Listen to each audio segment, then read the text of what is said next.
I present you with two choices. First, to become my spiritual partner. Second, I choose the second option. Do not harbor regrets, my dear master. The soul lamp of my junior apprentice has been illuminated. Nonsense. Your junior master has been deceased for over a century. An elder chided upon hearing this. Indeed, if you do not believe it, you may take a look for yourself. Upon hearing these words, the elder choked on the tea he had just sipped, his eyes widening in astonishment. Hastily arriving at the soul hall, a dim light flickered to life from a lantern in the corner. Indeed, it was as expected. The old man's body trembled slightly, overwhelmed with excitement and a hint of anxiety. Could it be that the young disciple is truly still alive? A century ago, the sunken Tao sect dispatched over a dozen formidable elders along with several dozen core disciples to the Tianyuan Forbidden Zone. Among them, there's a newly appointed intersect elder named Chen Qingyuan, who is regarded as the strongest among the younger generation of the Xianshan sect and is held in high regard by the elders. Upon entering the abyssal Forbidden Zone, no one emerges alive. Numerous masters from various sects have ventured forth, only to vanish without a trace, resulting in total annihilation. A century has passed.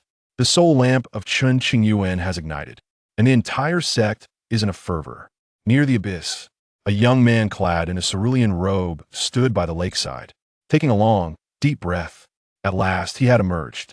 His attire bore traces of mud and dust, and there was not a trace of spiritual energy emanating from him. This individual was Chen Qingyuan, who had entered the abyss a century ago. Once a peerless prodigy, the last disciple accepted by the Grand Master of the Xianqing sect before his passing. He swore never to return in this lifetime. Chen Qingyuan cast a glance back at the dark, foreboding forest behind him. As he uttered these words, an ancient feminine voice echoed forth. Young man, do not forget our pact.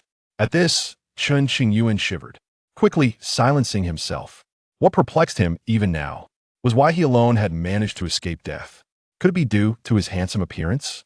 Chen Qingyuan gazed into the distance, a gentle sigh escaping his lips. My cultivation has now come to naught. The Xianqing sect spans at least 100,000 miles. How shall I return? Forget it. I shall take a nap before deciding further. Thus, Chen Qingyuan sought out a shaded spot and reclined. An hour later, Dong Wenjun arrived at this place accompanied by a group of people. As Dong Wenjun gazed at Chen Qingyuan reclining beneath the shade of the tree, an overwhelming surge of emotion coursed through her, causing her entire body to tremble. Her lips quivered and tears glistened in her eyes. Young master, please awaken. Some disciples hurriedly stepped forward, calling out. Chen Qingyuan gradually opened his eyes and beheld the crowd. In the next moment, he locked eyes with the silver-haired Dong Wenjun, a look of joy gracing his features as he softly called out, Brother Dong. Hearing a familiar voice, Dong Wenjun seemed to return to reality. She grasped Chen Qingyuan's arms tightly and exclaimed, Junior brother, is it truly you? It is I. Chen Qingyuan chuckled softly. Senior brother, do be gentler, that hurts. Suddenly, Dong Wenjun released his hands, only to discover that there was not a trace of spiritual energy fluctuation within Chen Qingyuan's body. Junior brother, your cultivation became a wastrel. Chen Qingyuan's emotions remained unperturbed, a smile perpetually gracing his lips. Under normal circumstances, if a cultivator were to become a wastrel, it would be more agonizing than death itself. However, Chen Qingyuan appeared utterly indifferent, as if it were a trivial matter. Let's not dwell on this any longer. Let's return. He gestured dismissively, interrupting the conversation.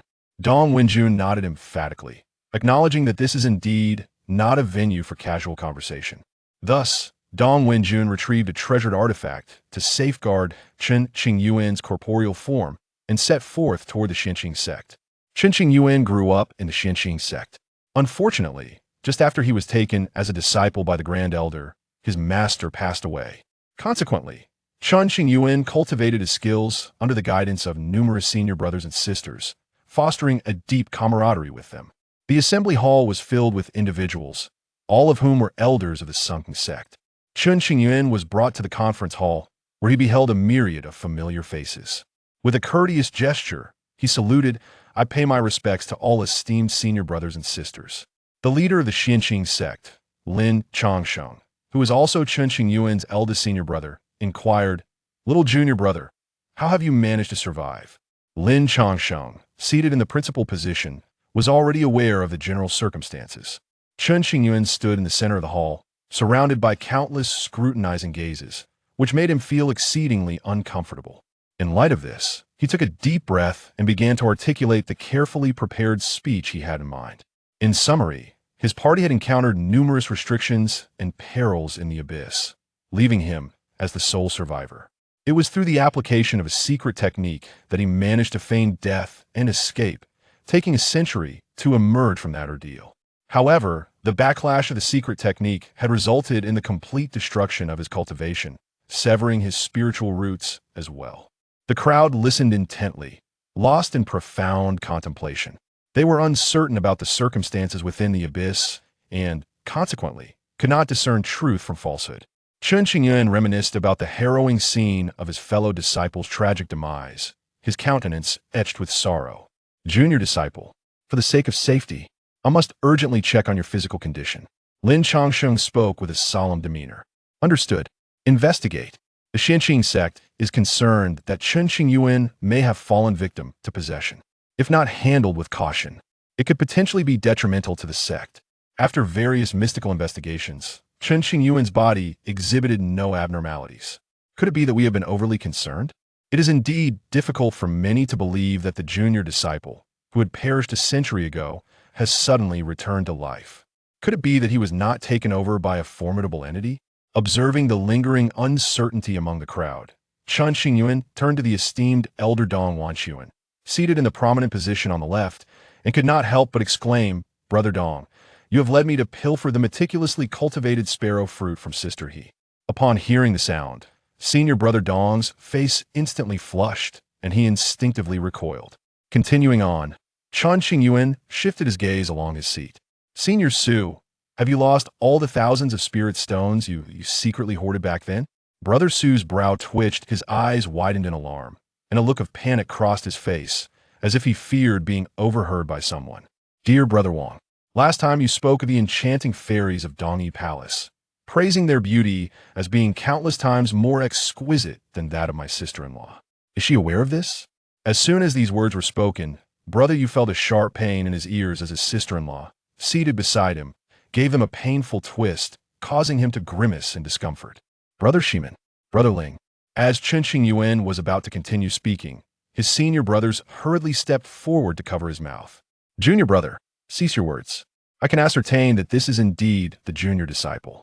There is no doubt about it. Absolutely indeed. It is undoubtedly true." The crowd unanimously expresses their support for Chen Qingyuan, affirming that he has not been possessed. "Throat, I cannot be blamed for this." Chen Qingyuan expressed his helplessness. In order to prove his innocence, he had no choice but to sacrifice his senior brothers. "Junior apprentice, please continue speaking. Why have you ceased?" To the right, the expressions of the senior sisters are grim, their gazes piercing. "Well, I'm feeling a bit fatigued. I shall return home to rest for a while." Chen Qingyuan coughed a few times and swiftly departed. Subsequently, a cacophony erupted within the grand hall, escalating to the point of direct confrontation. Chen Qingyuan had consumed a modest meal and now lay upon his bed, lost in contemplation. Suddenly, a voice emerged. "You rascal, making such a commotion upon your return is truly exasperating." "Master brother." Chen Qingyuan hastily arose and beheld Lin Changsheng, who had already entered the room. Lin Changsheng donned a purple Taoist robe, his temples touched with silver, exuding an ethereal grace. "Your spiritual roots have been severed. The master finds himself unable to assist you. It has been confirmed that Chen Qingyuan has not been possessed." Lin Changsheng withdrew his previously stern demeanor within the hall, his expression now laden with sorrow. "It's all right. Being an ordinary person has its own charm." Chen Qingyuan smiled gently, conveying his indifference. "Had your senior brother forcibly deterred you back then, such calamities would have been averted." A century ago, Lin Changsheng perceived the Tianyuan Forbidden Zone as exceedingly perilous and repeatedly cautioned Chen Qingyuan against entering. However, Chen Qingyuan was resolute in his determination, expressing his necessity to proceed. Lin Changsheng found himself powerless in the face of this conviction. Years ago, it seemed that Chen Qingyuan had been drawn by some inexplicable force, irresistibly yearning to enter the abyss. Regarding this predicament, Chen Qingyuan himself had never truly comprehended. There's a matter that I find difficult to articulate. The senior brother candidly stated, as Chen Qingyuan and Lin Chongsheng sat in the courtyard, where a gentle breeze caressed the surroundings. The Easterly Palace and the Heavenly Jade Sect are preparing for a union. Lin Chongsheng pondered for a moment and slowly spoke. The betrothed is Xishui. Upon hearing this, Chen Qingyuan's eyelids trembled slightly. Bai Xishui of Dongyi Palace once had a betrothal with Chen Qingyuan. However, upon Chen Qingyuan's entrance into Tianyuan, the world presumed him to be deceased, and thus the engagement was forgotten by all. When will the formal union take place? Chen Qingyuan's gaze was intricate as he softly inquired. A year later, Lin Chongsheng responded, I understand. Chen Qingyuan nodded gently, uttered no further words. Lin Chongsheng cast a profound glance at Chen Qingyuan, rose to his feet, and gradually made his way outside. In just a few days, the news of Chen Qingyuan's resurrection and his transformation into a mere husk spread far and wide, sparking widespread astonishment. After the count, a highly esteemed female elder from Dongyi Palace arrived at Xinqing's sect. The elder, named Yao Susu, appeared middle-aged yet still retained her elegance and charm. Lin Chongsheng let out a quiet sigh within, yet outwardly he displayed no signs of emotional fluctuation. He sent someone to inform Chen Qingyuan. As Chen Qingyuan stepped inside, all eyes turned towards him. Yao Susu scrutinized Chen Qingyuan, clandestinely investigating, and inwardly remarked, Indeed, he has been rendered useless. What a pity. Senior brother. Chen Qingyuan bowed respectfully to the sect leader, Lin Chongsheng, then turned and took a seat in the empty space beside him. Elder Yao, noticing me, inquired, What brings you here? Chen Qingyuan feigned ignorance and asked, In the presence of all esteemed fellow practitioners, I shall speak candidly. If I have caused any offense, I kindly ask for your understanding. The reason this task has been entrusted to Yao Susu is that she is the esteemed mentor of Shui. Speak. Chen Qingyuan nodded. The crowd fell silent, entrusting the handling of the matter to Chen Qingyuan. We all believe that Elder Chen had met with an unfortunate demise, and thus the verbal marriage pact from that year was deemed null and void. Without any face-to-face discussion, 2 years ago, Xishui became acquainted with the young master of the Tianyu sect, forging a bond and establishing a wedding date. The purpose of this visit is to clarify this matter in order to prevent any unnecessary complications. Yao Susu deftly flipped her right hand, producing a bag of holding. She withdrew its contents. Elder Chen has returned alive. The Dongyi Palace is elated for the esteemed clan and has prepared a modest gift. Please accept it. A medium-grade spiritual vein spirals gracefully above the council hall. Although Yao Susu did not articulate her thoughts explicitly, everyone understood her intentions clearly and could find no fault in her words. She first elucidated the situation and then presented a grand gift, thereby affording the Xingyuan sect due respect and honor. Lin Chongsheng did not make an immediate decision instead. He turned his gaze towards Chen Qingyuan. Chapter 3.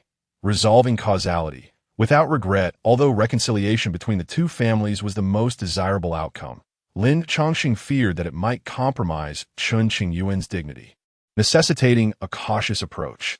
Elder Yao, being aware of the subtlety of etiquette, decided to retract the gesture. Chen Qingyuan pondered for a moment, his expression inscrutable. At this, the crowd subtly raised their eyelids, their hearts tightening. Yao Susu furrowed her brow and inquired, What does Elder Chen mean by this? The verbal engagement from years past should not be taken too lightly.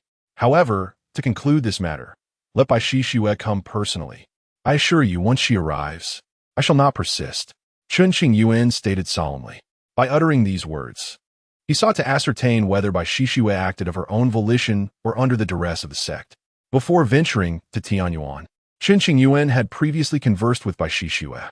At that time, she had declared that she would wait for him, regardless of the circumstances, for a millennium or even 10,000 years, without regret.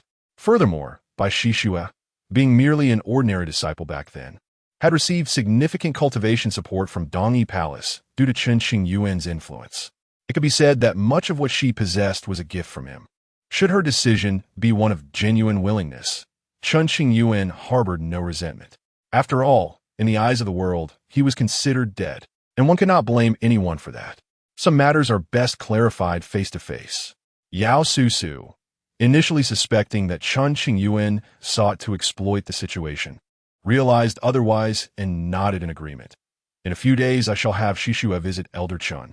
Moreover, if Elder Yao truly wishes to celebrate my return, a single medium-grade spiritual vein is hardly sufficient. Although Chen Qingyuan currently lacked cultivation, his gaze was sharp, piercing like a dagger into Yao Susu, leaving her uneasy. In the past, when Bai Shishue and I explored the secret realm, the treasures I bestowed upon her were numerous, including no less than 3 high-grade spiritual veins, not to mention the medium-grade ones. Upon hearing this, Yao Susu awkwardly chuckled and hastily withdrew the medium-grade spiritual vein. Lin Changsheng and the others exchanged complex glances with Chen Qingyuan, recalling his numerous excursions, each time claiming to return empty-handed, only to discover that he had given everything away. Yet those instances were few, and they did not press further. After all, most of the resources Chen Qingyuan had previously acquired were used to bolster the sect or discreetly given to his senior brothers as personal funds. Having no further matters, I shall take my leave. Thank you for your hospitality, Yao Susu concluded, turning to depart. Once she was gone, the protective elder Dong Wenjun could no longer contain himself. Little junior brother, you squandered the treasures you obtained back then without bringing anything back. Brother Dong, do not place too much weight on material possessions, Chen Qingyuan replied with a faint smile. Over the years, he had indeed brought back numerous resources for the sect, to cultivate the disciples under his care. You rascal! The others shook their heads in exasperation. Even though Chen Qingyuan was now a mere mortal, they still regarded him as family, refraining from reprimanding or neglecting him. It was precisely this bond that made Chen Qingyuan feel at home within the Xianqing sect. Days later, visitors from Dongyi Palace arrived. Several elders and over 10 disciples attended, among them Bai Shishue. The Xianqing sect arranged for the guests from Dongyi Palace, allowing Bai Shishue to spend time alone with Chen Qingyuan, dressed in a flowing pale pink gown, her hair elegantly secured with a jade hairpin and a pink sash at her waist. Bai Shishue appeared poised yet slightly anxious, her delicate hands resting on her abdomen. Why the silence? Chen Qingyuan, seated nearby, observed Bai Shishue, who dared not meet his gaze. His voice was indifferent. I am sorry. Bai Shishue held many unspoken words for Chen Qingyuan, yet at this moment, there was no need to express them, and she could only apologize. My return has left you somewhat at a loss, hasn't it? Chen Qingyuan's gaze remained tranquil, finding Bai Shishue's demeanor unfamiliar. No, I am truly glad that Brother Chen has returned safely, Bai Shishue replied, her lips pressed tightly together, her gaze lowered. When the soul lamp extinguishes, life ceases.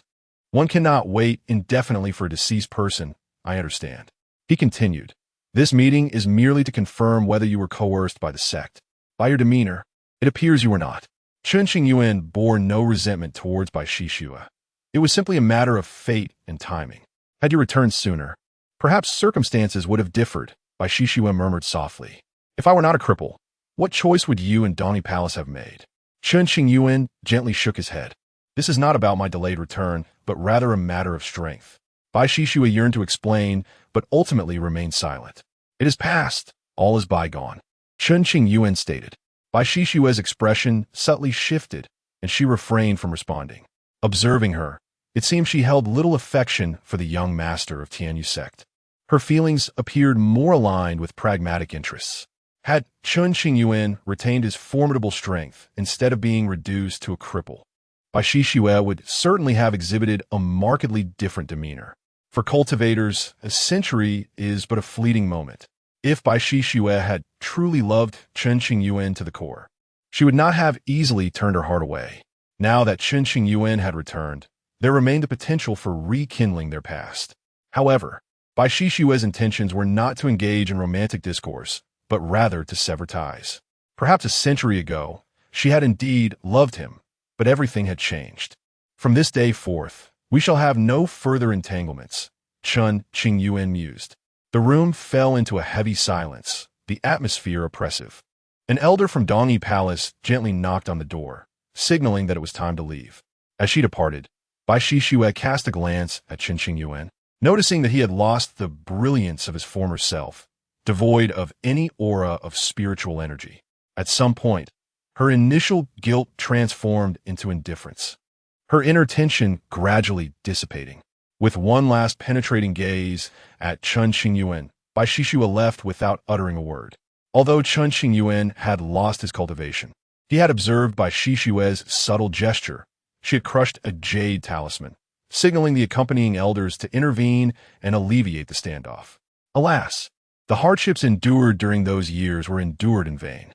Inside the Tianyuan Forbidden Zone, a maiden in red had taken a liking to Chen Qingyuan and desired to become his partner. However, Chen Qingyuan resolutely declined, citing his existing engagement.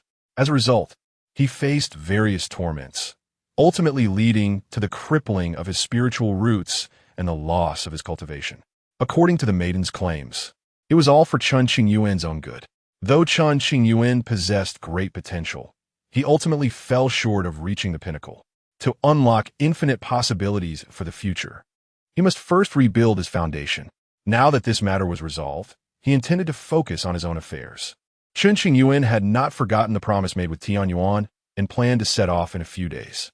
In recent days, news of his return from Tianyuan spread across the land, prompting numerous factions to seek insight into the conditions within Tianyuan, dispatching their high-ranking members to the Xianqing sect. In response, the Xianqing sect claimed that Chen Qingyuan was unwell and would not meet any visitors.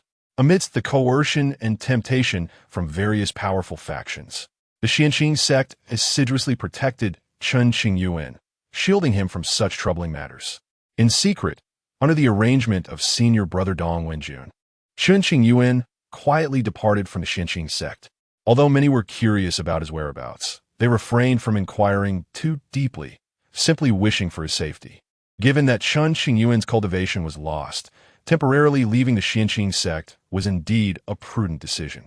Arriving at a nearby city, Chen Qingyuan procured some travel talismans that could be activated with spirit stones, requiring no personal manipulation of spiritual energy. After an entire month, he finally reached his destination, Mingyue City, a secluded corner of the northern wilderness. At the end of a street within the city stood a humble courtyard, seldom frequented by passers-by. "Who is it?" A frail voice emerged from behind the tightly shut door. "Open the door, and you shall know," replied Chen Qingyuan. With a creaking sound, the door swung open. An elderly man, his skin weathered and dark, leaned heavily on a cane, his stooped figure appearing fragile, as if a gust of wind could topple him. The old man scrutinized Chen Qingyuan with keen eyes, then broke into a grin, revealing a mouthful of yellow teeth. "Have you perhaps come to the wrong place, young sir? I have not erred. I seek you," Chen Qingyuan asserted, producing a palm-sized wooden token. The moment the old man laid eyes on the token, his pupils dilated, and his demeanor shifted to one of utmost seriousness. "Please come in," he said gravely. This token, brought forth from the abyss, was said to be a token of debt owed to a powerful individual, granting the bearer the authority to command the owner of the token, even to the point of demanding their life. "From where did you acquire this item?" Once inside, the old man's demeanor transformed entirely. His gaze sharpened as he inquired in a low voice. "The abyss," Chen Qingyuan replied candidly. Upon hearing this, the old man retracted his earlier caution, bowing deeply to Chen Qingyuan in a gesture of respect. He then recalled a recent event. "Could it be that you are Chen Qingyuan of the Xianqing sect?" "Indeed," Chen Qingyuan confirmed with a nod. "Since you possess the token, I must honor my promise. What is it you require?" The old man prepared himself for the possibility of sacrificing his life, his expression grave. "Is there any way to help me restore my foundation?" Chen Qingyuan clarified his intent. "There is," the old man responded, assessing Chen Qingyuan's physical state. "I had expected a more significant matter. This seems quite simple." "Are you certain?" Chen Qingyuan questioned skeptically. "It is not difficult," the old man assured him. "May I inquire your esteemed name?" "Venerable Elder?" Though the entirety of the Xianqing sect leadership could not fathom a solution to aid Chen Qingyuan, the old man before him deemed it straightforward, causing Chen Qingyuan to regard him with deep respect and clasp his hands in salute. Just an old fool. The elderly man chuckled self-deprecatingly. Chapter 4. Reshaping the Foundation. The mysterious Tao. Bone, how should I address you? Esteemed elder? Chen Qingyuan inquired, showing great discretion by refraining from further probing. You may simply call me the cripple, the old man replied, glancing down at his severed right leg and the cane in his hand, his tone unperturbed. That cannot be, Chen Qingyuan protested, for he dared not refer to such an enigmatic figure as the cripple, fearing to offend. It matters not. The elder dismissed the title, his expression indifferent. Subsequently, the elder arranged for Chen Qingyuan to have a place to stay temporarily, for he needed to leave and procure certain items essential for the reconstitution of Chen Qingyuan's Tao Foundation. I am grateful, esteemed elder, Chen Qingyuan said, clasping his fists in respect. It is my duty, the elder returned the gesture and departed. As Chen Qingyuan surveyed the disordered courtyard, he noticed a cobweb in the corner, withered yellow leaves in the flower bed, and stone slabs laid upon the yellow earth. Following the stone path beneath his feet, he came upon a woodshed filled with heaps of dry firewood. How peculiar! Chen Qingyuan muttered to himself. Why does the elder's lifestyle resemble that of an ordinary mortal? His observations revealed that the courtyard was furnished with commonplace items, a wooden table and chairs, all covered in dust. After a glance at the woodshed, he chose to wander toward the garden, which was far more pleasing to the eye. Now, a mere mortal, Chen Qingyuan needed to venture out daily to procure food. After residing here for 10 days, he had grown quite familiar with the nearby streets. As the autumn wind blew chill, he decided to prepare congee to warm himself. Upon entering the woodshed, he prepared to kindle a fire and discovered a broken sword among the firewood, instantly piquing his interest. This sword, approximately 2 feet in length, was rusted and dark, bearing the marks of time. Chen Qingyuan scrutinized it closely, sensing it was no ordinary blade, yet he could not articulate why. Crouching down, he reached for the black sword on the ground. The moment his fingertips made contact, an overwhelming weight pressed upon his chest, as if countless mountains bore down upon him, inducing a sensation of suffocation. This feeling intensified, and cold sweat broke forth on Chen Qingyuan's brow. Just as he resolved to employ a hidden card from the abyssal forbidden zone, a gentle breeze swept through the woodshed. Instantly, the oppressive aura of the black sword vanished, and Chen Qingyuan withdrew his hand, his expression tense. Young master, I have returned, the elder announced, leaning on his cane, empty-handed. Emerging from the woodshed, Chen Qingyuan met the elder's gaze without reservation, stating plainly, I am indebted to your timely intervention. Otherwise, I would have found myself in great trouble. A mere broken sword could hardly harm you, young master, the elder chuckled, his face adorned with wrinkles. If that is a broken sword, then there exists no true sword in this world, he continued. Though Chen Qingyuan had lost his cultivation, he could still discern the formidable nature of the black sword. You jest, esteemed elder. If a sword of such caliber is merely broken, how powerful must its owner be? Did you acquire anything during your journey? Chen Qingyuan deftly shifted the topic. Rest assured, all is in order, the elder replied, nodding slowly. Years ago, within the abyssal forbidden zone, Chen Qingyuan had encountered a mysterious maiden in red, whose power was unfathomable. She severed his spiritual roots, shattering his cultivation, and then bestowed upon him a wooden token, instructing him to seek out this elder to reform his Tao foundation and elevate his innate talent. The elder opened a long-sealed chamber, revealing a bath made of icy stone, its frigid air permeating every corner. After retrieving various medicinal herbs and necessary items, he instructed Chen Qingyuan to disrobe and sit within the icy tub. Chen Qingyuan complied, adopting a serene demeanor as he awaited the elder's guidance. I have recently heard that the Dongyi Palace and Tianyu sect are to be wed. Are you aware of this, young master? The elder remarked, grinding the herbs with a raspy voice. I am. Chen Qingyuan nodded. Is there anything you require of me? During his outing, the elder had thoroughly investigated Chen Qingyuan's background and even ventured to the borders of the abyssal forbidden zone. No need. Chen Qingyuan shook his head. The ties have been severed. There is no need for your concern, esteemed elder. Very well, the elder said as he added the precious herbs to the icy tub. his murky gaze seemingly penetrating the fabric of reality. Chen Qingyuan gazed in astonishment at the herbs before him. Red cloud, eight-pointed mystic leaf, white moonvine. Each glance revealed rare treasures, extraordinary and sought after. There were also a few herbs whose names eluded him, yet their value was undoubtedly higher. Young master, the process of reshaping your foundation may be somewhat painful, the elder kindly cautioned. Please proceed, esteemed elder. I can endure, Chen Qingyuan affirmed with a resolute nod, steeling himself for what lay ahead. Thus, a torrent of immense spiritual energy surged within the elder, illuminating the chamber's floor as an ancient array materialized. With a swift motion, the elder struck the icy tub with his right palm while guiding the array with his left.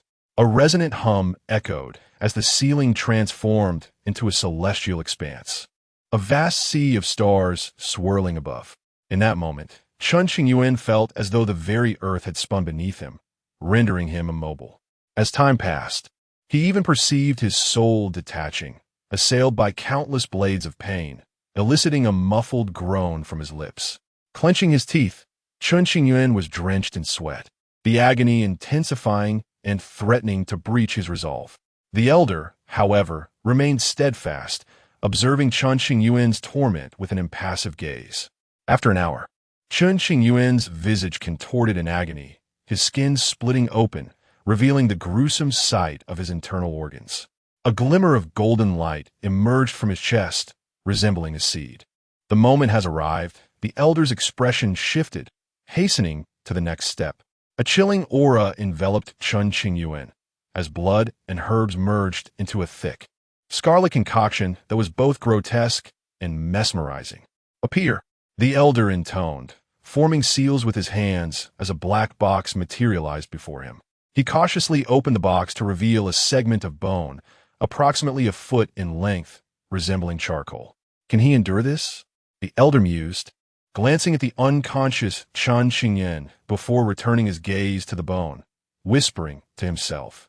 As he understood, this black bone belonged to an ancient entity, a Tao bone that had perished in a cataclysmic battle, leaving only this fragment behind. Recently, upon entering the abyssal forbidden zone, the elder had followed the instructions of the maiden in red and brought the bone with him. Reshaping the foundation was not a daunting task. The challenge lay in integrating the black bone within Chen Qingyuan's being. Is it truly feasible? Initially, the elder found himself at a loss, uncertain of how to proceed. Then, the maiden's voice echoed in his mind, advising him to activate the array and to retrieve the black bone once the golden seed appeared in Chen Qingyuan's chest. For all would unfold as destined. Moments later, the black bone began to levitate. With a rustling sound, the outer layer of the bone shed, revealing a pure, golden hue adorned with ancient inscriptions, weathered by time.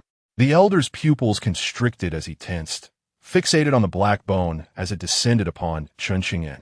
Gradually, the black bone seamlessly merged into Chen Qingyuan's body, vanishing without a trace, eluding the elder's probing gaze. Indeed, he is a remarkable individual. Initially, Chen Qingyuan had some reservations towards Haigu, yet this sentiment swiftly dissipated, leading to a perfect harmony as they truly became one. A few days later, Chen Qingyuan awakened. The old man had vigilantly remained by his side, fearful of any potential mishap. Upon witnessing Chen Qingyuan's awakening, the heavy burden that had weighed on the old man's heart was finally lifted. My body. Chen Qingyuan felt no pain. Instead, he experienced a remarkable lightness, devoid of any wounds. In the next moment, he became acutely aware of the spiritual energy permeating the universe, and his expression shifted as he hurriedly began to assess his physical condition. Golden Tao bones? Chen Qingyuan was both astonished and elated, meeting the old man's gaze with a look of shared surprise. Chapter 5. The Celestial Sword Immortal. Reaching the yellow spirit realm in the past, Chen Qingyuan possessed extraordinary talent. Yet he was merely immortal. According to ancient texts, the golden Tao bone symbolizes a flawless foundation, devoid of imperfections, conferring unimaginable advantages for future cultivation. Among the 5 domains of the world, the northern wasteland spans vast territories, home to countless stars. Once, Chen Qingyuan was regarded as a celebrated prodigy of the northern wasteland, possessing considerable knowledge. Even so, he had never heard of anyone achieving the legendary flawless golden bone. Chen Qingyuan was acutely aware of the invaluable nature of this golden Dao bone. It was truly priceless. Senior, this. Chen Qingyuan, unable to remain in a state of elation, gradually adopted a complex expression and stammered, "This is too precious. I am unworthy to receive it. By the decree of the respected elder of the Forbidden Zone, I bestow this Dao bone upon you," the old man replied, shaking his head to indicate that it was not his own merit and elaborated on the circumstances. The term Forbidden Zone suddenly reminded Chen Qingyuan of the girl in red, stirring a sense of trepidation and an inexplicable longing within him. "Young master, please rest well. I shall take my leave now." With that, the old man exited the secluded chamber. In the stillness of the chamber, Chen Qingyuan fell into deep contemplation. After a prolonged period, he organized his thoughts and gained clarity regarding his situation, putting aside any unwarranted musings. A flawless Dao bone, a perfect foundation. As long as Chen Qingyuan's heart remains steadfast, his future achievements are boundless. Donning a clean and tidy outfit, Chen Qingyuan stepped into the courtyard. In a corner of the yard, the old man sat on a wooden chair, his cane resting beside him as he chopped firewood with a broken sword in hand. Observing the old man's actions, Chen Qingyuan hesitated momentarily before approaching him. "Senior, why squander such a fine sword on firewood? The sword is broken. What use is it, regardless of its quality?" The old man replied nonchalantly, "My foundation has been severed, yet you, senior, possess the celestial powers to restore it. Is there truly no hope for the broken sword?" Chen Qingyuan couldn't bear to see such a magnificent sword employed for chopping wood. "I have tried many times and failed," the old man said, pausing briefly as a flicker of complexity crossed his gaze. Upon hearing this, Chen Qingyuan was at a loss for words and fell into silence. "What is the name of this sword?" After a moment, Chen Qingyuan inquired. "Giang." The old man mused for a long while before revealing the name. "Giang. I feel as though I have heard that name before," Chen Qingyuan murmured, pondering deeply. After a brief moment, he suddenly looked up, astonished, and then filled with reverence, exclaiming, "You are the celestial sword immortal." Upon hearing this title, the old man's body quivered slightly. His expression was intricate, and his voice was hoarse as he replied, "It has been many years since anyone has referred to me in such a manner." It was evident that the old man acknowledged his identity. During their initial encounter, he had been reluctant to disclose who he was. However, upon witnessing Chen Qingyuan's fusion with the mysterious Dao bone, the old man changed his mind. "It truly is you." It is hard to believe. Chen Qingyuan was left dumbfounded, his emotions fluctuating greatly, struggling to regain his composure for an extended time.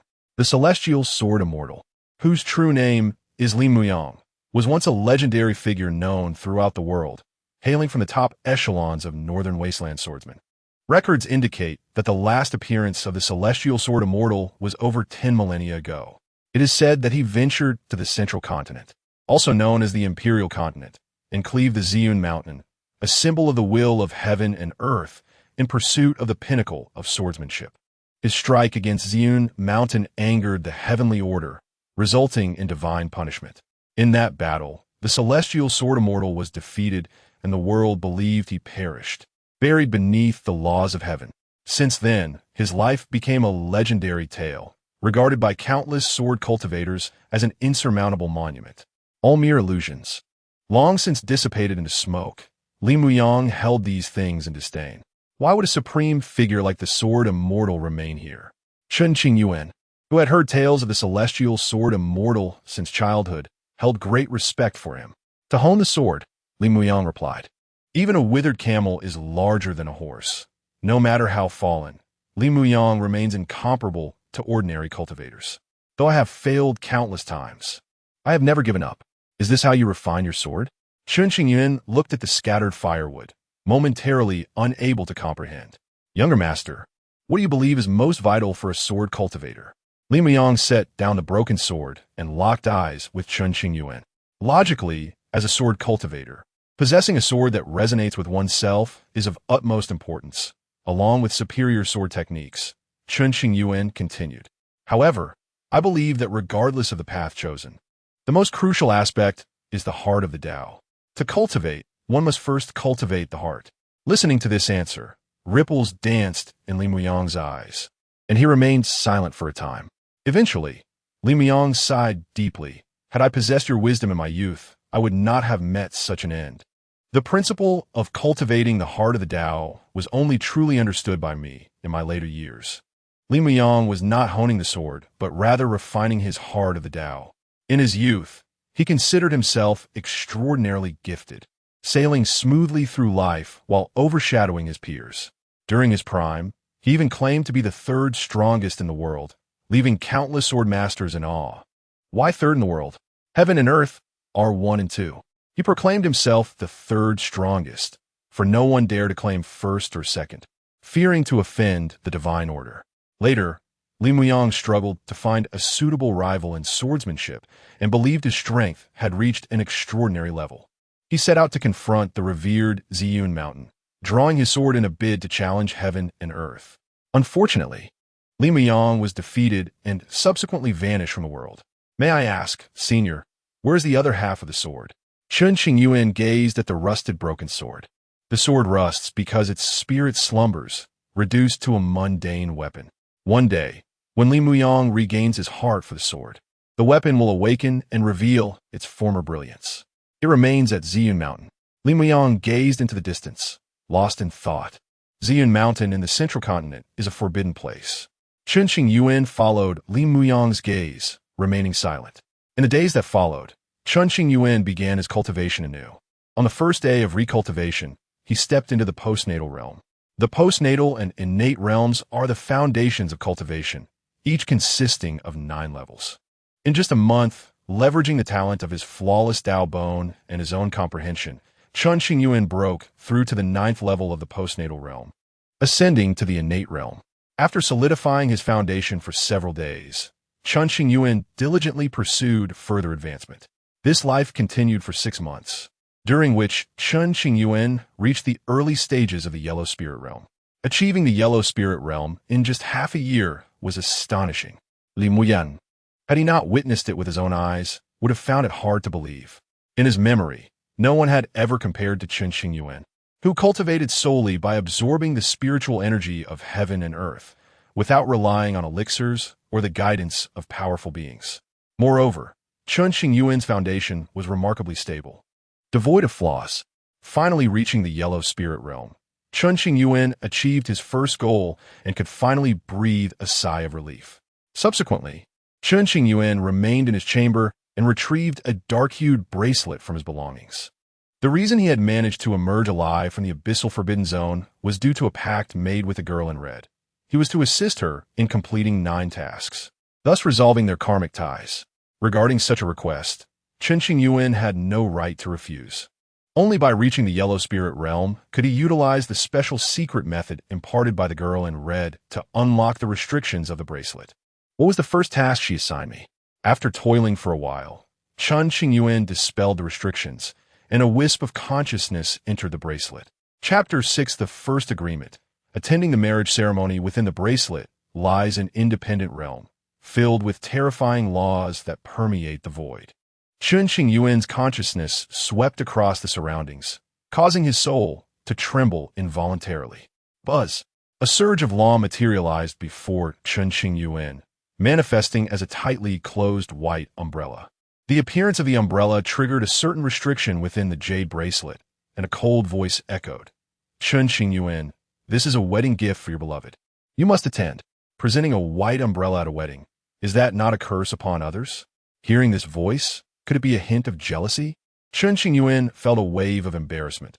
He had thought the first matter of their agreement would be exceedingly difficult, yet it turned out to be this. Years ago, when Chen Qingyuan entered the abyss, the woman in red had expressed her desire to become his partner, often teasing him about it.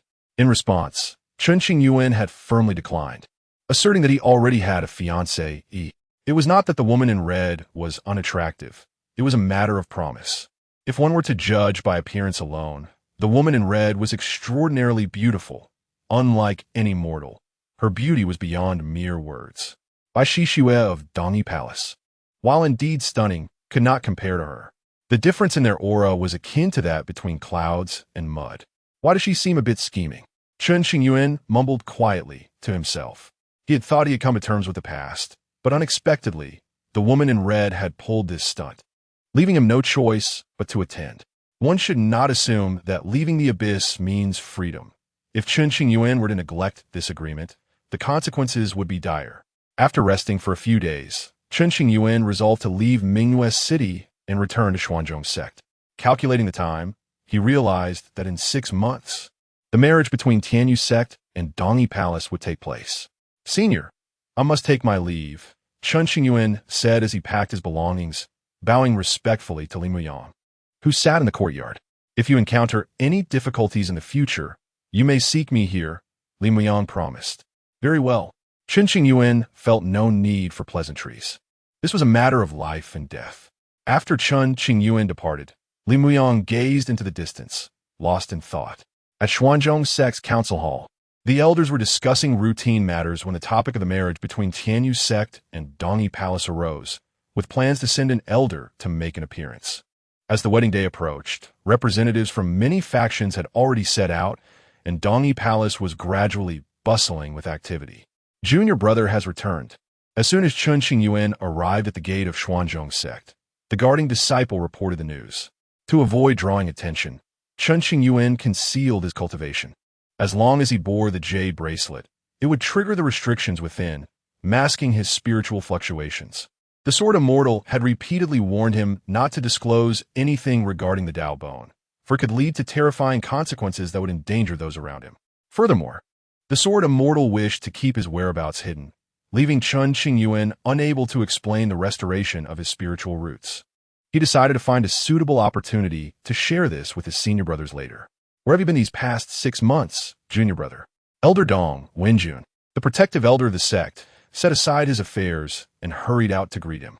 "I went out for a bit of fresh air," Chen Qingyuan replied with a gentle smile. The elders gathered in the back courtyard to chat with Chen Qingyuan.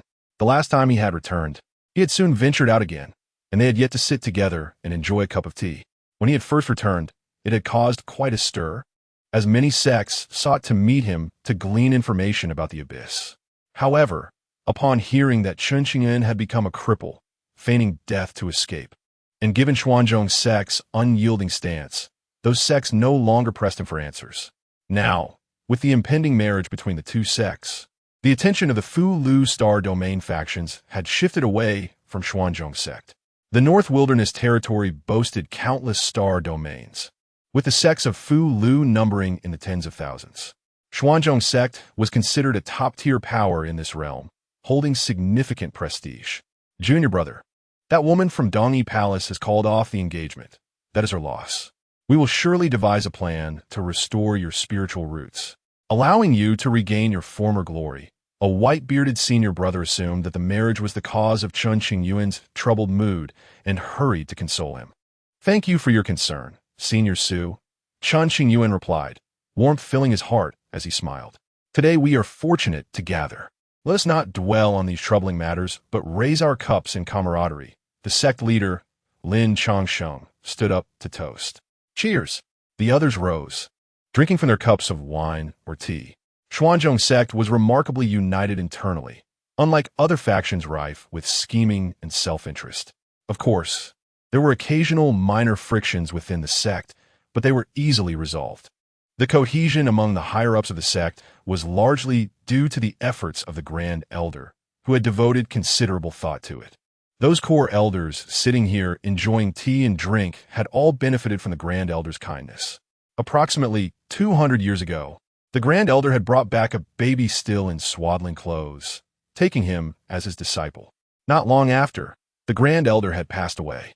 Since then, the elders had held the baby boy in high regard. On the surface, he was merely a junior brother, but in truth, they treated him as family, as if he were their own flesh and blood. If one were to count, the Grand Elder had only accepted one disciple in his lifetime, and that was Chen Qingyuan. The elders referred to Chen Qingyuan as junior brother out of respect for the Grand Elder, whom they called Master Uncle. "Senior brother, I wish to attend the marriage ceremony between the two sections. After a few rounds of drinking, Chen Qingyuan expressed his thoughts. Upon hearing this, the hall fell silent, and all eyes turned to Chen Qingyuan, uncertain and apprehensive. Why? Lin Chongsheng inquired. The others gazed at Chen Qingyuan with confusion and astonishment, fixated on him. There is nothing to evade, Chen Qingyuan stated candidly. The group pondered, finding it understandable. Are you truly prepared for this? Lin Chongsheng's eyes were filled with concern. I am prepared, Chen Qingyuan replied with a slight smile. Then you shall accompany senior brother Yan. Lin Chongsheng contemplated briefly before nodding in agreement. Thank you, senior brother. Chen Qingyuan expressed his gratitude. Xuanzhong sect dispatched elder Yin Minghai to Tianyu sect to present a gift, regardless of the awkwardness between the two families. Appearances had to be maintained. 2 months later, Yin Minghai, Chen Qingyuan, and a dozen others set off. A spirit ship carried them forth, with Yin Minghai donning a deep gray robe, standing at 7 feet tall, his hair slightly graying. Junior brother, recently the sect leader has been tirelessly seeking renowned physicians for your sake.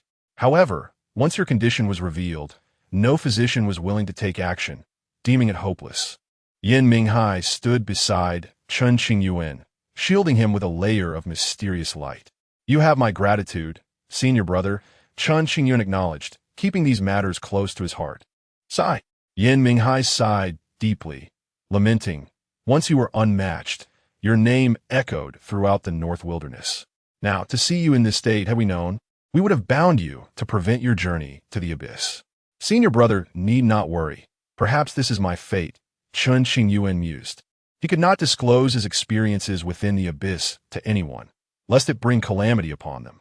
Furthermore, some matters were best kept to oneself. Before long, the warship of Xuanzhong sect reached the territory of Tianyu sect. Gazing out, the void was filled with various spirit ships and treasures, adorned with banners from numerous sects, creating a grand spectacle. Tianyu sect was nestled amidst mist-laden mountains. Ancient trees rooted in the rocks soared into the clouds, casting shade over the land. At the foot of the mountains stood formidable spirit beasts, while deep green giant pythons soared through the air alongside fiery birds and winged steeds. With just over 3 months remaining until the union of the two sects, representatives from various factions are now able to enter the Tianyu sect or remain aboard their respective battle vessels, awaiting the appointed day. Junior brother, let us stay here for the time being.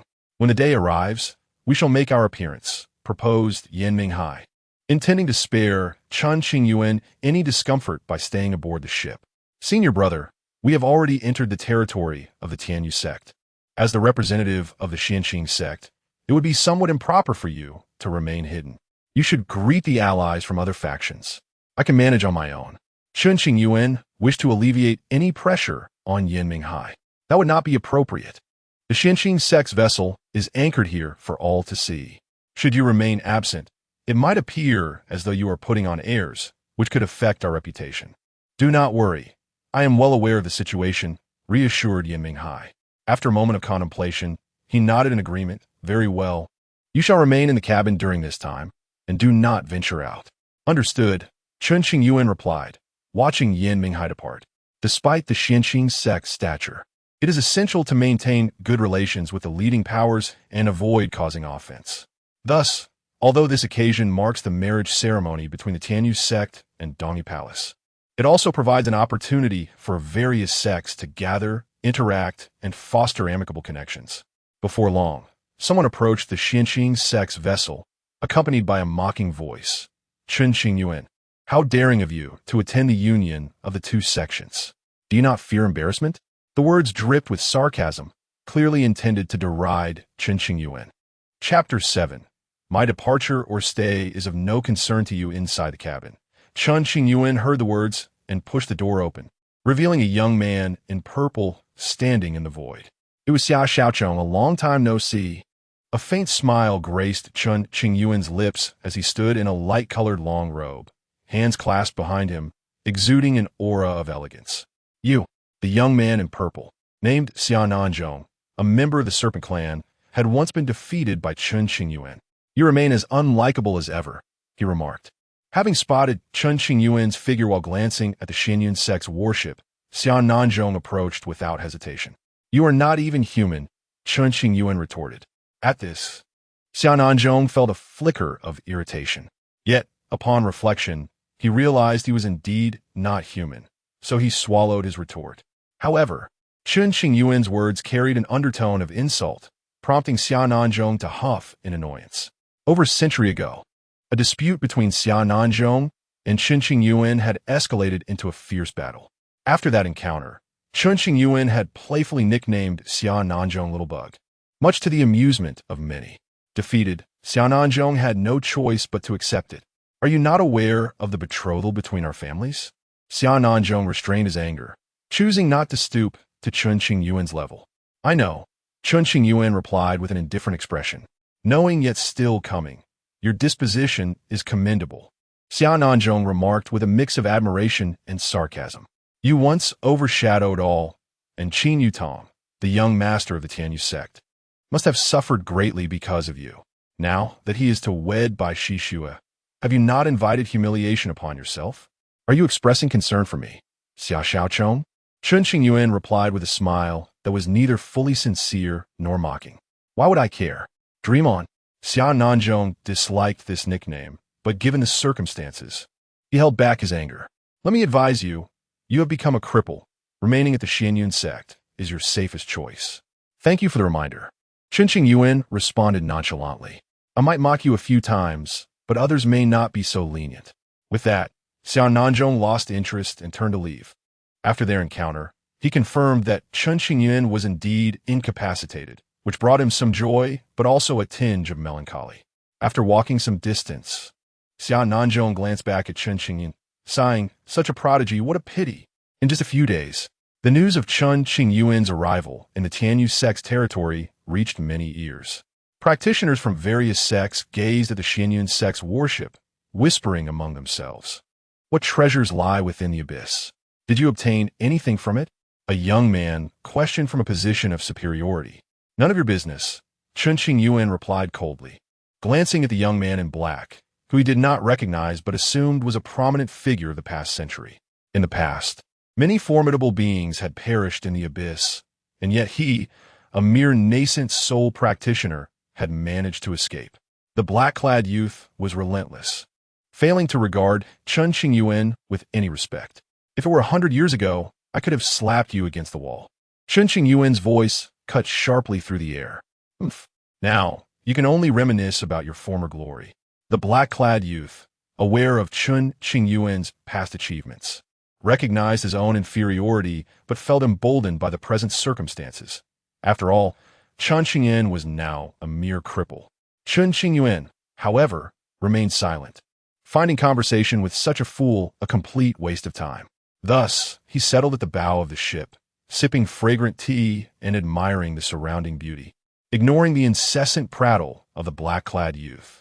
Many were curious to discern how Chen Qingyuan had survived, hoping to extract secrets about the abyss from him that might prove useful in the future. Due to the Xianyun sect's presence, various practitioners refrained from taking extreme measures against Chen Qingyuan. The mystery lingered. How had he claimed to have feigned death and survived within the abyss for over a century? If they could uncover this method, perhaps they could attempt to enter the abyss themselves in search of opportunities. Time slipped away like sand through fingers, and soon the day of the union between the two sects arrived. Today, a group of elders and disciples from the Dongyi Palace gathered, preparing to enter the venue. The bride, by Shishua, had yet to make an appearance, as she would only reveal herself on the day of the official union. Leading the Dongyi Palace was Elder Yao Susu, by Shishua's master, donned in a simple light-colored robe with a snow-white sash at her waist. Her long hair was elegantly pinned up with a jade hairpin, her hands gently resting on her abdomen, exuding a dignified and classical grace. Yao Susu heard murmurs around her and turned to gaze at Chen Qingyuan, who was 100 miles away, momentarily halting her steps. After a moment's hesitation, she decided to approach, followed closely by 100 others. "Why is Elder Chen here?" In front of the gathered heroes, Yao Susu addressed Chen Qingyuan with courtesy, cupping her hands in greeting. "Congratulations," Chen Qingyuan replied without moving from his spot, casting a brief glance upward. The members of the Dongyi Palace found his lack of decorum rude and were about to admonish him when Yao Susu intervened. Such trivial formalities are unnecessary, she said, but her concern lay in why Chen Qingyuan had come. Was he merely here to disrupt the union?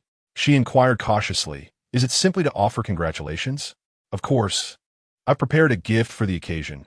Chen Qingyuan recalled the white umbrella within the jade bracelet. Though it was somewhat harmful, it posed no substantial threat to either sect. Besides, it was not his intention. He had been compelled by circumstances. Compared to the actions of the Dongyi Palace, Chen Qingyuan appeared almost saintly. In the past, he had bestowed numerous treasures upon them. Now that their engagement had been annulled, they had not returned anything. And the day they attempted to sever all ties using a mid-grade spirit vein was nothing short of humiliation. What kind of gift? Yao Susu felt a sinking sensation in her heart, an inexplicable sense of unease. Since it is a gift, I cannot disclose it, Chen Qingyuan stated, his demeanor indifferent. In earlier times, he might have shown her some regard, but now he held her in little esteem. Chen Qingyuan, should you dare disrupt our union, do not expect Dongyi Palace to show mercy, Yao Susu declared, her expression turning serious as she removed her mask, her gaze icy. Oh, you think I fear you?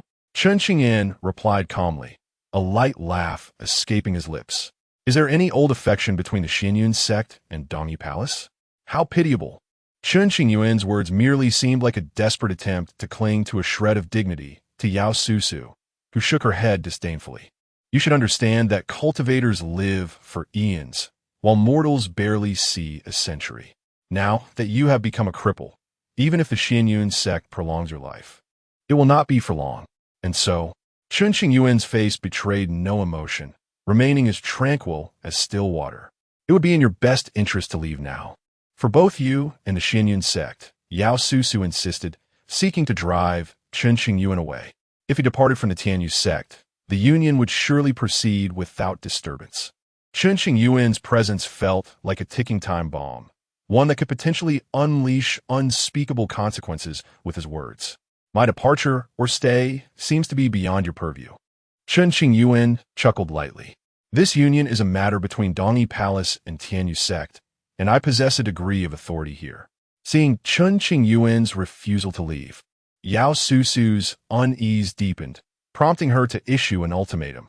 The Xianyun sect has received an invitation from the Tianyu sect. They have traveled great distances to celebrate. Are you serious in trying to expel me? Previously, she had never realized how bothersome Elder Yao Susu could be. I merely wish for Elder Chen to depart, harboring no ill intentions towards the Xianqing sect. Yao Susu, as a core elder of the Dongyi Palace, understood the gravity of her words and hastily clarified. Thousands of eyes were upon this scene, for speaking out of turn bore significant consequences. Preposterous. Before Chen Qingyuan could utter a word, a furious voice resonated from within the warship's inner chamber. Chapter 8. The overprotective senior brother Don Wenjun, clad in a gray robe, emerged from the door, his expression somber. Upon meeting Elder Dong, Yao Susu and the others immediately changed their countenance, bowing deeply in respect. Who was Don Wenjun? He was the esteemed protector elder of the Xianqing sect, a formidable being at the tribulation transcendent stage. The mere presence of such an individual sent shivers down the spines of many, instilling a sense of reverence. The arrival of the protector elder from the Xianqing sect was indeed a momentous occasion. The impending union between the two sects could not possibly warrant the personal attendance of such a powerful figure. It seemed evident that he was not here for the marriage alliance. Otherwise, he would have revealed himself earlier rather than lurking in the shadows. The gathered cultivators were abuzz with astonishment, their mouths agape. It had been many years since Don Wenjun had departed from the Xianqing sect, and his stealthy appearance was driven by concern for Chen Qingyuan, who had been under duress, hiding away within the confines of the ship's cabin. Senior brother, what brings you here? Chen Qingyuan exclaimed, taken aback as he turned to behold the white-haired and imposing Don Wenjun. It is because I feared for your safety. Don Wenjun replied. Upon gazing at Chen Qingyuan, he immediately retracted his indifferent demeanor towards outsiders, displaying a gentle smile and speaking in soft tones. Having lost his junior brother once, He could not bear to endure a second loss. The extinguishing of Chen Qingyuan's soul lamp years ago had struck Don Wenjun like a thunderbolt, leaving him in profound sorrow. Later, he knelt before the tomb of the Grand Elder, openly expressing his failure to care for Chen Qingyuan and burdened by guilt. Senior brother, Chen Qingyuan felt a lump forming in his throat, his eyes stinging with emotion. The protector elder only departed the sect in times of dire crisis or pressing matters. Yet, to ensure Chen Qingyuan's safety, Don Wenjun had violated sect regulations. The crowd was taken aback, filled with envy at the sight of such a powerful protector standing by Chen Qingyuan's side, a privilege few could ever dream of. My little junior brother shall not be bullied by anyone, Don Wenjun declared, instructing Chen Qingyuan to stand aside while he took charge of the situation. He then stood tall, surveying the various cultivators from different sects, his gaze finally landing on the members of Dongyi Palace. If the union is unwelcome to the Xianqing sect, then we shall take our leave at once. Elder Dong's anger subsided as he reassured, I assure you, we had no such intention. Yao Susu, bowing even lower, felt a cold sweat dampen her back. Just moments ago, she had dared to belittle Chen Qingyuan merely because there were only a handful of inner disciples accompanying him. Had she known Don Wenjun was lurking within the cabin, she would never have uttered such words. The violation of Don Wenjun's dignity required an apology from the current leader of Dongyi Palace. A being of the tribulation transcendent stage, was a top-tier figure in the vast northern wilderness, not to be trifled with. What do you mean by that? Don Wenjun demanded, his voice booming. I. Yao Susu found herself crushed under the immense pressure emanating from him, feeling as though a mountain had been placed upon her. Previously, out of consideration for Chen Qingyuan, he had indulged her with a few words and some leniency. Yet, when it came to matters of rank and strength, she lacked even the qualification to stand before him. Her audacity to oppress his junior brother was utterly intolerable. Having watched Chen Qingyuan grow up and pampered him with affection, Don Wenjun could never allow anyone to bully him. Were it not for the presence of a few old-timers from Dongyi Palace, he would have dealt with Yao Susu far more harshly. If the younger generation dared to provoke him, he could turn a blind eye, but when the elders attempted to wield their age as a weapon, he could not remain silent. I acknowledge my error, Yao Susu gasped, barely able to bear the weight of Don Wenjun's aura, her bones feeling as if they might shatter. I apologize. Oomph. Don Wenjun snorted, releasing the pressure. Should this happen again, I will take it upon myself to educate you on behalf of Dongyi Palace. Thank you for your forgiveness, Senior, Yao Susu grumbled, suppressing a torrent of resentment and dissatisfaction. Begone, Don Wenjun commanded, hands clasped behind his back, dismissing her with disdain. With a mere flick of his finger, he could easily subdue her. Quickly, Yao Susu and her companions fled, not daring to look back. The embarrassment of the moment would surely become fodder for gossip among countless others. No one had anticipated that such a prominent figure from the Xianqing sect would show up. Those who had just insulted Chen Qingyuan were now terrified of retribution, vanishing in an instant. The commotion attracted the attention of Yan Minghai, who rushed over upon learning of Chen Qingyuan's predicament. Senior brother, after a brief inquiry, Yan Minghai grasped the situation and upon returning to the ship, he first offered a respectful salute to Don Wenjun before turning to Chen Qingyuan, concern etching his features. Junior brother, are you all right? Suddenly, Don Wenjun delivered a swift kick to Yan Minghai, sending him flying 1,000 meters. Yan Minghai halted mid-air, adjusted his clothing, and quickly returned to his original position. Xiaoqi, how could you be so thoughtless as to leave junior brother alone on the ship? Had I not accompanied you, who knows how he would have been mistreated? Don Wenjun chastised, pointing an accusatory finger at the elder. It was my fault. I nearly put junior brother in danger, Yan Minghai lamented. Senior brother, I am fine. Please do not blame Elder Yan. Chen Qingyuan interjected hastily, urging Don Wenjun to sit down, pouring him a cup of tea. Senior brother, have a sip of tea to calm your nerves. Don Wenjun's swift kick had caught Chen Qingyuan off guard, and he was only now processing the event. If junior brother holds no grudge against you, then let it be, he said. After sipping the tea, Don Wenjun's anger dissipated considerably. Yan Minghai shot a grateful glance at Chen Qingyuan, relieved to have escaped a severe reprimand. The onlookers, witnessing this scene, were incredulous. They could not comprehend why. Despite Chen Qingyuan's fall from grace, he continued to receive such lavish affection. Don Elder has graced the Tianyu sect with his presence and is invited inside to take a seat. Just as the crowd was grappling with the reasons behind Chen Qingyuan's favoritism, the Grand Elder of Tianyu sect stepped forward, wearing a smile and offering a bow.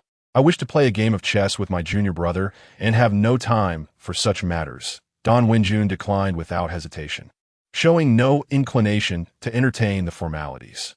Upon hearing this response, the Grand Elder of Tianyu sect was momentarily taken aback. Regaining his composure, he smiled. Whenever Don Elder is free, you're welcome to enter. The Tianyu sect will surely extend its best hospitality. Don Wenjun had little patience for such formalities and chose not to respond. His appearance prompted many venerable figures to step forward and greet him, all of which Yen Minghai handled, while Don Wenjun remained inside the cabin, engaged in a game of chess with Chen Qingyuan, sipping tea and sharing laughter. Soon, the day of the union arrived, and a layer of auspicious clouds appeared in the sky, stretching for tens of thousands of miles. Numerous sects arrived punctually, grandly presenting their congratulatory gifts. The bridal procession of Tianyu sect arrived on time, exuding magnificence, instantly capturing the attention of all. 7 dragon-like creatures pulled a chariot of white jade, adorned with numerous cultivators of formidable strength, emanating an extraordinary aura. Following closely behind the white jade chariot was a flower palanquin that, though referred to as such, resembled a moving miniature palace. The entire structure is adorned with intricate gold and jade inlays, featuring numerous carvings of dragons soaring and phoenixes dancing. Ethereal mist envelopes the surroundings, while Bai Shishu, seated within the palanquin, dons a flowing pink gown and a phoenix crown. Celestial mist drifts gracefully, and the sky is awash with hues of dawn. A multitude of cultivators gazes from afar, captivated and spellbound. Chapter 9. The white umbrella and the disruption by Shishu arrived, her demeanor cold and aloof. Resembling a snow lotus perched atop an icy mountain, an ethereal beauty that was both alluring and unattainable. The elders of Tianyu sect, accompanied by 100 disciples, emerged to greet her as crimson petals floated down from the sky, coalescing into a path leading directly to the gates of Tianyu sect, akin to a breathtaking painting. Clad in a flowing red gown that danced with the breeze, Bai Shishue appeared enchanting, adorned with a phoenix crown and with hands gracefully positioned before her. Her skin shimmered like carved jade, every movement radiating charm. The war chariot came to a halt, the dragon within roaring, instilling fear among the surrounding spirit beasts, which bowed in submission, unwilling to challenge the dragon's might. Shortly thereafter, Bai Shishue stepped out from the Flower Bridge Palace, followed closely by a group of beautiful female disciples. Additionally, a middle-aged woman stood beside her, dressed in simple light-colored attire, yet exuding an air of dignified nobility. This woman was Du Ruoxing, the current leader of Dongyi Palace. Who could not miss this significant moment of alliance between the two sections? Please enter, sect leader Du. The leader of Tianyu sect, Qingyuan, made his appearance, resplendent in embroidered robes, radiating authority. Both sect leaders turned their gazes towards a particular direction, their eyes resting upon the worship of Xinqing sect. They were aware that Dong Wenjun had arrived, yet his demeanor was far from amicable, rendering a visit unnecessary. Thus, Qingyuan and Du Ruoxing entered the grand hall together, their elders and disciples beaming with joy.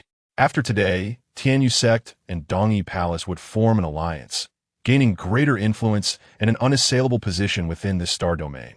Inside the warship, Chen Qingyuan gazed at the multitude of figures and muttered, "What a grand spectacle!"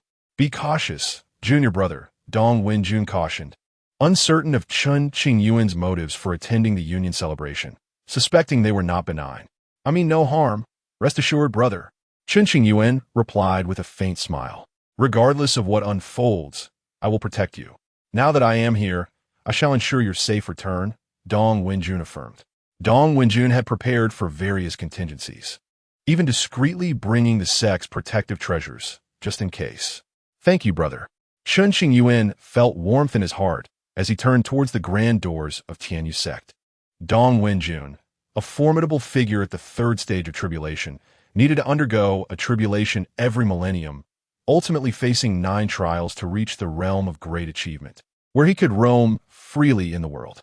In recent years, he had increasingly struggled to contain the surging waves of law within him, and it seemed that soon he would confront his next tribulation, fraught with peril. I am getting old. I fear I may not survive this trial, Dong Wenjun mused, watching Chen Qingyuan depart, reflecting on the kindness shown to him by his elder in the past. You are the sole heir to my elder's legacy. I will protect you with my life. A century ago, the incident involving the celestial treasure at Tianyuan resulted in the demise of all Xianqing sect members who entered. The news had been devastating for Dong Wenjun, causing him immense heartache. Now, with Chen Qingyuan returning alive, he was determined to prevent a similar tragedy from occurring again. The Grand Hall of Tianyu sect was bustling with attendees. Senior representatives from various sects could enter the inner chamber for superior service, while ordinary disciples were relegated to the front hall, mingling with peers of equal standing. Chen Qingyuan, he truly dares to come in, some murmured, recalling his past verbal engagement with Bai Shixue of Dongyi Palace. Was he here to disrupt the celebrations? Tianyu sect and Dongyi Palace were no ordinary forces. If he dared to cause a scene, there would be consequences. Anticipation filled the air as onlookers observed Chen Qingyuan approaching. Representatives from various sects presented their gifts, while celestial phenomena manifested above Tianyu sect, creating an auspicious atmosphere. The Grand Elder oversaw the collection of gifts, his face radiant with joy as he expressed gratitude to the guests, meticulously recording the offerings. Chen Qingyuan, accompanied by Yan Minghai, reached the entrance of the Grand Hall. Friends from Xianqing sect, please enter, the elders of Tianyu sect greeted, offering polite bows. They had received orders not to impede Chen Qingyuan's entry. This is a token from Xianqing sect, Yan Minghai stated as he revealed a gift box. As he slowly opened it, a soft azure light emanated from within, revealing a modest azure spirit pearl, unremarkable yet not entirely insignificant among the gifts. Thank you. The welcoming elder accepted the gift graciously. As Yan Minghai prepared to enter the hall, Chen Qingyuan halted him. Senior brother, wait a moment. What is it? Yan Minghai turned back. I have a separate gift prepared. With that, Chen Qingyuan produced a low-grade spirit stone to mask his true intentions and retrieved a white umbrella from his bag. By using the spirit stone to activate the bag, he concealed his cultivation level. Should news of Chen Qingyuan's re-establishment of his roots leak, it would stir a significant uproar. Given his current strength, he needed to remain discreet, even from his fellow disciples. The welcoming elder and the surrounding disciples were momentarily taken aback, soon replaced by expressions of displeasure. On such a joyous occasion, Chen Qingyuan presented a white umbrella, clearly harboring ill intentions. White items were typically associated with funerals, and the umbrella symbolized dispersion. What does Elder Chen mean by this? The welcoming elder questioned, his expression darkening. A gift, Chen Qingyuan replied. If not for the commitment made to Tianyuan, he would not have attended Tianyu sect. For him, since Bai Shixue had chosen another, she was no longer a suitable match. Everything was in the past. If Bai Shixue truly held feelings for Chen Qingyuan, she would have withstood all pressures to accompany him upon his return. Yet, once she learned he had become a waste, her guilt evaporated, leaving no emotional trace. To present a white umbrella on the wedding day was indeed a disruption. How tragic it was that Chen Qingyuan, once so illustrious, now resorted to such means to preserve a semblance of dignity. I anticipated a grand spectacle, only to be disappointed. The onlookers who had been watching Chen Qingyuan shook their heads in disillusionment. They had hoped for more dramatic reactions, but found themselves underwhelmed. The umbrella was of simple material, an object of the mundane world. The welcoming elder initially intended to reprimand Chen Qingyuan, but then heard the Grand Elder's command, accept the item, do not complicate matters. Obeying the order, the welcoming elder reluctantly accepted the white umbrella, setting it aside with a grim expression, and addressed Chen Qingyuan. Tianyu sect graciously accepts Elder Chen's gift. Please enter. It was merely a white umbrella. Tianyu sect wished to avoid causing a significant uproar that could disrupt the grand event. As long as Chen Qingyuan did not act excessively, they would remain unperturbed. With this matter concluded, Chen Qingyuan and Yin Minghai proceeded into the hall, taking their seats at a designated area. The inner chamber was adorned with over 1,000 tables, opulently decorated, with a gentle white mist flowing across the floor. While tables overflowed with exquisite fruits and celestial brews, the fragrant aroma of wine wafting through the air. "Junior brother, you have been rather reckless," Yin Minghai whispered. "Apologies for worrying you." "Senior brother," Chen Qingyuan replied. "I understand your frustrations. This is not about blame, but rather about strategizing together. If a conflict arises, we must be prepared," Yin Minghai cautioned, glancing towards the direction of Dongyi Palace. The Tianyu sect would not resort to war over such matters. Chen Qingyuan chuckled lightly. "Caution ensures longevity," Yin Minghai, ever meticulous in his actions, remarked. "Very well, I understand." Chen Qingyuan recognized Yin Minghai's concerns and humbly accepted his counsel. The auspicious moment had arrived. The two newcomers were invited to enter. Upon the elevated platform within the inner hall, the Grand Elder of the Tianyu sect addressed the gathered guests with a commanding voice. Chapter 10. The Abyss Below, the Union Postponed in the East Palace. Bai Shixue and Qin Yutong appeared on the high platform of the inner hall, both clad in crimson attire, standing side by side. To the onlookers, the pair was a perfect match, embodying the ideal of a talented man and a beautiful woman. It was widely known that young Master Qin was an exceptional talent, and seeing him in person today confirmed the rumors. Elders from various factions began to extol their praises. Qin Yutong cast a glance over the crowd, his eyes landing on Chen Qingyuan, who sat in a corner. A smirk played at the corners of his mouth, his gaze laced with provocation, clearly mocking.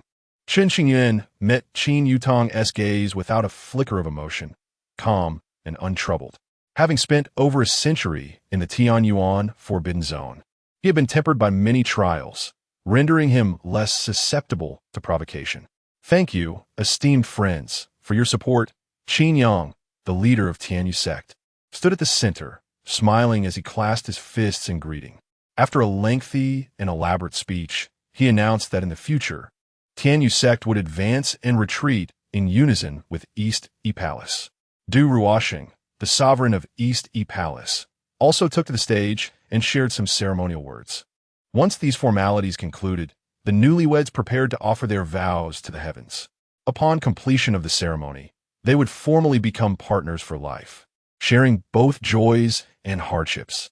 A ceremonial incense stick, standing 10 meters tall, was ignited, its smoke rising to the heavens as the heavenly rites commenced.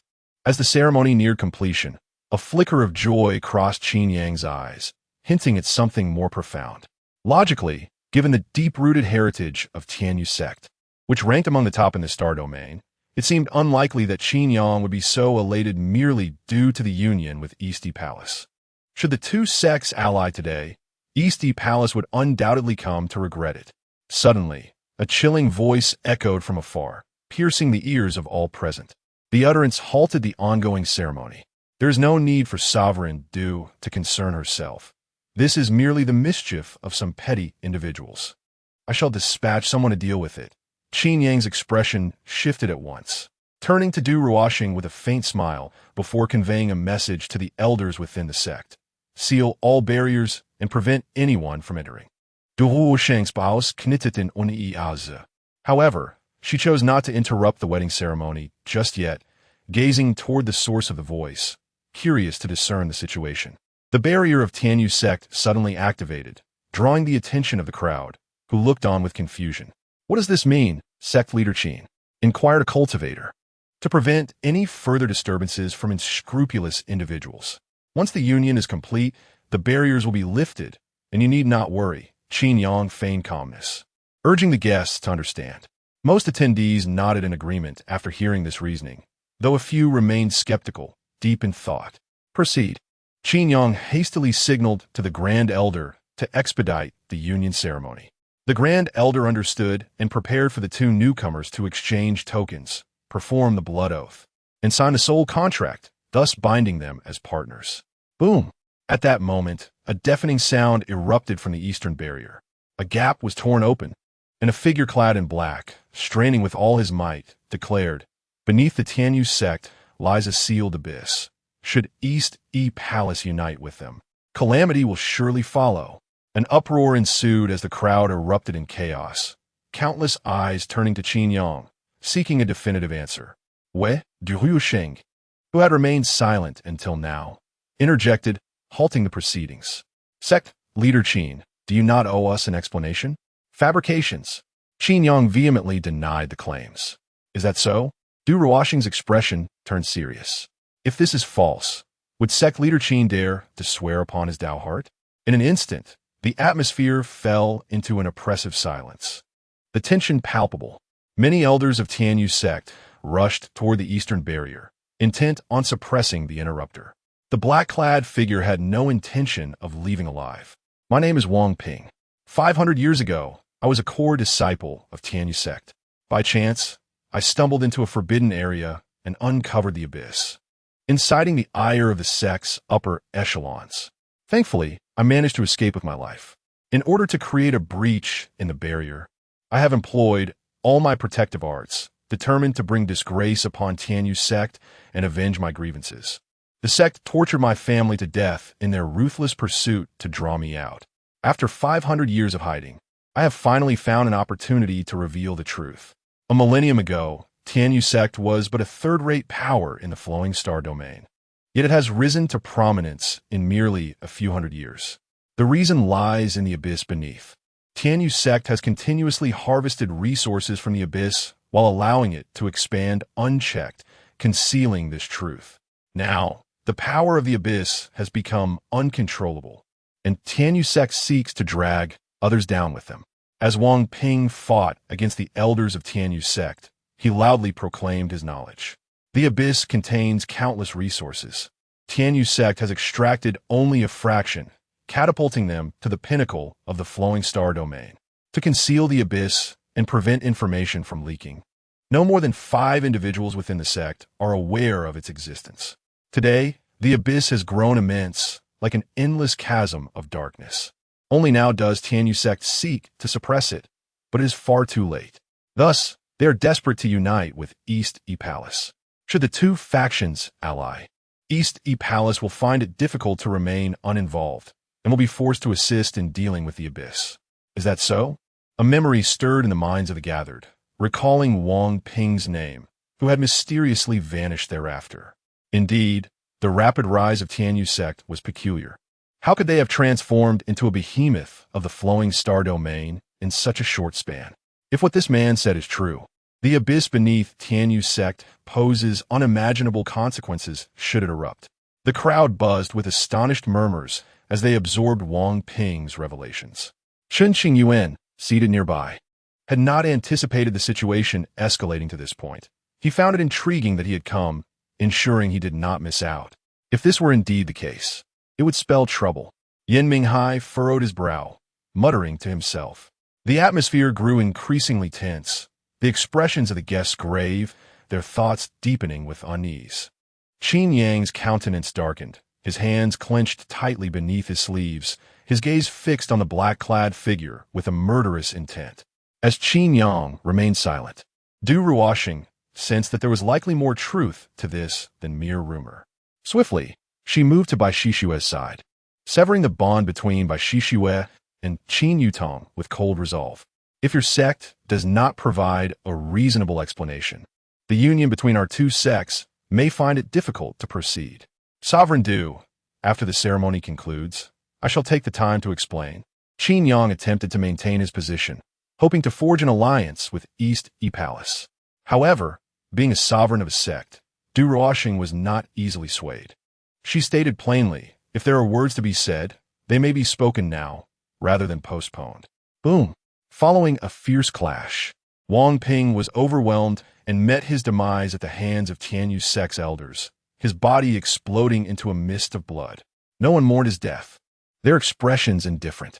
The people of East E Palace cast a lingering glance at the direction of Wang Ping's demise, feeling a sense of gratitude.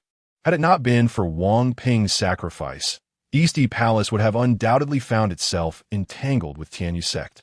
Sect leader Qin, do you not owe us an explanation?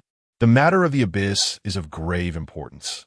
Should it be true that Tianyu sect has concealed this, they risk becoming the enemy of all sects in the flowing star domain. We implore sect leader Qin to be forthright, without further concealment. Sect leader Qin, representatives from various sects voiced their concerns, applying immense pressure upon Qingyuan. The numerous elders and disciples of the Tianyu sect found themselves in a state of bewilderment, unable to comprehend how the ceremony of alliance and marriage had escalated to this point. It is no wonder that the Tianyu sect was so eager to align itself with the Dongyi Palace. There were ulterior motives at play. Based on Qin Yang's demeanor, no one entertained the notion that the affairs of the demon abyss could be fabricated. The Dongyi Palace nearly fell into a trap, causing many to break out in a cold sweat on their behalf. Had the alliance been formalized, the Dongyi Palace would inevitably have become entangled in the consequences of the demon abyss, unable to extricate itself. The Dongyi Palace is indeed a formidable force within the flowing meteor domain, capable of alleviating some pressure for the Tianyu sect. Initially, the Dongyi Palace had anticipated that an alliance with the Tianyu sect would bolster its own foundation, granting it greater influence within this star domain. Little did they realize, the Tianyu sect had concealed its true depths so effectively. Given the circumstances, let's invite our fellow friends to step aside for a more in-depth discussion. With matters having reached this point, Qingyuan understood that the truth could no longer be concealed and resolved to lay everything bare before the assembly. Chapter 11. The departure of the crowd leading the way. Qingyuan was followed by the high-ranking members of various sections. On one side, Qin Yutong wore a grim expression, his eyes betraying a hint of suspicion. Unbeknownst to him, the matter of the demon lair had eluded his knowledge. His union with Bai Shishue was orchestrated by his father, Qin Yang. Moreover, Bai Shishue had once been the beloved companion of Chen Qingyuan, which made Qin Yutong eager to pursue her, expending considerable effort in his courtship. He had initially intended to converse with Chen Qingyuan after the marriage ceremony, perhaps exchanging a few harsh words, which he anticipated would elevate his spirits. However, the sudden turn of events left him bewildered. Bai Shishue, equally perplexed, stood amidst the crowd from Dongyi Palace, her expression blank, as if she had yet to grasp the situation at hand. Senior brother Yin, let us go and take a look. Clad in a blue long robe, Chen Qingyuan was unwilling to miss the unfolding drama and pulled Yin Minghai to follow the throng. You must not wander off. Stay close to senior brother, Yin Minghai admonished.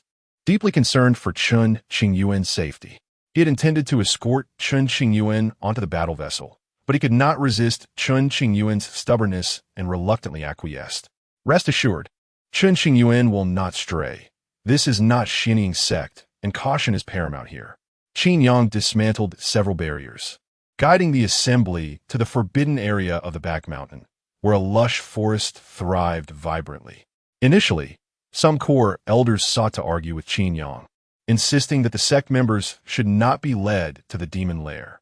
However, after Qingyuan presented his well-reasoned arguments, the informed elders lost their tempers and reluctantly consented. If a solution to the demon lair was not found promptly, the consequences of its eruption would spell disaster for Tianyu sect. Not only would Tianyu sect suffer, but the entire Fulyu star domain would be embroiled in calamity. After traversing the dense forest, over 1,000 people arrived at a desolate plain. Venturing deeper into the plain, they discovered a chasm with a diameter of approximately 10,000 meters, its entrance shimmering with intricate demonic patterns, from which thick demonic energy emanated. The demon lair lay at the bottom of this abyss, situated at the core of Tianyu sect's underground.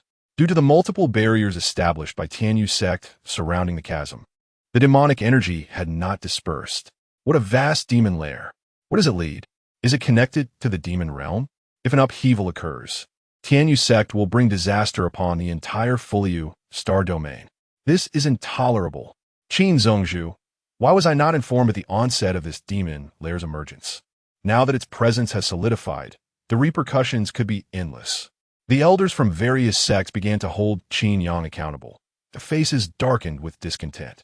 Listening to their reproaches, Qingyuan remained calm, his expression unperturbed. He had anticipated this day and had mentally prepared himself for it. Once the elders had exhausted their tirades, Qingyuan finally spoke. Dear friends, it is indeed Tianyu sect's fault, and we are willing to accept the consequences.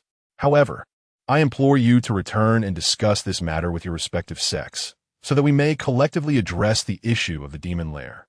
You are all well aware that should the demon lair erupt, it will affect every corner of the Fuliu star domain and even beyond. None can remain unaffected. This calamity was instigated by Tianyu sect. Why must we bear the burden? One elder exclaimed in anger. Tianyu sect is prepared to offer half of our treasury to the various sects, Qingyuan proclaimed, rising above the assembly and addressing them with authority. Once this matter is resolved, Tianyu sect is willing to shoulder the accountability of all the heroes of the realm. Then, Qingyuan turned his gaze towards the members of Dongyi Palace. Du Zhongzhu, if Dongyi Palace is willing to continue our alliance with Tianyu sect, we shall gladly present the remaining half of our treasury. Though Qingyuan felt a pang of regret, he understood the necessity of this action. The initial destruction wrought by the upheaval would first devastate Tianyu sect. For the sake of Tianyu sect's future, he had to set aside his pride and expend the sect's resources to garner support from others. Dongyi Palace does not wish to ally with Tianyu sect. I believe it is best to forego this. Du Ruoxing rejected without hesitation, unwilling to gamble the future of Dongyi Palace. Would you not reconsider, Du Zhongzhu? Qingyuan attempted to persuade her.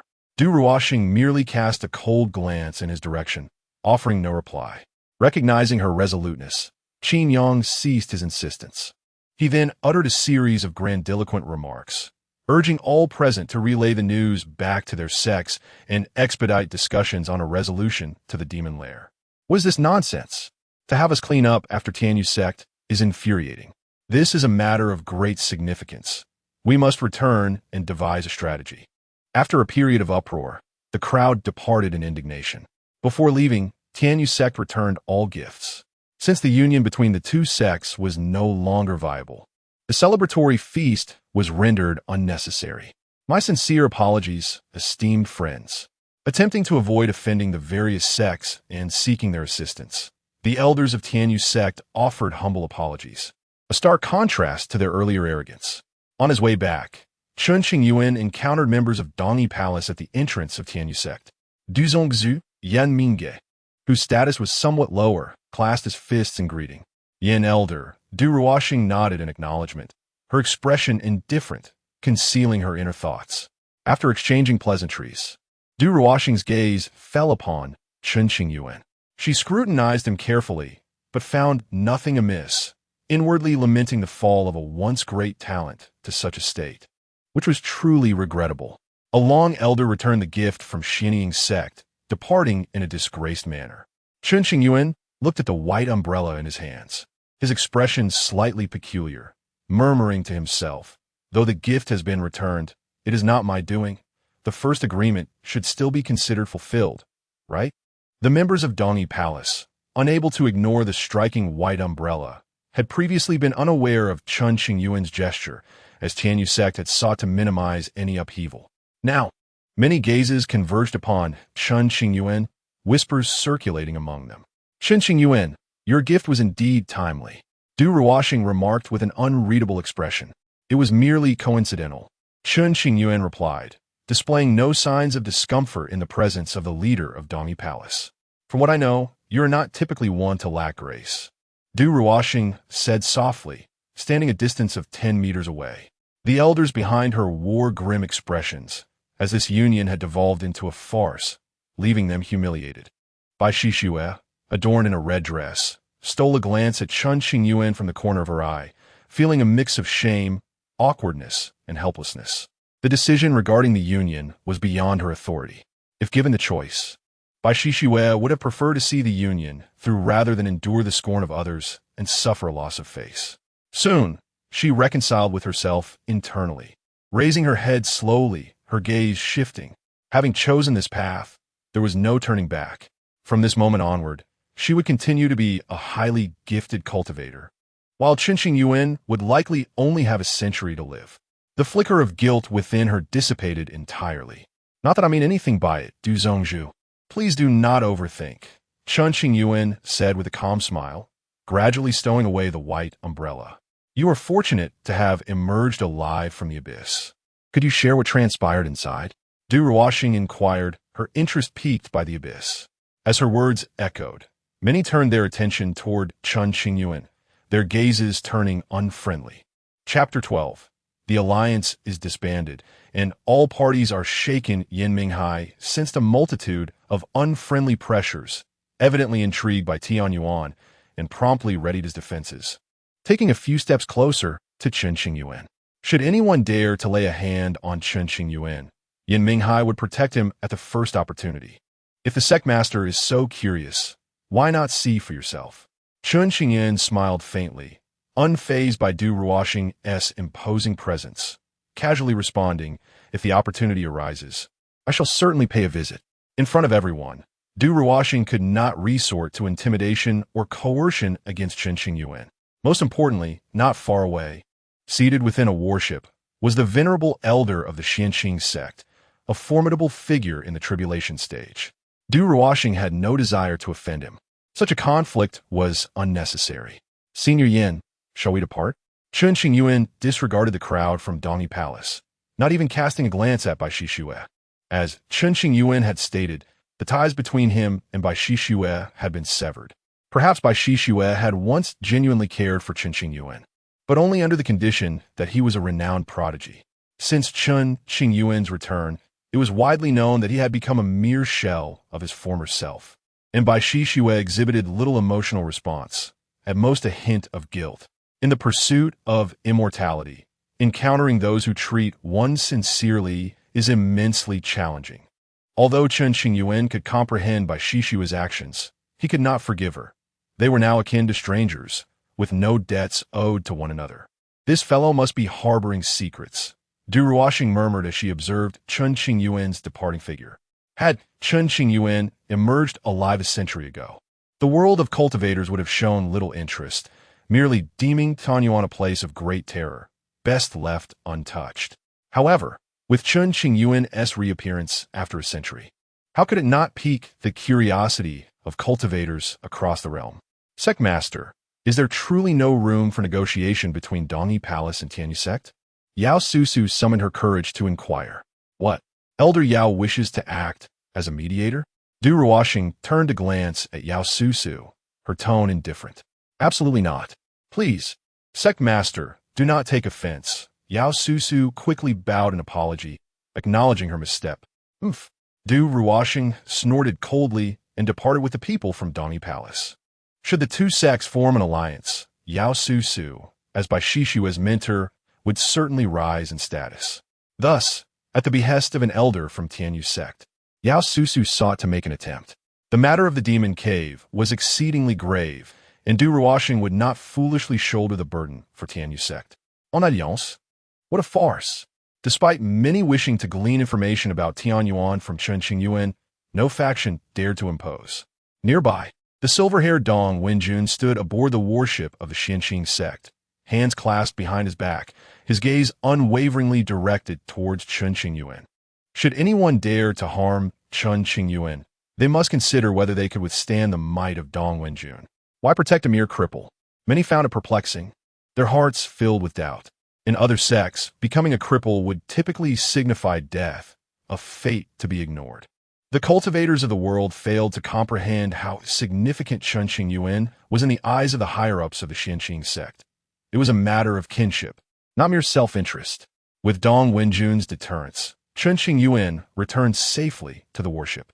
The group departed from Tianyu sect in grand procession, encountering no obstacles along the way. Before long, news of the annulled alliance spread throughout the land, along with the developments concerning the demon cave. Damn it, all the benefits were reaped by Tianyu sect, and now they create a massive dilemma for us to resolve. What kind of absurdity is this? It was no wonder Tianyu sect sought to quickly ally with Dongyi Palace. They aimed to secure a safety net before their imminent downfall. I always wondered how Tianyu sect could rise over the centuries. It turns out they gained immense fortune from the demon cave. Now that the situation has spiraled out of control, they expect us to bear the consequences. Truly outrageous. The higher-ups of various sects learned of this and erupted in furious denunciations, wishing to raze Tianyu's sect to the ground. Yet, Tianyu's sect had developed a formidable presence over the years, making it a challenging adversary. All the sects could do was grumble in private. Within the inner hall of Xianqing sect, a gathering discussed the matter of the demon cave. Though Chen Qingyuan had lost his cultivation, he still offered his insights. Sipping tea from the side. After much clamoring, some members of Xianqing sect proposed collaborating with the powerful figures of other sects to address the demon cave and settle accounts with Tianyu sect. Conversely, another faction believed that since the issue originated from Tianyu sect, it was prudent to refrain from immediate involvement. Junior brother, what is your perspective? Lin Changsheng raised his hand, urging the assembly to quiet down, turning his attention to the leisurely Chen Qingyuan. This matter does not concern us directly. There is no need for us to quarrel. Chen Qingyuan articulated his thoughts. It is Tianyu sect that should be anxious, not our Xianqing sect. Even if the demon cave truly erupted, we could first deal with Tianyu sect and then unite with fellow cultivators to address the aftermath. I concur with Junior Brother's assessment. Should we be compelled to act, it would be prudent to wait until after Tianyu sect's downfall. Many brothers and sisters expressed their agreement, deeply displeased with Tianyu sect's actions.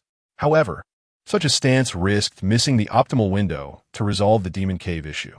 Should the situation exceed control, countless innocents might perish. An elder furrowed his brow, filled with concern. In my view, we should observe the situation. Chen Qingyuan understood the worries of those present and adopted a more serious demeanor, pondering for a moment. Let us postpone this discussion for now, Lin Changsheng interjected, wishing to prevent any discord. We shall first observe Tianyu sect's actions and then deliberate further. With the meeting concluded, Lin Changsheng requested that Dong Wenjun and Chen Qingyuan remain, while the others departed. Junior brother Dong, do you realize your error in leaving the sect without permission? Lin Changsheng appeared younger than Dong Wenjun, but was significantly his senior, possessing slightly greater strength. I acknowledge my mistake. Dong Wenjun lowered his head in contrition, offering no defense.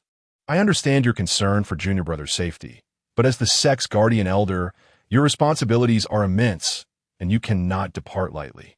If I were to leave the sect for any reason, and you were absent, the consequences of an intrusion would be dire. Lin Changsheng and Dong Wenjun were of the same lineage, both referring to Chen Qingyuan's master as Shibua, having benefited from his kindness. I willingly accept punishment. Dong Wenjun anticipated the consequences before his departure. You are to meditate in solitude for 3 months and abstain from alcohol for half a year, Lin Changsheng stated sternly. What? Dong Wenjun was taken aback, forcing a bitter smile. Senior brother, I can comply with the meditation, but must I truly forego alcohol? Absolutely not, Lin Changsheng replied firmly. Very well. Dong Wenjun, who had little interest in women and only relished wine, found the prospect of abstaining for 6 months torturous, but felt compelled to accept his punishment. Junior brother, upon your return, you have yet to pay respects to Shibua with incense. Do visit today. Having resolved this matter, Lin Changsheng shed his previous stern demeanor, his expression softening. Very well. Chen Qingyuan's master, whom he had never met, had passed shortly after Chen Qingyuan was taken into the fold. His master's passing felt somewhat suspicious. Yet Lin Changsheng personally buried him, with many elders as witnesses, thus leaving Chen Qingyuan to accept this reality. At that time, Chen Qingyuan was still an infant, oblivious to the events of the world. Due to the kindness his master had extended, Chen Qingyuan had greatly benefited. Over half of the senior members of Xianqing sect had received blessings and opportunities from his master, especially Lin Changsheng and Dong Wenjun, who had been repeatedly rescued from dire situations. With this connection, Chen Qingyuan had never suffered injustice, and he was privy to many secrets of his senior brothers. During the last examination to ascertain whether he had been possessed, Chen Qingyuan had to sacrifice his senior brothers to prove his innocence. It was not that he was incapable of keeping secrets. Chen Qingyuan and his companions arrived at the graveyard on the back mountain, where the autumn wind whispered mournfully, conveying a sense of desolation. Chapter 13, The Second Covenant.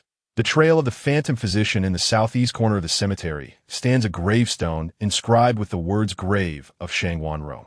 He was a legendary figure of the Xianqing sect and the adoptive master of Chen Qingyuan.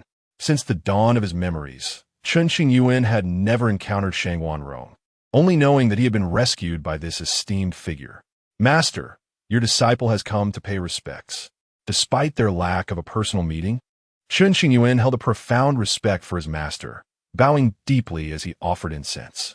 Martial uncle, Lin Changsheng and Dong Wenjun also bowed, their eyes gleaming with reverence. Were it not for Shangguan Rong's guidance and grace, they would not have ascended to their positions as sect leaders and elders. They might have perished in some forgotten corner long ago. The trio tidied the grave of dust, performed a few simple rites, and then departed from the cemetery. Dong Wenjun had been punished to reflect on his misdeeds, while Lin Changsheng remained with Chen Qingyuan in a secluded meditation chamber, discussing pressing matters. Junior brother, I have been inquiring about the means to reconstruct spiritual roots and have made some progress. Senior brother, you need not concern yourself so. Everything is bound by fate. Chen Qingyuan noticed Lin Changsheng's slightly haggard complexion, realizing he had been worrying excessively over his affairs. The world of cultivation was perilous and the human heart complex. It was not that Chen Qingyuan was unwilling to divulge the matter of his spiritual root reconstruction. Rather, it was a necessity to remain discreet. If word were to leak, not only would he face numerous troubles, but the entire Xianxing sect could be implicated. Having survived for a century in the abyss and reconstructed his flawless Tao roots, should such news reach the ears of certain formidable beings, it would undoubtedly incite unimaginable upheaval. This is what a senior brother ought to do. Lin Changsheng gently shook his head. I have discovered the whereabouts of the phantom physician, reportedly located in a certain area of the Yuhai star domain. He is the most renowned healer of the northern wilderness, having cured numerous enigmatic ailments, and there are even rumors of his ability to revive the dead. Chen Qingyuan had heard of the phantom physician since childhood, renowned for his elusive nature and unknown visage. Hearing that the phantom physician has been spotted in the Yuhai star domain, I shall accompany you in pursuit of fortune. To uncover such a lead, Lin Changsheng must have expended considerable energy and resources. However, every effort was worthwhile if it meant healing Chen Qingyuan. Senior brother, should I not be cured, would you be disappointed? Chen Qingyuan raised his gaze to meet Lin Changsheng's, his expression heavy with concern. Nonsense. You are a harbinger of fortune. Fate will favor you, and you shall not be left unhealed. Lin Changsheng hastened to reassure him, fearing Chen Qingyuan might lose hope. Yet exceptions exist. What if? Chen Qingyuan sought to discern Lin Changsheng's true thoughts, his tone earnest. Seeing the seriousness etched on Chen Qingyuan's face, Lin Changsheng fell silent for a long moment. Finally, with resolute eyes, he declared, if you truly cannot be healed, senior brother will ensure you live the latter half of your life without worries, arranging a suitable marriage for you and securing progeny. After your passing, I shall inter you beside martial uncle's grave, visiting periodically to share tales of the sect's happenings. In truth, Lin Changsheng had contemplated the worst outcomes many times, envisioning merely witnessing Chen Qingyuan age and pass away as a mortal. Regardless, as long as Chen Qingyuan lived, Lin Changsheng would not allow him to suffer. This sentiment was shared among the higher echelons of the Xianxing sect. Very well, I understand. Chen Qingyuan suddenly chuckled, breaking the somber atmosphere in the chamber. We have not yet reached the point of despair. There is no need for such gravity. Did you not bring forth this topic first? Why turn the tables now? Lin Changsheng's gaze was sharp. My fault. Let's not dwell on it.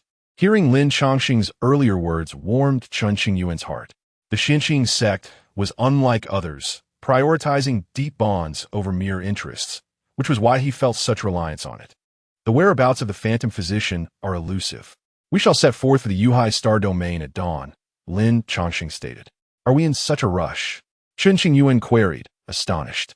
Should we miss this opportunity, it may be a century before we encounter the phantom physician again. The implication was clear. Chen Qingyuan possessed but this solitary chance to reconstruct his spiritual roots. After all, to live as a mortal in this world allowed for but a century of time. Senior brother, if you accompany me, what will become of the sect? Chen Qingyuan was concerned about potential turmoil within the Xianxing sect, unwilling for his situation to implicate it. Dong Shidi shall oversee the sect. There will be no issues. Do not fret over such matters. Lin Changsheng had arranged everything, allowing him the time to leave the Xinqing sect. To him, the task of assisting Chen Qingyuan in restoring his spiritual roots was paramount and not to be taken lightly. Very well. Chen Qingyuan found no reason to refuse and nodded in agreement. Lin Changsheng escorted Chen Qingyuan back to the meditation chamber before turning to leave. As night deepened, Chen Qingyuan sat by the bedside, retrieving a jade bracelet and scrutinizing it carefully. As his consciousness entered it, he once more felt the terrifying laws enveloping his soul. A suffocating sensation overwhelming him, and his heart sank slightly. The first covenant is barely fulfilled. An icy voice echoed in Chen Qingyuan's ears. The jade bracelet contained an enigmatic power, seemingly able to connect to the abyss and converse with the girl in red. Now you must undertake the second task. The girl in red spoke again. What task? Chen Qingyuan inquired. Travel to the northern Song Star domain. A gift awaits you. Her cold words reverberated in every corner of the jade bracelet space. What gift? Chen Qingyuan was intrigued. You shall know upon your arrival. With that, Chen Qingyuan's consciousness was expelled from the jade bracelet. The northern Song Star domain. Chen Qingyuan fell into contemplation, both anticipating and apprehensive about the gift the girl in red had mentioned. Each recollection of his century-long existence in the abyss sent shivers down his spine. The following day, Lin Changsheng arrived early at Chen Qingyuan's door, prepared to escort him to the Yuhai Star domain. Just as they were about to depart, an inner sect elder rushed in, urgency evident in his demeanor. Sect Master, this is a joint invitation from the 18 sects of the Fuliu Star domain, requesting your presence to discuss matters concerning the demon abyss. The Fuliu Star domain was home to 19 premier and top-tier forces, including the Xinqing sect. The significance of the collective invitation from the 18 sects was unmistakable. With the demon abyss expanding, all sacred grounds needed to devise a solution. I have no time. Let the Grand Elder attend. Lin Changsheng frowned, the first thought that sprang to his mind being a refusal of the invitation. Disinterested in engaging in futile debates with the leaders of various sections. Sect Master, this situation is extremely grave. If you do not attend, it would be unwise. The elder forced a bitter smile. Why should I mediate a solution for the troubles caused by Tianyu sect? Lin Changsheng scoffed, believing it sufficient that he did not exacerbate their plight. The issues surrounding the demon abyss have escalated, and the Xinqing sect will undoubtedly suffer as well. Sect Master, you must see this. Perhaps we can negotiate for substantial resources from Tianyu sect. This elder, responsible for both internal and external affairs, held a portion of authority to supervise the sect master. Senior brother, you attend to your duties. Chen Qingyuan understood the gravity of the situation and empathized with Lin Changsheng's desire to accompany him in search of the phantom physician. However, in light of the sect's greater good, Lin Changsheng, as sect master, could not be absent. Let someone else accompany me. Lin Changsheng turned to Chen Qingyuan, his expression serious, and sighed deeply, alas. After careful contemplation, Lin Changsheng realized that he must prioritize the greater good and summoned an individual through a message. Who could it be? Chapter 14. The benevolent Lin Changsheng was reluctant to address the troubles caused by Tian Yuzong, yet the gravity of the situation compelled his involvement. His absence could lead to undesirable consequences. Let Pingyan accompany you on this journey, he decided after much contemplation. Very well. Chen Qingyuan nodded gently, feeling a slight relief. Without Lin Changsheng by his side, he could seize opportunities to act independently without the fear of revealing his condition. Soon, a young man clad in white appeared, Lin Pingyan, the sole son of Lin Changsheng. As an inner elder of Xinqing sect, he had reached the pinnacle of the Yuan-Ying realm. Despite being centuries older than Chen Qingyuan, he addressed him with the respectful title of Little Uncle. Father, Little Uncle, Lin Pingyan greeted, having received a transmission that prompted him to hastily abandon his tasks and bow to the two. Initially, he found it challenging to address Chen Qingyuan as Little Uncle, but as he witnessed Chen Qingyuan's astonishing talents, outshining the young prodigies of the Fuliu domain and earning acclaim across the northern wilderness, his reservations dissipated. You are to accompany little uncle and ensure his safety, no matter what occurs. Do you understand? Lin Chongsheng instructed gravely, imparting the whereabouts of the ghost doctor with a gentle tap to Lin Pingyan's forehead. I understand, Lin Pingyan replied earnestly, assuring himself that as long as he remained unharmed, he would protect his little uncle at all costs. Go, Lin Chongsheng instructed, intentionally limiting the number of companions to avoid drawing attention. With Lin Pingyan safeguarding Chen Qingyuan, they could readily overcome most challenges unless they encountered formidable beings who had cultivated for millennia. Thus, Chen Qingyuan and Lin Pingyan set forth. Meanwhile, Lin Chongsheng conferred with several elders regarding the matters of the demon cave. They traveled in a stone carriage, a 100-meter-long vehicle that could traverse vast distances at incredible speeds, powered by the placement of spirit stones in designated spots. Inside, Chen Qingyuan felt at ease and untroubled. Little uncle, we estimate it will take about a month to reach the Yunhai Star domain, Lin Pingyan remarked. Although his talents did not quite match those of Chen Qingyuan in his prime, he was nonetheless highly regarded by the elders of the Xinqing sect. Had Chen Qingyuan not appeared, Lin Pingyan would likely have been appointed as the sect's junior master. A century ago, the sect had intended for Chen Qingyuan to assume that position, destined to lead the sect towards glory. Alas, fate had other plans. Now, after 100 years of deliberation, the higher-ups of the Xinqing sect aimed to select an auspicious date for Lin Pingyan's formal appointment as junior master. However, Chen Qingyuan's emergence disrupted their carefully laid plans. The elders still held hope that they could restore Chen Qingyuan's health, allowing him to assume the leadership role.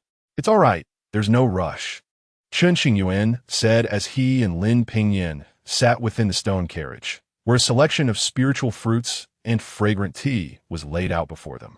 Lin Chongsheng's decision to have Lin Pingyan escort Chen Qingyuan was not a whimsical choice, but a well-considered one. Only by having the two together could they effectively eliminate unnecessary troubles and even foster camaraderie between their sections. Lin Pingyan had been raised by Lin Chongsheng himself. Thus, Chen Qingyuan trusted him implicitly, believing he would never stray from the righteous path, though he might occasionally harbor some discontent. Pingyan, I have heard that the sect's higher-ups intend to push you into the position of junior master, but my presence has complicated matters. Chen Qingyuan broached the topic candidly, wishing to unburden himself. That's of no concern, Lin Pingyan replied with a slight smile, displaying no evident emotional shift. Were I in your position, I would surely find it intolerable, perhaps even resorting to violence against those who obstruct my path or casting curses upon them. Chen Qingyuan spoke with mock ferocity, as if the injustice were his own. Observing Chen Qingyuan's demeanor, Lin Pingyan felt a weight lift from his heart, prompting a chuckle. Little uncle, you jest too much. Indeed, Ido, Chen Qingyuan asserted earnestly. You have labored for years, striving for the position of junior master, only to be thwarted by my arrival. In truth, I feel a sense of injustice on your behalf. Why not take out your frustrations on me? Little uncle, your theatrics are excessive. Lin Pingyan, clad in white, exuded a refined demeanor. He was meticulous and often reserved. I did feel anger, but that is merely a natural response. Once I came to terms with it, I realized that if I could restore your health, my accomplishments would not pale in comparison to the past. I would willingly support you in becoming the sect's leader. Whether a century ago or now, whenever Lin Pingyan was in Chen Qingyuan's company, his highborn elegance seemed to melt away, exposing vulnerabilities.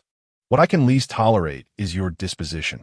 How can a practitioner be so reasonable? Chen Qingyuan sighed. You do not understand me, nor do you grasp the nature of my senior brothers. What do you mean, little uncle? Lin Pingyan inquired, furrowing his brow in confusion. I have never aspired to be the junior master, nor do I possess the ability to bear the weight of such responsibility. I can only strive to protect what I cherish. I have stated before that while the sect is vast, it does not feel like my true home. I yearn for a life of freedom and ease. With ample time ahead, Chen Qingyuan resolved to engage Lin Pingyan in deeper conversation. Pingyan, do you know why your father and the elders are insistent on placing me in a leadership position? Little uncle, your extraordinary talents have allowed you to dominate your peers, making you a fitting candidate for the sect's leadership role, Lin Pingyan responded, showing great respect for power and thus willingly addressing him as little uncle. That is one reason, yet not the fundamental one. Chen Qingyuan gently shook his head. Are there other reasons? Lin Pingyan asked curiously. Is it because of the grand ancestor? Not quite. Chen Qingyuan replied once more with a shake of his head. Then what is it? Lin Pingyan's curiosity was thoroughly piqued. Throughout my life, whether in the outside world or within the sect, I have never known defeat. Chen Qingyuan began, his tone contemplative. You, however, are different. Your nature is too gentle, lacking the ruthlessness required. If you were to lead the sect, it would inevitably lead to limitations, and the disciples within would gradually lose their fighting spirit. This would be a fatal blow for any sect. Life is precious. I do not wish to become a butcher, Lin Pingyan stated. Having lived for over 5 centuries, he had taken fewer than 10 lives, all of whom were irredeemably wicked. His excessive compassion rendered him unfit for leadership. This time, your senior brother has entrusted you with my protection, both to demonstrate his faith in you and to challenge your character. By accompanying me, you may be influenced to shed these detrimental traits. In the realm of cultivation, mercy was often seen as a vice, yet Lin Pingyan, embodying the essence of a scholar, was inherently gentle. Had he been born in a sect prone to internal strife, he would have undoubtedly faced harsher challenges. Kindness invites oppression. This is true for mortals and cultivators alike. Lin Pingyan, while not unwilling to harden his heart, found it difficult to do so. To him, life was invaluable, and unless one was marked for death, he could never bring himself to deliver a fatal blow. It was precisely this indecisiveness and excessive kindness that made the sect's higher-ups hesitant to appoint him as junior master. Every leader had blood on their hands. For the benefit of the sect, one sometimes had to undertake actions they knew to be wrong. Only in this way could the sect endure, instilling fear in rivals and safeguarding its disciples. Perhaps, with time, you may change. Chen Qingyuan reclined in the rocking chair, gently closing his eyes. If you can bring about change, the position of the future sect leader shall undoubtedly be yours. As your junior master uncle, I shall certainly assist you. It may prove challenging for Chen Qingyuan to guide someone towards goodness, yet leading them astray poses no such difficulty. I do not covet power. I merely wish to avoid disappointing my father. Lin Pingyan diligently practiced with the aspiration of becoming the junior sect leader solely to earn Lin Chongqing's acknowledgement. Given the current trajectory and pace of our journey, we should pass by Bei sect tomorrow. Be sure to pause for a moment then. Chen Qingyuan murmured from his bed. For what purpose? Lin Pingyan inquired. To settle accounts. A faint smile, laced with mischief, curled upon Chen Qingyuan's lips. Chapter 15. Debt Collection. Firm attitude the following day. The war chariot came to a halt at the borders of the Bei sect. Lin Pingyan instructed for the sect's steward to be summoned. Chen Qingyuan sat within, savoring his tea. Although Lin Pingyan was unaware of the nature of the debt Chen Qingyuan intended to collect, he refrained from inquiring further and swiftly made his way to the mountain entrance of the Bei sect. Lin Pingyan, displaying utmost courtesy, announced his identity and awaited a disciple's notification at the entrance. Observing Lin Pingyan's adherence to decorum, Chen Qingyuan felt a sense of exasperation and called out loudly. As an inner door elder of the Xianxing sect, how can you be left waiting at the entrance? The gatekeeper disciples of the Bei sect clearly lack manners. Simply kick the door open. Remaining in the war chariot, Chen Qingyuan's voice resonated clearly in Lin Pingyan's ears. Junior uncle, this is rather inappropriate. He protested, aware that kicking the door open was not in line with Lin Pingyan's principles. What's inappropriate about it? The Bei sect is merely a second-rate sect. As an elder of the Xianxing sect, if they do not invite you in directly, it is a slight against our sect's dignity. If word of this spreads, our disciples will certainly face bullying when outside. Everyone will want to trample on us. Chen Qingyuan deliberately exaggerated the situation's severity, aiming to increase the pressure on Lin Pingyan. Is it truly that serious? Lin Pingyan glanced back at the war chariot, communicating telepathically. Pingyan, am I no longer your junior uncle? Seeing Lin Pingyan still hesitating, Chen Qingyuan decided to leverage his seniority. Yes, Lin Pingyan quickly replied. Then heed your junior uncle's words and kick the door open, Chen Qingyuan commanded sternly. If you do not do so today, I shall not proceed to the Yunhai Star region, nor will I treat my ailment. Upon hearing this, Lin Pingyan grew anxious. If Chen Qingyuan truly refused to heal his injuries, Lin Pingyan would live with guilt for the rest of his life. With no other choice, Lin Pingyan steeled himself and delivered a powerful kick to the door, which flew open with a resounding crash. In an instant, numerous figures appeared in the sky above the base sect, eager to see who possessed the audacity to act so recklessly, creating a tense atmosphere. Elder Lin, what is the meaning of this? An inner door elder of the Bay sect approached, his expression darkening upon witnessing the door being kicked open. Nothing much. Lin Pingyan felt a pang of guilt, yet he maintained an expression of indifference, just as both sides found themselves in a stalemate. Chen Qingyuan spoke from within the war chariot. He produced a common object, a sound transmission tube, which amplifies sound many times over, a tool of little value to cultivators. Standing at the front of the war chariot, he raised the tube to his lips and shouted towards the Bay sect. Pingyan is an inner door elder of the Xianxing sect, the direct son of the sect master. He comes to visit the Bay sect and is treated as an outsider? Do you not regard our Xianxing sect? Regardless of right or wrong, he placed a hefty accusation upon the Bay sect. Chen Qingyuan, it's him. Many from the Bay sect recognized Chen Qingyuan and murmured among themselves. The Bay sect has no such intention, a certain elder quickly asserted. According to the rules, only after the gatekeeper disciples have notified can visitors be allowed entry. Nonsense rules. Chen Qingyuan retorted. If an elder from the Tianyu sect were to arrive, would the Bay sect deny them entrance? The Bay sect's refusal to grant the Xianxing sect this courtesy indicates that you believe us to be fallen and easy to bully. Elder Chen, please do not take offense.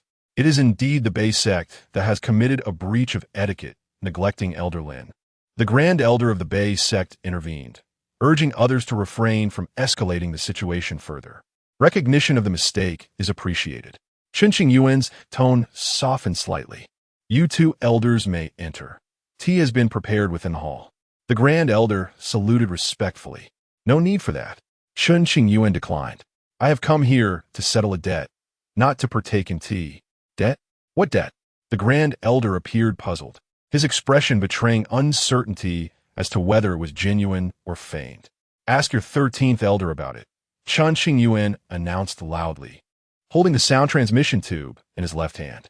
Immediately, the Grand Elder summoned the 13th Elder, a slender middle-aged man. What is the matter?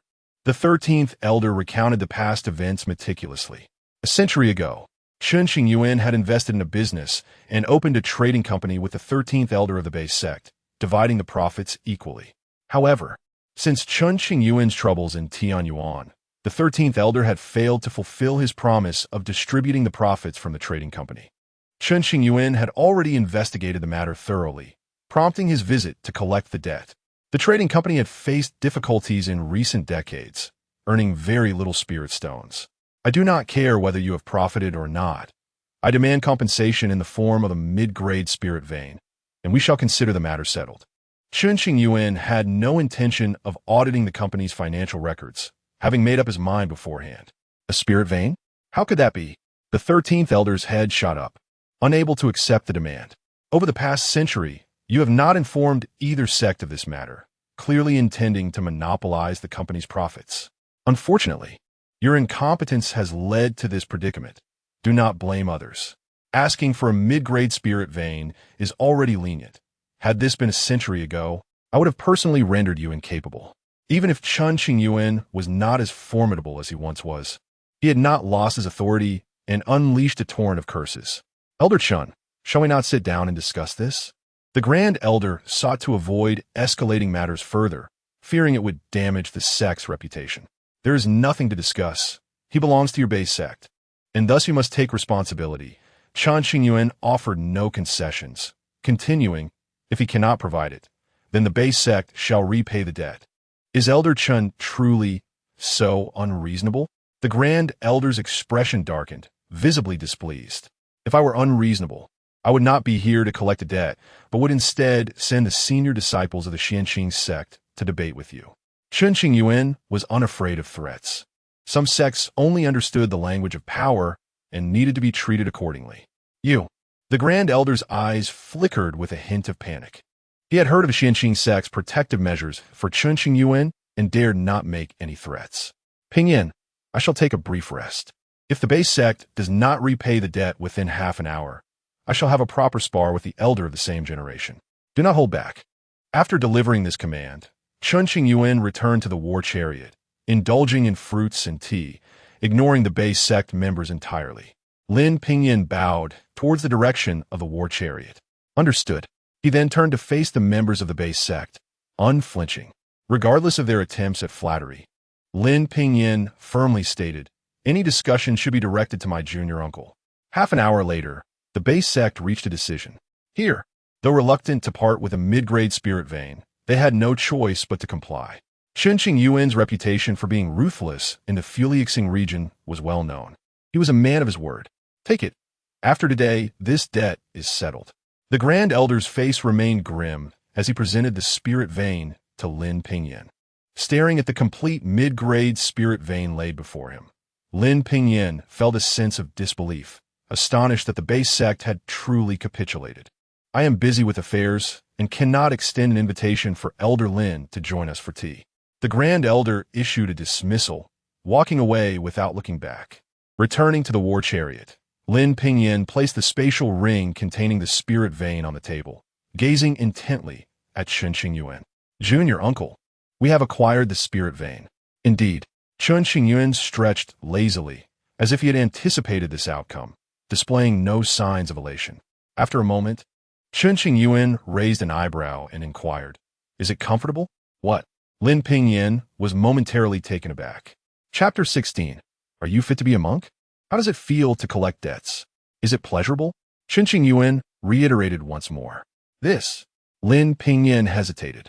Stop stammering and speak frankly, Chen Qingyuan urged. To be honest, Master Uncle, it feels a bit strange, Lin Pingyan confessed. At first, I felt uncomfortable, thinking it was rather crude. Yet, upon successfully reclaiming a spiritual vein, I was immensely pleased, as if I had found something valuable that was left behind. What do you mean by found? This investment was made by your master uncle a century ago.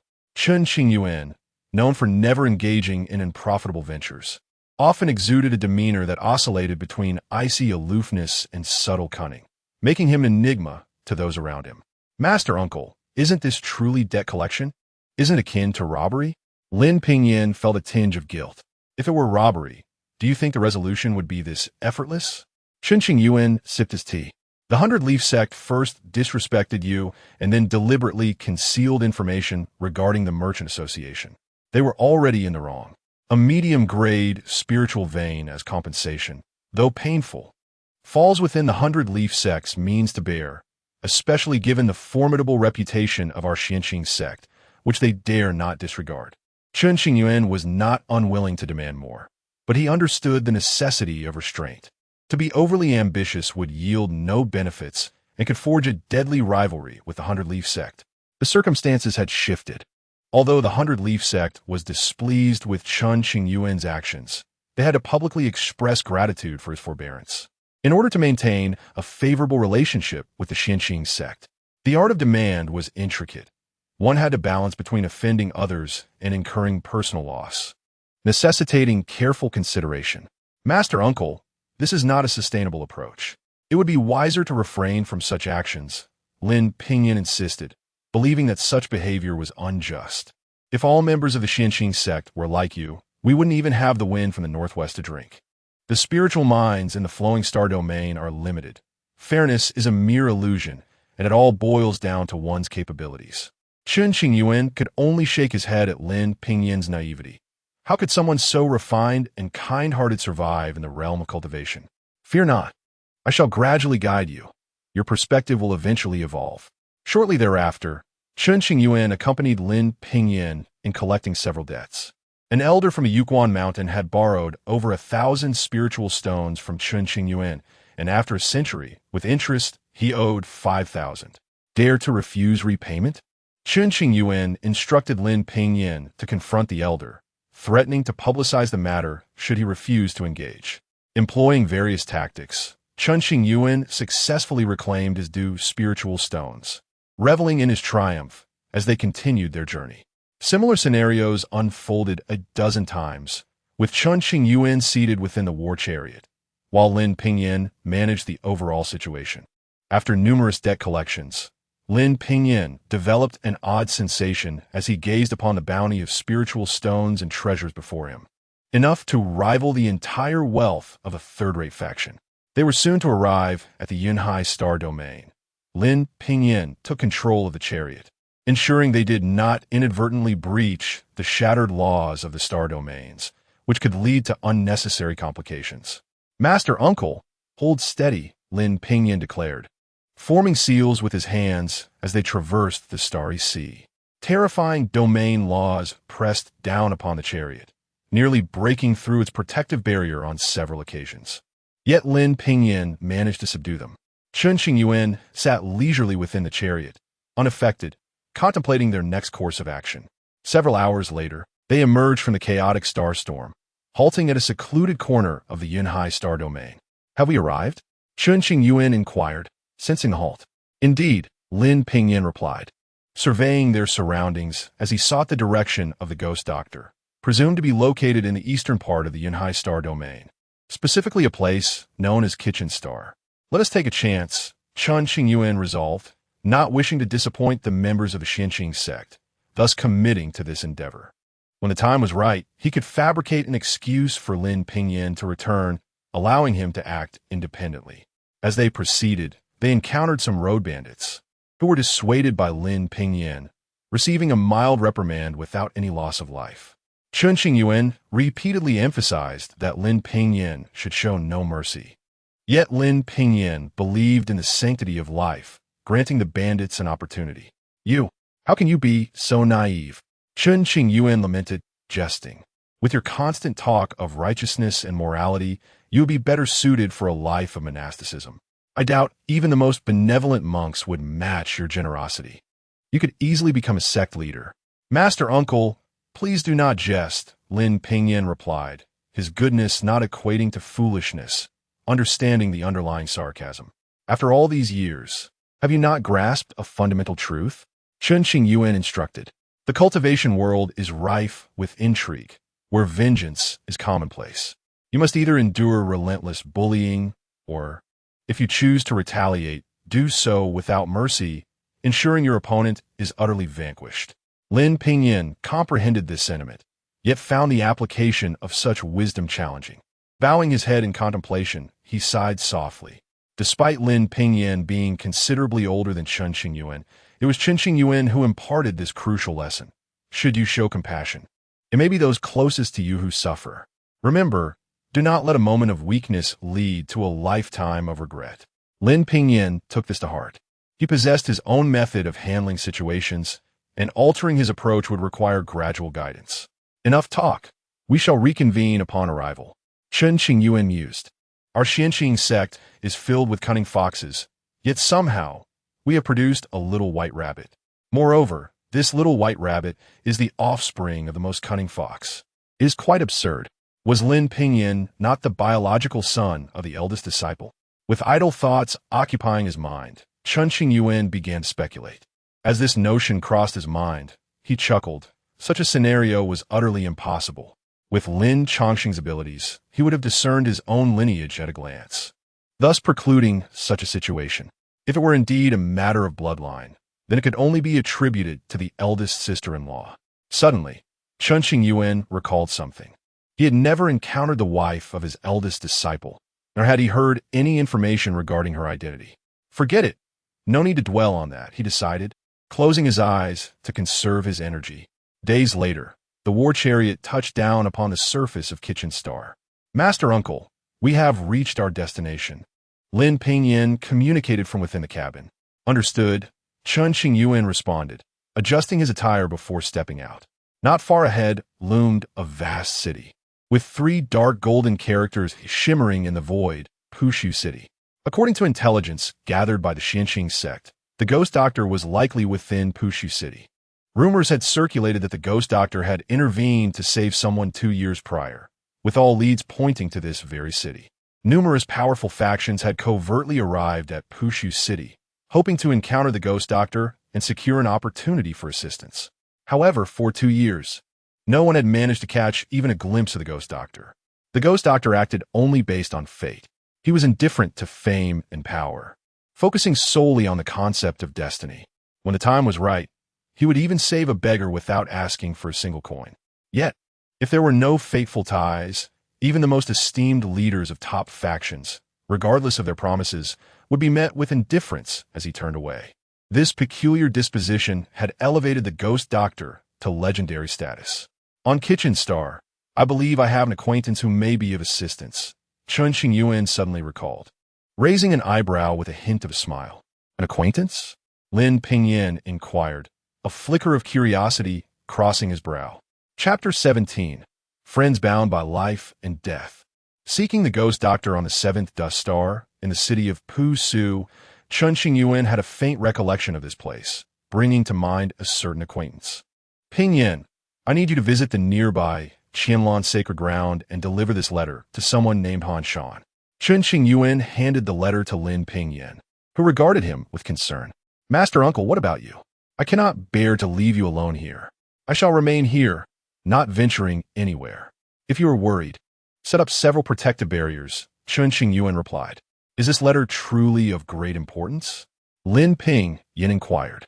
Once we locate that acquaintance, our tasks here will become significantly easier, and our chances of finding the ghost doctor will increase. Chen Qingyuan affirmed with a slow nod. Very well. I shall be swift in my return. As Lin Pingyan departed, he sealed Chen Qingyuan within the stone carriage and activated a special protective mechanism. After Lin Pingyan left, a grave expression crossed Chen Qingyuan's face as he murmured to himself, I must devise a plan to deceive Xiao Yin back here, so I can attend to my matters. Thus far, Chen Qingyuan had kept the matter of his spiritual root reconstruction a secret from everyone. Only by growing stronger could he evade unwanted attention and prevent chaos from arising. He resolved to set a trap for Han Shan, confident that he could easily deceive Xiao Yin. With his thoughts in place, Chen Qingyuan reclined within the carriage, closing his eyes to rest and awaiting the passage of time. Days later, clad in white, Lin Pingyan returned with a youth dressed in black. This young man was Han Shan, who recognized the letter at first glance as being penned by Chen Qingyuan. The contents detailed past events, leaving no room for doubt. Consequently, Han Shan laid aside all his affairs and hurried over. Brother Chen, is it truly you? Upon seeing Chen Qingyuan, Han Shan was both astonished and delighted. The incident at Tianyuan a century ago had stirred great commotion, even reaching the distant Yinhai Star region, where Han Shan had mourned upon hearing of Chen Qingyuan's supposed demise. Upon reading the letter, Han Shan had been momentarily stunned. After Lin Pingyan explained the circumstances, he understood that Chen Qingyuan had faked his death and was remarkably fortunate. Old Han, I saved your life back then. It is time to repay that debt, Chen Qingyuan stated directly, uninterested in reminiscing. A century prior, Chen Qingyuan had ventured into a certain territory of the Yinhai Star region, fortuitously meeting Han Shan and entering a perilous secret realm. Han Shan had nearly lost his life, but it was Chen Qingyuan who had rescued him. Of course, I shall repay it, Han Shan solemnly nodded. Come inside and let us converse. Chen Qingyuan gestured toward the stone carriage. Moments later, the three of them sat within the stone carriage, sipping tea and discussing matters. To ensure their conversation remained private, Lin Pingyan enacted several additional barriers.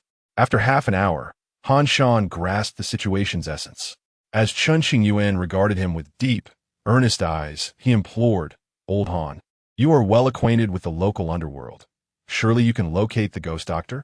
I will do my utmost, Han Shan replied, their gazes locking with a serious understanding. I have indeed heard of the ghost doctor's whereabouts. It is said he is concealed within Pusu City, and many powerful beings have sought him, yet to no avail. Han Shan continued, you shall stay within the city for the time being. Give me a while to investigate. Should I uncover any leads, I will inform you immediately. Agreed. Chen Qingyuan nodded. Lin Pingyan rose and clasped his fists in gratitude. Thank you for your assistance. Do not mention it, Han Shan replied, casting a final glance at Chen Qingyuan before departing. Once Han Shan had walked some distance away, Lin Pingyan's expression darkened with concern as he quietly asked, Master Uncle, Can we trust this person?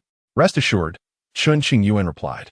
Old Han and I share a bond forged through life and death. There is no cause for worry. Such caution was entirely justified. When navigating unfamiliar territories, one must be wary of trust, lest they attract misfortune.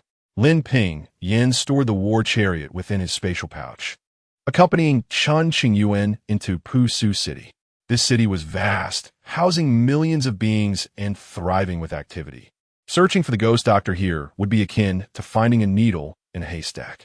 They settled into a secure inn for cultivators, opting for a spacious chamber fortified with barriers to ensure Chen Qingyuan's safety. After a night's rest, Chen Qingyuan felt an urge to explore the city, thinking, since we are here, we might as well enjoy ourselves. Master Uncle, let's exercise caution and refrain from wandering about, Lin Pingyan advised. The distance from Xianqing's sect was considerable, and encountering trouble could place Chen Qingyuan in peril. For safety's sake, it was best to remain within their quarters. Why are you so overly cautious? Chen Qingyuan jested lightly. The city is patrolled by guards. Incidents are unlikely to occur, and it is quite safe. Better to be cautious than to regret, Lin Pingyan insisted, resolutely blocking all exits. Xiaoyan, you are being excessive, Chen Qingyuan protested, wishing to step outside and discreetly relay instructions to Han Shan regarding their plans. However, Lin Pingyan's firm obstruction thwarted this intention. For the sake of your safety, I must be so, Lin Pingyan declared, adopting a righteous demeanor. Seeing this, Chen Qingyuan relented, reclining on a soft bed to rest. Very well. I shall refrain from venturing out. Days of monotonous waiting passed until, finally, Han Shan returned. He and Lin Pingyan exchanged communication jade symbols, making it easy to locate one another. Master Uncle, we have news, Lin Pingyan exclaimed with evident joy. Really? Chen Qingyuan responded, momentarily taken aback, his expression revealing curiosity rather than elation. Han Shan is currently at East Street. Let's go find him.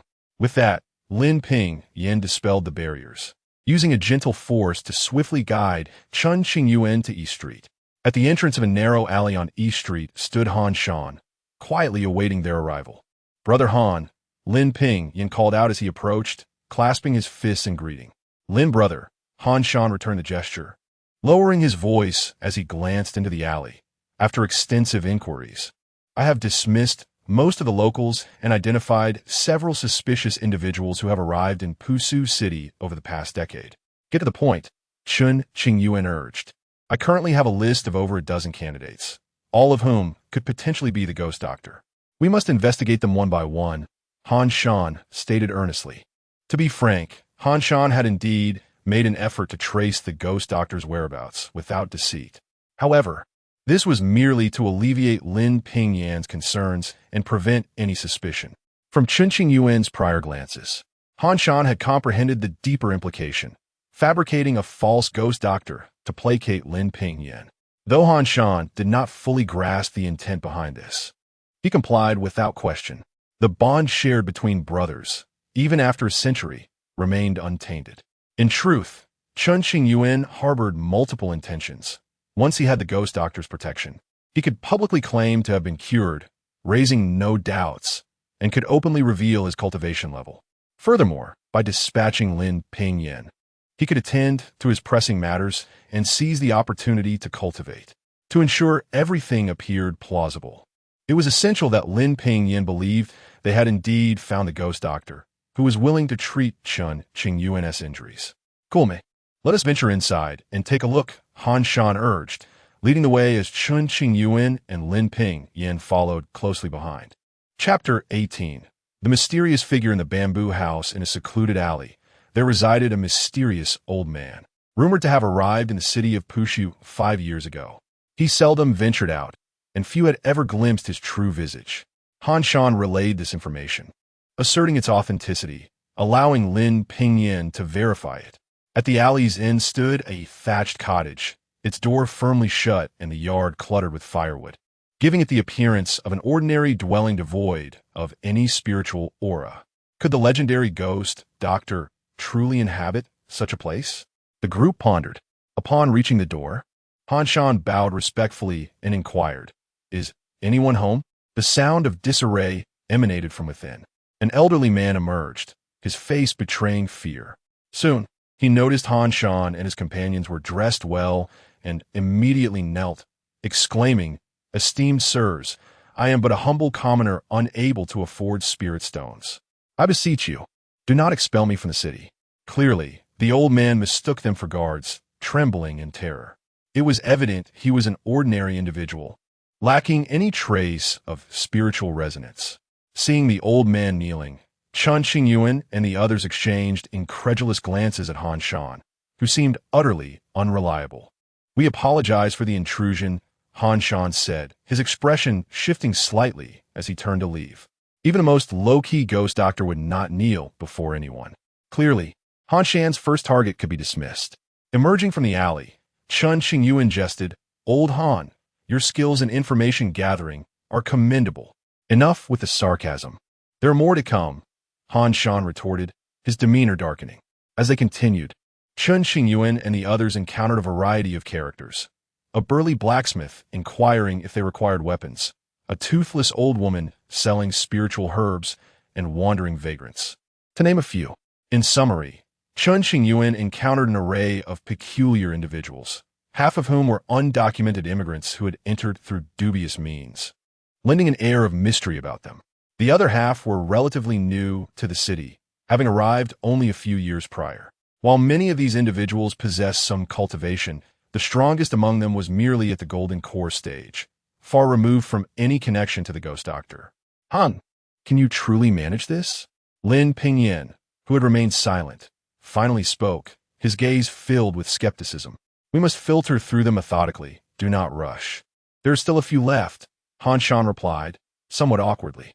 After 5 days of investigation, they had ruled out 16 candidates. Today, Han Shan led them to a more remote location at the end of South Street, where few ventured. Despite its solitude, the scenery was exquisite, with azure waves and willows swaying in the breeze. There stood a seemingly ordinary house made of green bamboo, its yard flourishing with fruits and vegetables, resembling a paradise untouched by the world. To the left of the bamboo door hung a wooden sign bearing the inscription, "Due to prior engagements, please wait until the eaves decay." Chen Qingyuan pondered this phrase, concluding it simply signified a connection. At this point, Chen Qingyuan felt assured that Han Shan had finally become reliable. Surely, they were approaching the crux of their quest. In his view, this location represented Han Shan's true strategy, with all previous efforts serving merely as groundwork to illustrate the arduous journey of seeking the ghost doctor, a task not easily accomplished. Whether Han Shan could evade Lin Pingyan's scrutiny rested upon the ingenuity of his plans. At the very least, they ought to seek a powerful individual far surpassing Lin Pingyan's capabilities. Han Shan approached the door and knocked, raising his voice slightly. "Is anyone home? We mean no harm." After a prolonged silence, he repeated, "Is anyone there?" The atmosphere remained eerily quiet, prompting Han Shan to cautiously extend his spiritual sense to probe within. However, such an intrusion could easily offend. Thus, he had initially called out multiple times, and only upon receiving no response did he dare to proceed. Suddenly, as Han Shan's spiritual sense attempted to breach the threshold, it was abruptly halted by a formidable force, causing him to stagger back several steps, blood spilling from his lips as he coughed softly. Cough! The backlash from his spiritual sense left him injured. "Old Han, are you all right?" Chen Qingyuan and Lin Pingyan rushed to support him, concern etched on their faces. Seizing the moment Lin Pingyan turned away, Chen Qingyuan exchanged a glance with Han Shan, a flicker of admiration crossing his eyes. "What a performance, risking your own injury to deceive young Yen." Unbeknownst to Han Shan, he was oblivious to the surrounding barriers of the bamboo yard. Had he realized their presence, he would never have dared to probe with his spiritual sense. The pain of injury was not to be taken lightly. "I'm fine," Han Shan replied, regulating his turbulent energy. Once composed, he fixed his gaze on the bamboo house, his expression tense as he whispered, "There may be a formidable presence residing here. We must tread carefully and avoid inciting offense." Could it truly be the fabled ghost doctor? Lin Pingyan felt a surge of excitement, glancing at Chen Qingyuan. If they could locate the ghost doctor, there might yet be hope for his master's recovery. Chen Qingyuan, reflecting on Han Shan's abilities, realized he had underestimated him and resolved to treat him to a meal afterward. Crafting such an intricate domain within a month was indeed impressive. To Chen Qingyuan's discerning eye, the bamboo house revealed no apparent flaws. Han Shan, a core disciple of the Qianlong sacred land, inadvertently trespassed earlier. I humbly seek your forgiveness, esteemed elder, he declared, bowing toward the bamboo house, hoping to temper any potential ire. What is your purpose here? A voice, altered by some mystical art, resonated from within, defying gender identification. A friend has sustained grave injuries, and I dare to inquire if you're the ghost doctor. As the voice echoed, Han Shan felt an overwhelming pressure envelop him, rendering him nearly immobile, as if a multitude of mountains weighed heavily upon his shoulders. He forced himself to respond. Chen Qingyuan and Lin Pingyin slightly bowed, refraining from any disrespectful behavior. After a prolonged silence, no reply emerged from the house. The group, uncertain of the situation, could only wait. An entire hour passed, and Han Shan's patience waned. He turned to Chen Qingyuan and Lin Pingyin, muttering, "This individual may be a recluse, not necessarily the ghost doctor. Perhaps we should depart. There are still several suspicious candidates to consider." Chen Qingyuan Han Shan, silently acknowledging his strategy of retreating to advance, maintaining an air of mystery. This approach was clever indeed. The ghost doctor's temperament was notoriously eccentric, and given the intricate barriers in place, they could not leave without confirming their identity. Lin Pingyin was unwilling to overlook any potential opportunity and insisted on waiting. "Are we truly not leaving?" As Han Shan spoke, he fixed his gaze on Chen Qingyuan. "We cannot concede so easily. Let's hold on a bit longer." Chen Qingyuan stated earnestly. "Very well." Han Shan reluctantly acquiesced, gritting his teeth in determination. They lingered for another 2 hours until nightfall descended, the full moon casting its silhouette. At that moment, a voice devoid of emotion reached their ears, accompanied by a luminous glow that shone upon Chen Qingyuan. "This person shall remain. The others may depart." In an instant, Han Shan and Lin Pingyin found themselves gently pushed away by a soothing force, unable to approach the bamboo house. Chapter 19. The Woman in the Black Dress. The legendary ghost doctor. The door of the bamboo house creaked open, and Chen Qingyuan was drawn inside by an unseen force. "Junior Master," Lin Pingyin exclaimed, his face etched with concern. However, due to the activation of the bamboo house's barrier, he found himself unable to approach, no matter how hard he tried. "Do not raise a ruckus here. Should you dare to do so again, do not blame me for my ruthlessness," came his stern reprimand. Instantly, a chilling gust of wind surged towards Lin Pingyin, sending him staggering back 100 meters. He quickly fell silent, refraining from further words. Indeed, this was the ghost doctor. The formidable aura and imposing rules left no room for doubt in Lin Pingyin's mind. Meanwhile, Han Shan stood frozen in place, never imagining he would truly encounter such a powerful being. Though his exterior remained still, his heart cried out, "Brother Chen, this is not the trap I set. The true destination lies ahead." This was intended both to buy time and to allow for a few failures, ensuring that the charade did not appear false. Han Shan had arranged for his master to masquerade as the ghost doctor in a hidden corner of the western city. He had devoted considerable effort to this endeavor. Yet, before his master could appear, they stumbled upon this terrifying presence. According to Han Shan's conjecture, the individual inside the bamboo house was likely the elusive ghost doctor sought by various factions. In recent years, the influx of people into the city had become overwhelming. The dozen individuals Han Shan had previously sought were merely random selections, including this visit to the bamboo house. He never expected to unwittingly stumble upon the genuine article. It was truly absurd. "Do not let the news of my presence spread. Do you understand?" came another voice, echoing in their minds. The younger generation understands. Lin Pingyin was now convinced that the occupant of the bamboo house was indeed the ghost doctor. He performed a deep bow, pleading, "Please, esteemed elder, heal my junior master. Should you require anything, do not hesitate to command." "Begone." The figure inside the bamboo house issued a dismissal. Consequently, Lin Pingyin and Han Shan departed, burdened with complex emotions. Han Shan still found it hard to believe that he had inadvertently chosen a location where the ghost doctor truly resided. Brother Han, you must have exerted considerable effort this time. You have been of great assistance. In the future, should you require the support of the Xinqing sect when visiting the falling star domain, feel free to ask. To Lin Pingyin, it was evident that Han Shan had expended significant resources, and he felt grateful, vowing to remember this kindness. In no need for such formality, Han Shan stammered, still in shock. I must report this matter to the elders of my sect, so I shall take my leave. If there is a chance in the future, I will certainly share a drink with Brother Han. With that, Lin Pingyin took to the winds, unwilling to waste any time. Remaining here was futile. It was best to return and inform the elders to await his arrival, lest any unforeseen circumstances arise. The matter now involved the ghost doctor, and given Lin Pingyin's status and strength, he found himself unable to engage in conversation. Once Lin Pingyin departed, Han Shan gazed in the direction of the bamboo house. His expression complex, murmuring, "Brother Chen, do not speak recklessly and offend others. Seek your own fortune." It was said that the ghost doctor possessed a rather peculiar temperament, displaying emotions that were hard to read and difficult to engage with. Han Shan could only silently pray for Chen Qingyuan, hoping there would still be a chance to see him again. Meanwhile, within the mysterious bamboo house, Chen Qingyuan was guided to the depths of the courtyard by a gentle force.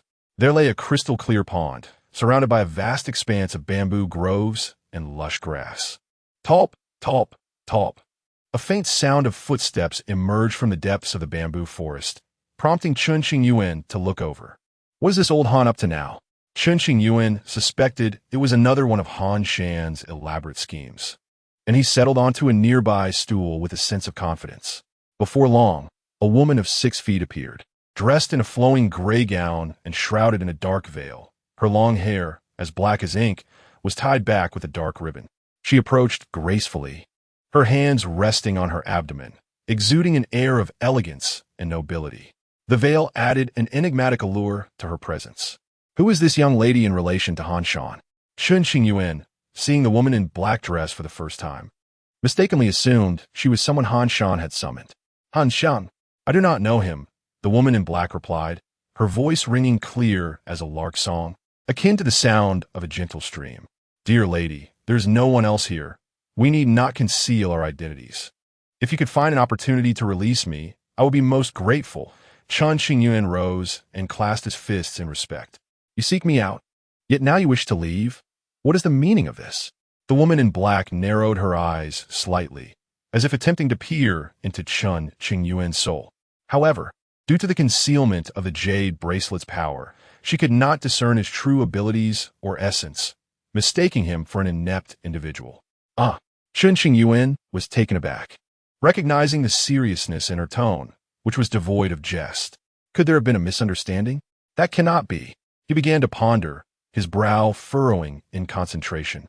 At that moment, a mysterious force emanated from the woman in black. In an instant, the bamboo grove and grassy expanse transformed. An ordinary blade of grass morphed into a 9-leaf spirit flower, while the bamboo forest evolved into a realm of purple bamboo, resonating with the flow of rules.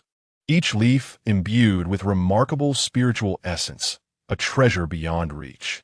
The ground, now brimming with spiritual herbs and precious treasures, left Chen Qingyuan dumbfounded, his expression shifting dramatically.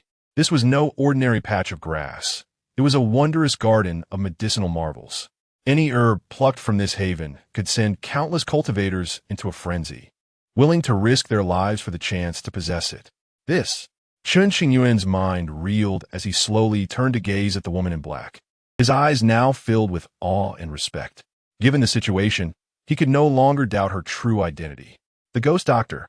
What in the world was old Han playing at? Wasn't he merely trying to pull a fast one? How did he end up finding the real deal? At that moment, Chen Qingyuan longed for a face-to-face conversation with Han Shan. Encountering the ghost doctor had thrown him into a predicament far beyond his expectations. Initially, he had intended to deceive Lin Pingyin and claim that he had been healed. allowing him to proceed to the location spoken of by the celestial being and fulfill his second agreement. I am Chen Qingyuan, a member of the Xianqing sect, and I pay my respects to the esteemed ghost doctor. After a moment of shock, Chen Qingyuan regained his composure and bowed deeply to the woman in black. He had anticipated that the legendary ghost doctor would be an old man, yet here stood a young woman. Although her face was concealed by a veil, her graceful figure and starry eyes suggested that her beauty was remarkable. You do not seem to have come seeking me, the ghost doctor remarked coolly, her eyes discerning, gleaning insights from Chen Qingyuan's demeanor. I have suffered severe injuries, and the elders of my sect have gone to great lengths to track down the ghost doctor, hoping I might have a stroke of luck in encountering you. I did not expect to truly meet you, and thus I am somewhat at a loss. Chen Qingyuan could not reveal the entire truth. Oh, is that so? The ghost doctor continued to observe Chen Qingyuan intently, sensing a unique essence emanating from him. Of course, I would not dare to deceive you, esteemed elder, Chen Qingyuan affirmed solemnly. Then allow me to examine your body thoroughly and see if I can assist you in your healing. Intrigued by the peculiar essence, the ghost doctor was compelled to investigate further. Chapter 20. Thick-skinned with the skills of a ghost doctor, combined with certain past experiences, I could discern the remnants of forbidden traces lingering on Chen Qingyuan. The laws of the forbidden zones are exceptionally unique, starkly different from the traces of the heavenly pathways. Knowing my body is beyond repair, I did not wish to burden the elder with futile efforts.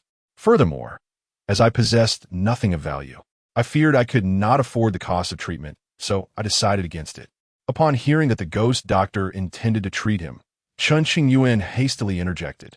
He harbored too many hidden secrets and wished to keep them concealed. I treat ailments solely based on fate. Since I have chosen you, I shall not take a single coin, the ghost doctor stated. The more Chen Qingyuan insisted, the more curious the ghost doctor became, eager to delve deeper. Sit down, he commanded.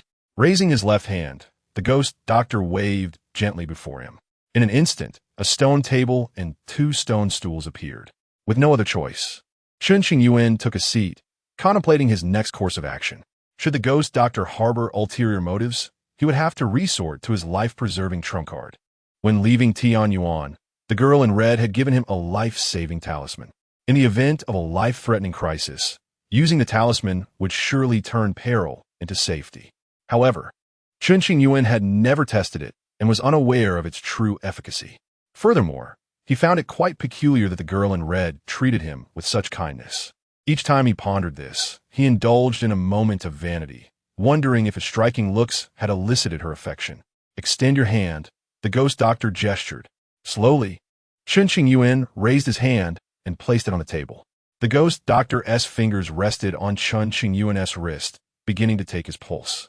After several breaths, the ghost doctor's brow furrowed slightly, contemplating. The pulse is steady, not that of an injured body. Yet, if not injured, how could this person's body lack any aura, resembling that of an ordinary mortal? It was indeed strange. While checking the pulse, the ghost doctor discreetly examined Chen Qingyuan's meridians and dantian, finding nothing of note. The more normal it appeared, the more bizarre it seemed. Are you concealing something? The ghost doctor withdrew his hand, fixing Chen Qingyuan with a penetrating gaze, as if he wished to dissect him for a thorough examination. No, Chen Qingyuan internally. Relieved that the ghost doctor had not discerned his recovery. Maintaining an impassive facade, he shook his head. You are to stay here for the time being. Allow me to treat you gradually. The ghost doctor, intrigued by difficult ailments, expressed his interest. That's not appropriate. Chen Qingyuan's heart sank. Perhaps this was his fate. He did not wish to burden the elder further, so he thought it best to leave. You wish to depart, yet I shall not allow it. The ghost doctor's disposition was peculiar. He had no desire for idle chatter with Chen Qingyuan and pointed to an empty room to the left of the bamboo hut. You shall reside there. Having spoken, the ghost doctor turned and left, leaving Chen Qingyuan awkwardly seated alone. What is this? Chen Qingyuan had never intended to seek out the ghost doctor. His body had already healed, and he had no need for treatment. However, he could not reveal this to the ghost doctor, lest he be subjected to dissection, particularly regarding the flawless Tao bone within him. Old Han, when I find the opportunity, I shall make you regret this. He felt a surge of indignation, attributing the blame for this predicament entirely to Han Shan. Unbeknownst to him, Han Shan was equally bewildered. Who would have thought he could find Chen Qingyuan so easily amidst the vast sea of humanity? Had he known, he would have sold the ghost Dr.'s information for a handsome profit. The ghost doctor bore no ill will toward Chen Qingyuan for the time being. He merely sought to uncover the peculiar traces on him. Thus, the ghost doctor confined Chen Qingyuan within the bamboo hut, employing various methods to investigate all information pertaining to him. While residing in the bamboo hut, Chen Qingyuan found himself at ease. What a pity, none of this is mine. Glancing at the plethora of spiritual herbs and precious medicines strewn across the floor, he could only admire them from afar, feeling a pang of longing. Do you desire them? After 5 days of residing here, the ghost doctor finally made an appearance. I do, Chen Qingyuan replied, bowing respectfully without hesitation, acknowledging his desire. Quite honest. Through his investigations over the past few days, the ghost doctor had become well acquainted with much of Chen Qingyuan's information. Considering your honesty, perhaps I shall give you a few spiritual herbs. Chen Qingyuan, with his thick skin, seized the opportunity. The ghost doctor shot him a glance, as if to say, "You must be dreaming. Indeed, even in dreams, I wish for them." Most of the spiritual herbs in the garden were of the finest quality, treasures that even the Xinqing sect could not procure. Unexpectedly, Chen Qingyuan's bold response took the ghost doctor aback, prompting him to swiftly change the topic.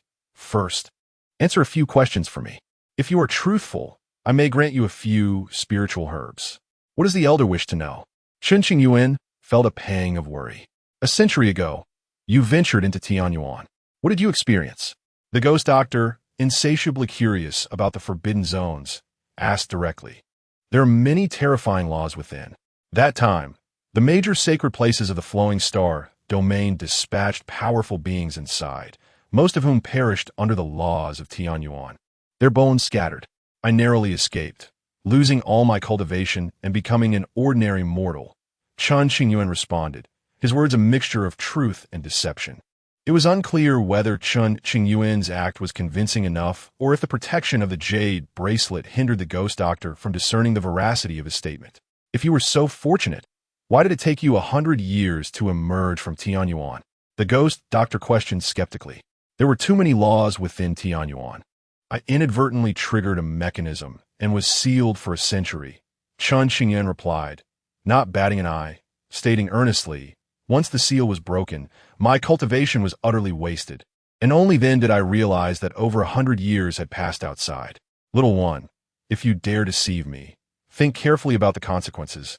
The ghost doctor feigned a fierce demeanor, his eyes flashing with a bloodthirsty glint. I wouldn't dare, Chen Qingyuan replied. Then you went to Mingwa City afterward. What was your purpose? The ghost doctor continued to probe. To clear my mind, Chen Qingyuan answered. Mingwa City is quite distant from Xinqing sect. Are you truly serious about going there to clear your mind? The ghost doctor regarded this answer with suspicion. Elder, since you have investigated me, you should be aware that recently, Tianyu sect and Dongyi Palace decided to unite through marriage. My beloved left me at that time, and in my sorrow, I wandered far without realizing it. Chen Qingyuan spoke, never expecting this situation could serve as an excuse. As he spoke, a hint of sorrow crossed his face, and he sighed deeply. Upon hearing this, the ghost doctor found it remarkably reasonable, unable to pinpoint a flaw. After a long pause, the ghost doctor mused, for my instincts, it seems you have not spoken a single truth. Despite Chen Qingyuan's seemingly reasonable words, they failed to earn the ghost doctor's genuine trust. Elder, everything I say is true. You must believe me. Chen Qingyuan declared earnestly, asserting that every word he spoke was devoid of falsehood. Chapter 21. The arrival of the sword immortal. After all this discussion, what is it that you truly desire? The ghost doctor discerned Chen Qingyuan's hidden intentions and let out a cold snort. Ha! If it pleases you, esteemed elder, I dare not refuse. Chen Qingyuan responded with a simple smile. If I were to decline what you have promised, it would be a sign of disrespect. The ghost doctor observed, your audacity knows no bounds. Having navigated the treacherous waters of deception for many years, she felt that few could rival Chen Qingyuan's boldness. Yet, his moderation and approach elicited no feelings of aversion. Very well, she conceded, as Chen Qingyuan's gaze drifted to the nearby medicinal garden, his intentions unmistakable. Take them. Reluctantly, she plucked 3 spirit herbs and tossed them into Chen Qingyuan's arms. "Thank you, esteemed elder," he exclaimed, treating the herbs like treasures as he promptly placed them into an ordinary spatial pouch, which required no spiritual energy to activate. Such a clever rascal, the ghost doctor murmured with a light scoff before turning to leave. For the next several days, she subjected Chen Qingyuan to numerous examinations, but found no abnormalities in his condition. Logically, one would expect that severe injuries would leave some mark. Yet, he appeared as if he were an ordinary person, devoid of any signs of damage to his Tao physique.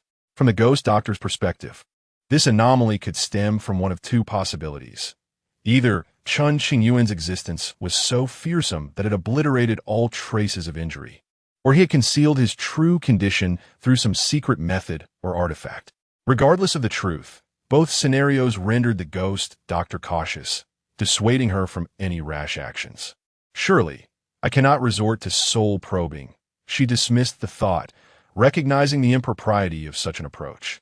Her curiosity about Chen Qingyuan did not extend to wanting him as a mortal enemy. Moreover, his enigmatic nature prompted her to exercise caution, refraining from employing unscrupulous tactics. "Esteemed elder, since you cannot ascertain my physical state, why not let me go?" Chen Qingyuan reiterated his request. "Absolutely not," the ghost doctor replied without hesitation. Just then, a figure descended outside the bamboo house's barrier, and a voice resonated. "Nana, let him go." At this, the ghost doctor's delicate form trembled slightly, her eyes sparkling with excitement. Simultaneously, Chen Qingyuan's expression shifted to one of bewilderment, for the voice was all too familiar. The ghost doctor quickly opened the barrier to welcome the newcomer. An elderly man clad in simple garb, leaning on a cane, entered with a slight limp. "Sword immortal." Upon seeing the elder, Chen Qingyuan gasped, stepping forward to pay his respects. The visitor was none other than the illustrious sword immortal, Li Muyang. "What brings you here?" the ghost doctor inquired respectfully, for he was her savior from peril thousands of years ago. "For him," Li Muyang replied, directing his gaze at Chen Qingyuan. "Him?" The ghost doctor turned to Chen Qingyuan, her face a mask of confusion and astonishment. "What has happened to him?" "He is a young friend of mine. Out of respect for me, do not make things difficult for him. Allow him to leave," Li Muyang stated, having kept a watchful eye on Chen Qingyuan and intervening when trouble arose, while also taking the opportunity to reunite with the ghost doctor. "He is your friend?"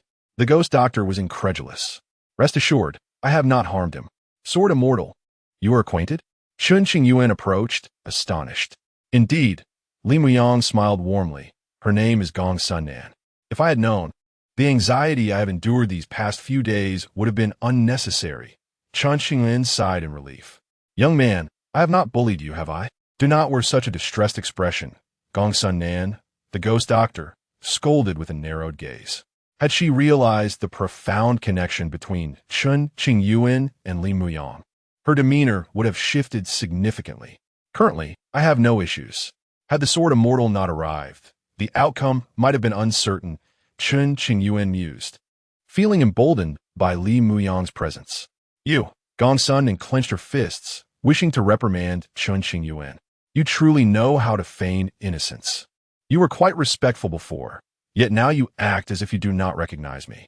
"I was merely accommodating," Chen Qingyuan retorted, unafraid of offending Gong Sunnan, for even her formidable prowess could not match that of the once mighty sword immortal.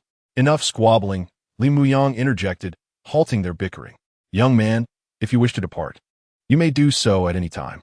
Furthermore, I shall ensure that Nan will testify to the healing of your injuries, so there is no need to worry about exposing your cultivation.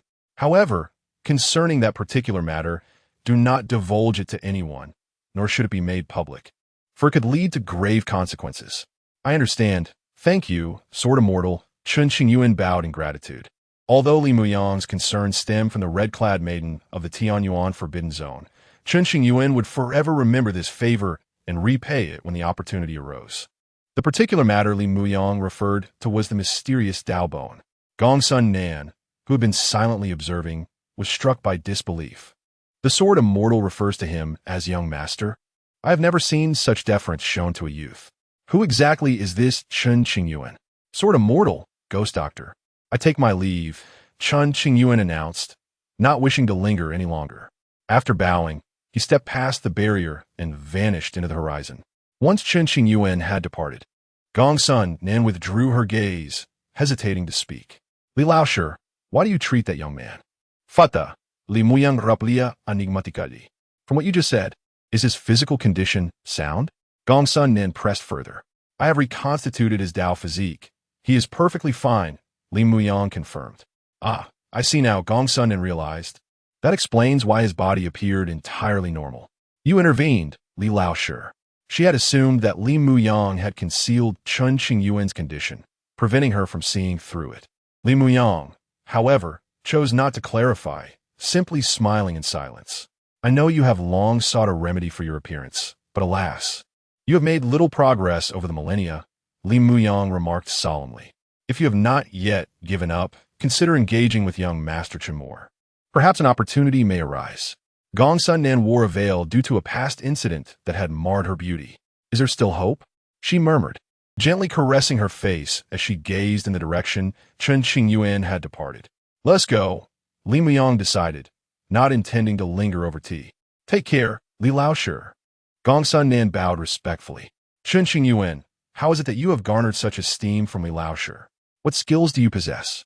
From this day forth, Gongsun Nan felt a deep curiosity toward Chen Qingyuan, certain that their paths would cross again. Meanwhile, Chen Qingyuan arrived within the territory of the Qianlan sacred land, intending to catch up with Han Shan. Chapter 22.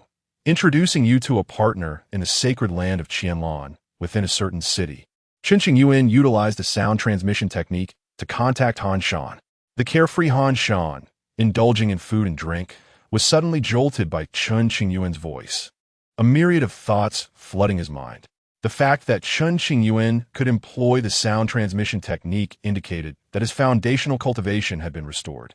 Before long, Han Shan rushed to Chen Qingyuan's side, scrutinizing him closely, his expression one of disbelief. Brother Chen, your health has truly improved. With the ghost doctor as a FAAD. Chen Qingyuan felt no concern about being surveilled, allowing him to disclose his recovery of cultivation. Thus, he concealed his Dao bone within his body using the principle of a jade bracelet, revealing only an ordinary spiritual root and a cultivation level at the initial stage of the yellow spirit realm. The foundational cultivation levels are categorized as postnatal, innate, yellow spirit, profound spirit, earth spirit, and heaven spirit. Beyond these are the golden core, nascent soul, transformation, integration, tribulation, and great ascension realms. Given Chen Qingyuan's current level of cultivation, he resembled an ant in the realm of cultivation, easily squashed by others. Why is your cultivation so weak? After a few glances, Han Shan's eyes reflected both astonishment and concern. Alas, such is fate. To retain even this modicum of cultivation is already fortunate. Chen Qingyuan sighed lightly, feigning sorrow. In reality, his original cultivation had long been nullified, and he was merely starting anew. According to the red-clad maiden within the Tianyuan, although Chen Qingyuan's initial foundation was commendable, it did not reach true perfection. Thus, the maiden gradually rendered his entire cultivation null and void, all while sparing Chen Qingyuan's bodily essence, an operation of considerable complexity. Why did the red-clad maiden take such a keen interest in Chen Qingyuan? Even he was unaware, likely to unravel with time. What a pity, Han Shan lamented. Yet, the restoration of your spiritual root is commendable. The ghost doctor's intervention is indeed extraordinary, befitting a legendary figure. Much gratitude is owed to you, old Han. Upon mentioning this, Chen Qingyuan felt a surge of indignation, his gaze sharp.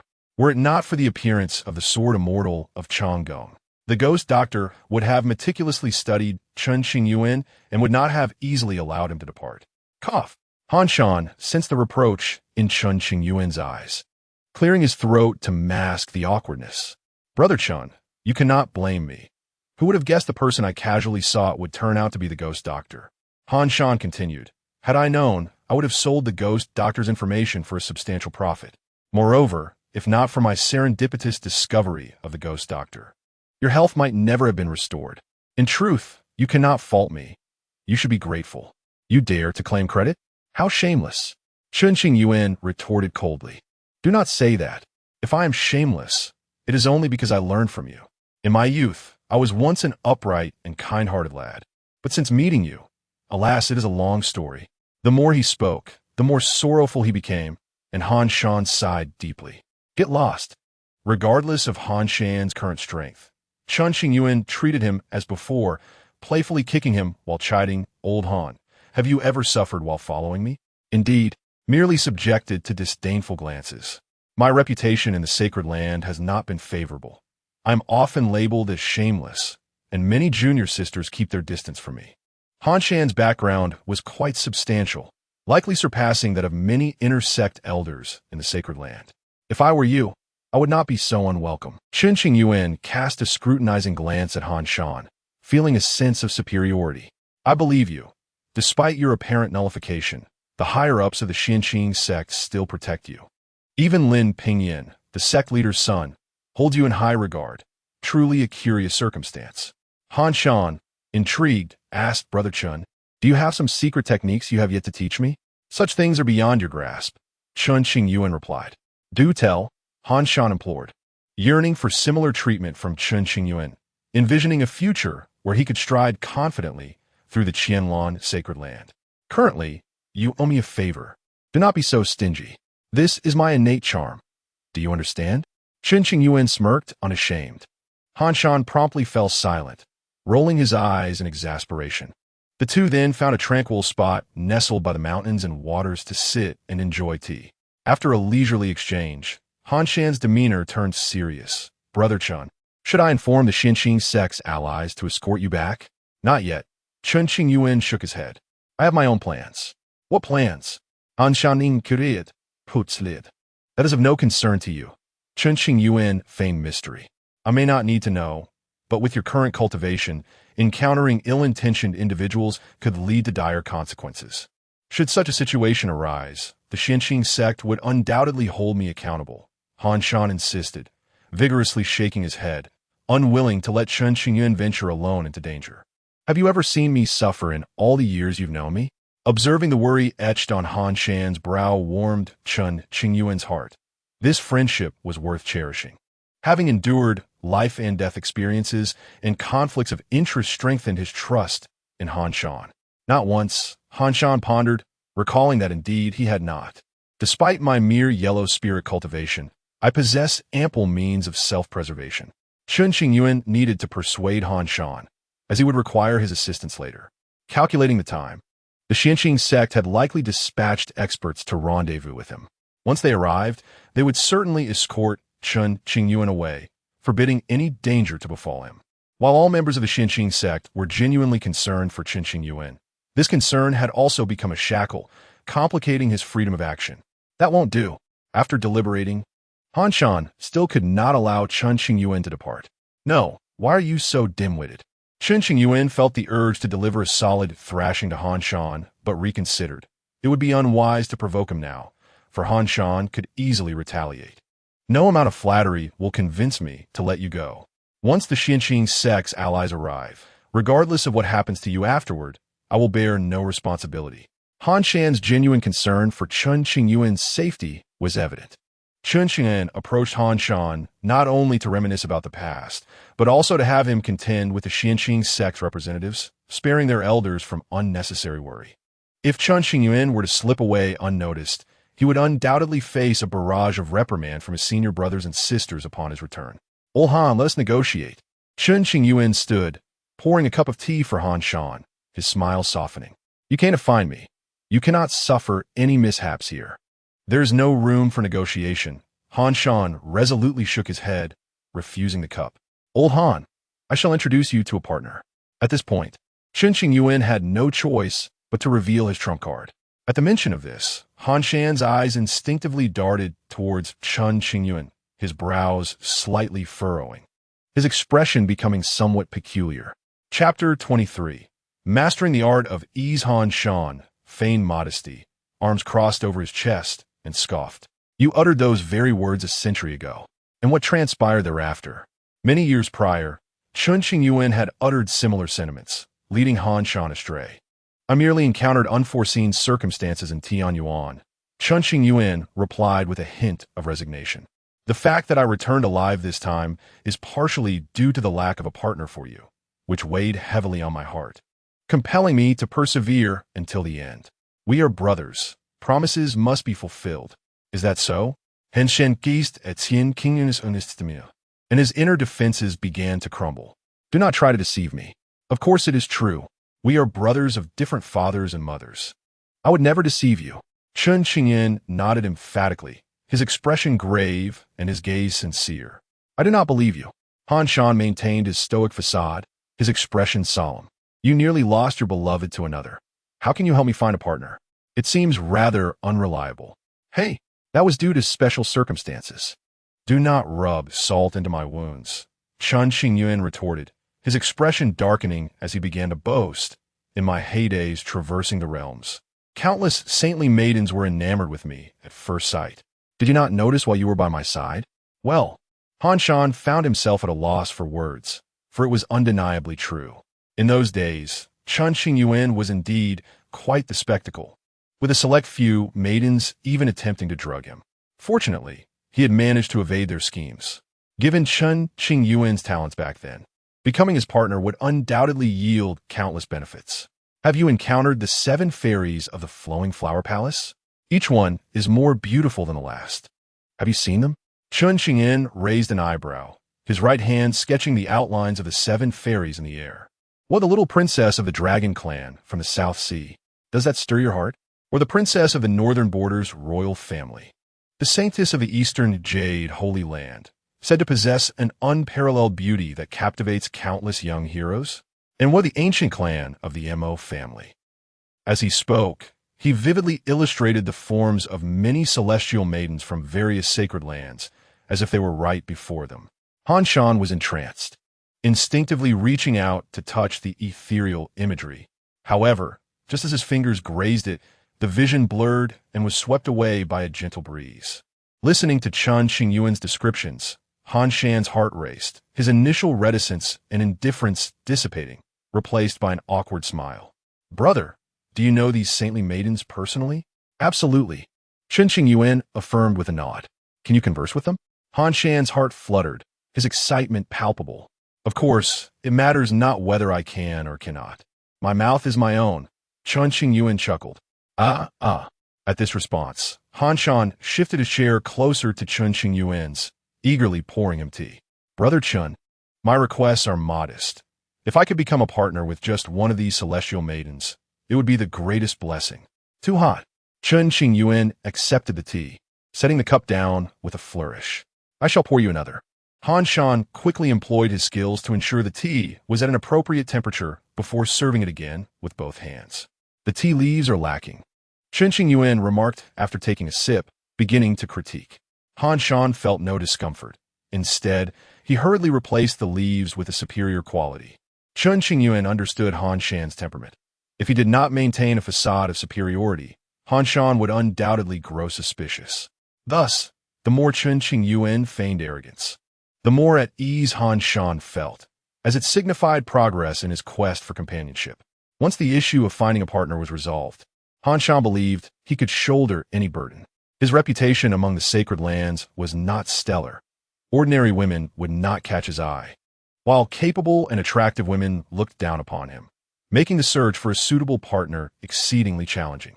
Brother Chen, as we are bound by brotherhood, you must fulfill your promise to me, Han Shan implored. Agreed, Chen Qingyuan replied slowly, then shifted the subject. However, I have certain matters to attend to. If members of the Xinqing sect arrive, you must manage the situation and assure them of my safety. How you achieve this is your concern. Understood. After a moment of contemplation, Han Shan clenched his teeth and agreed, provided you remain unharmed, for otherwise, I would bear great consequences. If you are worried, bestow upon me a few protective treasures. Chen Qingyuan seized the opportunity. That is rather ungracious. Do you wish to take advantage of a brother? Han Shan's expression darkened, his defenses rising. Refuse if you must. I am not particularly in need, Chen Qingyuan retorted with a dismissive scoff. After observing the fluctuations of Chen Qingyuan's spiritual energy, Han Shan reluctantly produced a jade talisman, placing it on the table. This is a protective jade talisman, which I procured with great effort.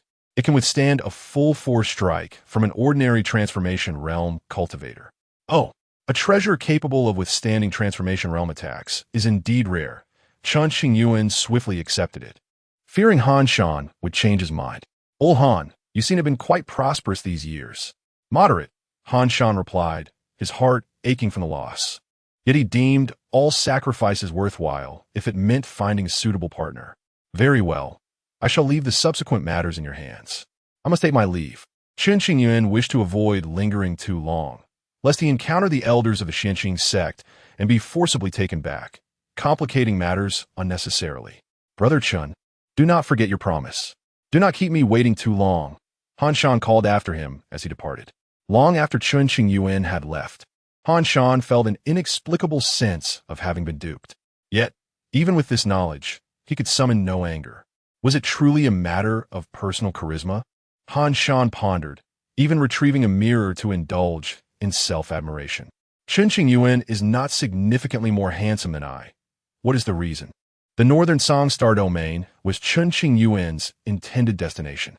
According to the hints within the jade bracelet, the girl in red had left a gift for him, urging him to journey there personally. Chen Qingyuan headed towards the northern Song Star domain at a leisurely pace, stopping along the way to rest in the bustling cities. Previously, he had collected many debts. Part was given to Lin Pingyan, while he retained the remainder for himself. Such abundant spiritual stones would allow Chen Qingyuan to indulge for a considerable time. Passing through a certain area, Chen Qingyuan sought out a paradise of caves, paying a substantial sum of spiritual stones to enter for seclusion. The cave was adorned with an extraordinary spirit-gathering formation, with spiritual energy far denser than the outside world. In just a month, Chen Qingyuan significantly enhanced his cultivation, reaching the pinnacle of the yellow spirit realm. He decided to pause his progress, choosing not to push for further breakthroughs. If I am to start anew, I must establish a solid foundation. Haste makes waste. Meanwhile, the Xianqing sect dispatched 5 elders, including Lin Pingyan, to investigate. Upon discovering that there was no trace of Chen Qingyuan on the 7 dust star, they grew quite anxious. Han Shan, under considerable pressure, contacted the members of the Xianqing sect, negotiating tirelessly to persuade them to leave. In short, he assured them that Chen Qingyuan was safe and occupied with important matters, urging them not to worry. For Chen Qingyuan's sake, Han Shan exerted great effort, and he found it no easy task. Should an opportunity arise in the future, Chen Qingyuan would undoubtedly help Han Shan find a partner. It simply remained to be seen if Han Shan could wait.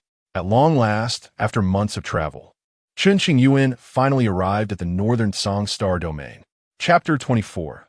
The Northern Song Star Domain, the realm of death according to the guidance of the Jade Bracelet. Chen Qingyuan materialized in the western extreme city of the Northern Song Star Domain.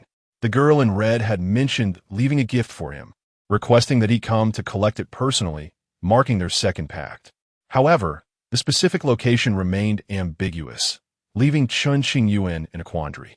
The girl had not specified where the gift was hidden, only indicating that it lay somewhere within Western Extreme City. Given the vastness of the area, Chen Qingyuan found himself at a loss. After much contemplation, he resolved to temporarily reside in Western Extreme City and devise a plan later. Perhaps in due time, new clues would emerge from the Jade Bracelet. Upon entering the city, he found a pleasant inn to stay. As night deepened, a strand of his consciousness entered the Jade Bracelet, revealing it to be unchanged. He decided to take a natural approach to the situation. Withdrawing his consciousness, Chen Qingyuan commenced meditative practice. Now that he possessed a complete Dao bone, he understood the urgency of his training and the necessity to remain diligent. Thus, he spent 2 months in Western Extreme City, during which he focused intently on his cultivation, solidifying his foundation. In the secluded training chamber, peculiar and colorful stones sprouted from the corners, while a faint white mist wafted across the ground, swirling counterclockwise around his position. Chen Qingyuan withdrew over 1,000 mid-grade spirit stones and set them before him for gradual refinement. A soft white light emerged from his skin, while the golden Tao bone within him quivered slightly, the indistinct Tao patterns upon it becoming clearer. After a brief moment, Chen Qingyuan shattered the bottleneck in his cultivation, advancing to the initial stage of the profound spirit realm. Slowly opening his eyes, they resembled an abyss, deep, hollow, and imbued with a hint of the vicissitudes of time.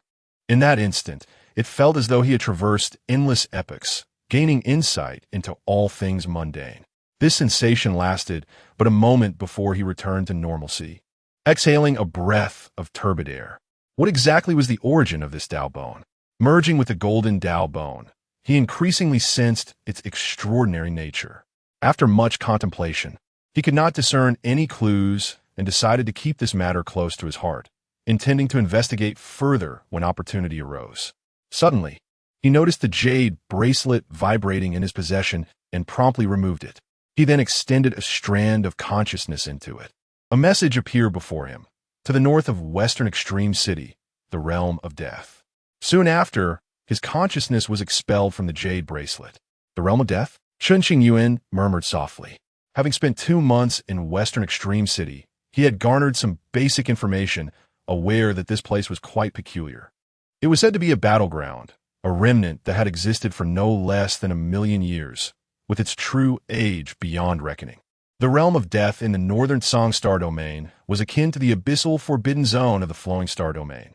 Both were forbidden lands where entry often led to peril. Having just escaped one perilous situation, must he now delve into another? Truthfully, Chen Qingyuan was reluctant to explore the realm of death. Yet, given the prior commitment, he feared the consequences of failing to honor it. Alas, the predicament was daunting. Sighing, he resigned himself to fate. Countless powerful beings had entered the realm of death over the years, yet few emerged alive. Chen Qingyuan was acutely aware that, with his current cultivation level, survival was an exceedingly slim hope. If she wished to eliminate him, it would hardly require such complexity. Gazing at the jade bracelet in his palm, he felt an inexplicable sense of security. Since the girl in red had clearly indicated the location, he had no choice but to comply. 2 days later, Chen Qingyuan prepared to leave Western Extreme City and head northward.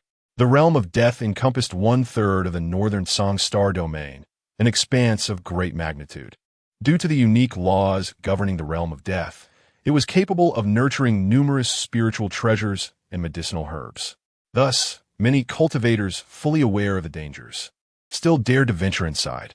Numerous individuals roamed the periphery of the realm of death, seeking opportunities.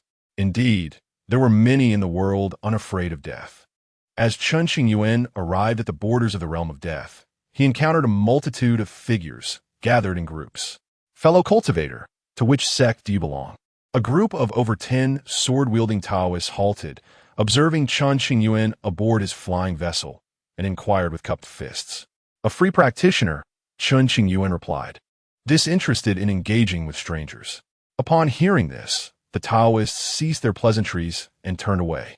Each year, numerous free practitioners ventured into the realm of death, hoping to strike lucky and ascend to greatness thereafter. Such occurrences were commonplace, fueling the ambitions of countless cultivators, though many ventured into the realm of death annually. Why were there so many more this time? Prior to heading to the realm of death, Chen Qingyuan had conducted thorough research, finding it perplexing. It made little sense. To discern the situation, he tossed out hundreds of mid-grade spirit stones and approached a fellow cultivator to inquire. Fellow cultivator, why are there so many people heading to the realm of death recently? It is rumored that the Taoist patriarch has foreseen a change in the heavenly mechanism originating from the realm of death.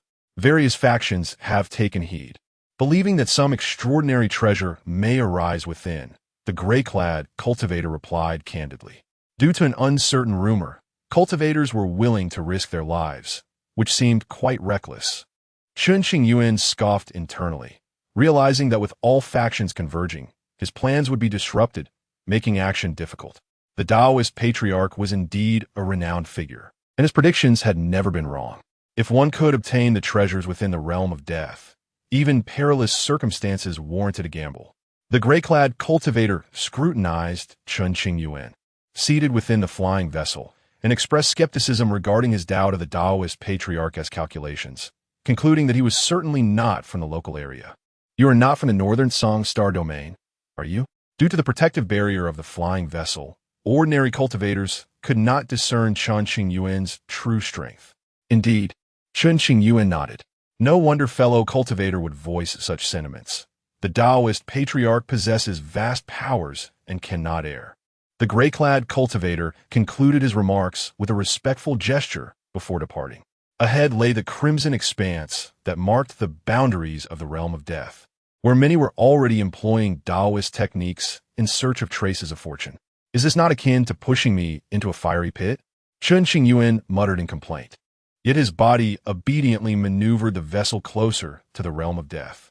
To avoid being oppressed by others, he allowed the jade bracelet to conceal his cultivation aura, ensuring that the surrounding powerful beings could not gauge his depth, thus refraining from provoking him.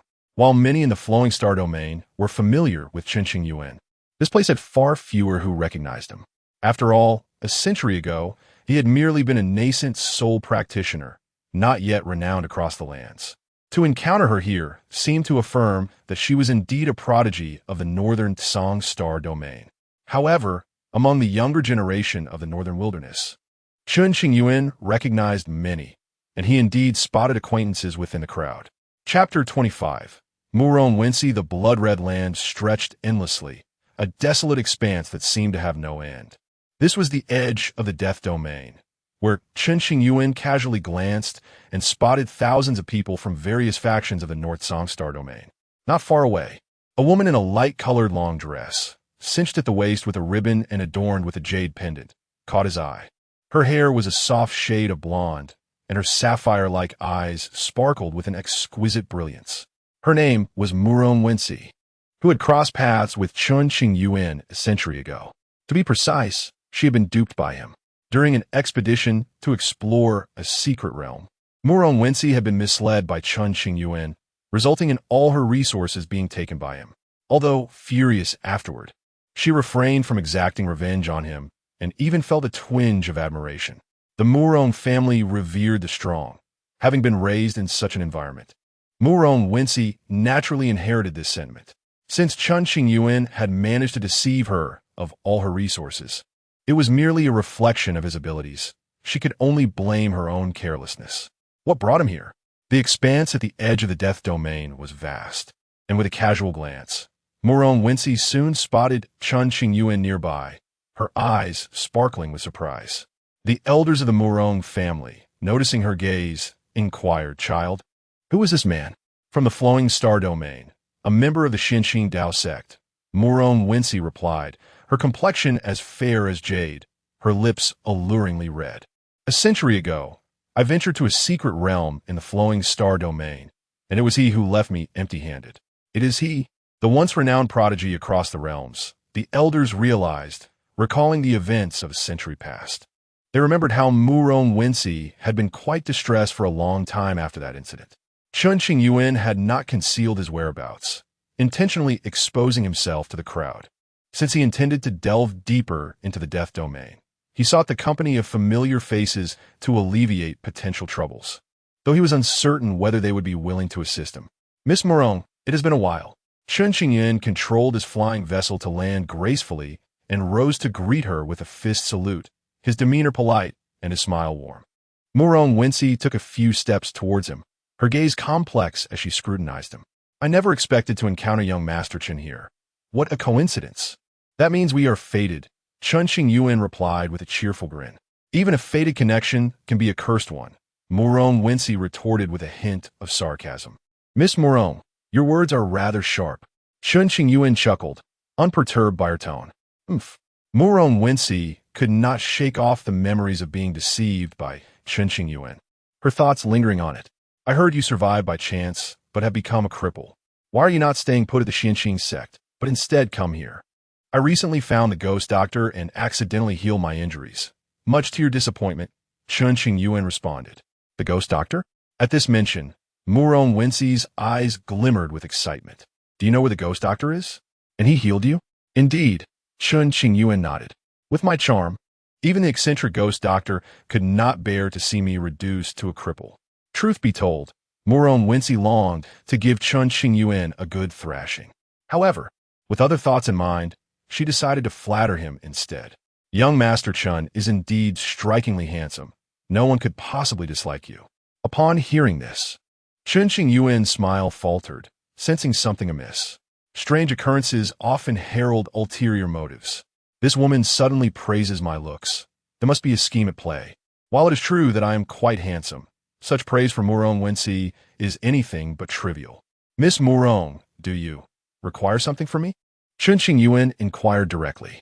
Yes, since we're being forthright, let's make a deal. You will disclose the ghost doctor's whereabouts, and in return, the Murong family will owe you a favor or bestow upon you a generous gift. The Murong family had been sending elders to search for the ghost doctor, but to no avail. They had heard that the ghost doctor was likely located on the 7 dust star in the Yunhai star domain, yet the results remained fruitless. The Murong family and various factions had expended great resources in seeking the ghost doctor without success. In contrast, Han Shan, through a mere lucky draw, happened upon the ghost doctor and even brought Chen Qingyuan to him.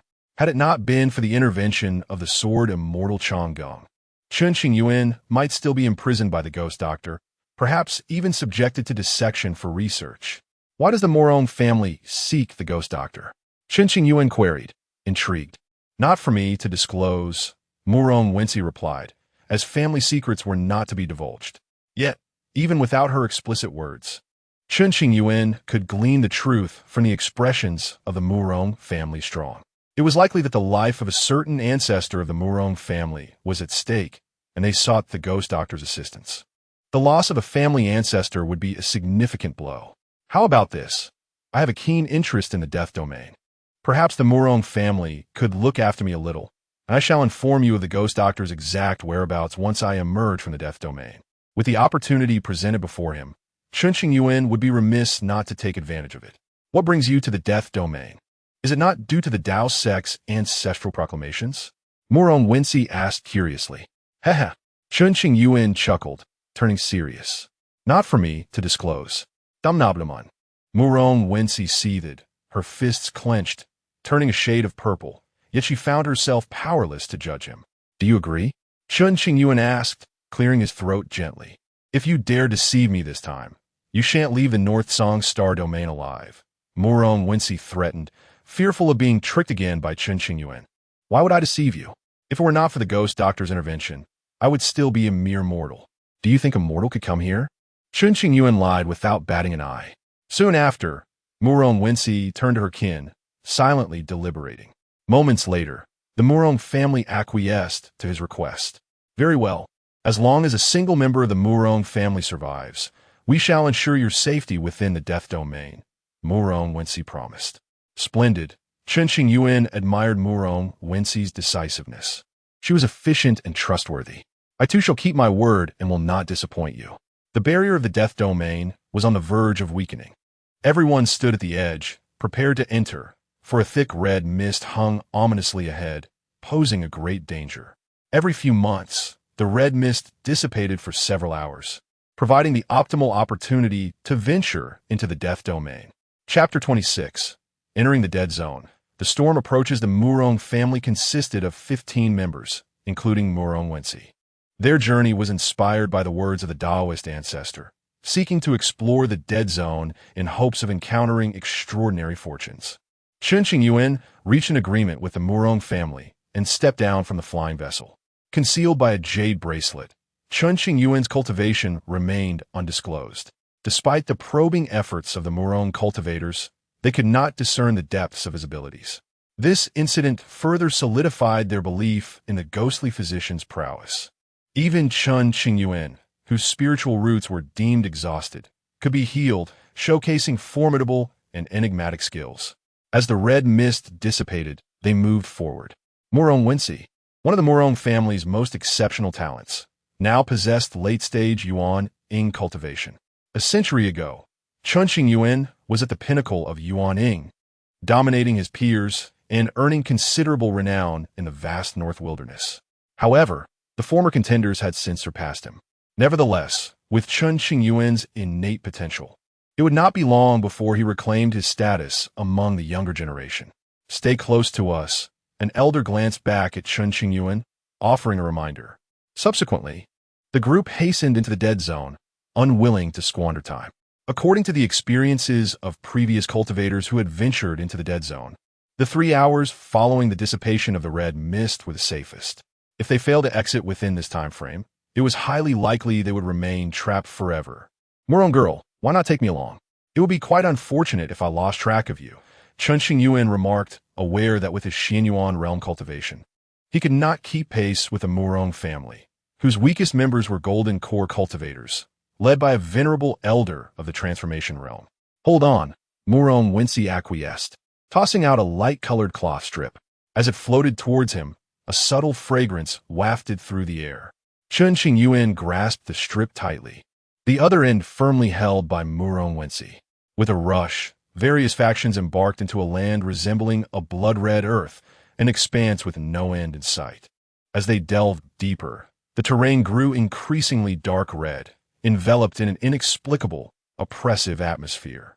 Mountains, giant stones, fields, and seas were all stained crimson.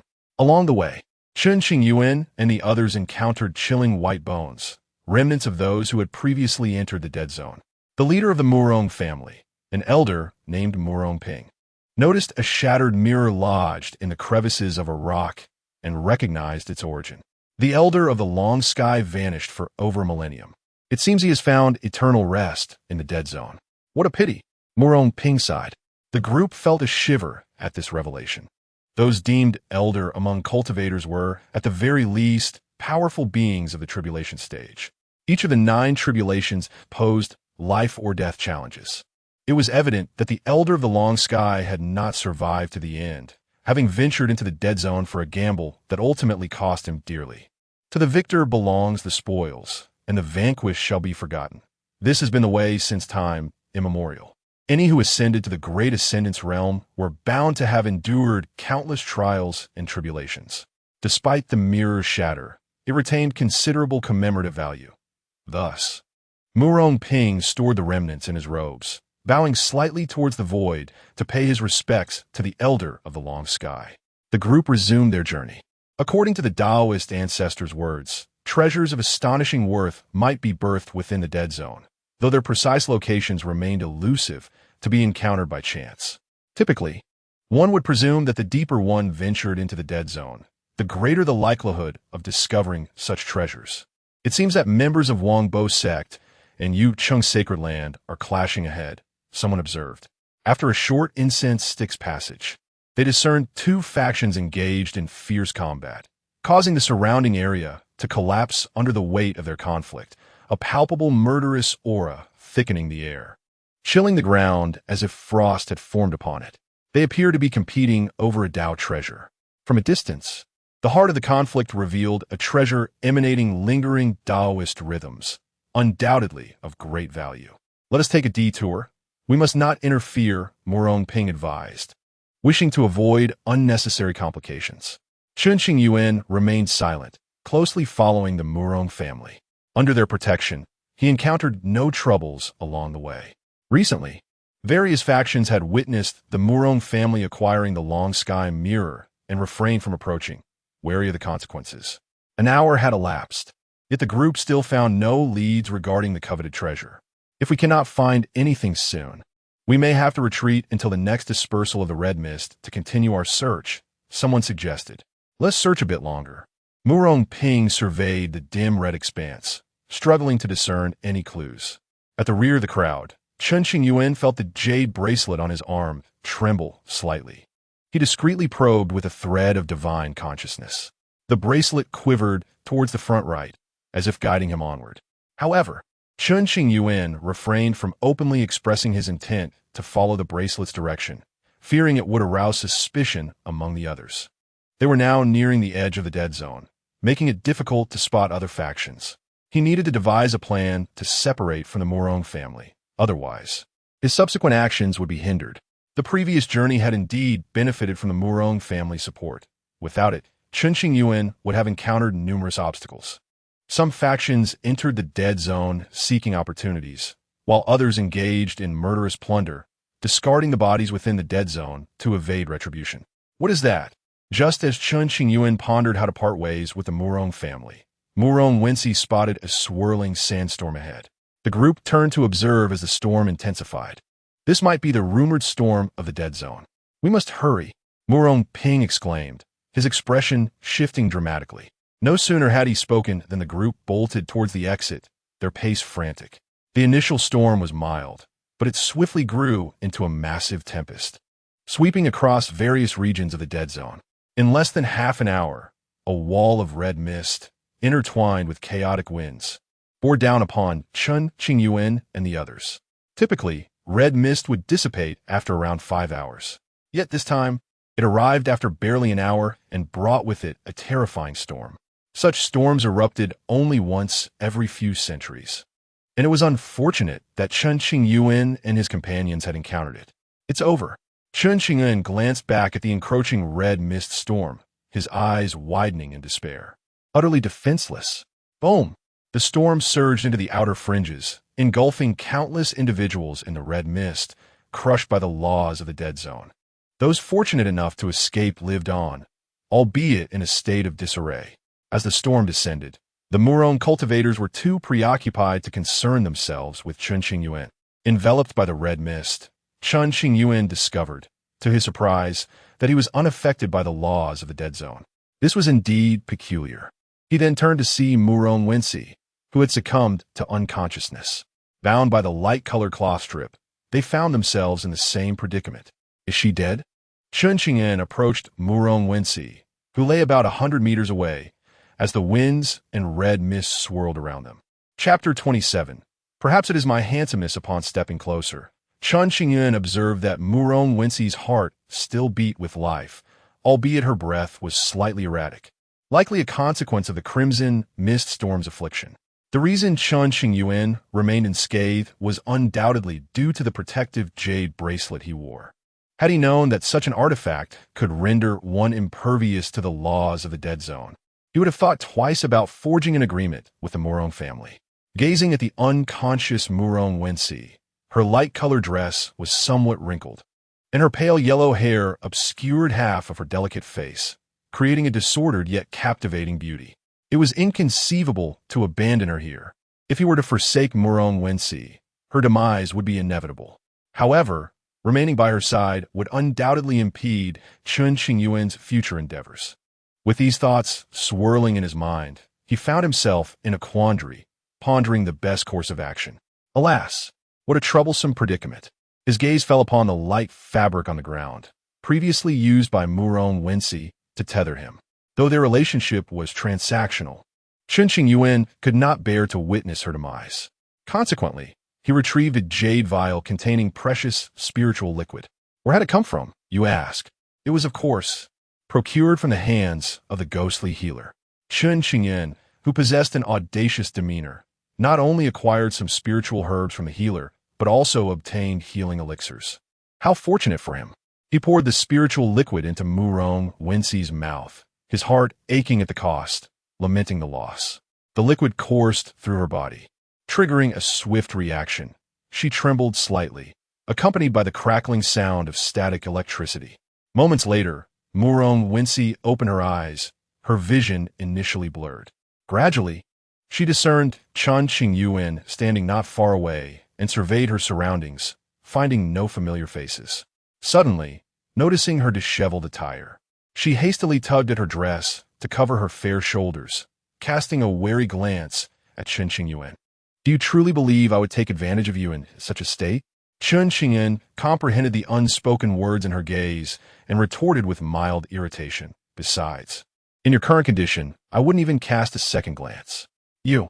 Murong Wensi pointed an accusing finger at him, her desire to scold him thwarted by a fit of coughing that left her pale and breathless. Let us focus on how to escape this wretched place. Chen Qingyuan pondered, intending to superficially discuss an exit from the dead zone with Murong Wensi, while secretly seeking an opportunity to hide away and venture alone towards the direction indicated by the jade bracelet. By doing so, he could extricate himself from Murong Wensi's presence without revealing his own intentions. Did you not see anyone from the Murong family? Murong Wensi began to meditate, regaining some strength and ceasing her banter with Chen Qingyuan, her expression serious. During her meditation, she sensed several strands of pure spiritual energy within her, likely a result of Chen Qingyuan's assistance, and she couldn't help but cast furtive glances at him. No, Chen Qingyuan shook his head. Upon hearing this, a shadow of worry crossed Murong Wensi's features, concerned for the safety of her kin. Why were you unaffected by the laws of the dead zone? At this moment, she scrutinized Chen Qingyuan closely and began to suspect something unusual. Perhaps it is my handsomeness, he quipped, raising an eyebrow with unabashed confidence. Murong Wensi rolled her eyes at him, finding his bravado infuriating. Each individual harbors secrets, and she chose not to press further, her gaze towards him becoming increasingly complex. The retreating path was now shrouded in a thick veil of crimson mist, rendering escape impossible. If we can endure here for several months until the mist dissipates, we may find a glimmer of hope, she mused, her eyes filled with despair as she gazed into the blood-red fog. You should wait here, Chen Qingyuan declared. I shall explore for alternative routes. Wait. Murong Wensi, suppressing her physical pain, slowly rose to halt Chen Qingyuan's departure. What is it? He inquired, his brow furrowing slightly. I will accompany you. Her intuition urged her that only by following Chen Qingyuan could she hope to survive. I cannot agree to that. Chen Qingyuan was reluctant to bear the burden of an encumbrance. Did we not agree to enter the dead zone together? Now you wish to abandon me? Observing Chen Qingyuan's refusal, Murong Wensi bit her lip, adopting a pitiful expression, her eyes glistening with unshed tears, evoking a sense of sympathy. Hey, we have no such bond. Do not act as if I have forsaken you. Chen Qingyuan found Murong Wensi's demeanor intolerable. She was, after all, a fierce tigress. Yet now she appeared so docile that it sent shivers down his spine. A century ago, you deceived me, seizing all opportunities and placing me in peril. Do you intend to repeat such treachery? Murong Wensi, familiar with Chen Qingyuan's character, feigned vulnerability, knowing he was susceptible to such tactics. To stabilize your injuries, I have already paid a heavy price. Now you expect me to carry you as well? That is hardly equitable. Chen Qingyuan responded with difficulty. You should be well aware of my principles. I never engage in transactions that yield no profit. As long as I can emerge alive, the Murong family will offer a significant reward, Murong Wensi stated earnestly. Empty promises bear no tangible benefits, Chen Qingyuan retorted indifferently.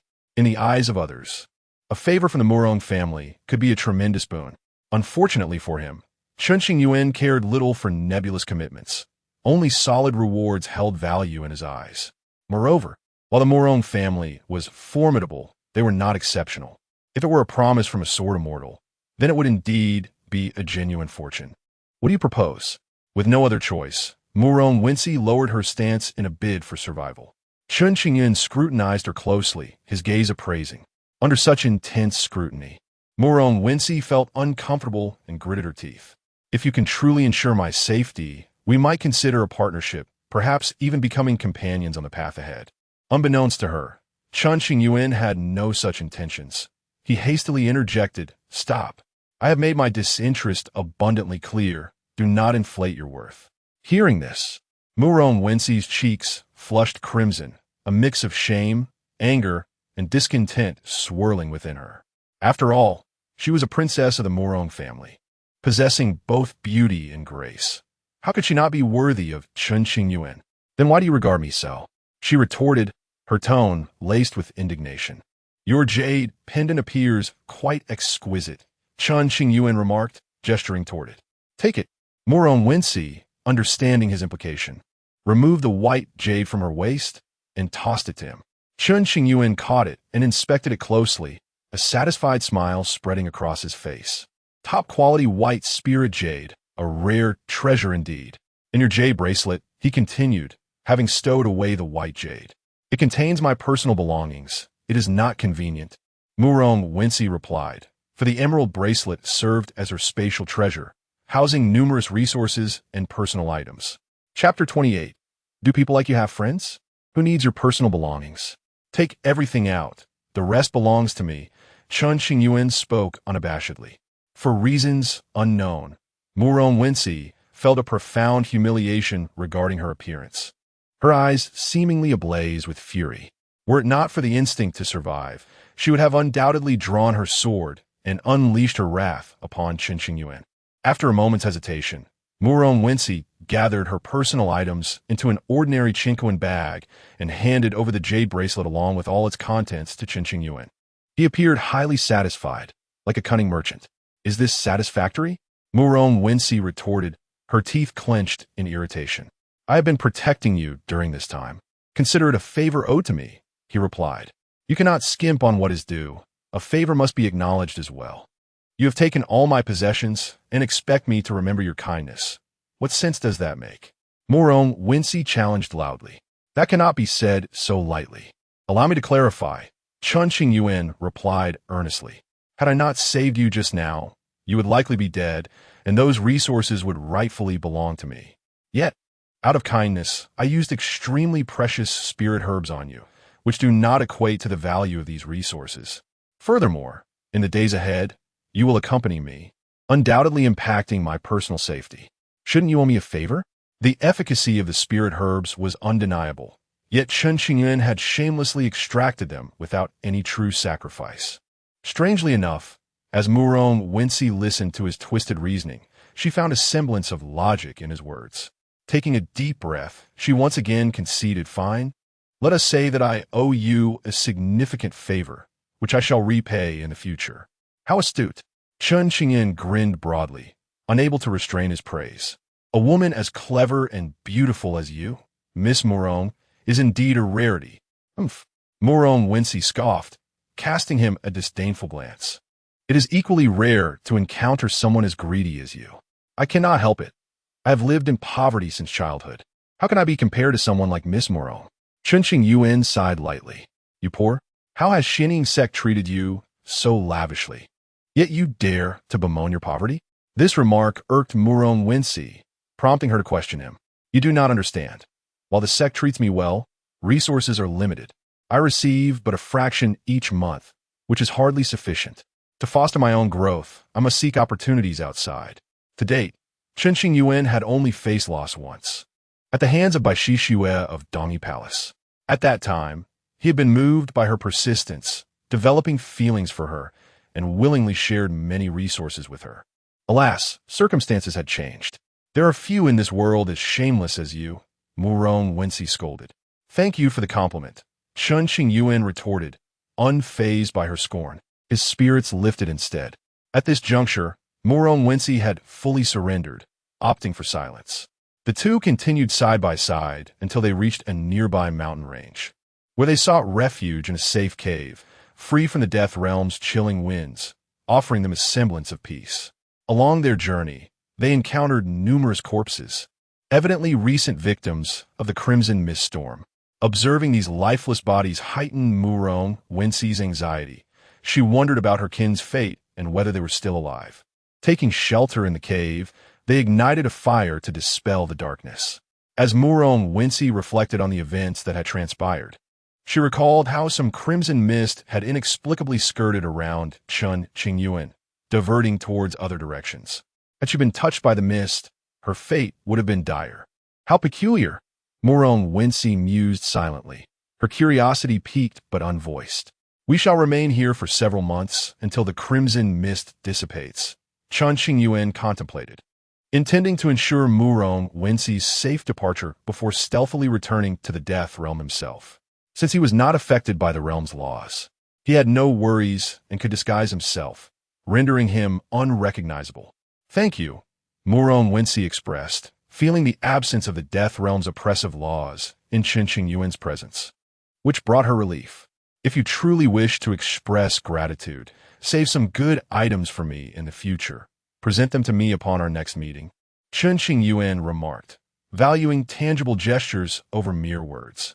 Indeed, it was evident that one could not afford to be polite with this man. He would take advantage at every turn. Murong Wensi, wishing to meditate and heal, soon discovered that she possessed no spirit stones, causing her distress. After much deliberation, she turned to Chen Qingyuan, who sat nearby in quiet contemplation, and called softly, "Hey, what is it?" Chen Qingyuan replied, eyes still closed and his demeanor languid. "I have given you all my spirit stones. Could you lend me some?" Murong Wensi hesitated, truly reluctant to voice this request. Lending spirit stones is negotiable. Chen Qingyuan slowly opened his eyes, a glimmer of interest evident. "How much do you wish to borrow?" 1,000 middle-grade spirit stones. Murong Wensi calculated the days ahead, anticipating the need for more. "Very well," Chen Qingyuan nodded. "But let us agree that if you borrow 1,000, you must repay 3,000. You are a merchant." Murong Wensi protested discontentedly. "Will you borrow or not?" Chen Qingyuan pressed, confident in his position. "I will borrow." Taking a deep breath, Murong Wensi suppressed her inner turmoil and nodded begrudgingly. "To ensure accountability, let us draft a written agreement," Chen Qingyuan suggested, producing paper, ink, and a red clay seal. Watching him expertly execute the process left Murong Wensi astonished. "Do you even have friends with such behavior?" Indeed, Chen Qingyuan instantly recalled a few unscrupulous acquaintances and grinned. "Would you like an introduction?" "Never mind. That is unnecessary." With a sense of grievance, Murong Wensi signed her name and pressed her seal, desiring no further association with someone like Chen Qingyuan. "From now on, I shall be your creditor. Miss Murong, you must live well and remember to repay when you have the means," Chen Qingyuan said, securing the agreement, which served as proof against any potential denial. Before her lay 1,000 middle-grade spirit stones, and Murong Wensi felt a mix of emotions, nearly brought to tears. These stones bore the seal of the Murong family, originally her own. To use her spirit stones while signing a debt note, especially with a tripled interest rate, felt like a cruel twist of fate. "Chen Qingyuan, I cannot believe I have crossed paths with you. Truly, I must have drawn the short straw in life." Fueled by indignation, Murong Wensi began to refine the spirit stones, striving to mend her injuries. "Since there is little else to do, let's enjoy some food." Chen Qingyuan, ever the hedonist, set up an iron rack over the fire and began to slice pieces of spirit beast meat to grill. Chapter 29. The dogman Chen Qingyuan savored the exquisite delicacies before him, as if he were on an idyllic retreat in the realm of death. To one side, Murong Wensi was meditating to heal her wounds, drawing energy from the spirit stones before her, which dimmed and transformed into mundane rocks. A month later, with significant improvement in her condition, she paused her recovery and opened her eyes, only to find Chen Qingyuan leisurely reclining against a stone, lost in repose. Seeing him so relaxed inexplicably irked Murong Wensi. She picked up a stone from the ground and hurled it at him. With a dull thud, the stone struck Chen Qingyuan's calf. He lazily glanced at her. "What are you doing?" "Nothing," Murong Wensi replied with a huff. "Just found you displeasing. There are many who find me unsatisfactory. You hardly rank among them." Chen Qingyuan remained unfazed. If he were to react strongly to every disparaging remark, he would have perished long ago. "Indeed, you are not among their concerns. You must have offended many, given your insufferable nature," Murong Wensi remarked. But those individuals cannot extinguish my existence. They can only watch in frustration," Chen Qingyuan retorted. "I am curious. Have you never faced any setbacks in your life?" Murong Wensi inquired. "Unless we consider special circumstances, I believe not." In an instant, Chen Qingyuan recalled the numerous resources he had bestowed upon by Shishua, a grievous loss indeed. Aside from that, he had never engaged in a losing endeavor. "What special circumstances? Pray, enlighten me," Murong Wensi pressed, intrigued. "Why should I share that with you?" He rolled his eyes, but then shifted his tone to a teasing one. "If you are willing to pay a fee for the tale, I might begrudgingly oblige. You behave like a rogue. How did Xianqing sect raise you?" Murong Wensi, feeling somewhat bored and eager to learn more about Chen Qingyuan's past. After all, he was once a figure of considerable renown in the northern wasteland, queried.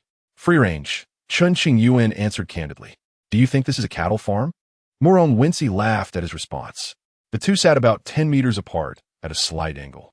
The fire pit in the cave had long extinguished, and a dim white spirit pearl floated in midair, illuminating the corners of the cave. If you have nothing to do, close your eyes and meditate. Do not disturb my slumber, he said, the pearl being his possession, forgotten in its origin, and he was too indifferent to recall. I shall do as I please. What can you do about it? Murong Wincy playfully challenged. Suddenly, Chen Qingyuan stood and walked slowly towards her. As he approached, Murong Wincy instinctively leaned back and prepared to defend herself, her gaze sharp and expression serious. What do you intend to do? In an unexpected move, Chen Qingyuan bypassed her and bent down to seize a long, flat stone behind her. He returned to his previous position, resting his head against it comfortably. As he lay back, he could not help but mock. What was with that grand reaction? You. Murong Wincy felt deceived once more. She had genuinely believed he would do something to her. Her cheeks flushed with anger, a mix of indignation and embarrassment. Just took a stone. Was it necessary to make such a fuss? Surely, you could have just summoned it without theatrics. Let me reiterate, I have no interest in you. Just a word of caution. Though I'm strikingly handsome and irresistibly charming, do not develop feelings for me, lest you find yourself in dire straits. As he spoke, Chen Qingyuan turned to glance at her, raising an eyebrow with a playful smirk. Murong Wincy retorted, fuming. How can you be so narcissistic? It is merely the truth. You cannot alter that. Chen Qingyuan's ears seemed to filter out any disparaging remarks, transforming them into compliments. Rest assured, even if I were to develop an affection for a pig, you would never cross my mind. Murong Wincy's words implied that even a pig was more appealing than him. That is reassuring, Chen Qingyuan replied nonchalantly, a subtle smile lingering on his lips. By the way, you claim to be exceptionally charming. Yet why did Bai Shishue abandon you? Murong Wincy suddenly recalled this matter, seeing it as an excellent opportunity to counter Chen Qingyuan's self-aggrandizement. At her words, the smile on Chen Qingyuan's face gradually faded, his expression taking on a more complex demeanor as he pondered for a long while. Perhaps it was a matter of fate unfulfilled. If she truly loved you, she should not have found another so swiftly, even after an accident befalling you. Perhaps her feelings were never deep. It was more about mutual gain.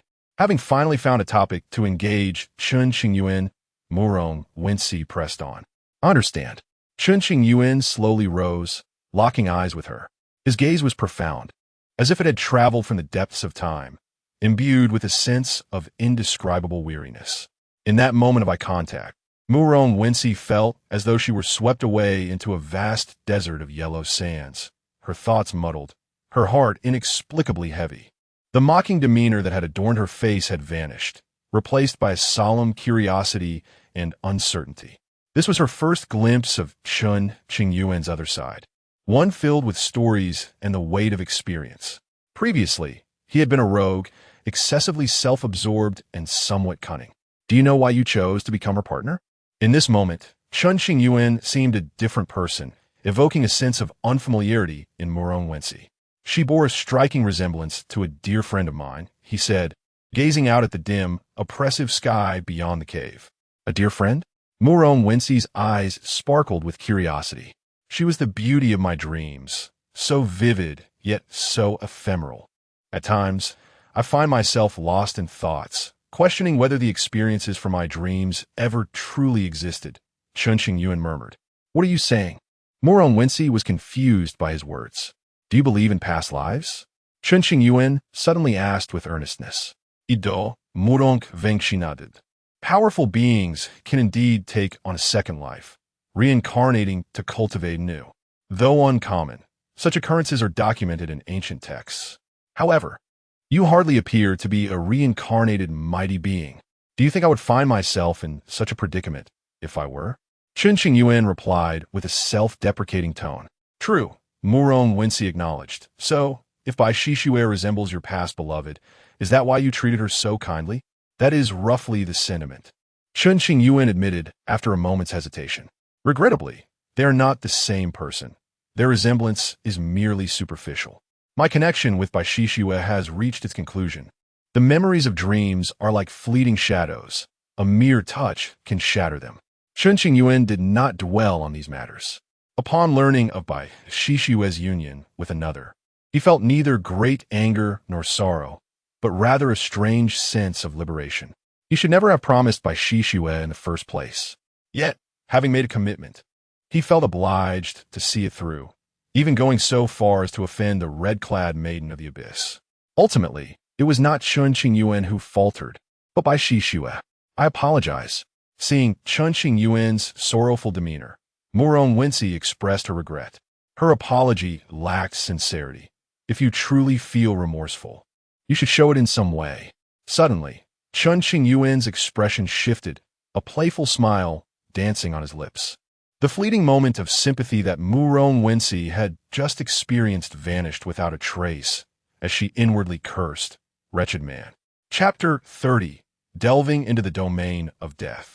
Advancing alone just moments ago, Chen Qingyuan had donned a visage of profound sorrow, but without any prior indication, he reverted to his former self, incessantly demanding benefits, leaving one utterly speechless. At that instant, Murong Wensi found herself unexpectedly feeling a flicker of sympathy for Chen Qingyuan, berating herself inwardly for nearly being deceived by his facade once more. In the ensuing months, Chen Qingyuan and Murong Wensi exchanged few words, each engrossed in their own meditations. Time passed swiftly, and soon the moment arrived when the crimson mist began to dissipate. Gazing at the mist receding into the depths of the death domain, Murong Wensi's face brightened with joy. At last, the awaited moment had arrived. Let us depart. After a brief interval, Chen Qingyuan confirmed that the mist had vanished and the barrier had loosened. He turned to Murong Wensi and spoke. The two set forth, prepared to leave. After approximately 2 hours, they reached the boundary of the death domain.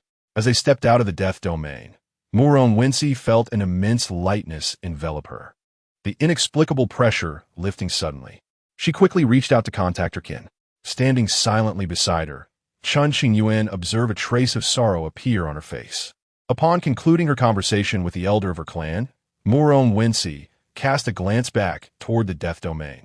During the previous storm within, over half of their companions had perished. Such misfortune, what a pity, Chen Qingyuan lamented. Perhaps there truly exists some treasure within the death domain, yet it remains beyond the reach of the Murong family. We must relinquish our hopes. Having faced the storm, several elders of the Murong family had perished. Although it was not a crippling blow, it had certainly dampened their morale, compelling them to abandon their quest. You have been injured. It would be wise to return swiftly, lest you fall victim to the treachery of deceitful individuals. After all, the world of cultivation is rife with turmoil. Not everyone possesses my benevolence, Chen Qingyuan remarked. The first part of his sentence courteous, while the latter elicited a bemused smile from Murong Wensi. To claim Chen Qingyuan was kind might be somewhat accurate. He had not taken advantage of her vulnerability and had been willing to assist. However, the term kind seemed somewhat misaligned with his character. Avaricious and narcissistic would be more fitting. If Murong Wensi were to assess Chen Qingyuan, she would describe him as a cunning yet principled narcissist, harboring a past that piqued curiosity. Although the Murong family has not protected you, instead requiring your protection of me, I am eager to ascertain the whereabouts of the ghost doctor. Name your price. Murong Wensi had not forgotten their primary objective and spoke earnestly. In light of our acquaintance, I shall divulge this information freely. Chen Qingyuan contemplated before deciding not to charge her this time. Yinhai Starfield, Chichuan Star. Subsequently, Chen Qingyuan delineated the precise location where the ghost doctor had previously been. Thank you. Murong Wensi quickly noted this down, expressing her gratitude. Whether you can persuade the ghost doctor is a matter for your Murong family to contend with. Moreover, I cannot guarantee that the ghost doctor still resides there. It is a matter of fate, Chen Qingyuan replied. Receiving such detailed information is already a considerable boon.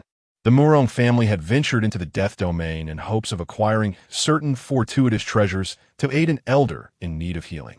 Since the path through the death domain proved treacherous, they were left with no choice but to seek the ghost doctor. Let's part ways here, Chen Qingyuan stated, turning away without a backward glance. As she watched Chen Qingyuan depart, Murong Wensi lingered, murmuring to herself, Chen Qingyuan, will you ever stand once more at the center of the grand stage, reliving your former glory? A century ago, Chen Qingyuan had been so formidable that Murong Wensi felt inadequate in his presence, single-handedly overshadowing the prodigies of over a dozen surrounding starfields. At that time, a well-meaning individual had compiled a list of the most powerful young talents in the Northern Wilderness, dubbed the 10 Talents of the Northern Wilderness, on which Chen Qingyuan's name prominently appeared without any order of ranking. The title of 10 Talents of the Northern Wilderness was no trifling matter. Each individual on that list was more terrifying than the last. Regrettably, shortly after being named among them, Chen Qingyuan encountered the calamity of Tianyuan. It was rumored that many prodigies sought to challenge him to elevate their own status. A century later, how many among the younger generation still remembered Chen Qingyuan? After parting ways with Murong Wensi, Chen Qingyuan feigned a journey to another location, but instead took a circuitous route back to the Death Domain. This time, he disguised himself and utilized the power of a jade bracelet to conceal his presence, confirming that the area was devoid of onlookers. He plunged into the Death Domain once more. At this juncture, the crimson mist had once again spread across the borders. Nevertheless, Chen Qingyuan had no intention of waiting for it to dissipate before entering. With the jade bracelet as his protection, entering now would allow him to evade encounters with others, sparing him considerable trouble. Had he known earlier that the jade bracelet could shield him from the laws of the Death Domain, he would have avoided dealings with the Murong family altogether. Re-entering the Death Domain, Chen Qingyuan felt the guiding influence of the jade bracelet, directing him deeper into the abyss. Along the way, he encountered numerous corpses and remnants of spiritual treasures, as well as items like Chinko bags. Fortune smiles upon me. Chen Qingyuan collected all these treasures with exuberance, his smile radiant, his mouth hardly closing. In a place as perilous as the Death Domain, where countless powerful beings trembled in fear, he felt as though he had returned home, moving unhindered, devoid of any pressure, strolling leisurely for months. Chen Qingyuan not only amassed a myriad of treasures, but also advanced his cultivation to the pinnacle of the Xianling realm. Possessing a flawless foundation, his speed of cultivation accelerated, and his base grew increasingly stable. Most significantly, Chen Qingyuan already possessed cultivation at the nascent soul stage, so he encountered no hindrances. When a young woman in red had crippled his cultivation, she had spared his physical body. Now, resuming his training was remarkably effortless for him. Surely, I must be nearing the periphery of the Death Domain, Chen Qingyuan mused, gazing at the dark red earth, glancing back momentarily. At this point, it was increasingly rare to find corpses or treasures, as few could venture this far, even those with a death wish. The atmosphere was eerily silent, desolate in every direction, devoid of any signs of life. Chen Qingyuan felt as though he could hear his own heartbeat, the pulse of his body resonating within him. As he delved deeper, the pressure within him intensified, compelling him to tread cautiously. "Are you still here?" He retrieved the jade bracelet, observing the direction it indicated, and lifted his gaze to the distance, his brow furrowed. Having ventured this far, it would be illogical for Chen Qingyuan to turn back empty-handed. Moreover, this was the second promise he had made with the young woman in red. He was determined to fulfill it. Since she has sent me here, she would not wish me harm. If she truly intended to kill me, it would be as simple as a breath. There would be no need for such elaborate schemes. Chen Qingyuan was confident that the young woman in red would not lay a trap for him. There was simply no necessity for such. After advancing for another 2 months, Chen Qingyuan's eyes brightened as he finally made a new discovery. Chapter 31. The Graveyard and the Silver Spear, What Discoveries Await? Ahead, the soil transformed from a deep crimson to a pitch black. As Chen Qingyuan advanced slowly, he noticed a shroud of darkness enveloping the sky, an invisible pressure descending upon him. A graveyard? After walking a short distance, he found himself in a cemetery, utterly astonished. Countless gravestones of varying sizes stood before him, all in a deep black hue, exuding an ominous aura and an inescapable melancholy that time could not erase. Some gravestones stood erect, others leaned at odd angles, while some lay toppled, buried beneath black earth and yellow sand. For reasons unknown, Chen Qingyuan felt not only a profound shock, but also an overwhelming sadness upon seeing these gravestones. Indeed, it was sadness. Why this discomfort? He pressed a hand to his chest, his brow furrowing in confusion. Tick-tock. Unexpectedly, a tear slipped from his eye. As he felt the tear trace down his cheek, his vision blurred, revealing numerous silhouettes and a scene of a harrowing battlefield within the graveyard. With a blink, the hazy vision vanished. Buzz, his jade bracelet quivered gently, pulling him from his turbulent thoughts. Following the bracelet's guidance, Chen Qingyuan ventured deeper into the graveyard. After what felt like an eternity, the gravestones became fewer, until at the very end of the cemetery, there were none to be found. There, amidst a desolate expanse, lay a dark red coffin, every inch marked by the scars of time, as if it had endured an unimaginable war. Beside the coffin stood a stone pillar, towering at about 3 meters. A coffin?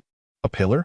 Chen Qingyuan stood transfixed, his body seemingly petrified, eyes wide in astonishment. Perhaps due to the eons that had passed, or perhaps because of his arrival. The stone pillar began to crack, fissures spreading across its surface. Witnessing this, he instinctively stepped back, his body tense with apprehension. Boom, kletter! The pillar shattered into countless tiny fragments, revealing something within that caught Chen Qingyuan's gaze. It was, he gasped, his mouth agape, filled with astonishment.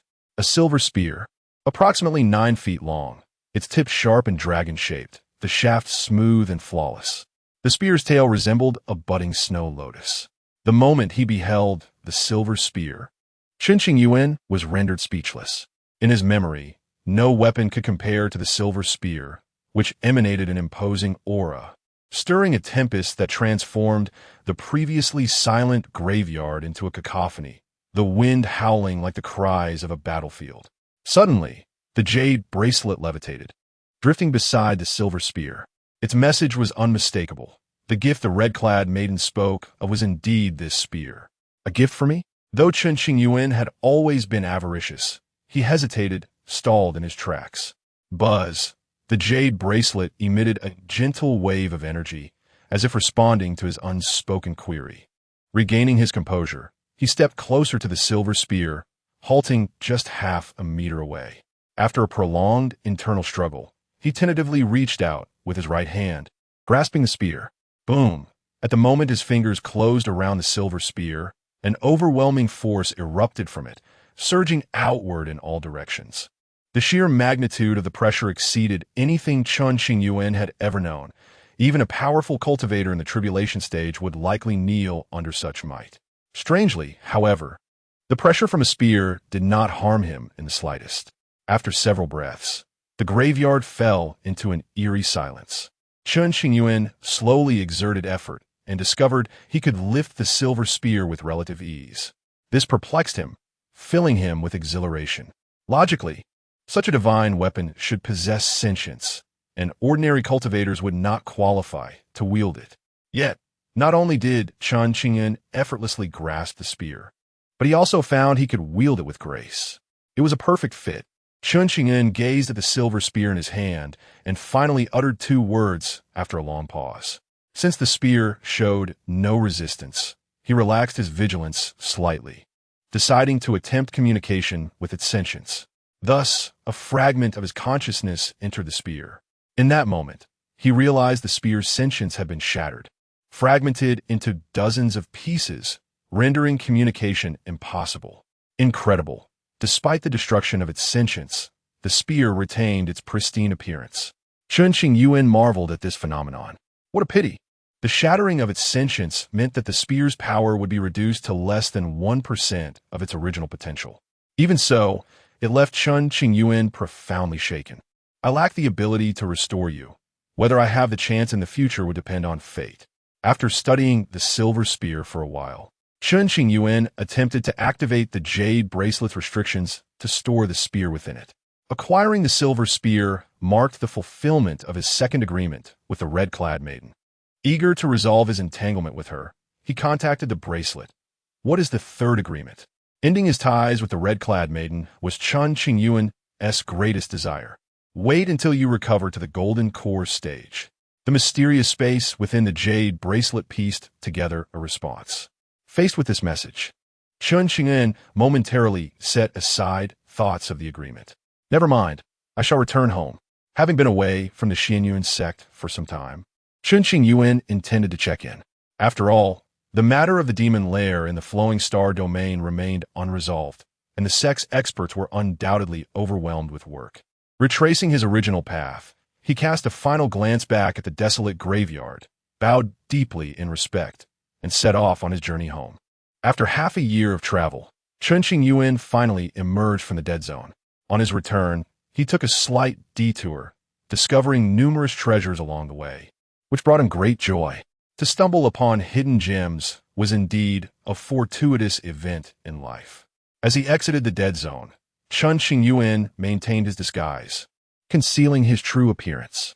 Once he reached a safe location, he removed his disguise, revealing his true self, and summoned his spiritual treasure flying boat, heading towards the flowing star domain. What secrets lay within the graveyard deep in the dead zone? What that coffin? To whom did the silver spear belong? Seated within the flying boat, Chen Qingyuan found himself unable to suppress his thoughts on these matters, his brow knitted in a mix of seriousness and confusion. Who? Days later, Chen Qingyuan encountered an individual who suddenly appeared before him, blocking his path. Chapter 32. The 10 Talents of the Northern Wilderness. As Wu Junyan and Chen Qingyuan approached the front of the flying vessel, they discerned the visage of the newcomer, prompting a subtle shift in expression. It is you. The visitor, clad in a resplendent purple robe, stood 8 feet tall, with long hair elegantly tied up, exuding an extraordinary charisma. I heard you were still alive and came to see for myself. He introduced himself as Wu Junyan, the foremost prodigy of the North Song Star Domain and one of the 10 Talents of the Northern Wilderness. Now that we've met, can you step aside? Chen Qingyuan gestured for Wu Junyan to clear the path, as he was among the few peers bold enough to address Wu Junyan in such a manner. Were it anyone else, Wu Junyan would have undoubtedly suppressed them with a mere flick of his hand, without the slightest hesitation. Back in the day, we agreed to a duel, yet you broke your word, Wu Junyan stated, seeking to establish dominance over Chen Qingyuan, a fellow member of the 10 Talents. A century prior, they had met, shared a few drinks, and engaged in light conversation. When it was time to part ways, Wu Junyan had proposed a challenge. To dismiss him, Chen Qingyuan had casually suggested a time, but soon after, he found himself in dire circumstances at Tianyuan, rendering their agreement null and void. A promise is a promise. Unless one is dead, all must be upheld. Your absence back then is your own failing, Wu Junyan admonished, placing great weight on the sanctity of his commitments, valuing them above his very life. Why are you being unreasonable? Chen Qingyuan lamented. I can understand your feelings, but you must fulfill the challenge from years past. I cannot endure waiting all this time. Wu Junyan's demeanor remained cold, as if someone owed him a debt. I have just had my spiritual roots healed by a ghostly doctor. Do you intend to bully me now? Chen Qingyuan said impatiently. Let us say I concede. Is that acceptable? Absolutely not. Wu Junyan shook his head firmly. I will not take advantage of you. Our battle must be fair. There is no such thing as fairness in this world, Chen Qingyuan retorted. Choose another time, and I will suppress my realm to fight you. The duel from a century ago lingered in Wu Junyan's thoughts. He believed that without a decisive conclusion against Chen Qingyuan, it would eventually fester into a personal demon. Is it truly necessary? Chen Qingyuan struggled to comprehend Wu Junyan's reasoning. Yes, Wu Junyan replied succinctly, nodding slowly. A battle at the same realm. If you win, all is well, but if you lose, it will be quite the embarrassment. Listen to me. That duel is long past. Let's not dwell on it, Chen Qingyuan advised. Can promises be treated as trifles? Wu Junyan scoffed, his gaze piercing. Those who violate their promises deserve nothing but death. As he spoke, a hint of his aura locked onto Chen Qingyuan. With the stakes set high, Chen Qingyuan felt compelled to acquiesce. Fine, I will abide by your wishes. Good. Wu Junyan nodded in satisfaction. When shall we schedule the duel? How about 10 years from now? Chen Qingyuan suggested, initially contemplating a century, but reconsidering, knowing it would only provoke Wu Junyan's thoughts. 10 years would grant a reprieve. Agreed. After a moment's deliberation, Wu Junyan accepted. When the time comes, I shall seek you out. You are quite obstinate, Chen Qingyuan remarked, exasperated. It is merely a duel. Why all the seriousness? You cannot comprehend, Wu Junyan replied, his principles guiding him in a world indifferent to such values. Indeed, Chen Qingyuan sighed, producing 2 flasks of fine wine, gesturing, care to join me for a drink? Certainly. Wu Junyan accepted without hesitation, stepping inside the flying vessel.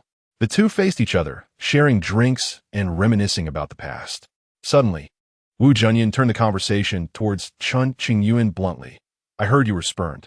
Recently, Chen Qingyuan had grown weary of this topic, feeling it only added fuel to the fire. What does it matter to you? Just a casual inquiry, Wu Junyan replied, his demeanor cold, as if he had never forged deep connections with anyone. His nature made it difficult for others to approach him, and, as one of the 10 talents, few could stand on equal footing with him, let alone consider him a friend. She will regret it, Wu Junyan referred to by Shi Shue, who had abandoned Chen Qingyuan. I have lost the charm of my youth. What does she have to regret? Chen Qingyuan replied with a self-deprecating smile. No. Although Wu Junyan could not discern the Dao bones within Chen Qingyuan, his innate perception as a prodigy led him to assert, to me, you have merely taken a journey down the mountain. You will soon return to the summit, surveying the vast expanse of mountains and rivers. Why do you have such confidence in me? Chen Qingyuan inquired, puzzled. If you lack the capability, you would not be worthy of being my rival, Wu Junyan declared, taking a sip of wine, pondering. Are you praising me? Or are you extolling your own virtues? Chen Qingyuan piloted the vessel onward, the rich aroma of wine permeating the interior. Both, Wu Junyan answered candidly. In regard to our duel, have you encountered any of the other 10 talents in recent years? Yes, Wu Junyan nodded. Have you fought them? Chen Qingyuan probed, his gaze fixed intently on Wu Junyan. That opportunity has yet to arise, Wu Junyan replied, a trace of regret evident in his voice. With so many prodigies in the world, why do you fixate solely on me? Chen Qingyuan's eyes glimmered with a hint of melancholy. To duel them would determine victory and defeat, even life and death. With you, it need not be so. Wu Junyan regarded Chen Qingyuan as someone principled and worth engaging with, despite his penchant for wealth and cunning. Most importantly, with Chen Qingyuan, Wu Junyan could shed his facade and feel at ease, a sensation he had never experienced before. Are you afraid of death? Chen Qingyuan questioned, incredulous. Not at all. Death holds no fear. It is simply not the time for a life or death struggle, Wu Junyan replied gravely. Indeed, the future harbors infinite possibilities. Should the time for a desperate battle arrive, it must be on a grand stage. One cannot halt progress here. The northern wilderness is vast, yet it is not the end. It is said that in the distant imperial state lies the true center of the world, teeming with formidable beings and prodigies. Only by reaching the imperial state can one witness the colors of the global stage and justify one's existence. Chen Qingyuan, I heard you emerged alive from Tianyuan.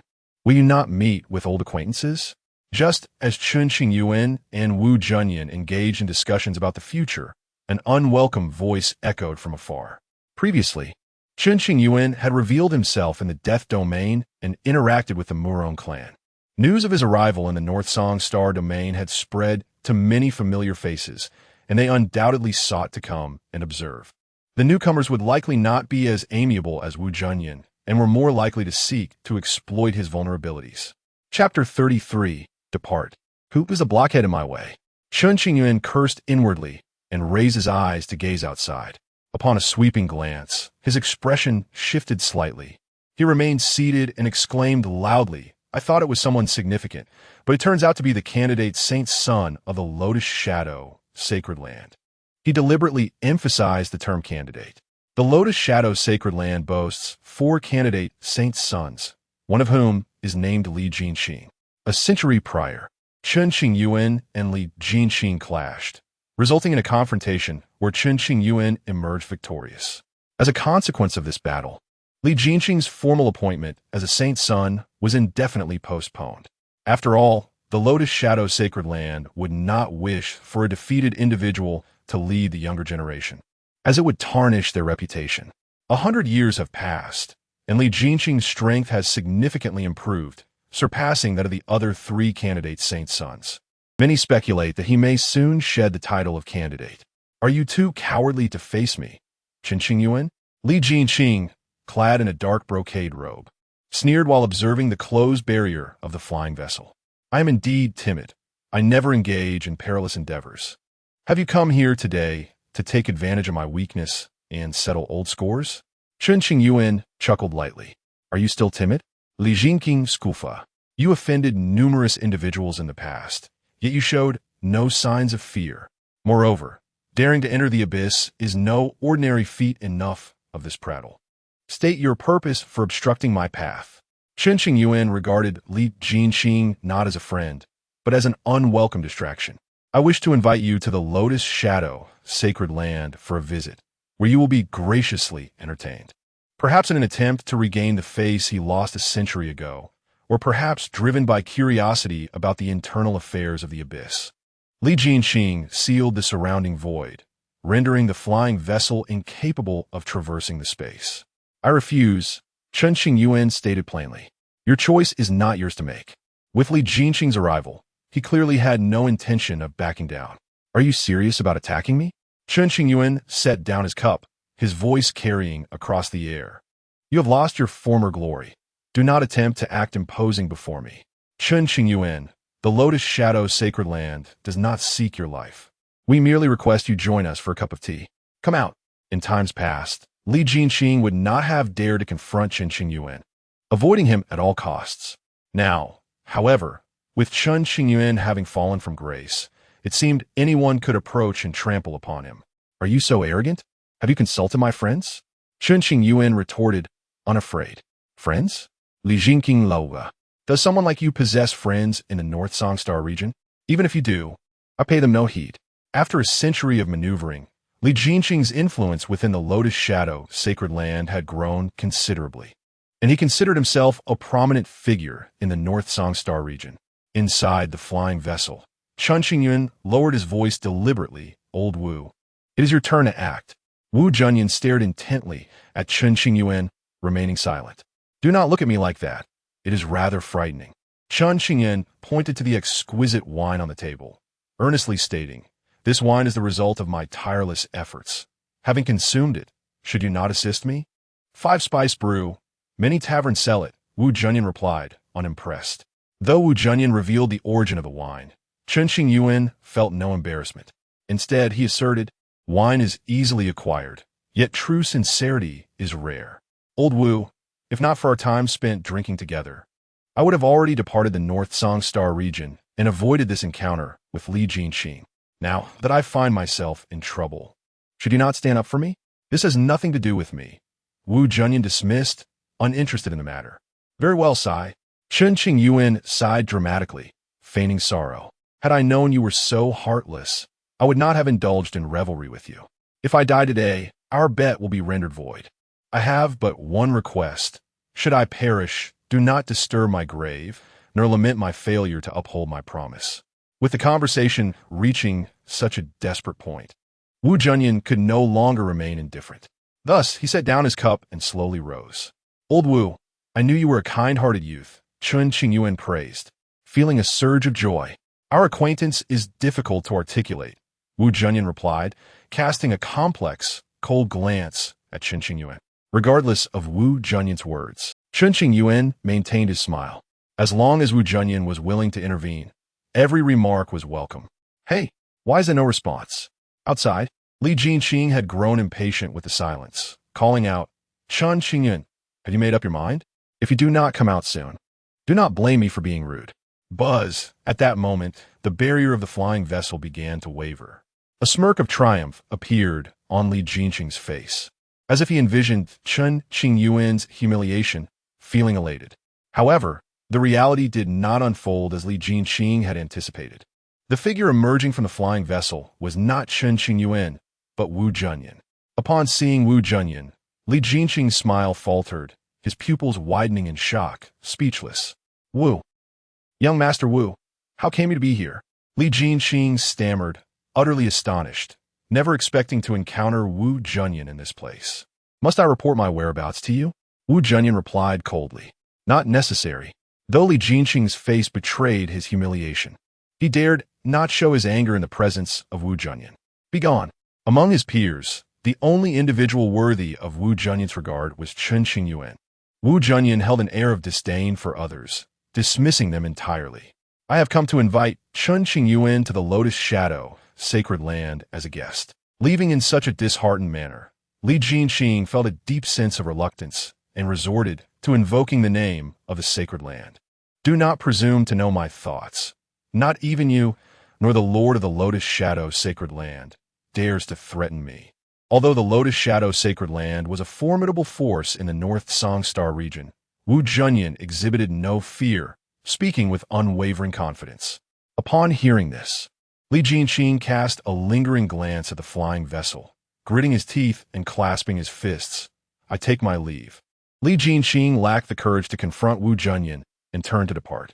No matter how he pondered, he could not fathom that Wu Junyan would stand by Chen Qingyuan and even be willing to defend him. In the perception of countless individuals in the North Songstar region, Wu Junyan was known for his solitary nature, indifferent to others, and without any friends. Leaders from various sacred lands had often warned their disciples not to provoke Wu Junyan if encountered, lest it bring trouble to their sections. Wu Junyan's background remained shrouded in mystery, with few privy to its details. Chen Qingyuan, too, was not particularly aware of the situation.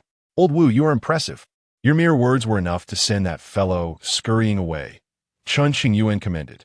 Chapter 34. Return to Xinxing's sect. Dao E Academy. Wu Junyan remained silent, his demeanor cold. Are you not coming in to sit for a while? Chen Qingyuan stepped outside. Forget it. Wu Junyan, unwilling to be commanded by Chen Qingyuan, decisively declined. You are too cunning. Spending too much time with you makes one susceptible to deception. That is not all true of me. Chen Qingyuan feigned indignation. Wu Junyan, well acquainted with Chen Qingyuan's temperament, was not easily deceived by his facade. I am leaving. With that remark, Wu Junyan took off, riding the wind. How carefree. Quite enviable. Chen Qingyuan murmured as he watched Wu Junyan depart. Shortly thereafter, he hastened on his journey back to the flowing meteor realm, quickening his pace. This time, Chen Qingyuan concealed his aura with a jade bracelet to avoid any potential ambush. As long as misfortune did not strike particularly hard, he should encounter no trouble. After several months, Chen Qingyuan finally stood upon the soil of the flowing meteor realm, feeling a sense of lightness wash over him. I should return home first. Before long, Chen Qingyuan arrived at the Xinxing sect. Upon learning of his return, the elders appeared one after another, filled with delight. Qingyuan, where have you been without a word? Oh, your body. There are fluctuations of spiritual energy. Have you truly restored your spiritual root? You little rascal, you still remember to come back. If not for the late master uncle, I would have given you a good beating today. The outside world is perilous. Why are you wandering about without informing us? Dozens of voices expressed their concern to Chen Qingyuan. Once the senior brothers and sisters calmed down, Chen Qingyuan finally shared the fabricated tale he had prepared.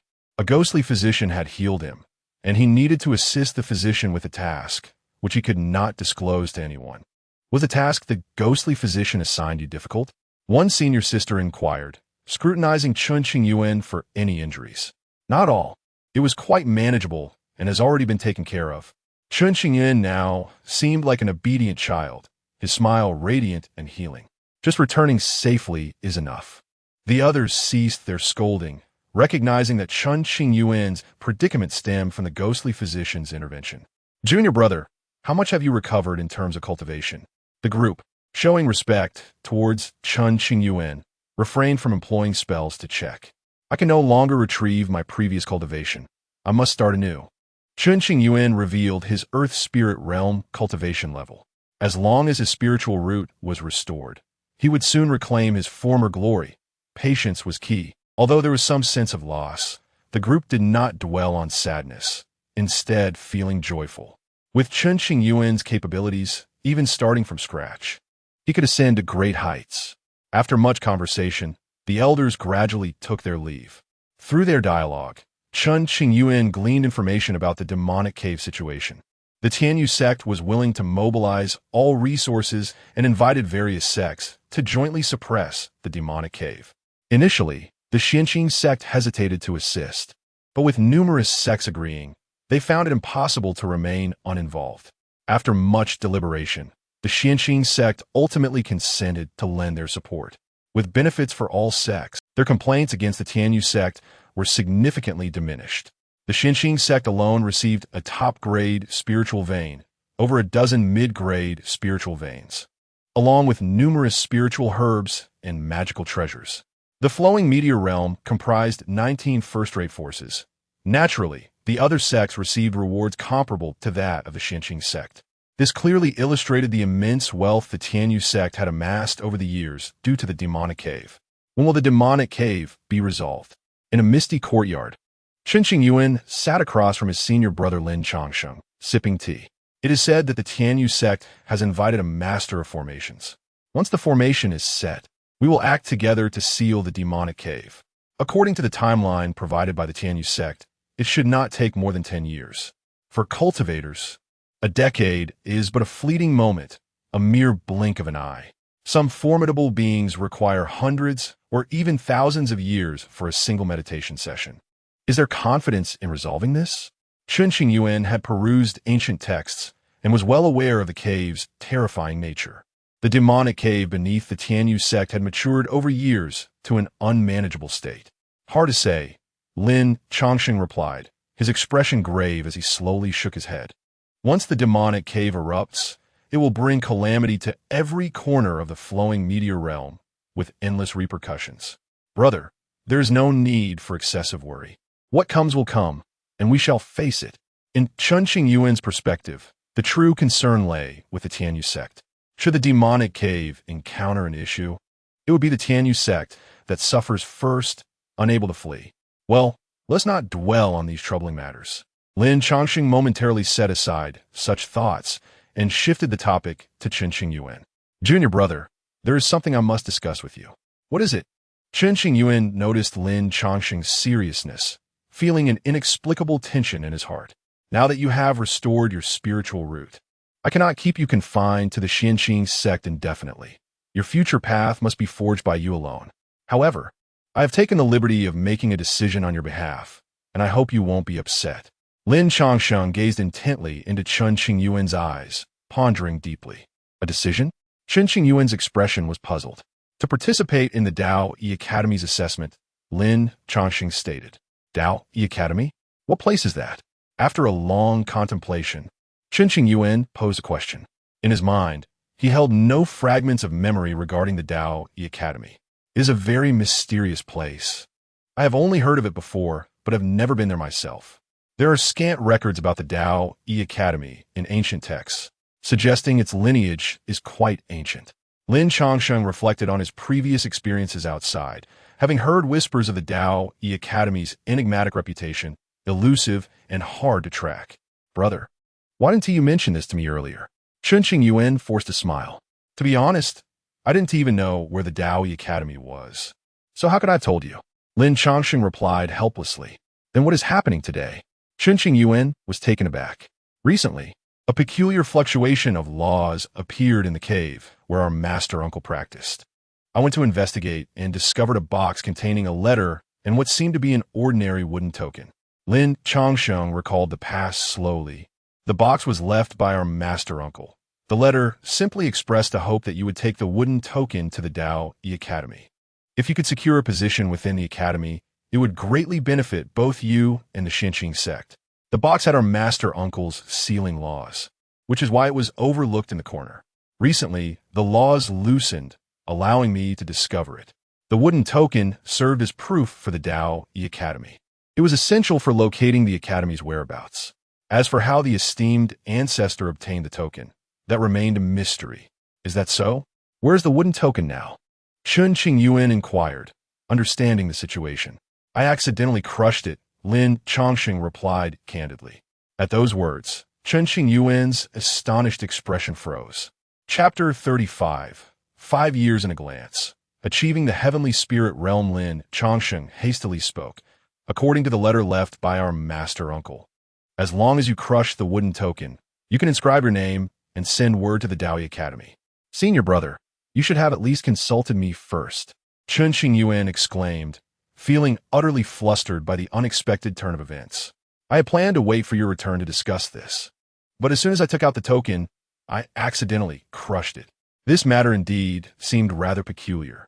It is likely that our master uncle had set a restriction long ago. Upon opening the box, the restriction would activate, shattering the token. Thus, even if Chen Qingyuan wished to decline attending the Daoi Academy, he had no choice but to comply.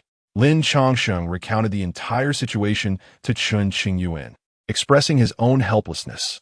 The shattered token signified that he had become a candidate for the Daoi Academy. At the designated time, representatives from the academy would seek him out for the assessment. Junior brother, do you have any further questions? Lin Changsheng inquired. Given the circumstances, what more can I say?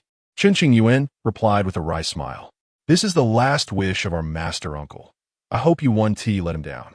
The true origins of the Daoi Academy remained shrouded in mystery, but Lin Changsheng trusted that their master uncle would not bring harm to Chen Qingyuan, and he felt little concern. I understand. Chen Qingyuan nodded lightly, his expression complex. His somewhat troublesome master had indeed managed to create quite a situation. He wondered when the Daoi Academy would make their appearance. Your body has only just recovered. You should take proper rest, Lin Changsheng advised. The flowing star domain is becoming increasingly unstable, so you should refrain from going out for the time being and stay at home. All right, Chen Qingyuan replied as he returned to his cave dwelling, contemplating the recent events. It felt as though an invisible hand was guiding him toward a new path. Both the graveyards of the Dead Zone and the Silver Spear, as well as the Daoi Academy he had just learned about, indicated that his future would not be without its challenges. He might face considerable troubles ahead. The days of leisure at the Xianqing sect would likely be numbered. Thus, Chen Qingyuan led a tranquil life for 5 years. During this time, his cultivation advanced by leaps and bounds, reaching the pinnacle of the heavenly spirit realm. Just one step remained before he could enter the Golden Core realm. Once he crossed that threshold, further cultivation would become increasingly arduous. The countless cultivators of the world spent centuries to attain the Golden Core realm, while Chen Qingyuan had reconstructed his Dao bones in less than a decade. He believed that this final step would not take him much longer. Throughout this period, aside from his cultivation, Chen Qingyuan enjoyed leisurely moments with his senior brothers over drinks and tea. Wherever he went, the disciples within the sect regarded him with great respect, referring to him as Little Master Uncle. Little Master Uncle, here are the accounts I just retrieved. Please take a look, Lin Pingyin said as he entered, placing a high-quality Qingyuan bag on the table. To help Lin Pingyin overcome his indecisive nature, Chen Qingyuan had presented him with numerous overdue accounts, instructing him to collect the debts. Initially, Lin Pingyin was reluctant, convinced that he would not manage the task well. However, under the pressure of Chen Qingyuan's status as Little Master Uncle, he had no choice but to comply. At times, when Lin Pingyin was unable to recover certain debts, he would return to report to Chen Qingyuan. Subsequently, Chen Qingyuan would guide him on how to proceed, be it through direct confrontation, hiring someone to create a scene, or blocking the debtor's entrance. Gradually, Lin Pingyin became familiar with the process. After a few years, he could handle such matters with ease without Chen Qingyuan's intervention. Here you go, all of this is yours. Take it. In a bid to help Lin Pingyin deeply understand his past mistakes, Chen Qingyuan gave him all the resources he had acquired. Initially, Lin Pingyin hesitated and outright refused, but under Chen Qingyuan's insistence, he was compelled to accept the resources. Thank you, Little Master Uncle. Gazing at the multitude of resources, Lin Pingyin suddenly felt a rush of newfound wealth. There's no need to be so polite.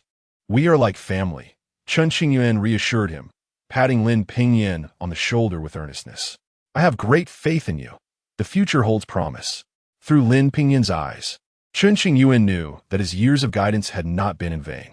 The once gentle and refined Lin Pingyin had undergone a transformation. His demeanor markedly changed.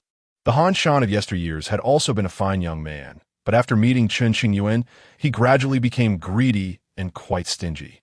Today's Lin Pingyin mirrored that same trajectory. However, Chen Qingyuan always maintained a baseline of integrity in his dealings. Greed was one matter, but ethics and conduct must remain distinct. Moreover, the resources Chen Qingyuan acquired were merely the debts he had extended years prior, with slightly higher interest. And he had made it clear to the borrowers what they were agreeing to, one side willing to lend, the other willing to borrow. Little master uncle, I shall take my leave now, Lin Pingyan said, leaving joyfully with his newfound wealth. As word of Chen Qingyuan's restored spiritual roots spread, many found it hard to believe. How could someone who had been tainted by the laws of the Tianyuan Forbidden Zone and rendered a waste suddenly regain the ability to cultivate? While the ghost doctor's medical prowess was indeed remarkable, it seemed implausible that he could resolve the residual laws that lingered on Chen Qingyuan. Many powerful figures found this matter suspicious and repeatedly lurked around the Xianqing sect, trying to uncover the truth. They suspected that the Xianqing sect was orchestrating a ruse to obscure any treasures or opportunities Chen Qingyuan might have obtained from the Tianyuan. As long as Chen Qingyuan remained indoors, even as suspicions lingered, no one dared to act overtly. One day, the various sects of the Flowing Star domain convened to discuss Chen Qingyuan, ultimately reaching a decision. They would confront the Xianqing sect and interrogate him directly. The bizarre phenomenon of the celestial light that had occurred a century ago within the Tianyuan Forbidden Zone must have heralded some celestial treasure. Chen Qingyuan, who had spent a century in the Tianyuan, surely possessed numerous secrets. On this day, 10 prominent sects dispatched their most formidable cultivators, totaling over 100 core elders at the transformation realm, gathering in unity. Master, something significant has occurred. An elder who had been gathering intelligence rushed in to report. Upon hearing this, Lin Chongqing's expression turned grave, his right hand gripping the armrest of his chair tightly as he pondered. Summon all the elders to the council hall and call back all the disciples who are out. After issuing this command, Lin Chongqing turned to an elder beside him. Prepare tea and welcome our guests. Yes, the entire Xianqing sect went on high alert, ready to face any potential situation. Meanwhile, Chen Qingyuan, who remained inside, murmured to himself, "When I first returned, the various sects harbored thoughts of questioning me. Back then, my spiritual roots were severed, and with the protection of the sect, no force dared to take extreme measures. Now that I can cultivate again, they all believe that some great opportunity from the Tianyuan has fallen into my hands, or that I possess critical knowledge. These visitors do not come with good intentions." Chen Qingyuan stepped out of his cave, standing atop a mountain peak, gazing into the distance with a furrowed brow. 2 hours later, the powerful figures from various sects made their appearance. Chapter 36. The arrival of the heroes and the inquiry into the abyss. The gathering comprised individuals of formidable prowess, the weakest among them being masters of the divine transformation stage, with several ancient beings at the tribulation stage present. Esteemed sects such as Tianyu sect, Dongyi Palace, Nanming Great Awakening Temple, Wanquan Spirit Gate, and the Beihai Dragon Clan were all represented. A multitude of first-rate forces from half of the Flowing Star domain had conspired in secrecy to exert pressure on the Xianqing sect, compelling Chen Qingyuan to divulge all information regarding the abyss. Esteemed friends, please enter. The venerable Elder Dong Wenjun personally greeted the guests, clad in a black brocade robe, his age notwithstanding, exuding an extraordinary aura. To safeguard Chen Qingyuan, Lin Chongqing had dispatched Lin Pingyan to monitor him, ensuring he remained within his abode. Over 100 great masters slowly traversed the gates of the Xianqing sect, observing the disciples flanking the path, all gripping sharp blades, their expressions stern. Despite recognizing the eminent figures before them, these disciples exhibited no hint of trepidation. Their eyes sparkled with determination, their forms unwavering as mountains. Should the sect face peril, every disciple would willingly fight to the death without regret. Witnessing the indomitable spirit of the Xianqing disciples, the assembled powers could not suppress their admiration, even feeling a twinge of envy. Within the grand hall, the powerful figures occupied the right side, while the elders of Xianqing sect sat to the left. Outside, thousands of disciples clad in white stood at the ready, maintaining a profound silence, devoid of whispers. Esteemed guests, what brings you here today? Lin Chongqing, seated high above, regarded the sect leaders with an impassive demeanor. As a wise man, sect leader Lin must surely comprehend our intentions.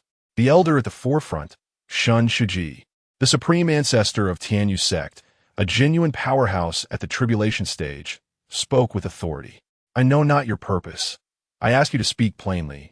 Lin Chongsheng feigned ignorance, determined to retain control of the situation and not be led by the noses of the other sect masters. In that case, I shall be direct. If I inadvertently offend, I beg your pardon. Chen Qingyuan stroked his white beard thoughtfully. It has come to our attention that Elder Chen Qingyuan of your sect has restored his spiritual roots. We come to offer our congratulations. Moreover, we wish to glean information regarding the abyss from Elder Chen's own lips. Oh, is that so? I recall that the Xianqing sect had previously provided an answer regarding this matter. Years ago, my junior brother was sealed within a barrier and only managed to escape after enduring a century of hardship. Lin Chongsheng replied. Sect leader Lin, do you believe you would accept such words without skepticism? Chen Qingyuan replied with a smile. Whether you choose to believe it or not is your affair. I have stated all that I can. Lin Chongsheng's expression remained indifferent, his tone neutral. The elders seated to his left maintained sharp gazes, fixated on the opposing sect leaders. Their demeanor grave. Why not summon Elder Chen? Once we clarify all matters, we shall take our leave, thus preserving the fellowship among our sects, Chen Qingyuan proposed. Elder Chen, I advise you to manage your own affairs first, lest you provoke the demonic abyss. Otherwise, Tianyu sect may find it exceedingly difficult to endure in this world. Lin Chongsheng retorted, his patience wearing thin. Were it not for the dignified representation of the Xianqing sect, he would have unleashed a tirade. The matter of the demonic abyss will be resolved in due course. There is no need for sect leader Lin to concern himself, Chen Qingyuan replied with a sardonic smile. Today, we shall only discuss Elder Chen and the abyss. All else may be reserved for another time. Indeed, let us have Elder Chen make an appearance. Chimed a voice from beside Chen Qingyuan, belonging to Lu Ruoyi, the guardian elder of Dongyi Palace, a middle-aged woman clad in light robes, her grace still evident. Given the significant losses our sects endured in the abyss, it is only reasonable that we seek to understand the current situation therein, another voice added. With 3 tribulation stage powerhouses now directing their attention toward Lin Chongsheng, the pressure intensified. An ordinary sect leader would likely have succumbed to panic and acquiesced to their demands to avoid conflict. Lin Chongsheng, however, was no ordinary man. He rose resolutely, his gaze sharp as blades. My junior brother narrowly escaped death, having undergone treatment from a ghostly physician to reclaim his path of cultivation. Whether you choose to believe it or not, the truth remains unchanged. With that, Dong Wenjun and others rose in indignation, their imposing presence palpable. Should Lin Chongsheng give the command, they would not hesitate to escort their guests away, unafraid of the consequences. If others dared to intrude upon their sanctum, it would be far better to bury themselves than to suffer such humiliation. Sect leader Lin, do not be overly agitated. We harbor no intentions of disrespecting the Xianqing sect. As long as Elder Chen permits us to probe into his memories, no harm shall come to him. Once this matter is resolved, we shall depart. One of the figures stated, the soul-searching technique reveals the entire life experiences of an individual, potentially causing significant impact on the subject. However, should a practitioner of great skill undertake it, and the subject offer no resistance, their physical well-being would remain intact. Every cultivator harbors secrets under normal circumstances. It is rare for anyone to willingly allow another to delve into their memories. Preposterous. Dong Wenjun could no longer contain himself, unleashing a formidable aura that overturned the table before the powerful figures and shattered the teacups atop it. The intensity of Dong Wenjun's reaction startled the assembly momentarily, but they quickly regained their composure. Given the nature of the soul-searching proposition, it was entirely reasonable for Dong Wenjun, known for his fiery temperament, to respond thus. Dong Daoyu, if Elder Chen truly endured a century of confinement, as previously stated, it would affirm that the Xianqing sect has not been deceitful, and we would offer our apologies.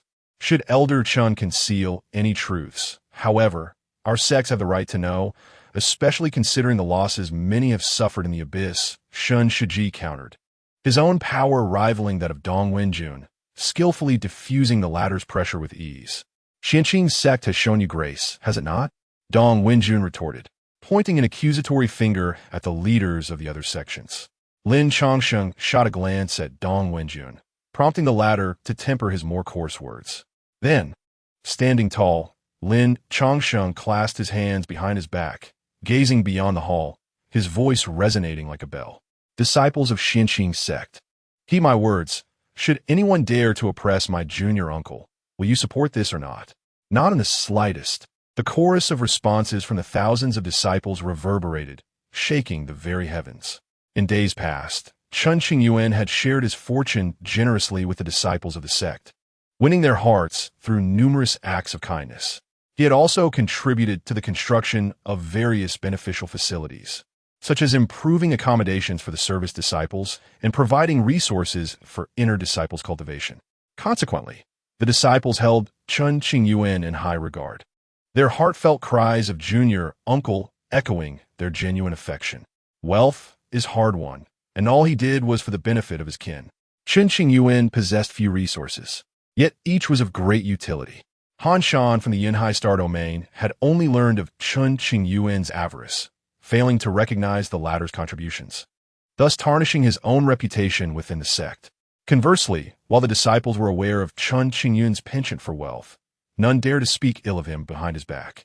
Your refusal is commendable. Lin Chongsheng turned his gaze to the sect leaders, pausing momentarily before exclaiming, "For I too shall not agree." With these words, Lin Chongsheng erupted in fury, exuding the terrifying pressure of a tribulation stage master, shattering the floor beneath him, as the skies darkened and a colossal vortex formed above. Chapter 37. The Appearance of Chen Qingyuan. Rising tensions suddenly, Lin Chongsheng launched a surprise attack, catching everyone off guard, their expressions shifting dramatically. "What do you intend to do, Sect Master Lin?" questioned Chen Shiji of Tianyu sect, his voice hoarse with apprehension. "It is not I who must act, but rather you who must reveal your intentions." Lin Chongsheng replied solemnly, "Do not presume that your gathering here will instill fear in the hearts of those from Xuanzking's sect. If you lack the wisdom to retreat, then let us prepare for battle. We merely seek the truth. If Chen Qingyuan cooperates, soul-searching will not damage his foundation. Why escalate matters to such a rigid standoff?" Chen Shiji and his companions furrowed their brows, taken aback by the determination of Xuanzking's sect's members, who found themselves in a precarious situation. "If my master and uncle were still alive, your audacity here would have already earned you a swift reprimand," Lin Chongsheng reminisced, recalling the formidable power of Xuanzking's sect in its prime, a beacon of strength within the stellar flow domain.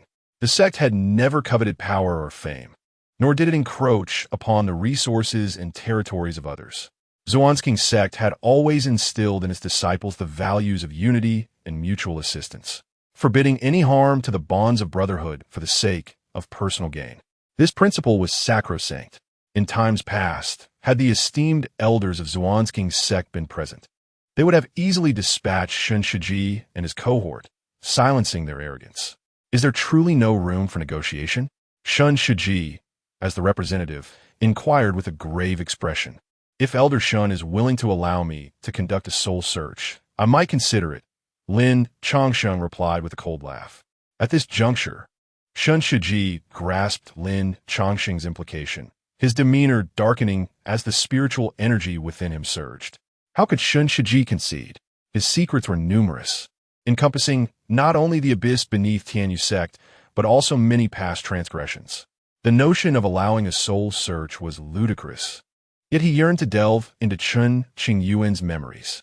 In an instant, all present rose to their feet, the atmosphere charged with tension, as both sides prepared for potential conflict.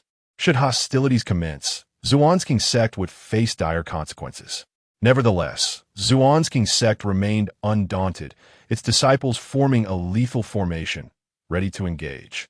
The powerful figures from various sects struggled to comprehend why such lengths were taken over a single individual. In other sects, the disciples would have already been sacrificed for the greater good. In truth, Even if the incident had involved any disciple from within, Zhuang's sect would not yield. Life may be forfeit, but dignity must never be trampled. The ancestors of Zhuang's sect had conveyed this ethos through their actions, ensuring that the sect remained a sanctuary for all its disciples, a home of belonging. Without faith, the sect would crumble in times of adversity. Activate the protective formation, Lin Chongqing commanded.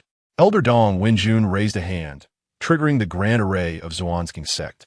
The formation's laws ensnared Chen Qingyuan and his allies, with the threat of conflict imminent.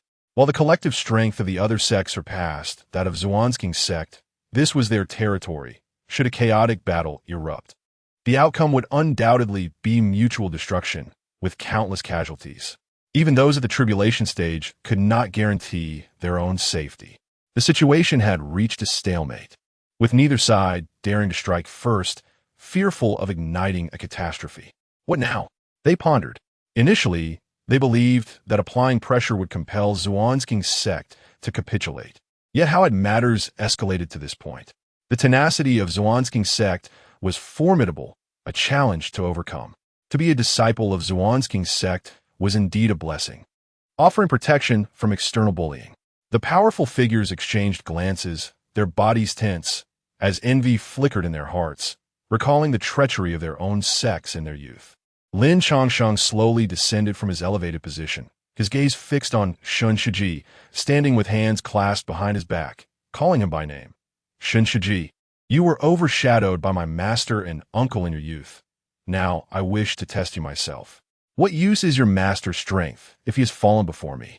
Chen Qingyuan, now aged, had little time left and sought an opportunity from Chen Qingyuan to enhance his cultivation and prolong his life. At least I have lived splendidly. 100-fold more than you, Lin Chongsheng retorted. Let me see if your fists are as formidable as your words, Chen Qingyuan declared, stepping forward, prepared for a confrontation. As the leader of his faction, he could not retreat. Otherwise, the unity of the sects would falter, leaving them vulnerable to Zhuang's sect. How lively this is! Just as conflict seemed inevitable, Chen Qingyuan sauntered through the entrance, closely followed by Lin Pingyan, who averted his gaze to the ground, anxious to avoid eye contact with the elders. To secure Lin Pingyan's release, Chen Qingyuan had exerted considerable effort, and after much entanglement, he had finally succeeded. In an instant, all eyes turned towards him. Junior uncle. Outside, thousands of disciples bowed in unison, clad in white, a picture of harmony. Greetings to all. Chen Qingyuan acknowledged with a smile and a nod before stepping into the main hall. Junior brother, what brings you here? Lin Chongsheng and the others displayed concern. Should a battle erupt, they feared for Chen Qingyuan's safety. To see senior sister, a wrinkled elder whispered to Chen Qingyuan. Yet, he chose not to comply, reassuring Lin Chongsheng and the others. There is no need for worry. I will handle this matter. Lin Chongsheng furrowed his brow, turning to Lin Pingyan with a stern inquiry. Lin Pingyan, why did you disobey my orders to protect your junior uncle? Father, I apologize, Lin Pingyan ventured, preparing to explain. Before he could elaborate, Lin Chongsheng erupted in anger. What good is your apology? In such close quarters, if the sect strongmen were resolute in their intentions towards Chen Qingyuan, even with the protective formation, Lin Chongsheng could not guarantee there would be no unforeseen incidents, his heart racing with anxiety. Senior brother, do not berate the young one. This is my fault, Chen Qingyuan interjected, clad in a light-colored robe, his dark hair elegantly pinned, exuding grace. Trust me. Lin Chongsheng and Chen Qingyuan locked eyes deeply, unable to refuse, and he slowly nodded in agreement. Then, Chen Qingyuan turned to face the powerful figures from the various sects, his expression betraying no hint of fear, as he exuded calmness and composure. Chapter 38. Such absurdity in robbery the moment Chen Qingyuan stepped into the hall. Chen Qingyuan and the others scrutinized him and discovered that spiritual energy flowed within him, indicating that he could resume his cultivation. Chen Qingyuan felt an immense joy within, believing that Chen Qingyuan had likely encountered an astonishing fortune within the Tianyuan Forbidden Zone. If he could seize such a fortune for himself, the future would undoubtedly hold limitless possibilities. You have traveled a great distance to my Xianqing sect, seeking to learn about my experiences in Tianyuan, haven't you? Chen Qingyuan remarked as he pulled a stool to sit in the center of the hall, turning his back to his senior brothers and sisters while facing the powerful figures from various sections. Indeed, acknowledged an elder from one of the sections, I previously mentioned this. He did not believe me. What shall we do about that? Chen Qingyuan sighed with a touch of annoyance. If Elder Chen is willing to open his mind, I could probe his soul, and all questions would be resolved, Shun Shiji proposed. Upon hearing such a suggestion, the faces of the elders contorted with anger, itching to retaliate, for fear that surrendering would mean they were no longer members of Xianqing sect. However, since Chen Qingyuan had already made an appearance, the elders chose to remain silent, willing to trust him. Soul probing? That sounds reasonable. Chen Qingyuan waved his hand dismissively, signaling that it was not a significant issue. Junior brother, Dong Wenjun, standing beside him, couldn't help but call out, signaling Chen Qingyuan not to act foolishly. The matter of soul probing could be grave or trivial. If Chen Qingyuan had any secrets, exposing them before everyone would certainly be inappropriate. To put it mildly, even if Chen Qingyuan had no secrets, allowing a soul probe was still unacceptable. Not only would it tarnish the sect's reputation, but the probing process could also result in poison being planted or damage to his essence, which would hinder his future development. Elder Chen is quite righteous. I admire that, Shun Shiji said with a feigned expression of admiration, clasping his hands together. You have not come to Xianqing sect as guests. Rather, you seek to exert pressure. Since that is the case, let us settle accounts. Chen Qingyuan declared. Settle accounts? What do you mean? The representatives from various sects exchanged puzzled glances. Look at the spilled tea on the ground. That was brewed from our Xianqing sect's top-grade tea leaves. You have not come here as guests, but with ulterior motives, so this tea cannot be free. After all, who would invite unwelcome guests to enjoy tea? Chen Qingyuan pointed at the spilled tea, feigning a pained expression. I believe I understand now. Xianqing sect wishes to charge for the tea, Shun Shiji remarked. This wise elder is indeed perceptive, Chen Qingyuan responded, although he did not address Shin Shiji with a title of respect, feeling uncomfortable from the compliment. Shun Shiji felt as if he had been bitten by an ant. Nevertheless, in order to obtain useful information from Tianyuan peacefully, he had to endure. Xianqing sect is prosperous. Could it possibly lack such a trivial tea fee? Indeed, we are lacking, Chen Qingyuan stressed. Xianqing sect is not as affluent as Tianyu sect. We must be frugal to sustain our livelihood. Just this cup of tea requires 100 top-grade spirit stones, which is quite precious. A mere cup of tea demands 100 top-grade spirit stones? Are you jesting? Scoffed a prominent cultivator from another sect, furrowing his brow. The ratio of spirit stone qualities is 1 to 100. One top-grade spirit stone is equivalent to 100 mid-grade spirit stones. In other words, a cup of tea costs 10,000 mid-grade spirit stones, which is equivalent to the annual income of many third-rate forces. With over 100 prominent cultivators present, having spilled over 100 cups of tea would amount to over 10,000 top-grade spirit stones. This was nothing short of highway robbery. The actual cost of the tea was likely less than a single top-grade spirit stone. Hearing Chen Qingyuan's claim, Lin Changsheng and the others couldn't help but twitch their lips in silence. In this situation, their junior brother still sought to deceive others and conduct business. It was truly his nature. I am not jesting. This is the truth, Chen Qingyuan insisted, his face unperturbed as he asserted. The tea forest behind Xianqing sect is tended to daily by dedicated individuals, receiving special care, and is nourished with spiritual water monthly. Occasionally, high-grade spiritual herbs are ground into powder and applied to every leaf bud. It takes 1,000 years to bloom, 1,000 years to bear fruit, and 1,000 years to mature. Before Chen Qingyuan could continue with his exaggerated claims, Shin Shiji could no longer bear it and interrupted. Enough. I was not finished. Chen Qingyuan protested, still on a roll. Moreover, I have yet to account for the broken tables, chairs, and the cracked floor. Young man, those items were not damaged by us, but by your sect's protective elders, someone exclaimed in indignation. That may be true, but if you had not come, would such incidents have occurred? Chen Qingyuan shifted the blame entirely onto the cultivators from the various sections. 10,000 top-grade spirit stones is outrageous. I cannot agree to that. Everyone understood that Chen Qingyuan was merely leveraging the situation to secure personal gain. Then let it be. Chen Qingyuan sighed, alas. You possess no sincerity whatsoever. You are not guests and refuse to pay for the tea. Very well, then let the consequences unfold. With that, Chen Qingyuan stood up, kindly advising after today, Xianqing's sect may very well become a ruin, and few among you present will survive. You are all notable figures in the flowing star domain, yet you cannot even afford the tea. How can I trust that you will not engage in foul play during the soul probing? After some deliberation, Chen Shiji gritted his teeth and conceded, Elder Chen, it is merely a matter of tea fees. We shall pay. In truth, it was not about the tea fees. They were fully aware that this was Chen Qingyuan's ploy, yet they had no choice but to comply. It felt as if Chen Qingyuan had extended a foot, and they were all forced to cling to it, enduring the humiliation of their intelligence being insulted, leaving them quite uncomfortable. Thus, under Chen Shiji's signal, each person retrieved hundreds of top-grade spirit stones. Upon receiving the spirit stones, Chen Qingyuan immediately donned a new expression, his face brimming with smiles. You seniors are truly gracious. Thank you. He then turned to Lin Pingyin, standing outside the door. Little Yin, why are you dawdling? Can't you see the tea has been spilled on the ground? Hurry and bring fresh tea for the seniors. Please no.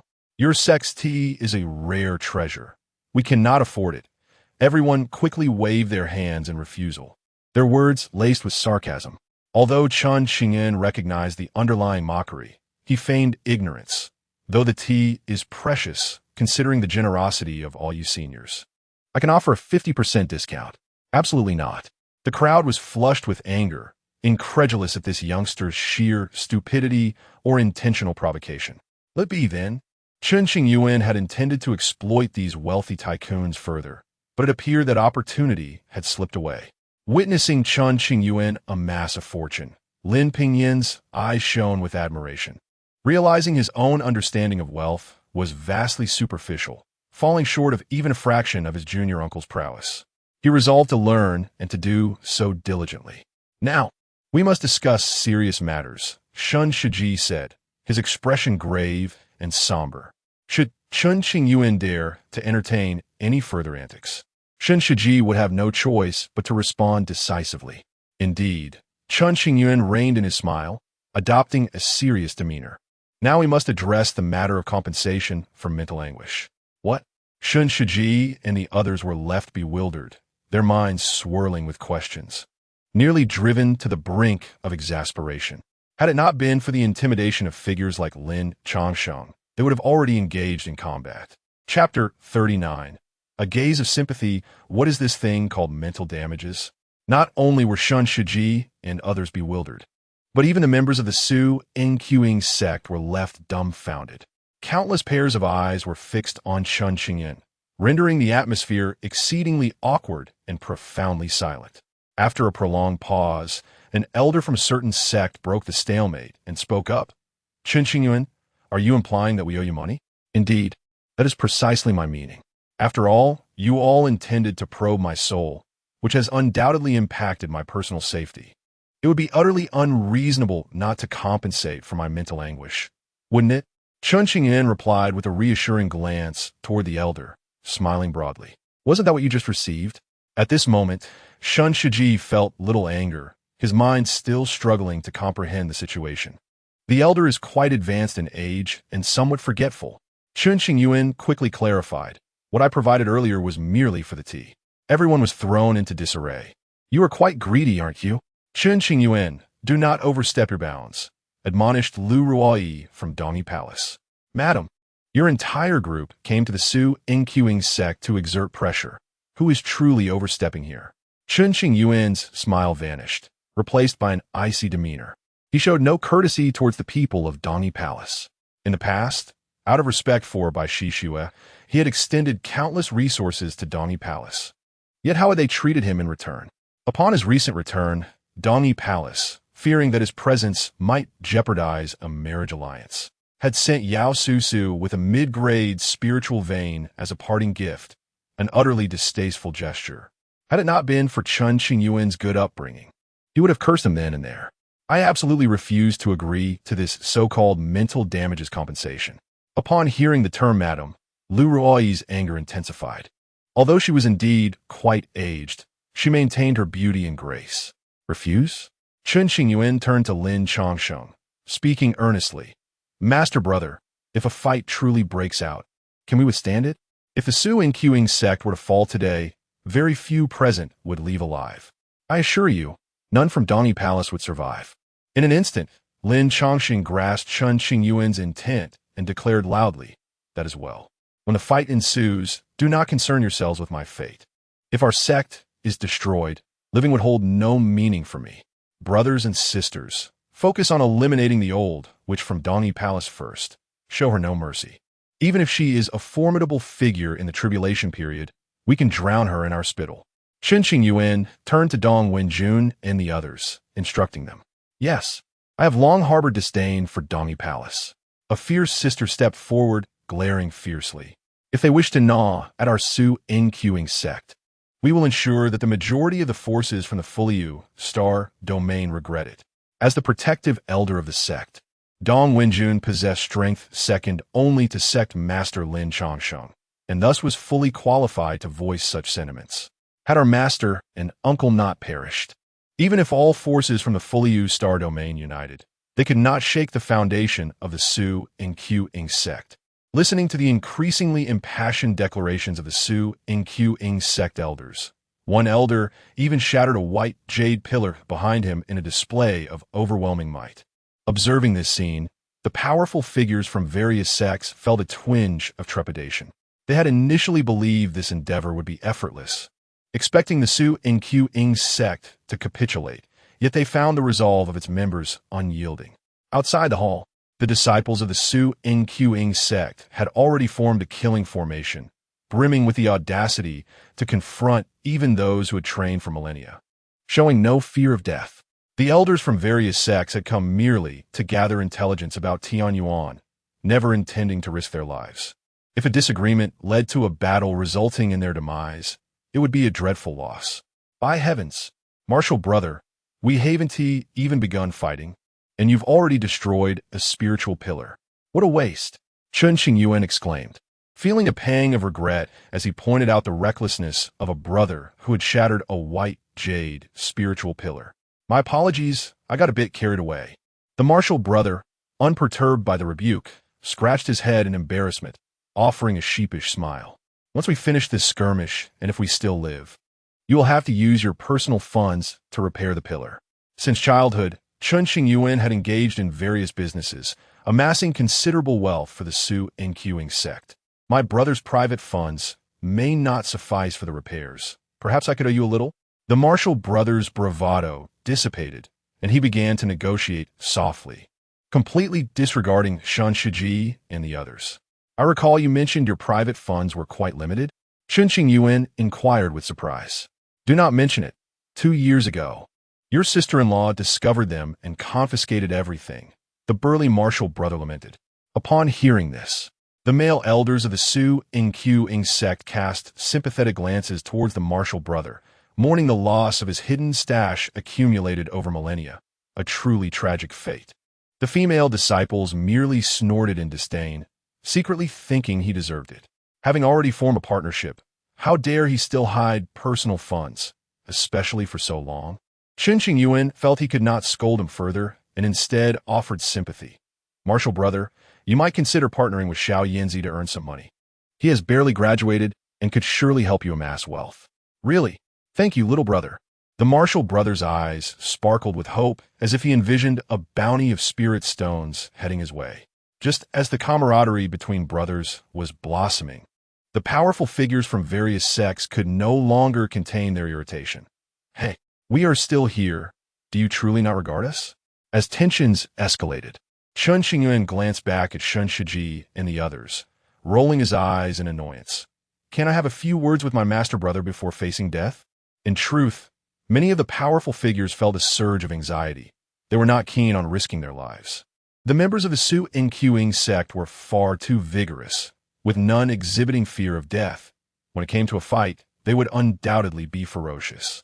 A force to be reckoned with. Young friend, do not be so volatile. We did not say we would not provide compensation for mental damages. Chen Shiji managed to suppress his fury, forcing a smile. Didn't tea that old witch just declare she wouldn't tea? Chen Qingyuan shot a glance at Lu Ruoyi and smirked slightly. Lu Ruoyi remained gripping the armrest of her chair, leaving deep imprints in the wood. As a protective elder of Dongyi Palace, she held a prestigious position, commanding respect from all, yet before the elders of other sects. She had been repeatedly humiliated by Chen Qingyuan. Lu Ruoyi had initially desired to unleash her fury, but was dissuaded by the whispers of her companions. For the greater good, she had no choice but to suppress her wrath, striving to prevent the situation from escalating. Young man, you must be wary should you fall into my hands.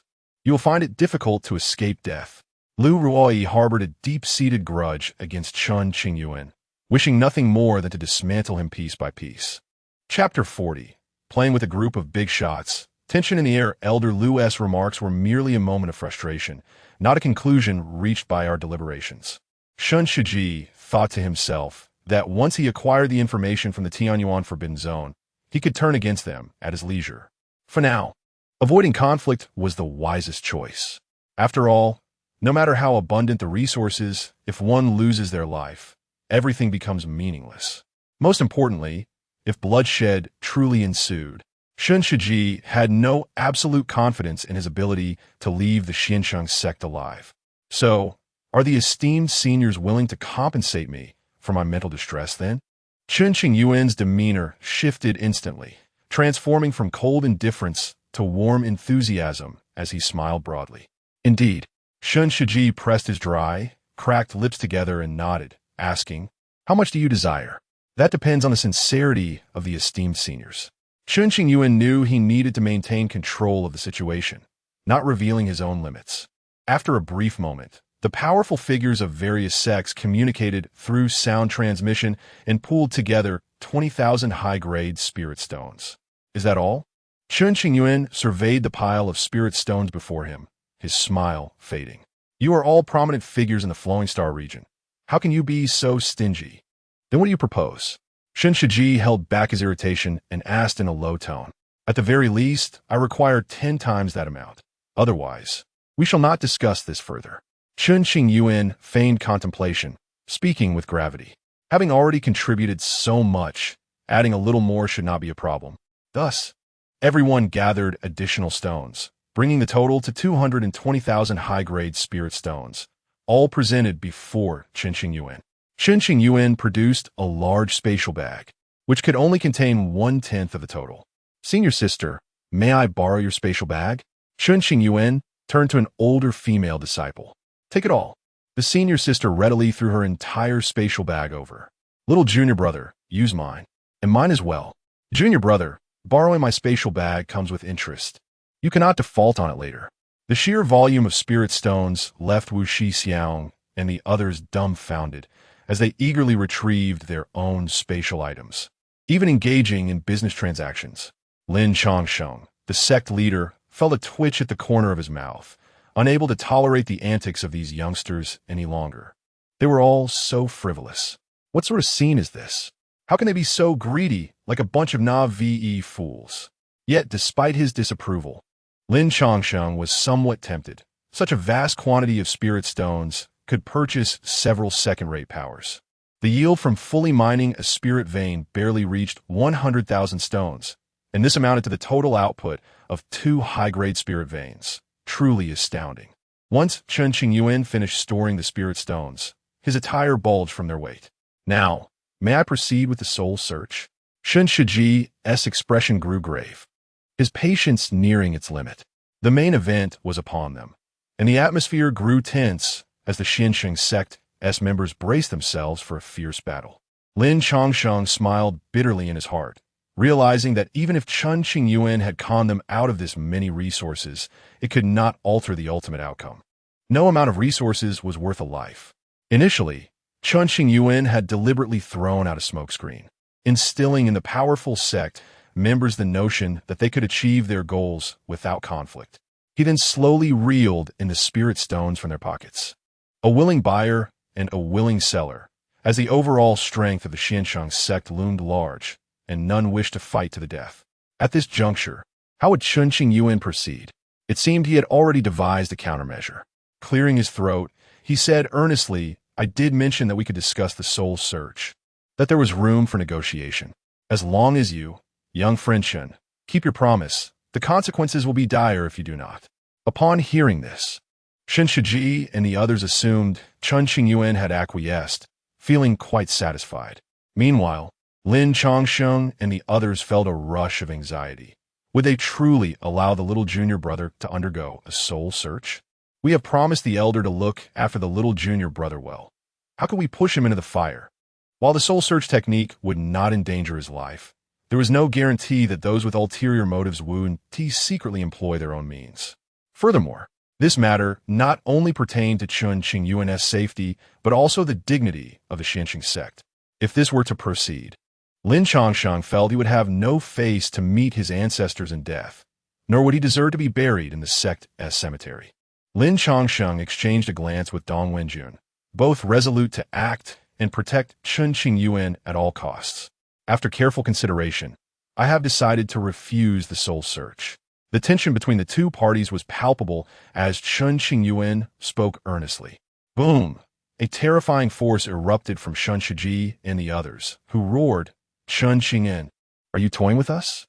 Simultaneously, Dong Wenjun appeared before Chen Qingyuan, blocking the overwhelming pressure. Not all. Chen Qingyuan remained unfazed, asserting, "I never promised to permit you to conduct a soul search. I merely stated there was room for negotiation.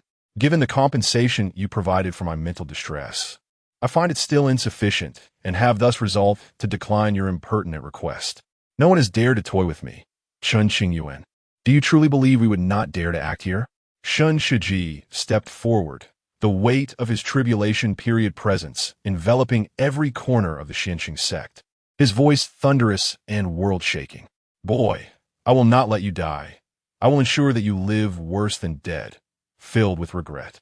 Lu Ruoyi stood shoulder to shoulder with Shen Shiji, their patience at its breaking point, expressions twisted in rage, their eyes fixed on Chen Qingyuan. The others hastily summoned their techniques, weapons drawn and ready for battle. In that moment, Chen Qingyuan received a sound transmission, exhaling deeply, finally having reached this critical juncture. He then turned his gaze to the outside of the hall, calling out loudly, "Lao Han, over here." Not long ago, upon learning that various sects had dispatched powerful figures to approach, the Xianqing sect had immediately closed ranks around Chen Qingyuan to protect him. Chen Qingyuan had utilized a highly precious two-world sound transmission stone to summon his good friend Han Shan from the distant Yunhai Star region to seek the ghost doctor. To ensure Han Shan took this seriously, Chen Qingyuan emphasized the importance of the situation and promised he had already found a match for Han Shan. Thus, Han Shan exerted tremendous effort to reach the ghost doctor's location. Uncertain if the ghost doctor would assist, he could only utter Chen Qingyuan's name.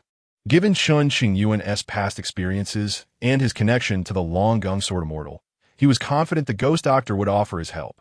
Therefore, all of Chen Qingyuan's recent actions were primarily to buy time, while also earning a little pocket money. After all, they were enemies. There was no need for leniency. Who?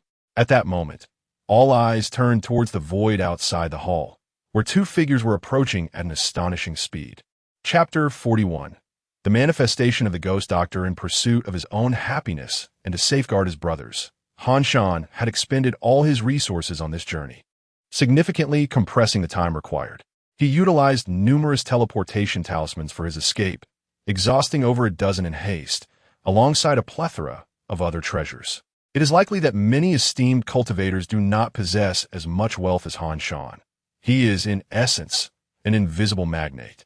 After a brief interlude of mere breaths, the ghost doctor appeared, adorned in a flowing black gown and a dark veil that concealed all but her piercing eyes and forehead, exuding an air of profound mystery. Panting heavily, Han Shan trailed behind the ghost doctor, utterly exhausted, which served to accentuate her noble demeanor. "Ghost doctor, you have finally arrived," Chen Qingyuan exclaimed. hastening toward the figure standing at the entrance of the hall to voice his grievances. I have repeatedly informed these individuals that my injuries were treated by the ghost doctor. Yet, they remain incredulous. They even wish to sift through my soul. It is utterly intolerable. The ghost doctor exchanged a glance with Chen Qingyuan, momentarily taken aback by his repeated address of sister, her mind swirling with questions. Chen Qingyuan, are we so intimately acquainted? She pondered, recalling that when the illustrious Chang Gung Sword Immortal was present, Chen's demeanor had been markedly different. Now, however, he was unabashedly proclaiming their closeness, clearly attempting to wield her influence. This fellow is truly shameless. The ghost doctor, despite her improved temperament, found it difficult to remain unperturbed in Chen Qingyuan's presence. The notion that the ghost doctor is a woman bewildered the onlookers, who scrutinized her with astonishment. The rumored ghost doctor was supposed to be an irascible old man, and none had ever glimpsed her true visage, as she was said to shroud herself in mystical arts, remaining shrouded in secrecy. Perhaps Chen Qingyuan had summoned a counterfeit. One must remain vigilant against deception. Deep down, the populace had firmly established the ghost doctor as a capricious and unsightly elder. After all, the reputation of the ghost doctor was hardly stellar in public discourse. Chen Qingyuan, known for his clever schemes, was not easily trusted, and the crowd was reluctant to accept that the figure before them was indeed the ghost doctor. Doubts were not confined to Shun Shiji and his companions. Even the members of the Xianqing sect expressed skepticism, suspecting that this was merely a ruse concocted by their junior disciple to intimidate the various sections. The elder Dong Wenjun of the sect mused quietly, "Our junior disciple has been remiss, even to instill fear in the sacred realms. One should not employ a delicate woman to impersonate the ghost doctor. At the very least, it should be a frail old man, appearing sufficiently aged to invoke apprehension. A woman, particularly one of graceful stature, is hardly convincing. Chen Qingyuan, are we truly this familiar?" The ghost doctor, known as Gongsun Nan, disregarded the assembled crowd, her gaze fixed coldly on Chen Qingyuan. "Oh, we are as close as can be." Chen Qingyuan replied shamelessly, flashing a broad grin. "Oomph." Gongsun Nan scoffed, unable to withstand the audacity of Chen Qingyuan's brazen demeanor.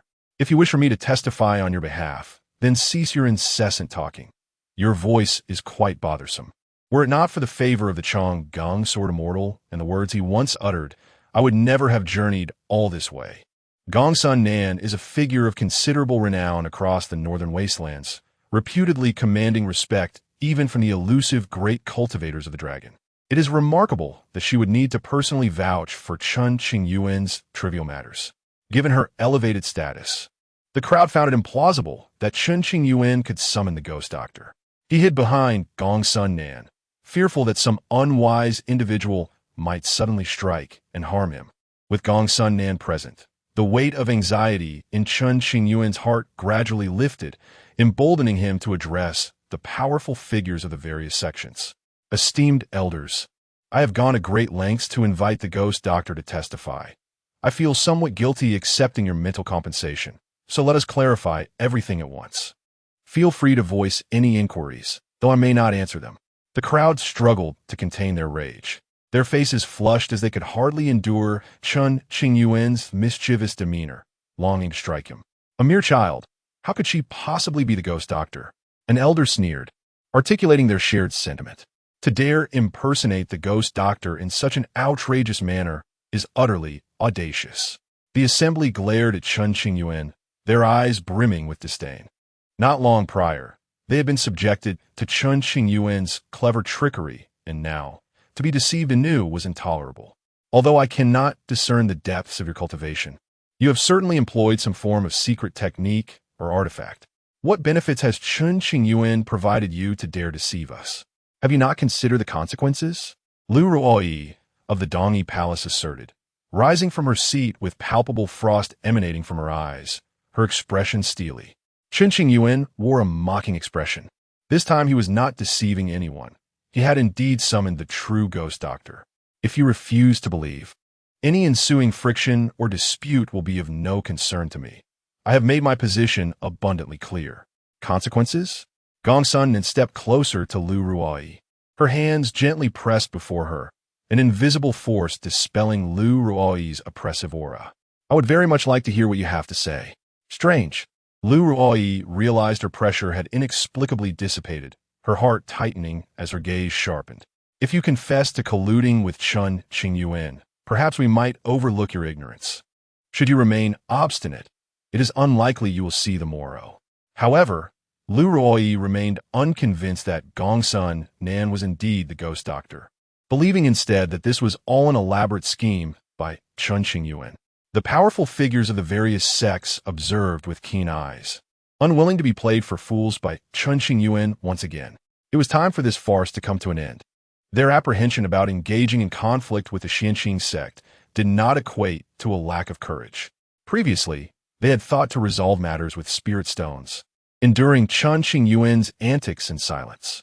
Little did they realize that his shamelessness had ignited their long-simmering anger. It has been many years since anyone dared threaten me. Gongsun Nan chuckled, perhaps finding the ignorance of those before her amusing, or perhaps feeling a flicker of ire. Ghost Doctor, they are truly foolish. They refuse to believe anything we say. Chen Qingyuan whispered from slightly behind Gongsun Nan. Let us teach them a lesson, so they understand there are greater powers beyond their comprehension. You wish to use me as a weapon. Gongsun Nan shot a cold glance at Chen Qingyuan. How could I dare? Chen Qingyuan hastily shook his head, vehemently denying the accusation. Were it not for that esteemed individual, I would have dealt with you both. Gongsun Nan quietly warned. Chapter 42. Terrifying Power. Everyone trembles ha. If Sister, Ghost Physician, desires to teach me a lesson, I shall not resist and will submit to her whims, Chen Qingyuan remarked, embodying a rogue demeanor. Gongsun Nan recited the calming mantra several times to shield himself from Chen Qingyuan's influence. The audacity of this young man had surpassed all bounds. No divine weapon could pierce his thick skin. If you perceive this as a threat, then so be it. In Gongsun Nan's moment of indignation, Lu Ruoyi sprang forth. Then you may test it. A convenient outlet for her frustrations, Gongsun Nan would not let this opportunity slip away. One does not shed tears until faced with a coffin. To this day, Lu Ruoyi believed all of this was merely a ploy orchestrated by Chen Qingyuan to intimidate the formidable individuals present. Having been belittled by him on multiple occasions, she was determined to expose his deceit and subject him to a thorough reckoning. With that, Lu Ruoyi unleashed a palm strike towards Gongsun Nan, an icy chill radiating from her, freezing the very air around them. At the sight of Lu Ruoyi's attack, Chen Qingyuan's joy was palpable. He mused, this old hag has finally fallen for my trickery, bringing her own misery upon herself. Her misfortune is of no concern to me. In the next moment, the icy palm approached Gongsun Nan, a fierce gale sweeping through the hall, toppling numerous tables, chairs, and pillars. The disciples of Xianqing sect prepared for battle, summoning their respective Dao soldiers. Just as Lin Changsheng and the others were about to intervene, Gongsun Nan waved his sleeve, shattering Lu Ruoyi's icy grasp, and, akin to a specter, appeared before her with an untraceable swiftness, seizing her throat. With a slight constriction of his right hand, Lu Ruoyi was lifted off the ground. 16 silver needles emerged from her body, sealing her meridians and rendering her immobile, unable to channel her internal energy. In other words, at that moment, even an ordinary person wielding a knife could easily take her life. Gongsun Nan's speed was astonishing. None present could discern his movements. As Lu Ruoyi dangled, grasped by the throat, the onlookers were struck dumb, their hearts momentarily halting. Everyone was aghast at the sight before them, unable to fathom that Lu Ruoyi, a formidable figure in the tribulation transcending stage, could be so swiftly subdued, her life hanging precariously by another's whims. This was an undeniable reality. The 16 silver soul needles. The ghost physician's ultimate technique. Shun Shiji, well versed in the arcane, recognized the needles with just a glance, exclaiming in astonishment. The ghost physician's silver needles can both save and slay. She truly is the legendary ghost physician. All present were struck with enlightenment, their countenances frozen in awe. In that instant, no one dared to show Gongsun Nan any disrespect. A palpable fear gripped them, their bodies trembling. Lin Changsheng, the esteemed leader of Xianqing sect, had encountered the ghost physician before. Regaining his composure first, he descended from his elevated position and bowed respectfully to Gongsun Nan. "I pay my respects, esteemed one." Others like Dong Wenjun were momentarily stunned, forcing down their inner shock to promptly pay their respects. No one knew the extent of the ghost physician's prowess. However, tales had circulated that even some great cultivators showed her deference, unwilling to offend her. Furthermore, Gongsun Nan's overwhelming defeat of Lu Ruoyi was sufficient proof of her terrifying ability. "Esteemed one, please forgive our lack of decorum in not greeting you promptly," Chen Qingyuan remarked, his earlier bravado diminished as he bowed his head. The other sect leaders hurriedly followed suit, no longer daring to harbor any doubts. The turn of events had been too sudden. No one had anticipated that Chen Qingyuan could truly summon the ghost physician, and their relationship appeared exceedingly cordial. Otherwise, would anyone dare to address the ghost physician as sister without facing dire consequences? The elusive ghost physician was indeed acquainted with Chen Qingyuan. How did this young man possess such remarkable influence? Everyone was left bewildered, occasionally casting sidelong glances at Chen Qingyuan, struggling to comprehend the situation. "There is no need for excessive courtesy," Gongsun Nan stated coldly. The crowd rose cautiously, their gazes fixated on Gongsun Nan, no longer daring to scrutinize him as brazenly as before. Why does that scoundrel Chen Qingyuan command the ghost physician's presence? Does he truly wield such authority? Today's events may spell trouble, the sect leaders silently cursed, wishing they could dismantle Chen Qingyuan piece by piece. If you enjoy deceiving others, then carry on with it. Why take things seriously now? Actually bringing the true ghost physician here? What shall we do? The atmosphere was fraught with apprehension, leaving everyone at a loss. Chen Shiji yearned to plead for Lu Ruoyi, but did not wish to provoke the ghost physician, opting instead for silence as beads of cold sweat formed on his brow.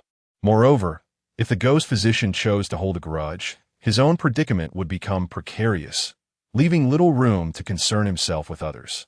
Lu Ruoyi found herself choked, unable to utilize her powers, rendering her voiceless. Her face flushed, blood obstructing her veins, her expression twisted with fear. Had she known that the individual before her was not an impersonator, she would have refrained from uttering such disrespectful words at any cost. Lu Ruoyi's heart ached. She felt utterly betrayed by Chen Qingyuan. "Who gives you the audacity to threaten me?" Gongsun Nan's penetrating gaze deepened Lu Ruoyi's terror. She desperately opened her mouth, yearning to speak, yet no sound emerged. With a sudden motion, Gongsun Nan cast Lu Ruoyi to the ground. "Cough, cough, cough." Lu Ruoyi gasped, clutching her throat, struggling to restore her blocked meridians. Soon after, Lu Ruoyi, disregarding her pride, knelt in supplication. "I was unaware of your esteemed identity, ghost physician. I beseech your forgiveness for my impudence." Due to the silver needles still embedded in her, Lu Ruoyi refrained from making any sudden movements, fearing that the needles might penetrate further and endanger her life. Her existence rested solely in Gongsun Nan's discretion. Should he so desire, he could extinguish her life in an instant. Shen Shiji and the others wished to intervene, but found themselves powerless. The ghost physician's strength eclipsed their own. Even if they united in force, they could not alter the outcome and might only worsen the situation. The only recourse left was to bow their heads in acknowledgement of their errors. Gongsun Nan cast a glance at Lu Ruoyi, dismissing her completely. He then turned to Chen Qingyuan, his tone icy. "Young man, how do you propose we handle her?" "I do not know. Let Sister Ghost Physician decide," Chen Qingyuan replied, unwilling to bear the burden of responsibility. While he harbored a desire to eliminate Lu Ruoyi, he could not voice such intentions in front of so many witnesses, fearing retribution. "Oh, is that so?" Gongsun Nan narrowed his eyes slightly. Indeed, Chen Qingyuan nodded gently, understanding Chen Qingyuan's ulterior motives all too well. Gongsun Nan refused to be used as a pawn. "Then let us pardon her for her insolence." "What? Is that acceptable?" Chen Qingyuan urged. "Given her earlier rudeness towards you, forgiving her so easily would be quite a loss of face." Lu Ruoyi glared at Chen Qingyuan, wishing to devour him whole. This young man was far too cunning, attempting to use her predicament to his advantage. The onlookers noted his treachery in silence. Chapter 43. Digging a pit for Chen Qingyuan. Gong Sun then was well aware of Chen Qingyuan's subtle intentions, yet chose not to expose them. Although Chen Qingyuan's words were tinged with personal grievances, they held some merit. If he were to let Lu Ruoyi go so easily, how would Gong Sun Nan save face in the future? After much contemplation, Gong Sun Nan decided to administer a punishment, snapping his fingers. I won't kill you, but you shall certainly endure some hardships. A stream of mysterious light emanated from Gong Sun Nan's fingertips, landing upon a silver spirit needle, causing it to quiver slightly. Suddenly, Lu Ruoyi emitted a heart-wrenching scream, a soul-piercing agony that was almost unbearable, spilling forth uncontrollably. The anguished cries sent chills down the spines of the onlookers, leaving them with goosebumps, as none wished to experience the torment of the ghostly physician. This torment persisted for a full quarter of an hour before Gong Sun then extended his left hand, opening his palm. With a swift motion, the spirit needles embedded in Lu Ruoyi's body detached and flew back into Gong Sun Nan's grasp, vanishing from sight. Lu Ruoyi's body continued to tremble lightly, trapped in the remnants of her recent suffering. However, after a brief moment of recuperation, she regained her composure. Despite enduring such torment and humiliation, Lu Ruoyi did not display anger or resentment. Instead, she respectfully bowed to Gong Sun Nan, weakly expressing her gratitude. Thank you, esteemed one, for your mercy. Gong Sun Nan narrowed his eyes slightly, acknowledging that Lu Ruoyi's composure indicated she was not a woman to be trifled with. This young man is fated to cross paths with me. I have invested considerable effort in reshaping his path. If any of you were to ruin him, it would be a slap in my face. Casting a sweeping glance at the powerful figures from various sects, Gong Sun Nan spoke slowly. We harbor no such intentions. We would never think of such a thing. Shun Shiji and the others bowed in response. Do not bully the young, as we are all but old fools teetering on the brink of the grave. Let's leave a semblance of dignity. Of course, should this young man be trampled by his peers, it would be his own doing, and I shall not intervene.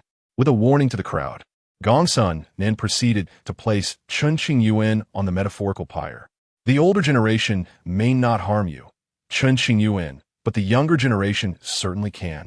Today, the elders of various sects lost considerable face. They dare not hold Gong Sun Nan accountable and will seek to settle the score with Chen Qingyuan. Is what the esteemed one says truly so? A daring elder from a certain sect inquired. Indeed, Gong Sun Nan affirmed with a nod. If Chen Qingyuan were to fall at the hands of his peers, would the esteemed one truly remain indifferent, regardless of life or death? The elder pressed on. Rivalry among peers is a test of skill. If one cannot measure up, they deserve their fate. I have no intention of seeking justice for a useless individual. As Gong Sun then uttered these words, he cast a glance at Chen Qingyuan, his gaze laced with provocation. It was evident that Gong Sun then was exacting revenge on Chen Qingyuan, ensuring that his future would not be smooth sailing. Listening to this exchange, Chen Qingyuan's expression darkened. The esteemed one possesses profound wisdom. We are far from your equal. Shun Shiji flattered. Let's take our leave. Subsequently, the powerful figures from various sects departed from the Xinjiang sect in disgrace.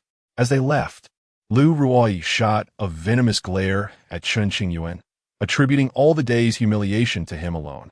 Chen Qingyuan felt quite wronged. It was not he who had dealt the blows, so why should he bear the brunt? He merely nudged the situation along. Besides, he had spoken the truth. The incoming party was indeed the ghostly physician, yet not a single one of them believed him. Now, having lost face, I am to blame? Once the powerful figures from various sects had departed, Lin Changsheng approached Gong Sun Nan, clasping his hands in invitation. Esteemed one, having traveled such a distance, why not take a moment to rest? I have arranged for fragrant tea and exquisite fruits. Unnecessary, Gong Sun Nan coldly declined. After saying this, he stepped forward, heading towards the exit.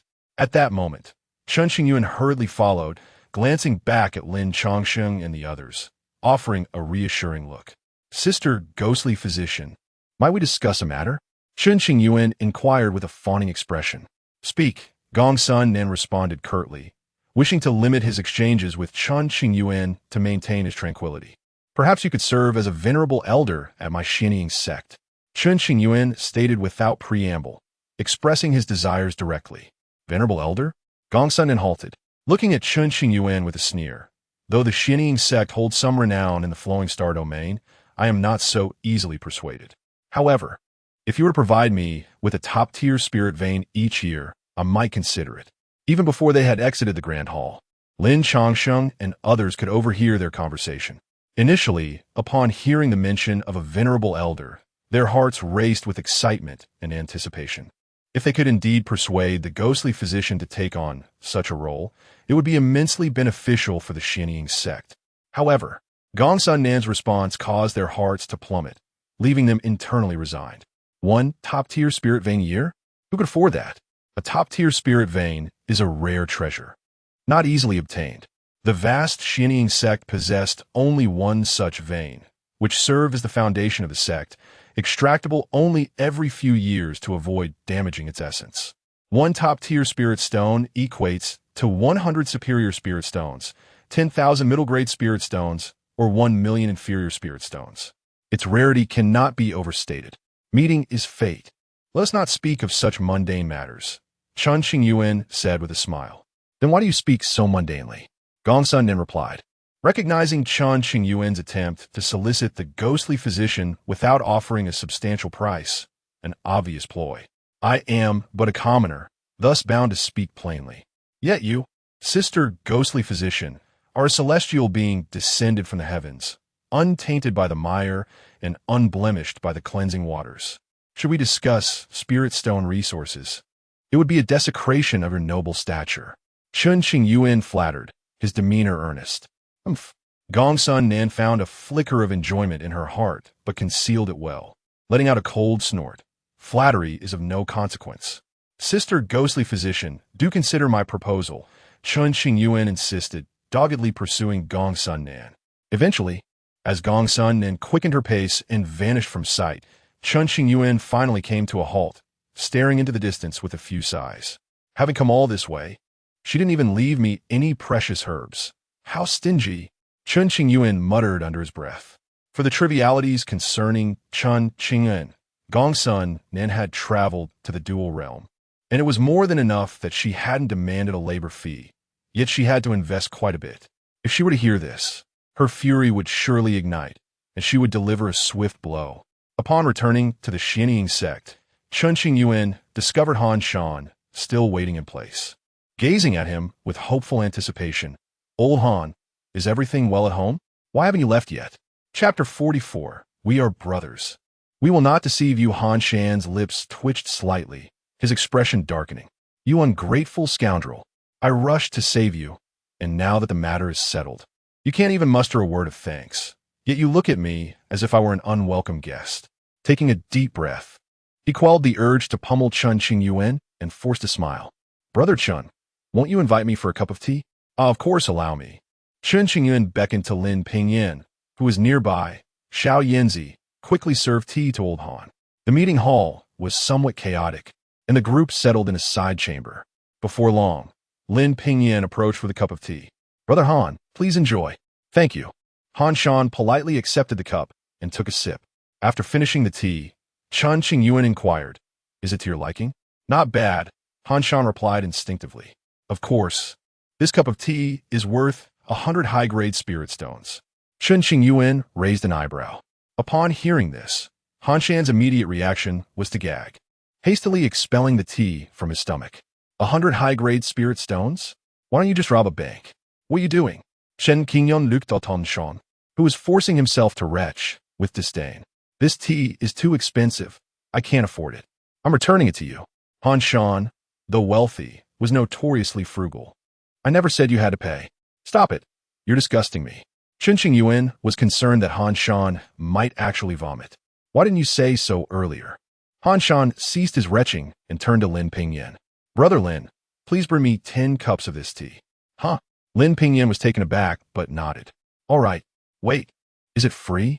Of course. Why do you think I'm so stingy? Chen Qingyuan nearly wore his disdain on his face. Saving costs is wise.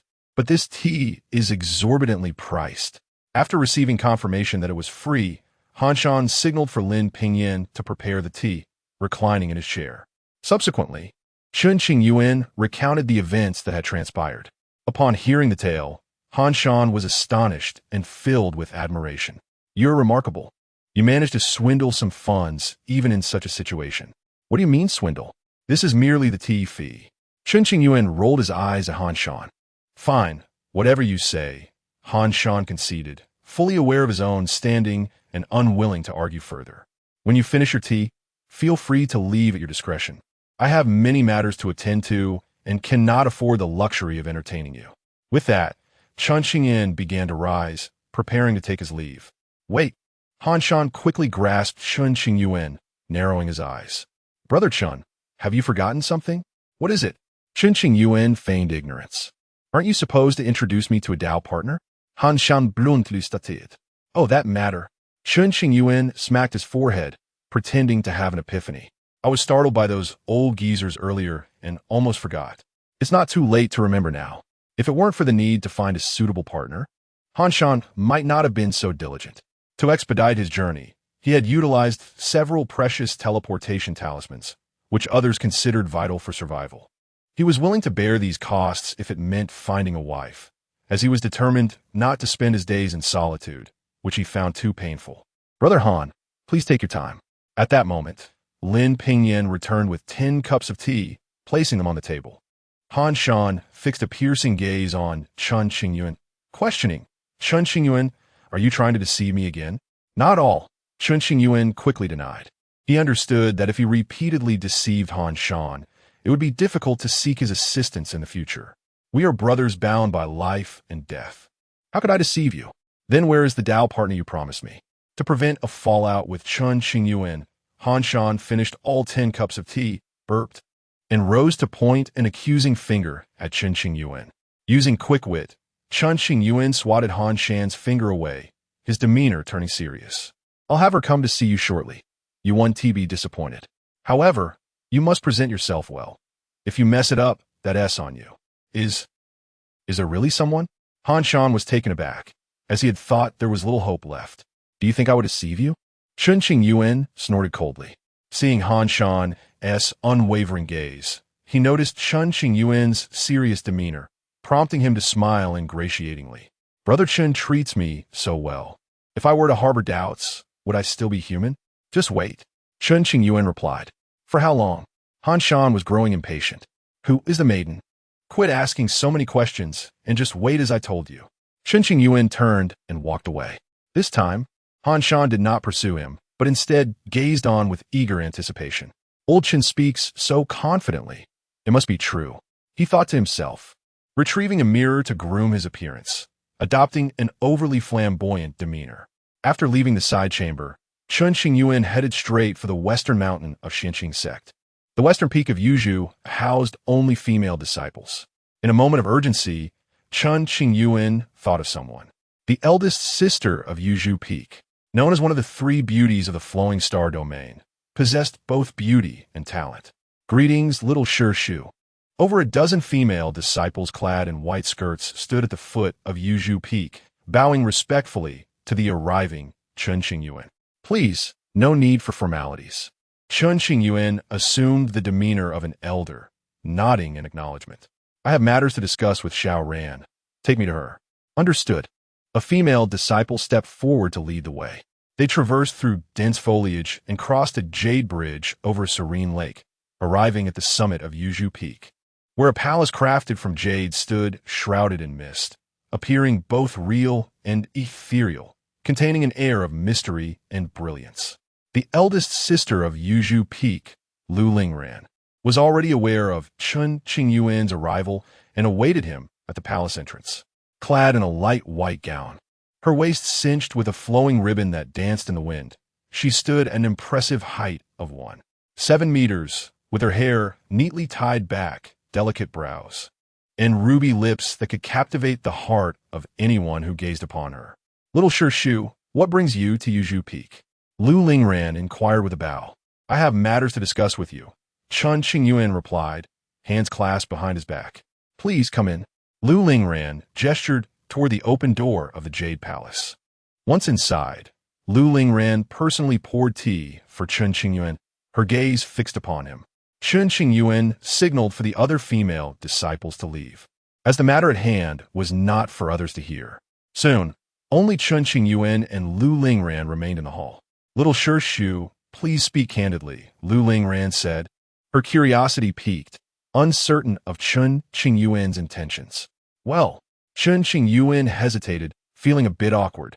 After a moment, he spoke. "Xiaoran, has your little Shu treated you well?" "Quite so," Lu Lingran replied. When she first entered, she had received guidance from Chen Qingyuan, and the rewards for her tasks were also distributed by him, benefiting many within the sect. "Your Shu is currently in trouble. Could you lend a hand?" Chen Qingyuan asked in a hushed tone. "What sort of help?" Lu Lingran sensed that this request was not simple, her brows furrowing. "Please help me set up a meeting with someone. Let them get to know each other." Chen Qingyuan smiled. Upon hearing this, Lu Lingran's expression immediately darkened. Chapter 45. "Oh, Master Uncle, you are truly fickle in your affections." "Master Uncle, is it not rather inappropriate to engage in matchmaking?" As she uttered these words, Lu Lingran's eyes narrowed, her tone tinged with reproach. "Fear not, it is merely a ruse, and your reputation shall remain unscathed. Besides, with someone as beautiful, gentle, and understanding as Xiaoran, we cannot let that scoundrel have the upper hand." Chen Qingyuan was acutely aware of the impropriety of the situation, yet, in a bid to preserve their brotherly bond and avoid being deemed treacherous, he resorted to this dubious stratagem. "If it were a match with Master Uncle, I might consider it. Others, however, are unsuitable." Lu Lingran spoke with a semblance of a smile, her sincerity ambiguous. "Please, do not jest at my expense. I implore you to assist me." Chen Qingyuan set aside his pride, his voice a whisper of desperation. "Master Uncle, do you find Xiaoran beautiful?" Observing Chen Qingyuan's anxious demeanor, Lu Lingran's irritation dissipated significantly. "Indeed, she surpasses all others in beauty." Chen Qingyuan thought to himself, praying that this insincere compliment would not bring him misfortune. While Lu Lingran was undeniably stunning, in Chen Qingyuan's memory, there were a few who could rival her in various aspects. Then why insist on Xiaoran's matchmaking with another? Lu Lingran pressed. "It is merely an act. There is no need for earnestness," Chen Qingyuan emphasized. "Even if it is an act, it should not be so. I have heard that men possess a strong sense of possessiveness. Even if it is not their own, they would not allow another to benefit. If you truly find Xiaoran beautiful, you would not entertain such notions, unless—" At this juncture, Lu Lingran deliberately paused, a teasing smile gracing her lips, her gaze playful, "unless Master Uncle has undergone a transformation and is no longer a typical man." "What do you mean?" Chen Qingyuan felt increasingly perplexed. "Is it possible that the incident with by Shi Xue has rendered you disinterested in women?" Lu Lingran feigned astonishment. "No wonder you have been so close with Senior Lin Pingyan of late. Surely there is something more between you." At her words, Chen Qingyuan's expression changed dramatically, his voice rising in indignation.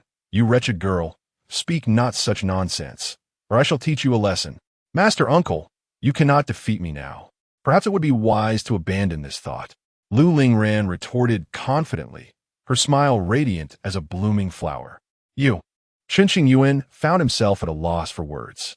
Experience had taught him that one must discipline children early, lest they grow strong and become unmanageable. After sipping a cup of tea, Chen Qingyuan calmed his temper and resolved to be generous. Initially, he intended for Lu Lingran to make a cameo appearance, allowing him to profit from her efforts. However, Lu Lingran was not easily persuaded. Thus, he was compelled to lay the truth bare. "Xiaoran, I assure you that this will not tarnish your reputation, and you may gain significantly from this endeavor." "Oh, please elaborate." It seemed that Lu Lingran had everything under control, her expression revealing no hint of surprise. Given her understanding of her master uncle, she knew he was not one to suffer loss, and there would undoubtedly be profit involved. "When you meet Han Shan, he must present you with a gift, right? I have exerted considerable effort to find a suitable match for him. A reward for my labor would be in order," Chen Qingyuan stated plainly. Just a mere gift. I'm not a greedy person, Lu Lingran dismissed. This fellow is like a rustic tycoon. With just a little encouragement, the gift will surely be substantial. Chen Qingyuan had long set his sights on Han Shan's wealth, intent on exploiting it for the greater good. I might consider it, but I require half of your reward, Lu Lingran demanded boldly. Upon hearing this, Chen Qingyuan was not pleased and recounted past events, lamenting, Xiao Ran, you have changed. Do you not remember when you first joined? And I presented you with the Yuzhu Peak token, guided your training, and shared the various rules of the Xianshan sect, even gifting you resources for your cultivation? Master Uncle, cease your pretense, Lu Lingran interjected, exasperated. She was merely teasing him. Was it truly necessary to take it so seriously? I shall not seek a reward. Is that acceptable? Agreed. Chen Qingyuan's demeanor shifted instantly to one of solemnity. Are you a dog? Your change of expression is astonishingly swift, Lu Lingran remarked, bemused. Xiao Ran, I'm looking out for you. Do not think I am merely seeking to take advantage. Chen Qingyuan adopted a serious tone. Our Xianshan sect is grand, with many exceptionally gifted female disciples. For instance, there are Sun Lan of Bixia Peak and Gu Yuxiao of Luing Peak. Though they may not match your beauty or kindness, they are still capable of capturing Han Shan's heart. I am merely ensuring you gain some cultivation resources. You ought to be grateful to me. Do you understand? The more he spoke, the more fervent he became, as if he were entirely sincere. On the surface, his words were meant to reassure Lu Lingran that she should not feel slighted, as there were numerous candidates for matchmaking. But in truth, he was lauding her. Lu Lingran chuckled. Very well, thank you, Master Uncle, for your care. Just know that Chen Qingyuan had exhausted every compliment he could muster, and fortunately, his sincerity moved Lu Lingran to agree to participate. The only drawback was that Lu Lingran was not merely making a cameo. What a pity. Master Uncle, is Han Shan not your brother? Why treat him thus? Lu Lingran could not comprehend. Among brothers, one cannot act in such a manner. This fellow is a wealthy man, and we, the impoverished, must find ways to earn a living. Chen Qingyuan was unaware of the extent of Han Shan's wealth, only knowing that he was prosperous enough to subdue his family's patriarch with money, compelling his master to play the role of a ghost doctor to deceive others. However, no one anticipated that the random individual chosen for the ruse would actually turn out to be the ghost doctor. Master Uncle, did you not just swindle the elders of various sects and earn a fortune? Is this not enough for you? Lu Lingran questioned. One can never have too many spirit stones. Besides, the money earned is not solely for me. It is for the sect, Chen Qingyuan declared with righteous indignation. Lu Lingran found this statement credible, for many of the sect structures and regulations were established by Chen Qingyuan, benefiting all disciples with a more equitable distribution of resources. Merely a facade of brotherhood, Lu Lingran quipped. Nonsense. Han Shan and I are brothers bound by life and death. Chen Qingyuan shot Lu Lingran a glare.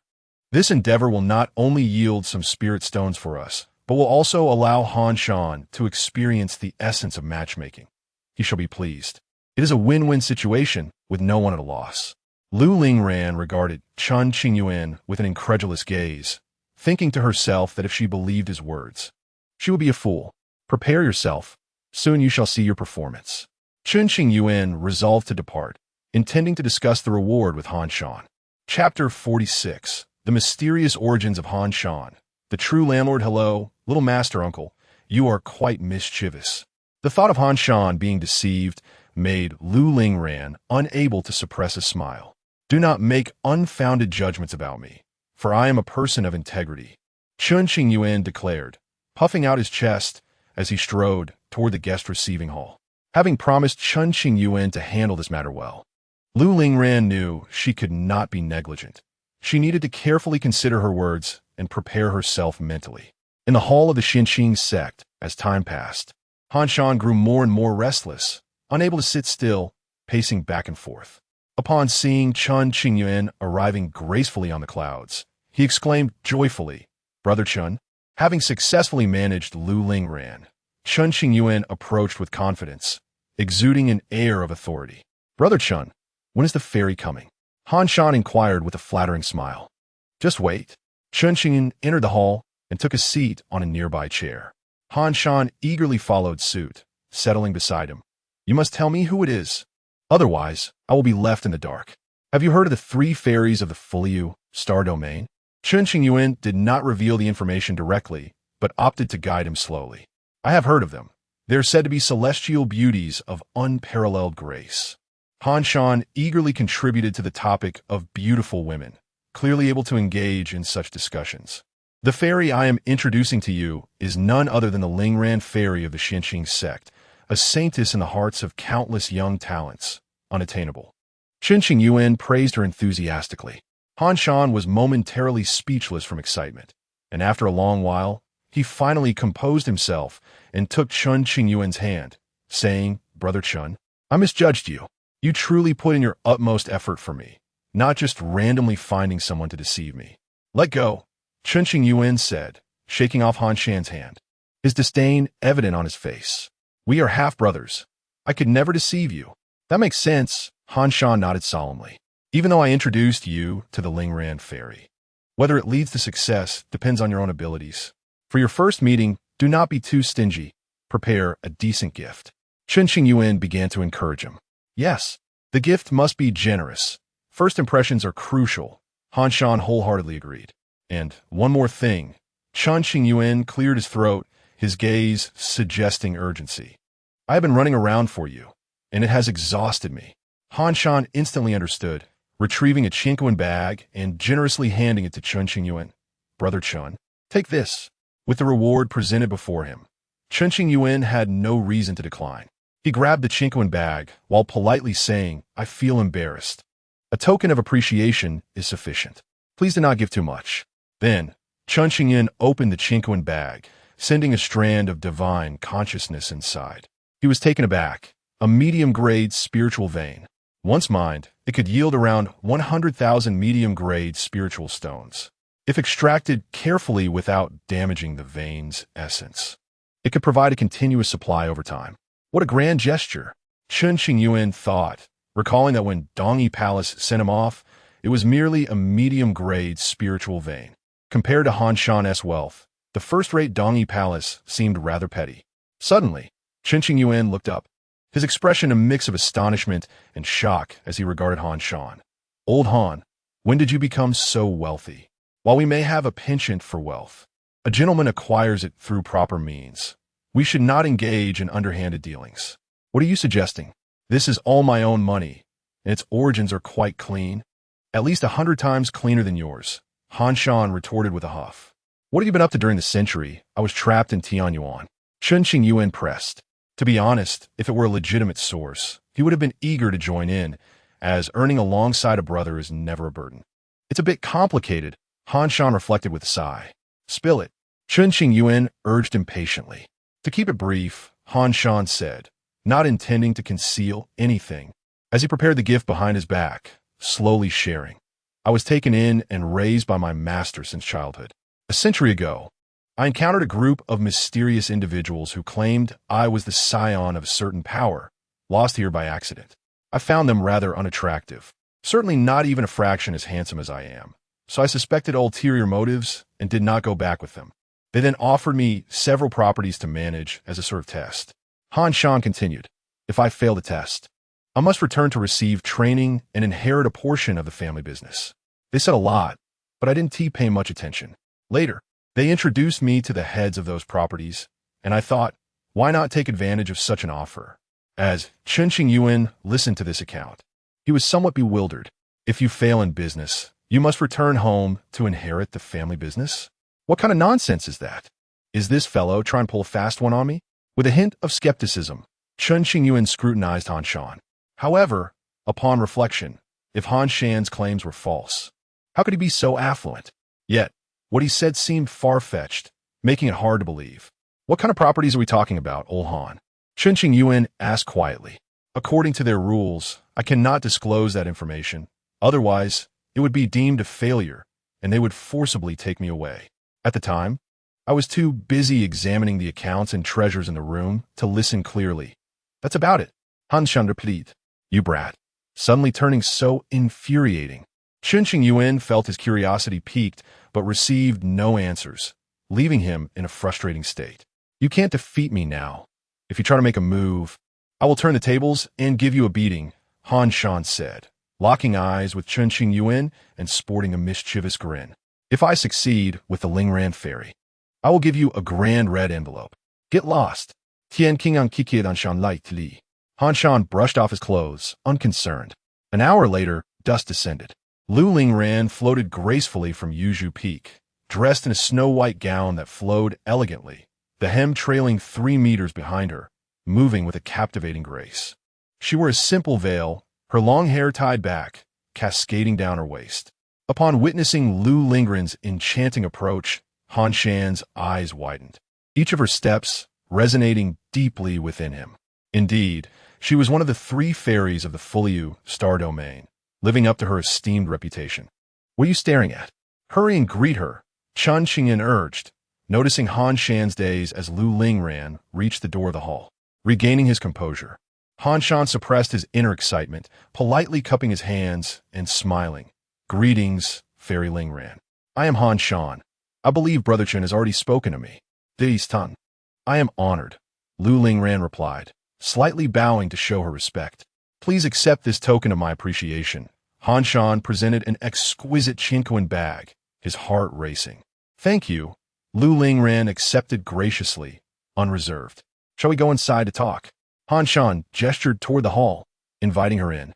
Very well, Lu Lingran agreed, entering and casting a wink at Chen Qingyuan.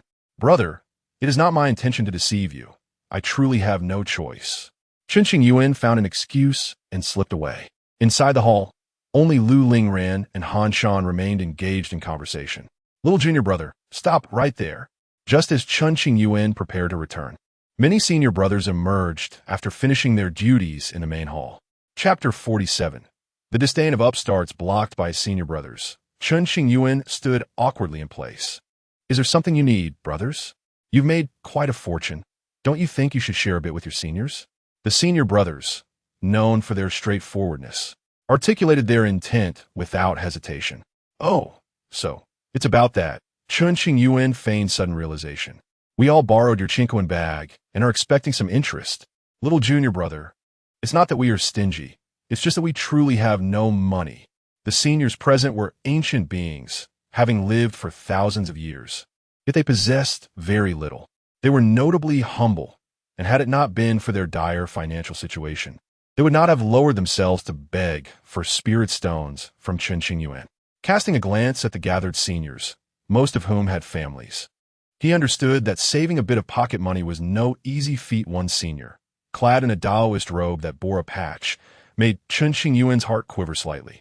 He thought to himself, aren't we the inner door elders of the Xianqing sect, mighty beings of the transformation realm? How can we be so impoverished? The Xianqing sect neither encroached upon the resources of other sects nor engaged in unscrupulous activities. Thus, despite the high cultivation levels of these seniors, their financial means were quite limited.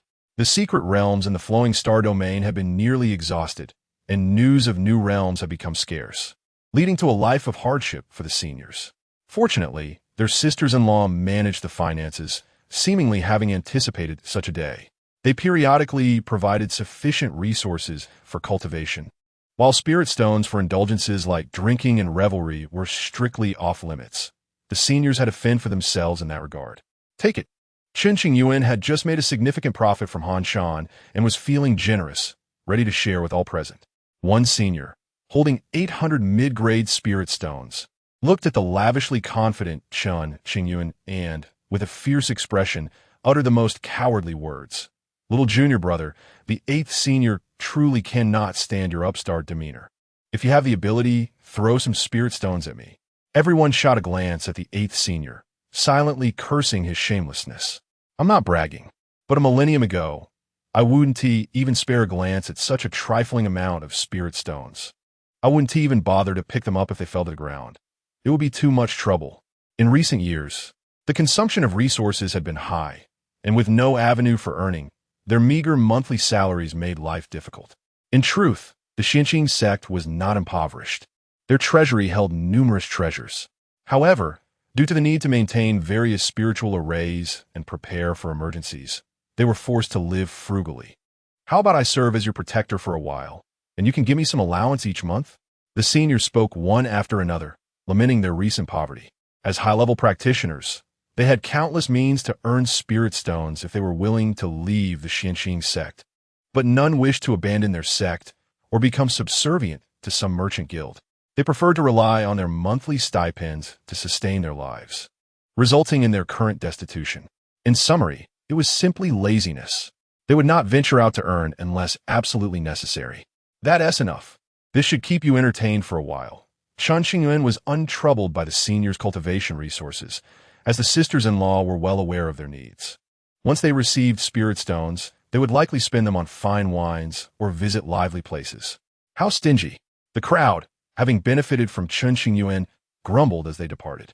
Chen Qingyuan merely chuckled and shook his head, unaffected by their complaints. Subsequently, he distributed a portion of the spirit stones to the senior sisters, kept some for himself, and allocated the remainder to the mission hall, enhancing the rewards for disciples who completed tasks. The missions within the hall were generally routine, such as dealing with bandits who committed murder and robbery, with their cultivation levels specified for capable disciples to undertake. This not only improved the reputation of the Chen sect, but also provided disciples with practical experience, allowing them to earn additional resources for cultivation, a win-win situation. Chen Qingyuan established this mission hall, significantly raising the overall standards of the disciples within the sect. Additionally, he created numerous initiatives to gradually enhance disciples' sense of belonging. An hour later, Han Shan arrived at Chen Qingyuan's cultivation cave. How'd it go? Chen Qingyuan poured Han Shan a cup of tea and inquired with a smile. Sigh. It was somewhat inappropriate. Han Shan sighed lightly. What happened? Chen Qingyuan asked, intrigued. Fairy Ling Ran is excellent in every regard, but there is one unfortunate detail, Han Shan lamented. I wish to find a partner who loves jasmine, yet Fairy Ling Ran prefers roses. And then? Chen Qingyuan prompted. Then I left, concluding this fateful, yet unfulfilled encounter. Han Shan felt it was a pity, but had no regrets. You truly are remarkable. Chen Qingyuan gave him a thumbs up, greatly admiring him. A partner for life should not be chosen lightly. If interests do not align, future happiness is surely compromised. Initially, Lu Ling Ran was at a loss for how to express her refusal, but Han Shan took the lead, candidly stating their incompatibility and apologizing before departing, leaving Lu Ling Ran bewildered. Han Shan had high standards for a partner. Not only must they possess talent and beauty, but they must also share similar interests. Old Han, I hope you find the right partner you seek. Chen Qingyuan patted Han Shan's shoulder, genuinely impressed. Fate is something that cannot be forced. It must flow naturally. In truth, while Han Shan thought Lu Ling Ran was quite wonderful, he felt no spark of love. It was merely admiration for a beautiful woman. That makes sense, Chen Qingyuan replied. I just came to say hello. I must be on my way.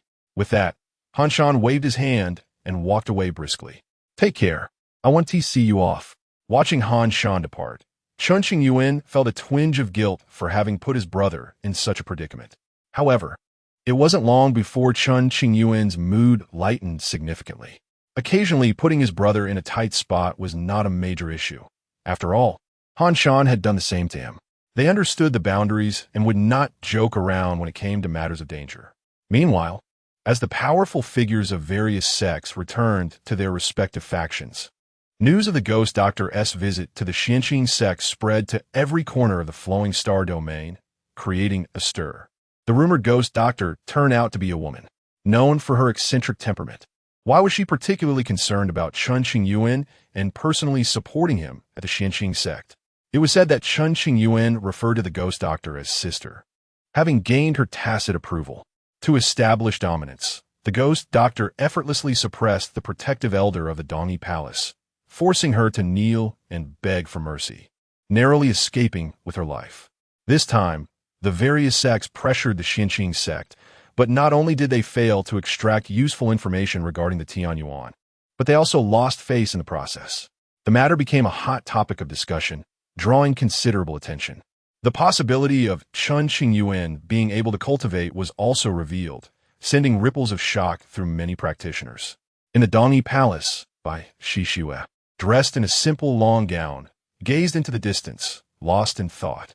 Chapter 48 by Shishue stepped into Yinshue City, her heart a tumult of emotions. Upon hearing that Chen Qingyuan had once again embarked on the path of cultivation, she was beset by conflicting feelings. Ever since the annulment of the marriage alliance between Dongyi Palace and Tianyu sect, her situation had become rather awkward, with incessant rumors reaching her ears, leaving her in discomfort. Nevertheless, Bai Shishue harbored no regrets about her earlier decision, for she believed that even without the emergence of Qin Yutong from Tianyu sect, the outcome with Chen Qingyuan would have been similarly bleak. Although Bai Shishue was not the pinnacle of talent in her generation, her future still held great promise. In contrast, Chen Qingyuan, now reduced to a mere shadow of his former self, had a lifespan of merely a century, his fate seemingly sealed.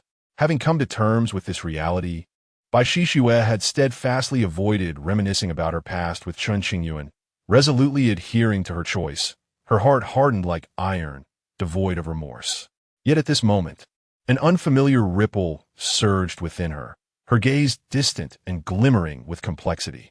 She remained silent, her hands clenching the fabric of her attire, revealing her inner turmoil. Biting her crimson lips, she drew blood, yet did not release her grip.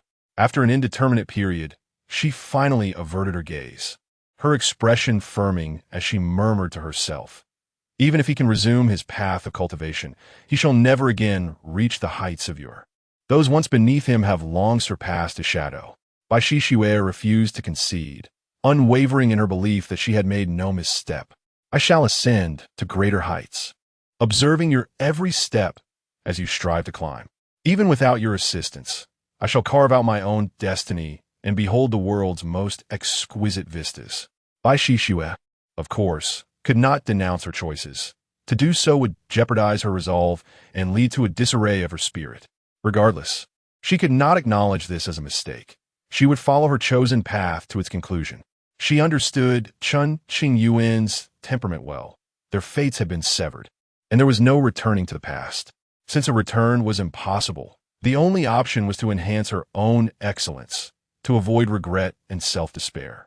"Child, you must be aware of the recent events surrounding Xinxing sect." At that moment, Yao Susu arrived, alighting beside Bai Shishue. "Master," Bai Shishue greeted with a bow, then rose to speak. "I am already informed. Chen Qingyuan has allied with the ghost doctor, and his spiritual root has been restored. His fortune is indeed remarkable. If you still harbor feelings for him, you might consider rekindling your relationship," Yao Susu suggested softly. Upon hearing this, Bai Shishue did not hesitate for a moment, resolutely rejecting the notion. "Please, master, do not speak of this again. I have severed all ties with Chen Qingyuan." "Very well." Observing Bai Shishue's unwavering resolve, Yao Susu was momentarily taken aback, not anticipating such a strong reaction from her. "Master, I wish to enter Yinshue City." Bai Shishue then made a decisive proclamation. "Have you lost your senses?" Yao Susu frowned in astonishment. "I am not mad. I merely wish to give a try." Bai Shishue aimed to strengthen herself, believing this to be the only path forward. Yinshue City, a secret realm of Dongyi Palace, was fraught with perilous traps. Since the establishment of Dongyi Palace, the founder had decreed that only those who passed the trials of Yinshue City could ascend to the positions of Saint Son or Saint Daughter. It had been over 3,000 years since Dongyi Palace had appointed a new Saint Son or Saint Daughter. The city was littered with the remains of core disciples, with few managing to emerge alive. It is not that I underestimate you, but Yinshue City is exceptionally treacherous. It is not a place for the faint-hearted. Yao Susu cautioned. "I have made my decision. Please assist me in reporting to the sect." Bai Shishue's gaze was resolute. Rather than endure the whispered judgments of others, she preferred to wager her life on this gamble. Either she would emerge from Yinshue City, adorned with glory, and ascend to the position of Saint Daughter, or perish within its confines, which would be preferable to the torment of her inner struggles. Bai Shishue had painstakingly stabilized her resolve, resisting the urge for regret. Yet, over time, she feared she might falter, ultimately becoming a laughingstock to others. "Very well." Gazing into Bai Shishue's determined eyes, Yao Susu seemed to grasp her motivations and ceased her objections, nodding solemnly. Days later, under the watchful gaze of the higher-ups, Bai Shishue stepped into the secret realm of Yinshua City. One misstep could lead to a cascade of errors. The Lord of Dongyi Palace, Du Ruoxing, had once emerged from Yinshua City, ascending with great vigor to achieve her present stature. Given her understanding of the dangers within Yinshua City, she believed Bai Shishua's chances of survival were minuscule.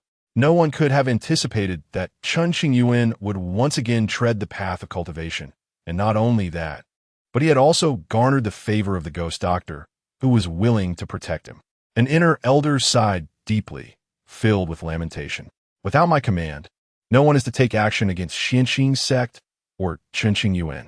Those who defy this order will face the consequences as per sect rules.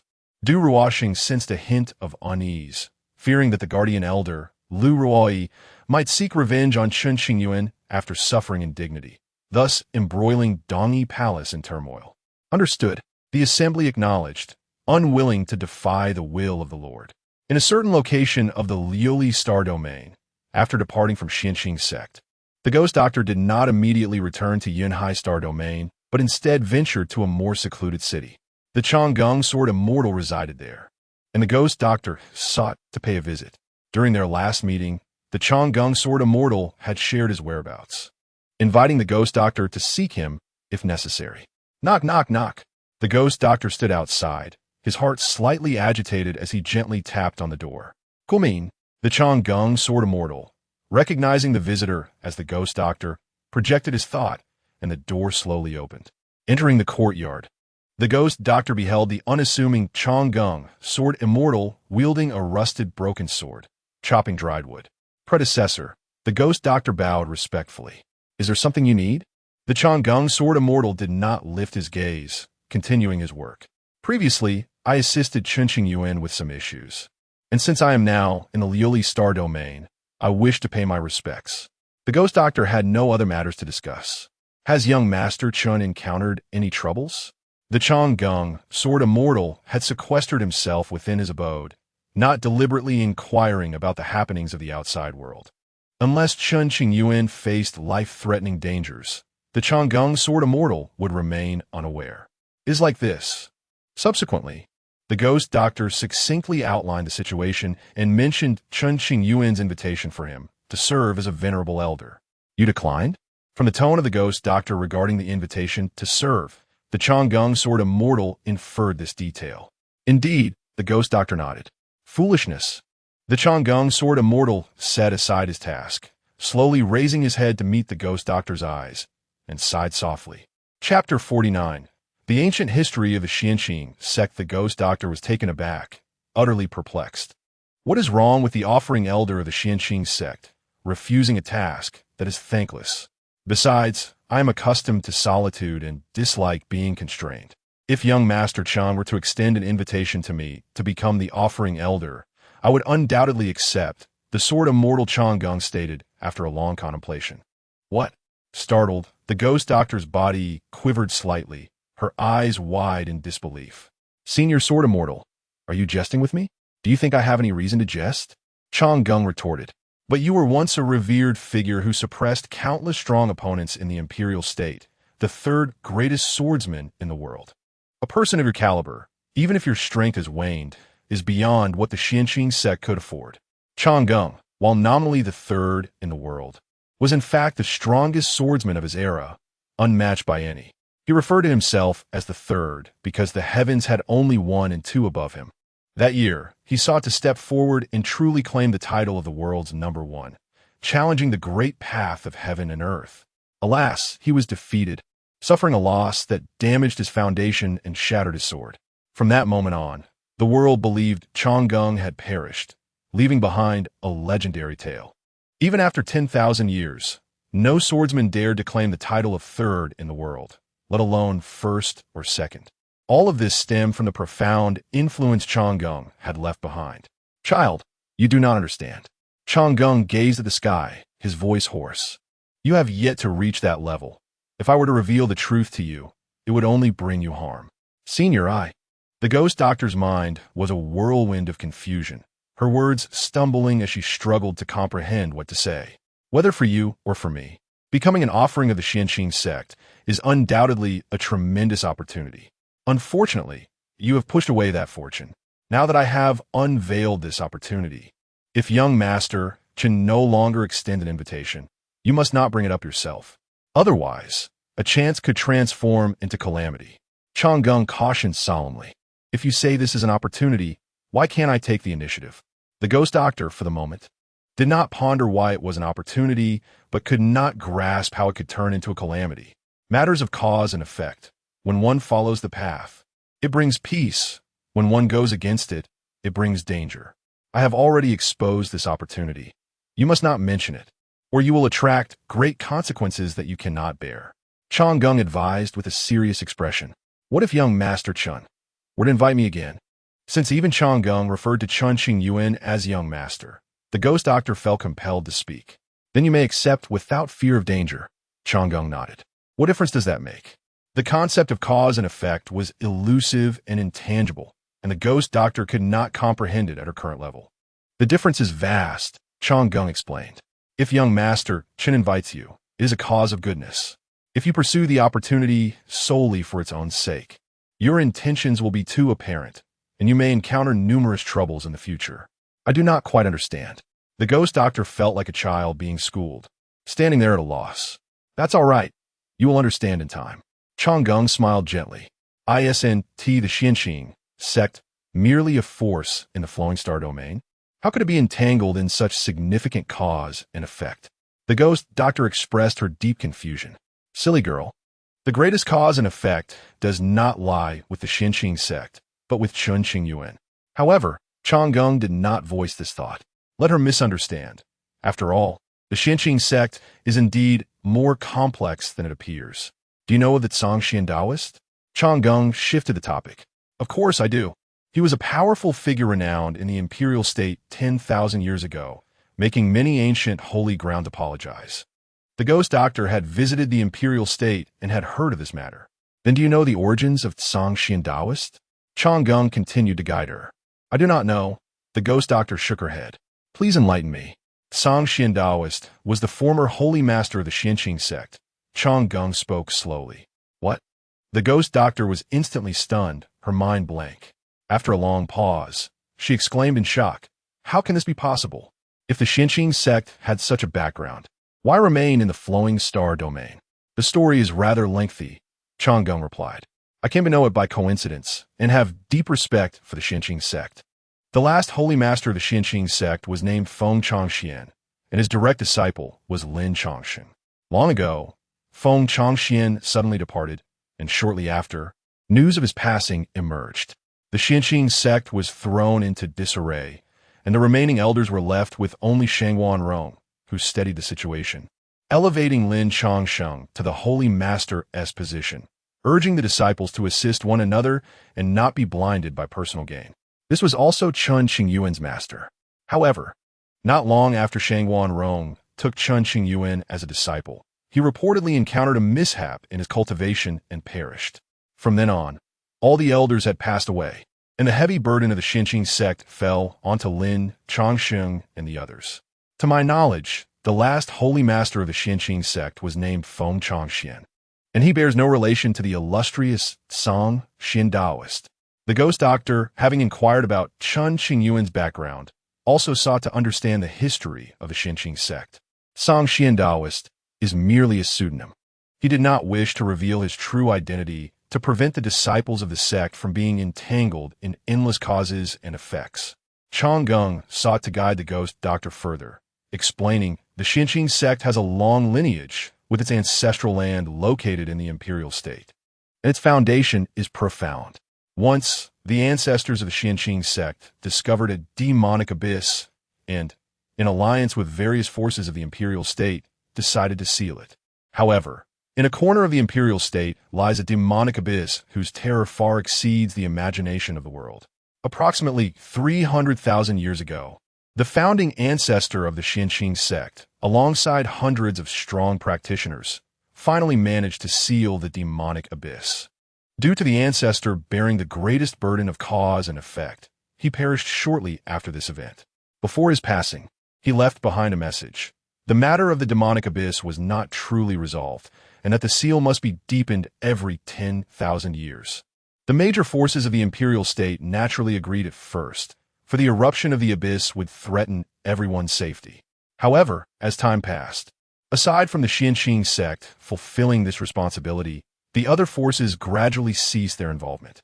This was because the strong practitioners of those forces were unwilling to risk their lives for this task.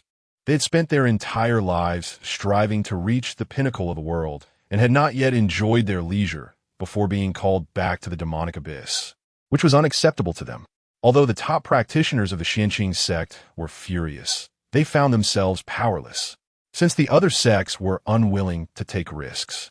The Chen sect would go alone. The words left by the ancestor would certainly be carried out by future generations. Gradually, all the leaders of the Chen sect went to the demonic abyss, with very few returning alive, significantly diminishing the sect's strength. 10,000 years ago, a holy master of the Chen sect made a decision to relocate from the imperial state to seek a suitable new home. If possible, the Chen sect would certainly prefer to remain in the resource-rich imperial state. Could the Chen sect ever return to the imperial state? The holy master sighed longingly at the sky, filled with reluctance and regret as he ventured into the northern wilderness. In such circumstances, it was the only way to leave some bloodline for the sect. Chapter 50. I want to choke you to death once. The Chen Qingyuan sect possessed abundant resources, but after losing its top-tier combat power, countless forces in the imperial province descended upon it like ravenous beasts. If the Chen Qingyuan sect did not leave soon, it would likely be unable to protect its very foundation. A millennium ago, the sects in Taoist broke through to the great ascendance realm, inheriting the will of his ancestors, and his strength surged dramatically in a short period. At the same time, he delved into the history of the Chen Qingyuan sect. Upon entering the imperial province, the sects in Taoist began to provoke various forces, suppressing many renowned powerhouses. Perhaps these forces felt guilty, or perhaps they were unwilling to confront the insane sects in Taoist head-on, or they sought to leverage his strength to maintain the defense of the demon abyss, hence refraining from open conflict. After venting his fury, the sects in Taoist did not forget the ancestral teachings and proceeded towards the demon abyss. Since then, he never reappeared. The Chen Qingyuan sect indeed harbored a significant legacy. The ghost doctor had no doubts regarding the history recounted by the sword immortal Chen, for the sword immortal had no reason to deceive her. The present-day Chen Qingyuan sect was no longer what it once was. The sword immortal Chen sighed, recalling that he had once shared tea with the sects in Taoist, discussing matters of the world, and touching upon this very issue. The sects in Taoist had not appointed a successor before his disappearance, perhaps intentionally, hoping that future generations would not bear this burden. According to the ancestral teachings of the Chen Qingyuan sect, matters concerning the demon abyss were not to be disseminated, and could only be communicated to the next holy master through special transmission methods. The sects in Taoist harbored selfish intentions, wishing to prevent the already declining Chen Qingyuan sect from severing this last thread of lineage, desiring all causality to cease at that point. Thus, upon his departure, he did not pass on the memory inheritance to Chen. Did the forces of the imperial province truly remain indifferent? Through the sword immortal Chen narration, the ghost doctor developed a profound admiration for the sages of the Chen Qingyuan sect, lamenting the fate of Chen Qingyuan. If asked to march to your death, would you go? The sword immortal retorted. The ghost doctor fell silent, unable to provide a definitive answer. Human hearts are inscrutable. Few can remain steadfast in their convictions. Upon introspection, the sword immortal believed himself inferior to the sages of the Chen Qingyuan sect. Are those individuals from the Chen Qingyuan sect still alive? The ghost doctor inquired softly. I do not know, the sword immortal replied, shaking his head gently. I have never been to the demon abyss, so I'm unaware of the specifics. To guard the demon abyss for over 300,000 years is truly admirable. Once a powerful force in the imperial province, The Su Qing sect now stands as a first-rate sect in the northern wastes, evoking a myriad of emotions. Surely this merit must be visible to the heavens. The sword immortal mused, gazing into the boundless sky. After conversing with the sword immortal, the ghost doctor no longer underestimated the Su Qing sect. She had initially thought the sword immortal was treating Chen Qingyuan with such courtesy due to the legacy of the Su Qing sect as sages. But that was not the case. The various forces of the Listar region had already issued notices, allowing peers to confront Chen Qingyuan to reclaim their dignity. Chen Qingyuan would not be leaving the Su Qing sect for the time being, denying those individuals the opportunity to bully him. Within his cultivation chamber, Chen Qingyuan pondered matter. What was the true nature of the DOY Academy? Would they come seeking him? According to LNCH the DOY Academy was an exceedingly mysterious force in the northern wastes, with ancient traditions and profound foundations. How did my cheap master establish a connection with the DOY Academy? It was truly perplexing. Chen Qingyuan could not fathom this issue. If the DOY Academy indeed possessed significant influence, then the Su Qing sect should not qualify for admission. This matter was naturally orchestrated by Chen Qingyuan, who had dealings with the DOY Academy and secured an opportunity for Chen Qingyuan to enroll. As long as Chen Qingyuan could establish his footing within the DOY Academy, even if the historical foundations of the Su Qing sect were revealed, he need not fear harm from the top-tier forces of the imperial province. Moreover, Chen Qingyuan and the former Holy Master Chen had conferred, deciding that this responsibility of the Su Qing sect would be resolved in their generation, preventing further escalation. Should the DOY Academy lend a hand, it should be able to sever the ties between the Su Qing sect and the Demon Abyss, ensuring the continuation of the sect's lineage. The letter left by his master stated that after breaking the wooden tablet, individuals from the DOY Academy would arrive at the Su Qing sect in about 10 years. 5 years had already passed, so it was time to prepare mentally. Unable to resolve these questions, Chen Qingyuan decided to cease his contemplations and focus on striving to break through to the Golden Core realm. One day, while meditating, Chen Qingyuan suddenly sensed a slight movement in his chamber. He opened his eyes in shock and was startled to see the ghost doctor and pouring tea for him, bringing the cup to her red lips hidden beneath her veil. After taking a sip, and smiled gently at Chen Qingyuan. Ghost doctor, what brings you here? Chen Qingyuan exclaimed. I came to see you. Chen replied, her veil adding an air of mystery to her presence. How did you get in? Chen Qingyuan asked, more surprised and cautious than delighted. Surely this old witch wouldn't be here to cause me trouble, he thought. Do you believe the protective formation of the Su Qing sect could stop me? Chen chuckled. Indeed, I see your point. Chen Qingyuan understood immediately and tentatively asked, Ghost Doctor, do you have business with me?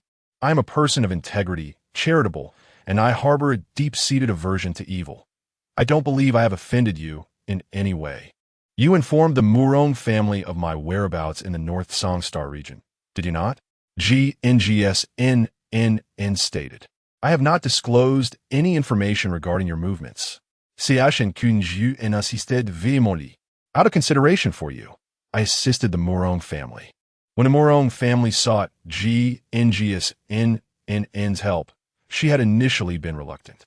However, upon hearing Chen Qingyuan's name, she reconsidered and decided to assist. Later, and learned that an elder of the Murong family was in grave danger due to a cultivation mishap. After N's intervention, the elder's life was saved and his condition stabilized.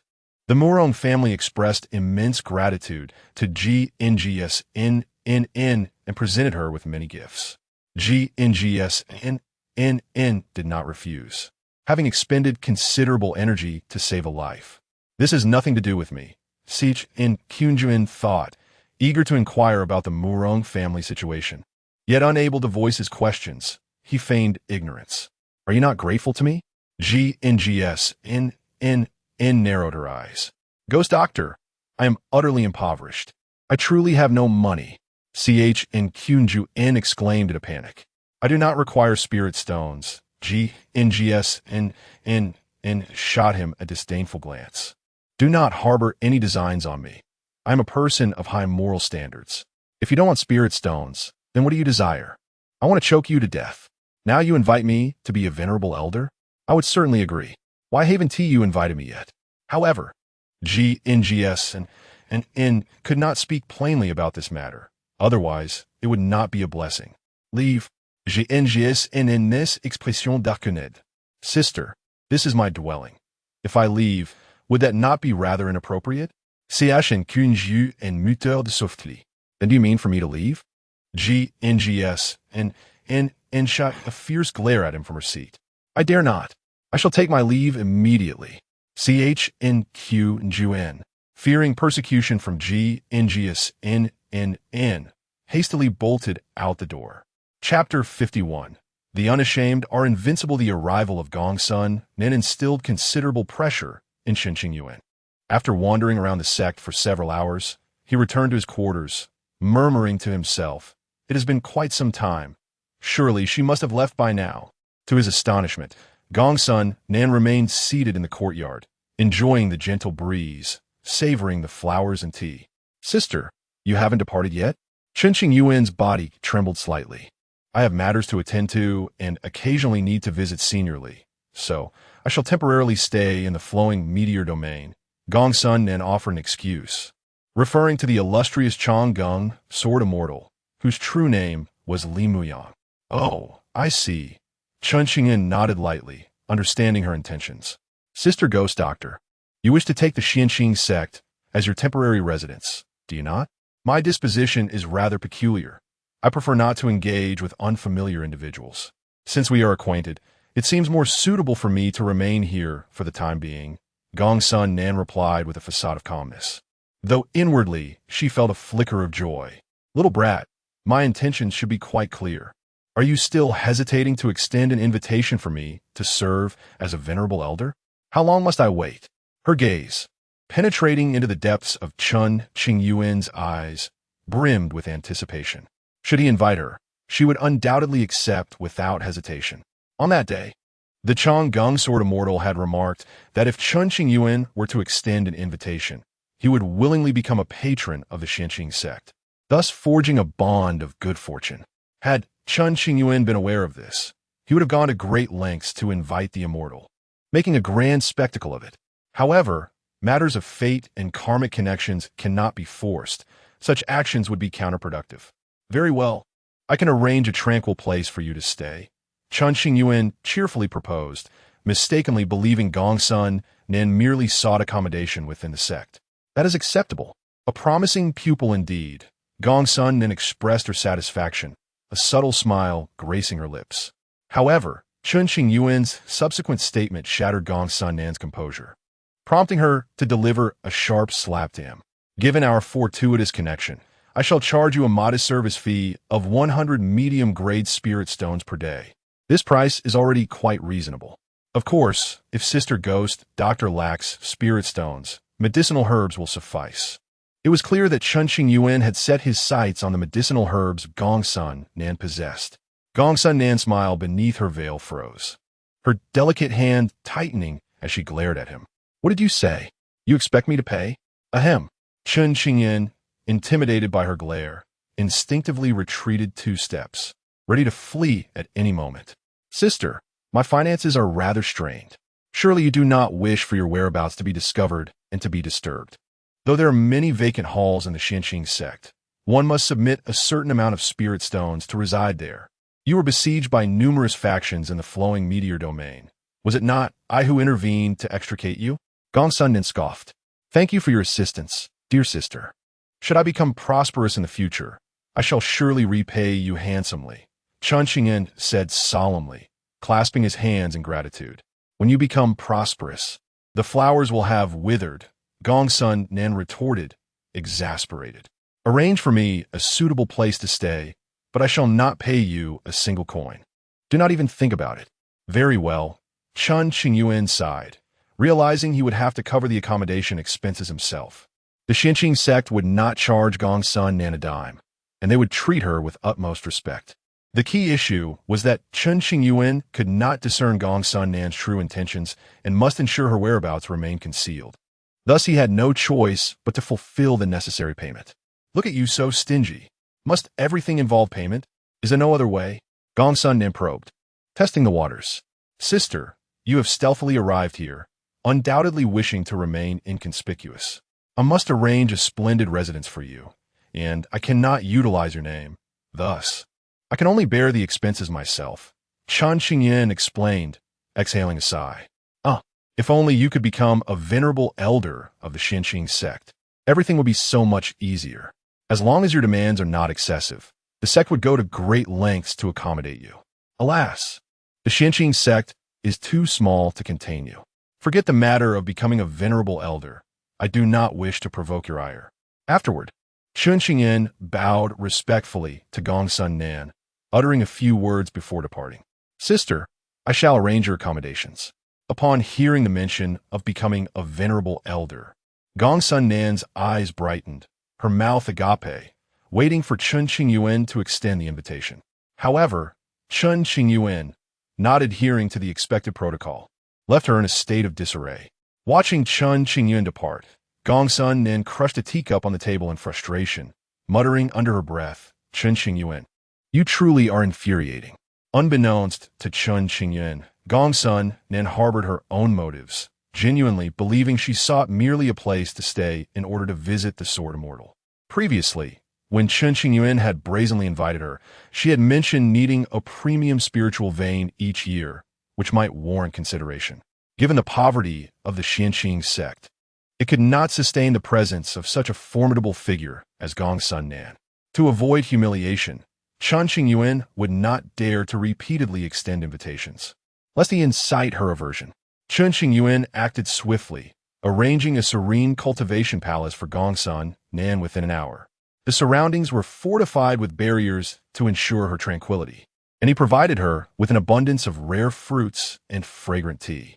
Sister, you shall reside here for the time being. If there is nothing else, I shall take my leave. Chen Qingyuan, feeling the weight of pressure, sought to distance himself from Gongsun Nan. Do you have nothing to discuss with me? Gongsun Nan, clad in a black gown, squinted slightly, her tone suggestive. After pondering for a considerable time, Chen Qingyuan found no issue to address and shook his head.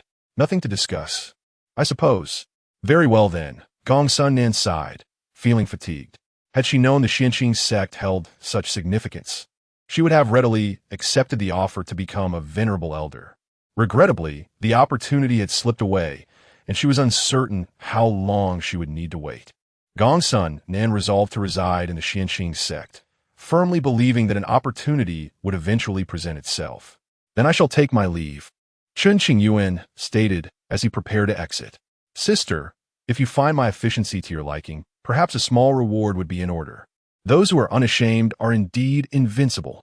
Hearing this, Gongsun Nan's expression darkened. Leave? All right. Chen Qingyuan, unperturbed by the embarrassment, turned and dashed away. As he reached the door, Gongsun Nan tossed a jade box his way. This will help you cultivate a better foundation, aiding your training. Take it and leave swiftly. Thank you, Sister Ghost Doctor. You are truly magnificent, a celestial being descended to earth. Chen Qingyuan exclaimed, elated as he accepted the jade box, offering a compliment before departing. Chapter 52. Do not seek me for a duel if you lack funds. Dealing with this fellow is truly a headache. Gongsun Nan pressed her forehead, her expression one of resignation. Before long, she unexpectedly let out a light laugh, her gaze softening somewhat. For many years, she had been solitary, her emotions devoid of fluctuation. However, since encountering Chen Qingyuan, it seemed as though she had rediscovered the rhythm of life, experiencing both joy and sorrow, her emotions becoming complex. Upon returning to her cave dwelling, Chen Qingyuan cautiously opened the jade box, revealing a white-bearded jade spiritual root, the essence of a supreme medicinal herb. Elated, Chen Qingyuan thought to herself, I have struck it rich. A complete and unblemished jade spiritual root. This is something the treasure vault of Xianqing sect does not possess. But why has she been so generous? After the initial joy, Chen Qingyuan felt a twinge of wariness, silently pondering. Is there some ulterior motive at play? As she spoke, Chen Qingyuan took out a jade bracelet, utilizing its unique properties to examine the jade root. After a meticulous inspection, she found no signs of tampering. Everything appeared normal. How peculiar, she mused, furrowing her brow. Could it be due to the influence of the sword immortal elder? Or perhaps my striking appearance has led the ghostly healer to harbor ulterior motives. Why use the term also? The young woman in red from the Tianyuan Forbidden Zone had proposed a partnership upon seeing Chen Qingyuan, leaving him feeling unsettled even now. Never mind that. One should not pass up a good opportunity. Chen Qingyuan dismissed these thoughts, feeling a bit of a headache. Should she successfully refine the jade root, she would undoubtedly ascend to the golden core realm, reclaiming her place upon the grand stage of the world. However, Chen Qingyuan chose to hold off for the time being, prioritizing the stabilization of her cultivation and laying a solid foundation. There is no rush to break through to the golden core realm. She could revisit the idea in a few years. After putting away the jade root, Chen Qingyuan prepared to meditate. Suddenly, an anxious voice called from outside the cave. Young master, many people are looking for you. You should come out and take a look. Can it not be quiet? Chen Qingyuan felt a surge of irritation. Her mood dampened. Stepping outside, she encountered an inner disciple who reported, there are over 100 individuals at the mountain gate clamoring for your attention, all of whom are prodigies from various major sects, eager to compete with you. Who are they? Chen Qingyuan pressed further. The young master of Tianyu sect, Qin Yutong, the monk Pushing from Nanming Diju Temple, and from Sansheng Mountain. The disciple listed several names. Just a collection of past adversaries. Once, Chen Qingyuan had suppressed her contemporaries in the Fuliexing realm, instilling such fear in them that they dared not raise their heads. Yet now, they had the audacity to challenge her. The situation was rather complex. They could not simply drive them away, leaving the resolution to Chen Qingyuan. The elders of Xianqing sect had attempted to disperse the crowd, but to no avail. It would not do for them to bully the weaker. Such news would only bring ridicule upon Xianqing sect. Moreover, it had been made clear during the previous visit of various sects that if contemporaries sought to challenge Chen Qingyuan, the elders would not intervene, allowing each to rely on their own merits. Very well, Chen Qingyuan replied impatiently. At the cliff's edge on a certain peak, a group of elder disciples with graying hair stood, gazing toward the mountain gate. Can our junior brother resolve this issue? Although the junior brother was in the midst of recultivation, they should not underestimate him. If he cannot suppress those who were once his subordinates, he would not deserve the name Chen Qingyuan. Our junior brother is full of clever ideas. He will not be a loss. Let's enjoy the spectacle. At the mountain gate of Xianqing sect, over 100 elegantly dressed youths hovered in the air, vocally berating Chen Qingyuan, attempting to force him to appear and restore the dignity lost by their elders. Additionally, the resentment from when they were once trampled underfoot by Chen Qingyuan lingered in their hearts, and this was an opportunity they could not afford to miss. Chen Qingyuan, are you destined to be a coward for all eternity? One jeered. In my opinion, if you were to step out and bow an apology, we might consider leaving. Once so full of vigor, now you hide within your sect, lacking the courage to confront us? The crowd mocked, their laughter piercing the air. Chen Qingyuan approached the mountain gate, looking up at the familiar faces with a sense of tedium. Regardless of the past or present, she had never regarded them as rivals, merely stepping stones along her path of cultivation.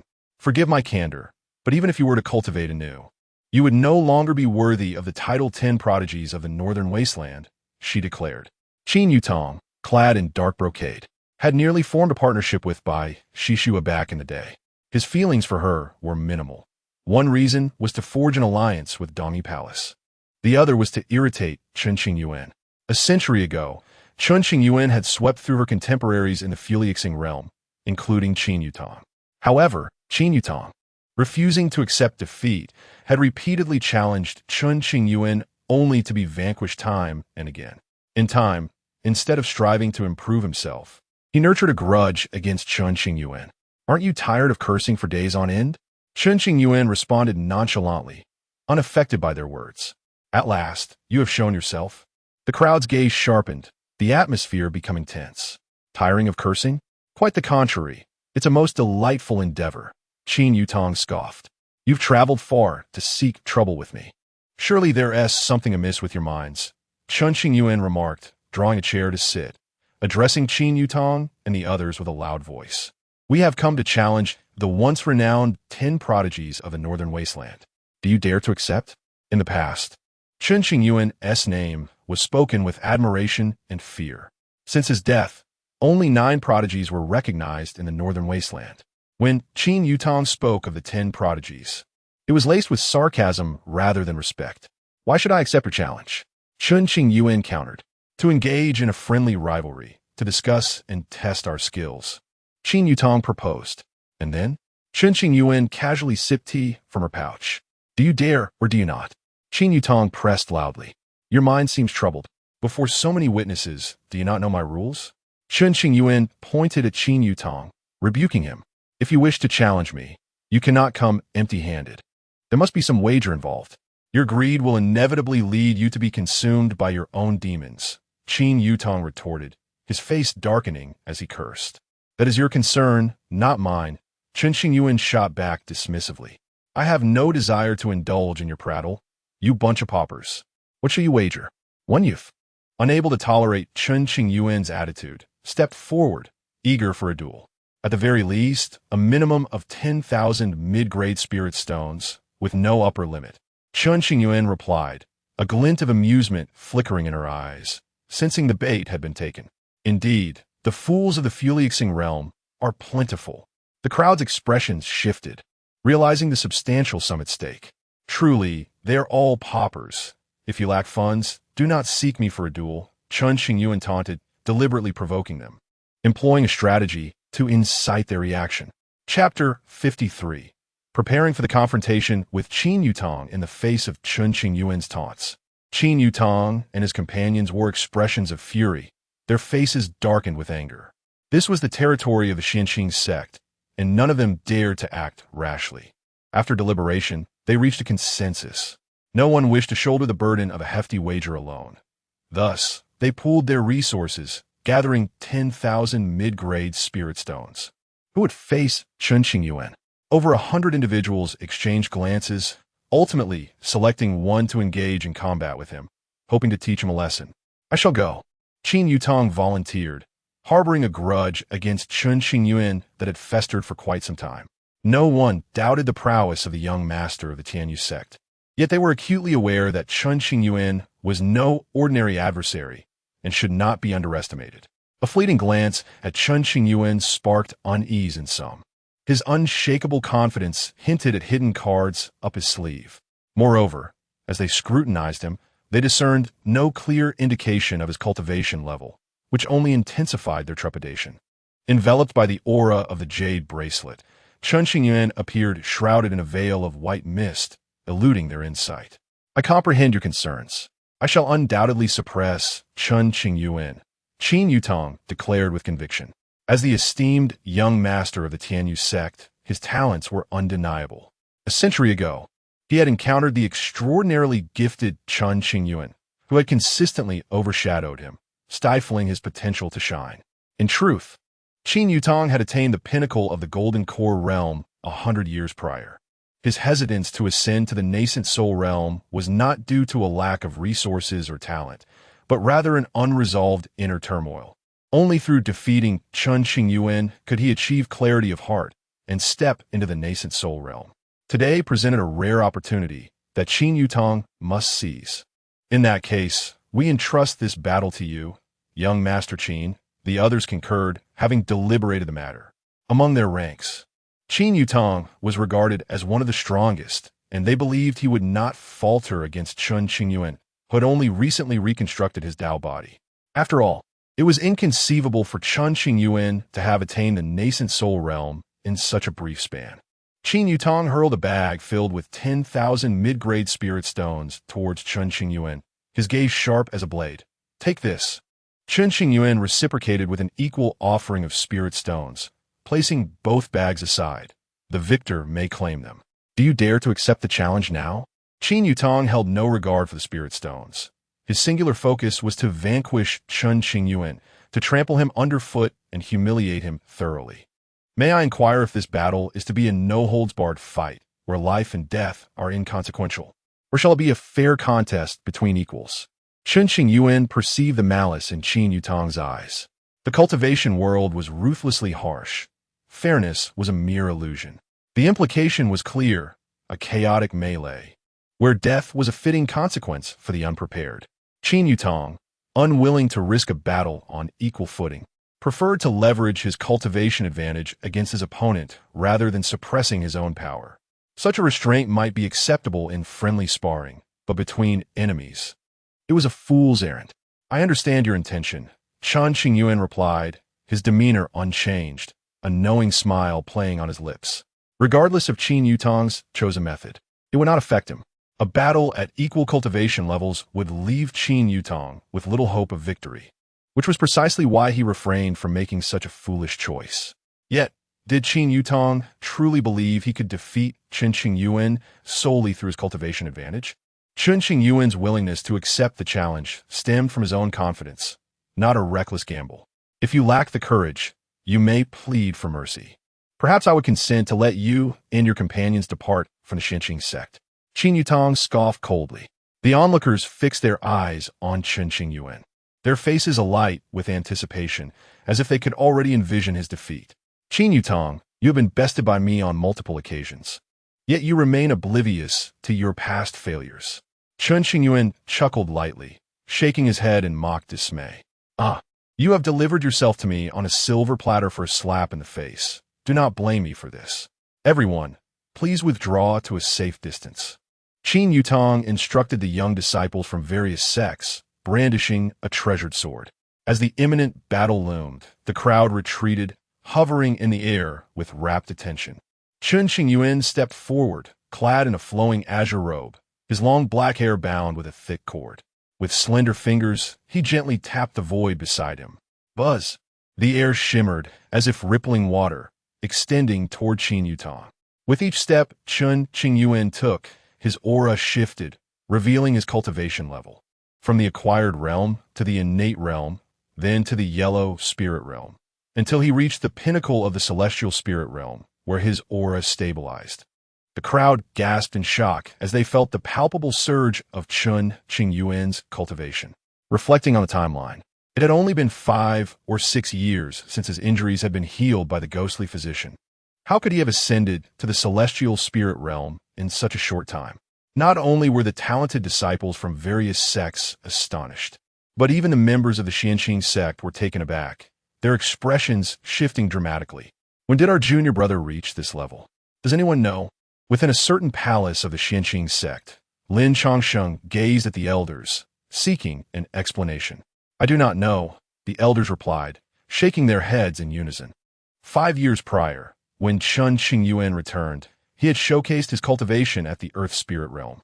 Subsequently, he continued to employ unique methods to conceal his growth, preventing others from recognizing his rapid advancement. In just 5 years, Chen Qingyuan had leaped from the Earth Spirit Realm to the pinnacle of the Celestial Spirit Realm, leaving the sect leader Lin Changsheng and the others astounded. Our junior brother's rate of cultivation has accelerated beyond what it was in the past. It is truly terrifying. The elders marveled quietly. At the sect's entrance, after recovering from their astonishment, the young talents from various sects concocted a plausible explanation. Chen Qingyuan's innate talent was exceptional, and, given his prior foundation, it was not difficult for him to regain his former strength in a short time. Chen Yutong, bearing a stern expression, stood high above, surveying the slowly advancing Chen Qingyuan, as if everything were within his grasp. As a peak golden core cultivator, he believed that no matter Chen Qingyuan's remarkable abilities, he could not escape his grasp. The humiliation of the past demanded retribution today. Casting a steely gaze at Chen Qingyuan, Chen Yutong tightened his grip on the treasured sword. summoning a fierce wind as he directed the sword's might toward his opponent. The overwhelming force surged forth. Chen Qingyuan did not flinch or retreat. He advanced steadily. Disperse. With a flick of his sleeve, he effortlessly shattered Qin Yutong's formidable sword aura. Witnessing this, many were taken aback, disbelief etched on their faces. Although they had not anticipated Chen Qingyuan being subdued by a mere sword force. How could he so easily dispel the pressure from a peak golden core cultivator when he was merely a celestial spirit realm cultivator? Chapter 54. Astonishing power. Chen Qingyuan effortlessly dispelled the sword's might, leaving many in a state of astonishment and shock. Initially, numerous onlookers anticipated that Chen Qingyuan would struggle somewhat. Yet he appeared remarkably at ease. Qin Yutong's gaze sharpened. He dared not underestimate Chen Qingyuan and resolved to exert his utmost, leaving no opportunity unseized. The notion that such pressure could harm me is laughable. Involuntarily, Chen Qingyuan recalled the century he spent within the abyss, a time that truly felt like years. The girl in red often cast him into dark, terrifying realms, honing his character and helping him conquer his fears. At times, she compelled him to endure an unknown and terrifying pressure with his mortal flesh, thereby strengthening his resilience. In essence, despite emerging from the abyss in a state deemed feeble, the gains he acquired were beyond mere words. Though challenging, the situation was not to the point of inducing a headache. Ever since Chen Qingyuan fused with that golden Dao bone, he had never truly engaged in combat. This time, he intended to face Qin Yutong not only to instill fear among the petty, but also to ascertain his own true combat prowess. Previously, Chen Qingyuan had acquired a silver spear in the dead zone of the northern Song starfield, and he had been diligently researching it, yet found no clarity. The only certainty he had was that the silver spear was an unparalleled Dao treasure. It should not be revealed lightly to avoid attracting envy. In his battle against Qin Yutong, Chen Qingyuan did not plan to reveal all his hidden cards. A mere display would suffice. As the crowd gathered to witness the spectacle, he turned to his fellow disciples near the mountain gate and proclaimed loudly, "Little Shu, here is my treasured sword. Please take it for your use." This was the Xianbing Dao, a spiritual treasure he had obtained in a certain secret realm. Use it as you wish.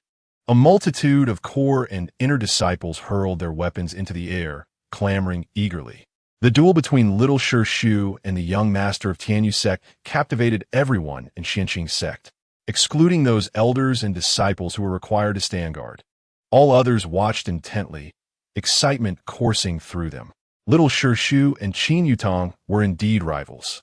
This battle would surely attract much attention. Our Little Shu, aside from being a tad greedy and possessing a sharp tongue, is practically perfect. Bai Shishue of Dongyi Palace was utterly blind to look down upon Little Shu. Should Little Shu emerge victorious today, it would undoubtedly be a moment of triumph, leaving Dongyi Palace in regret. It was rumored that when the Tianyu sect and Dongyi Palace joined in marriage, Little Shu gifted a white umbrella. What do you think?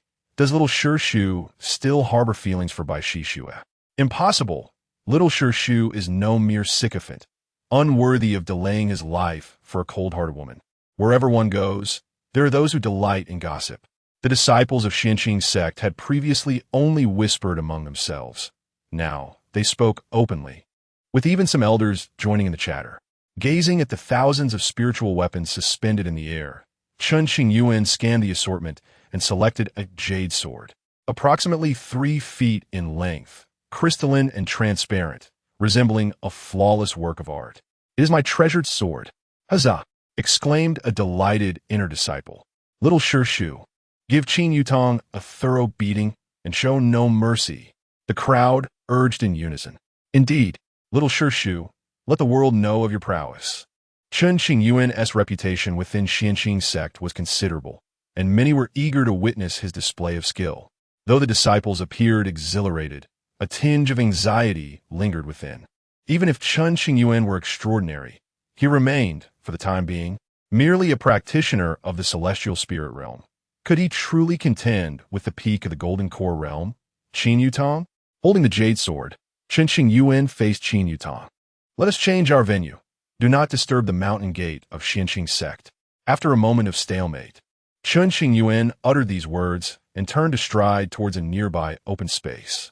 Qin Yutong immediately pursued him, fearful that Chen Qingyuan might slip away. All eyes turned towards them. Some employed Dao techniques to observe, while others retrieved spiritual mirrors to project the scene of the battlefield. Chen Qingyuan, you are doomed.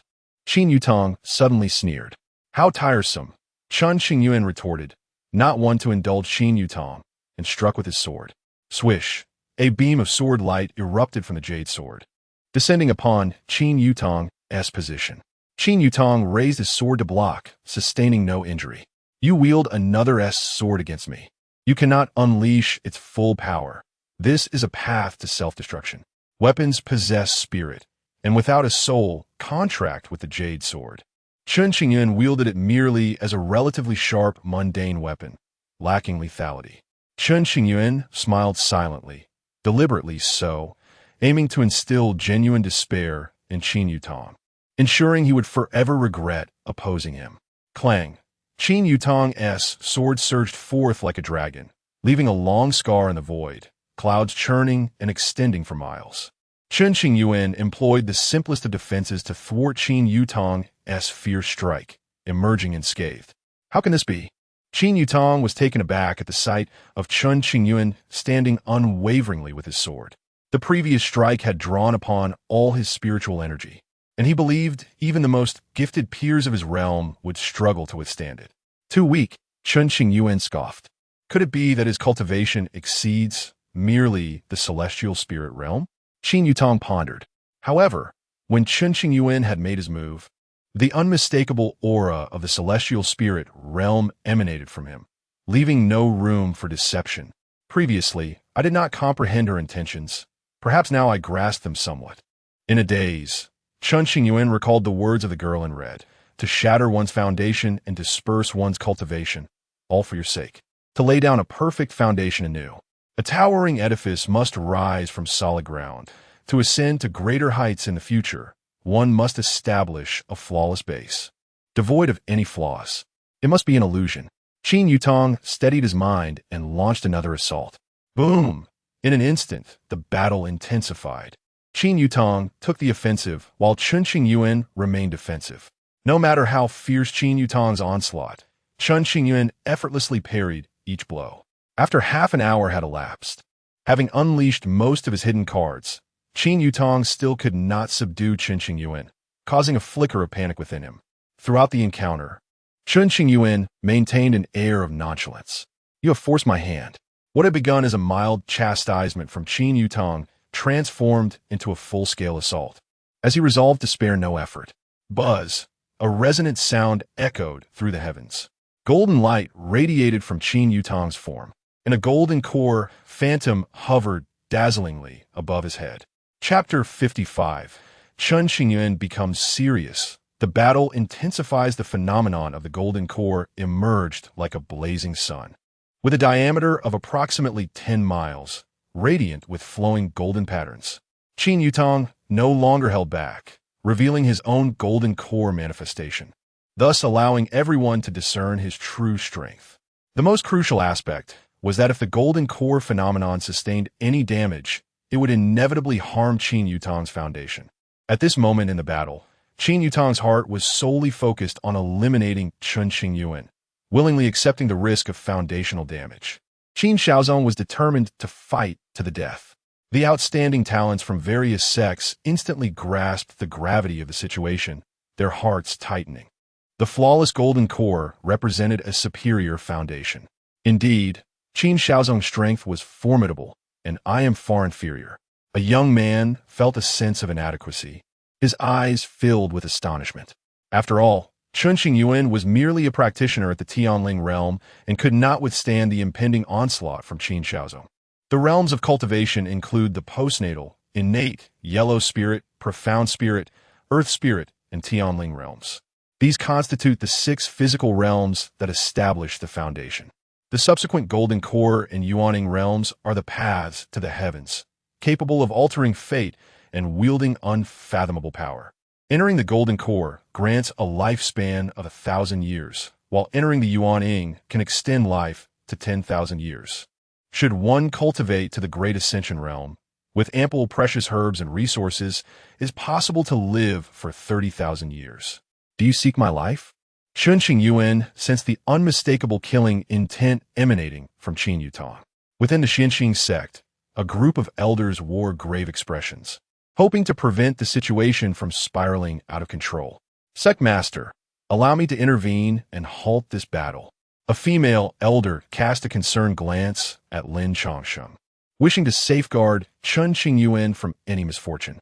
Qin Yutong was evidently intent on killing the junior brother, and given the latter's current cultivation level, it would be exceedingly difficult to withstand such an assault. The elders voiced their apprehensions in unison.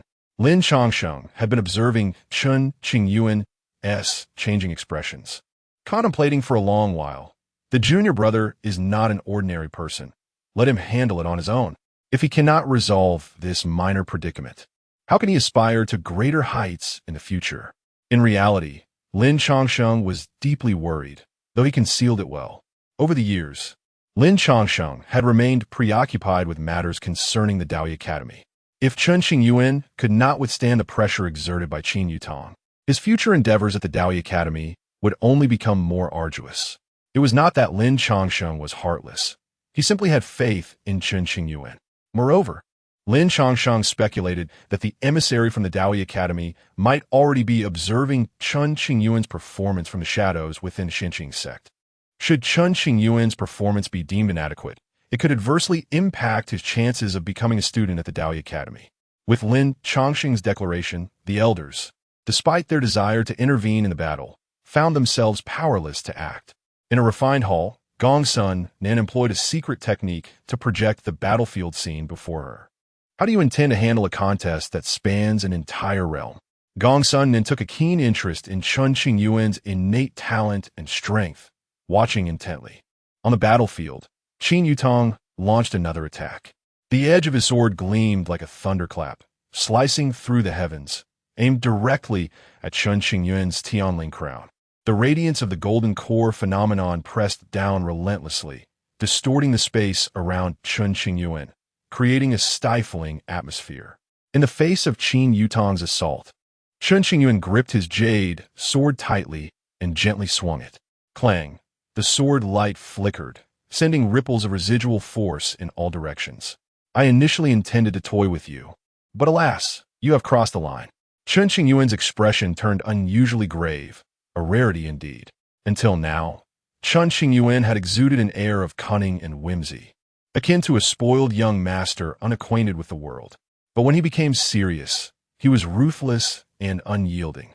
Qin Yutong clearly aimed to take Chen Qingyuan's life, the murderous intent palpable. In response, Chen Qingyuan would no longer toy with Qin Yutong. He intended to impart a lesson in true despair and the vast chasm between them. A sword is not wielded in this manner, Chen Qingyuan murmured, his gaze sharp as a blade. Suddenly, Chen Qingyuan shifted from a defensive posture and stepped toward Qin Yutong, the might of his sword overwhelming the space around them like a tidal wave. Years of isolation in the Forbidden Zone had compelled the crimson-clad maiden to push Chen Qingyuan to study countless ancient texts and secret techniques, compelling him to attain proficiency in various weapons, even reaching an advanced level of understanding. Should Chen Qingyuan fail to fulfill her demands, he would be cast into a bottomless abyss, enveloped by endless darkness and solitude, forced to contemplate his failures, or suffer the agony of having his meridians severed and reconnected by the maiden, enduring inhumane torment.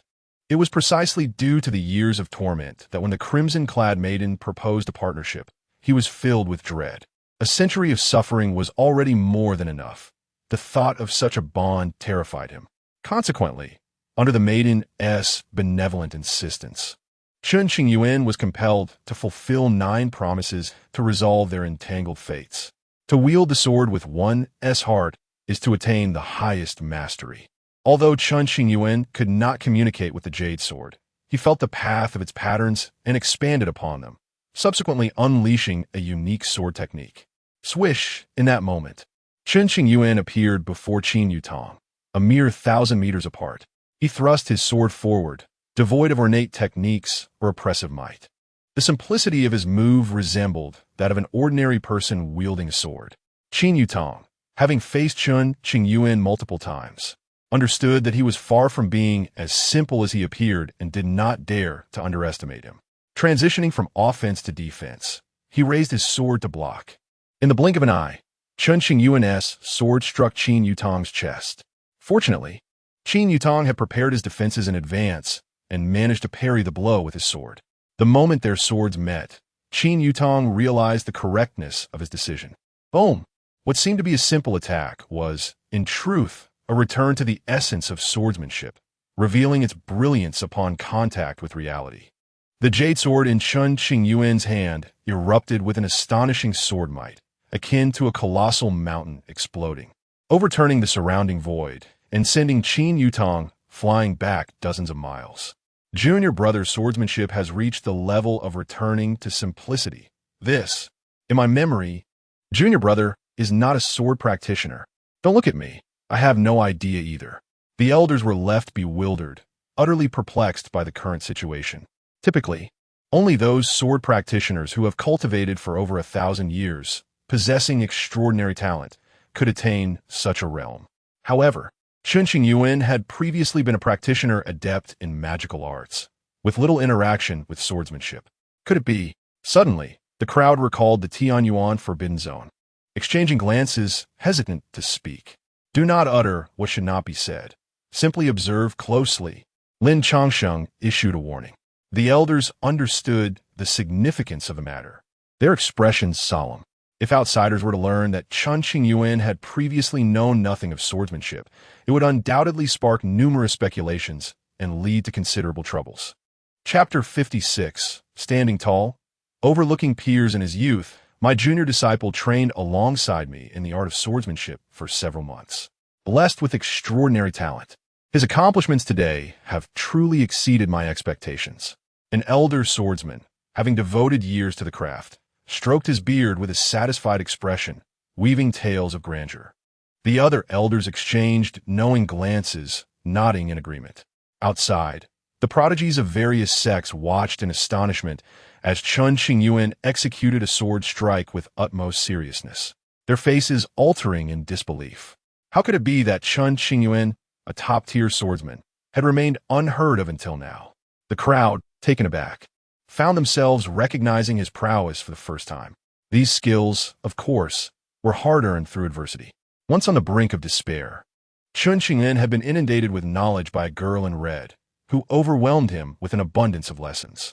One fateful day, she unexpectedly struck, gradually debilitating his cultivation, leaving him in a state of despondency. I refused to believe it. Chen Yutong, wagering his very foundation, could not overpower Chen Qingyuan, his emotions surging as he muttered under his breath. Foolishness. Chen Qingyuan, expressionless, relinquished his jade sword, allowing it to move freely, emanating an ominous aura of sword intent. Both combatants resolved to continue the fight without retreating.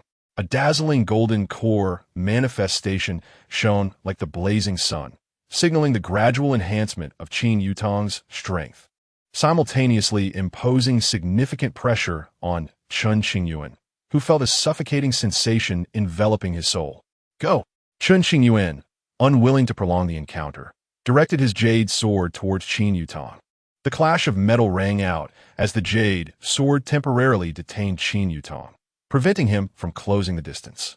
The might of the golden core posed little threat to Chen Qingyuan, as if it were non-existent. Unbeknownst to Chen Yutong, Chen Qingyuan was secretly channeling the power of the hidden golden Dao bone within him, compensating for the disparity in their cultivations. The golden Dao bone bore intricate ancient inscriptions, much of which was obscured by a veil of white mist, with only a few shimmering lines nourishing Chen Qingyuan's body, rendering his spiritual energy exceptionally pure and significantly enhancing his strength. Had he been in his former state, such feats would have been unattainable. Chen Qingyuan mused, reflecting on the benefits of his reconstructed foundation. Although once remarkable, the gap between him and other prodigies was too vast for him to bridge across realms. The golden core manifestation could be shattered with a mere flick of the finger. Chen Qingyuan, commanding his sword with intent, forced Qin Yutong into a defensive posture. He then concentrated his internal energy, silently reciting incantations, gathering power at the tip of his right index finger. With a sudden burst, Qin Yutong managed to deflect the jade sword, only to discover a swirling vortex of dense spiritual energy forming beneath Chen Qingyuan's feet, igniting a sense of urgency within him. Qin Yutong hastily advanced towards Chen Qingyuan, wishing to avert any unforeseen calamity. As he approached, a terrifying aura enveloped Chen Qingyuan's vicinity, causing the ground below to crack like a spider's web, stretching over 100 miles, leaving a desolate landscape in its wake. Without his sword, Chen Qingyuan felt like a lamb awaiting slaughter. Many spectators believed that without his treasure blade, he would be unable to confront Qin Yutong directly. Just as Qin Yutong was about to reach Chen Qingyuan, the latter suddenly gazed towards the golden core sun suspended in the heavens. With a flick of his finger, a white light streaked forth, reaching the golden core sun at an imperceptible speed. "You think you can harm my foundation? Dream on," Qin Yutong scoffed, unaware of the impending anomaly. A piercing clang echoed as Qin Yutong pressed on, thrusting his sword towards Chen Qingyuan's brow. In a split second, Chen Qingyuan sidestepped, evading the strike and seizing the incoming sword between his index and middle fingers. Just as Qin Yutong prepared to unleash another technique, an unexpected phenomenon occurred. The golden core sun in the sky began to crack. Qin Yutong felt his body suddenly weigh down, turning to see the shocking sight, his expression shifting to one of disbelief. "No, it's impossible." Moments ago, Chen Qingyuan's fingertip had been thwarted by the barrier of the golden core manifestation. How could it now inflict damage upon the manifestation itself? This reality was intolerable for Qin Yutong. As the crack elongated, additional fissures emerged, spreading across the golden core manifestation. Qin Yutong sensed an alarming shift within his own body, descending into panic. With a deft flick, Chen Qingyuan squeezed the sword, causing it to emit a resonant tremor. Qin Yutong instinctively released his grip, fearing the residual force might harm him. Seizing the opportunity, Chen Qingyuan struck with his left hand towards Qin Yutong. Without hesitation, Qin Yutong retaliated, but initially they remained locked in a stalemate. Yet as the fissures in the golden core manifestation multiplied, they directly impacted Qin Yutong's foundation, causing him to spout blood, his energy spiraling into chaos. He was sent hurtling backward, crashing into the ground with tremendous force. A deep crater formed as Qin Yutong lay within, blood streaming from numerous wounds. The golden core manifestation trembled, gradually becoming indistinct. Within mere moments, the manifestation vanished. Qin Yutong's foundation was severely compromised, his complexion pale. From above, Chen Qingyuan cast the seized sword downwards, embedding it beside Qin Yutong. He surveyed the vanquished figure below with cold detachment, radiating a chilling aura that dropped the surrounding temperature. Qin Yutong had fallen.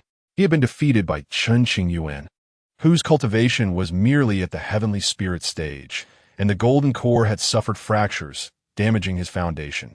The onlookers stood in stunned silence, unable to comprehend the scene before them. The young master of the Qin sect had actually lost. The prodigies of various sects were incredulous, their expressions a kaleidoscope of disbelief. How could this be? Many struggled to accept the reality, gazing upward at Chen Qingyuan, who loomed like a blinding figure amidst the clouds, impossible to behold. "It cannot be that I lost. It cannot," Qin Yutong repeated, unable to bear the weight of his humiliation. Having previously suffered defeat at Chen Qingyuan's hands, this loss, especially to someone of lesser cultivation, transformed his psychological turmoil into a haunting specter. Unless Qin Yutong could vanquish this inner demon, he would remain stagnant, his cultivation forever halted. The resolute demeanor of my junior disciple was undeniably impressive. The elders of the Xianqing sect were equally astonished, having never anticipated the battle to conclude in such a manner. They believed that even if Chen Qingyuan revealed his strongest trump card, he would at best achieve a stalemate with Qin Yutong. Little did they know, Chen Qingyuan had dominated the entire match, far surpassing the confines of his cultivation realm. Would any of you care to challenge me? Chen Qingyuan's gaze swept across the assembled prodigies, and none dared to meet his eyes. The crowd bowed their heads, overwhelmed by his formidable presence, rendered speechless.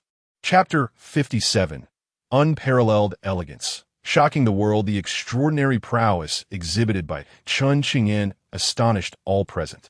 Despite Qin Yutong exerting every ounce of his strength, he could not defeat Chen Qingyuan, and naturally, others dared not challenge him either. In the depths of the pit below, Qin Yutong stared blankly, his golden core shattered, giving rise to inner demons. This battle had utterly shattered his pride, leaving him profoundly aware of the taste of despair. Chen Qingyuan, what ruthless means you possess? At that moment, an elder appeared, the Grand Elder of Tianyu sect. He had been observing from the shadows, initially believing that Qin Yutong would surely triumph over Chen Qingyuan with his full power. However, the unfolding events were entirely contrary to his expectations, leaving him bewildered for quite some time. Chen Qingyuan swiftly shattered Qin Yutong's golden core foundation with a mere gesture, his speed so rapid that no one could intervene in time. What? You dare to meet my gaze without fear? Chen Qingyuan confronted the Grand Elder, his tone indifferent. Do you think only Tianyu sect is permitted to kill, while others cannot retaliate? This was the territory of Xianqing's sect, and the Grand Elder dared not utter threats. He cast one last deep look at Chen Qingyuan before departing with a dazed and numb Qin Yutong. Are you still not leaving? Do you wish for me to invite you for tea?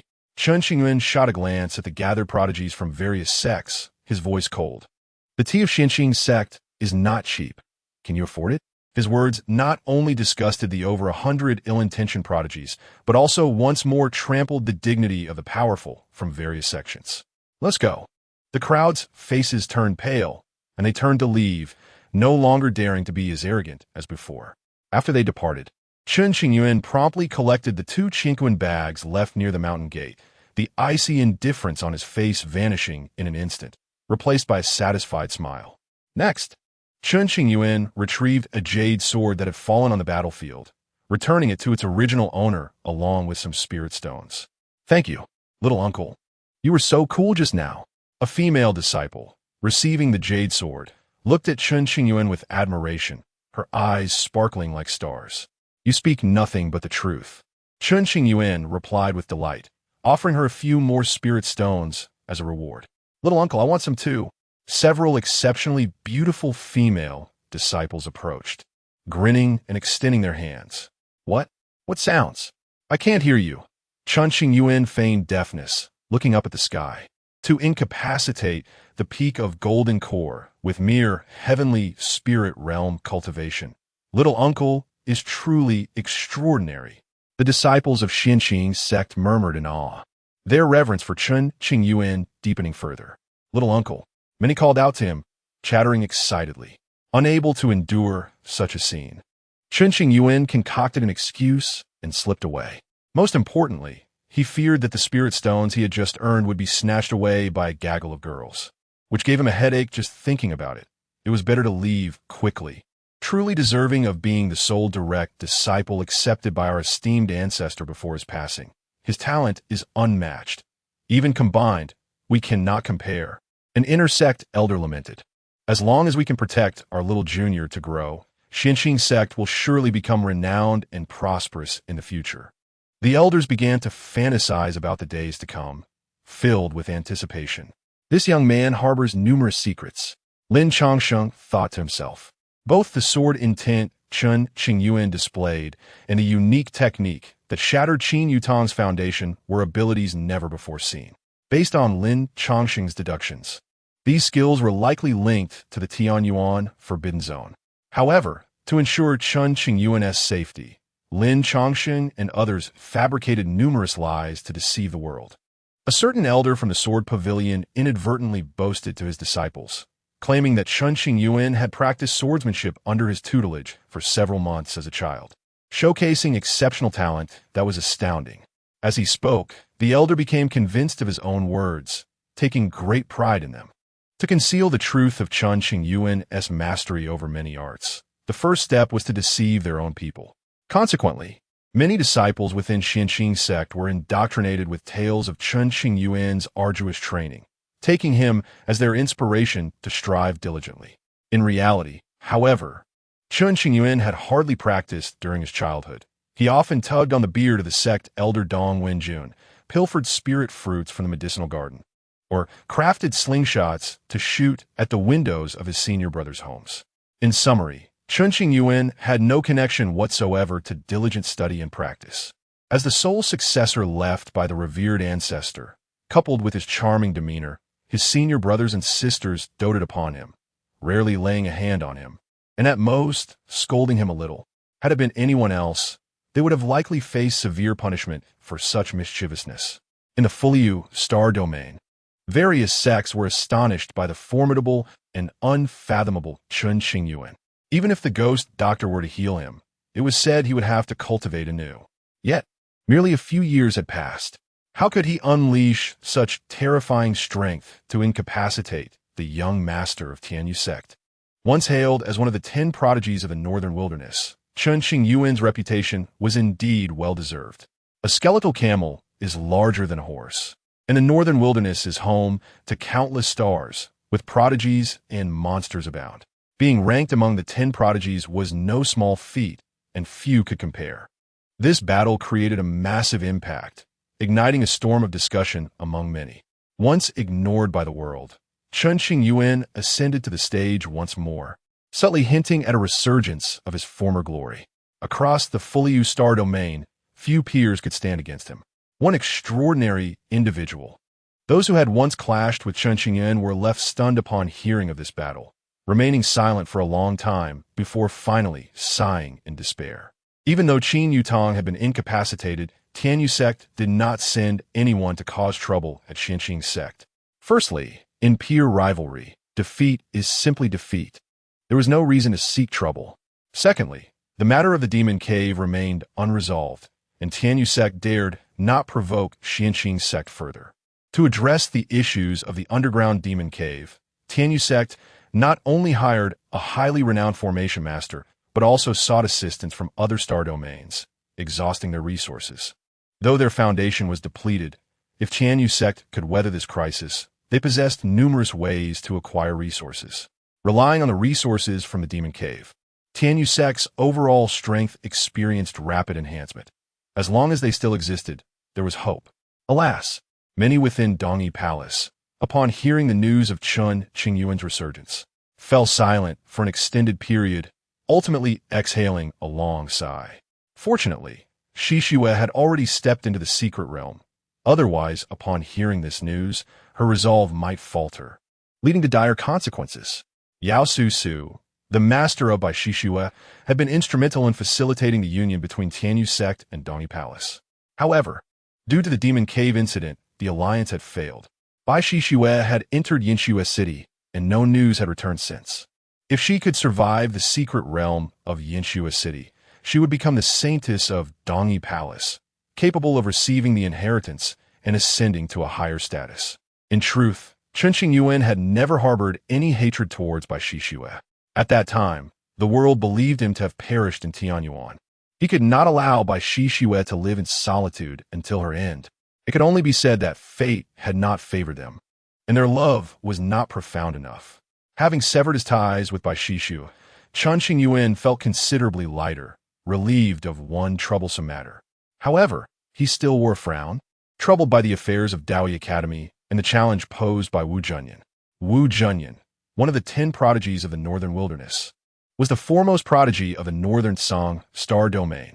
The last time Chen Qingyuan encountered Wu Junyan, they had agreed to a duel at the same realm 10 years hence to determine a victor.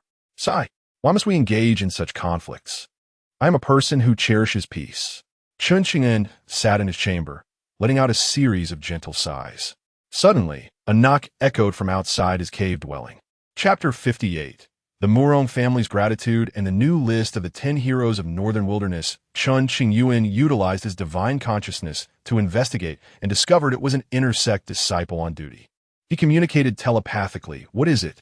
Young master uncle. The Murong family from the northern Songstar region has arrived, expressing their gratitude towards you, reported the inner sect disciple. Oh, understood. Chen Qingyuan murmured to himself. The journey of the Murong family, spanning billions of miles, could not merely be for verbal thanks, could it? In the guest hall, Lin Changsheng personally entertained the esteemed guests of the Murong family, the table laden with exquisite wines and delicacies.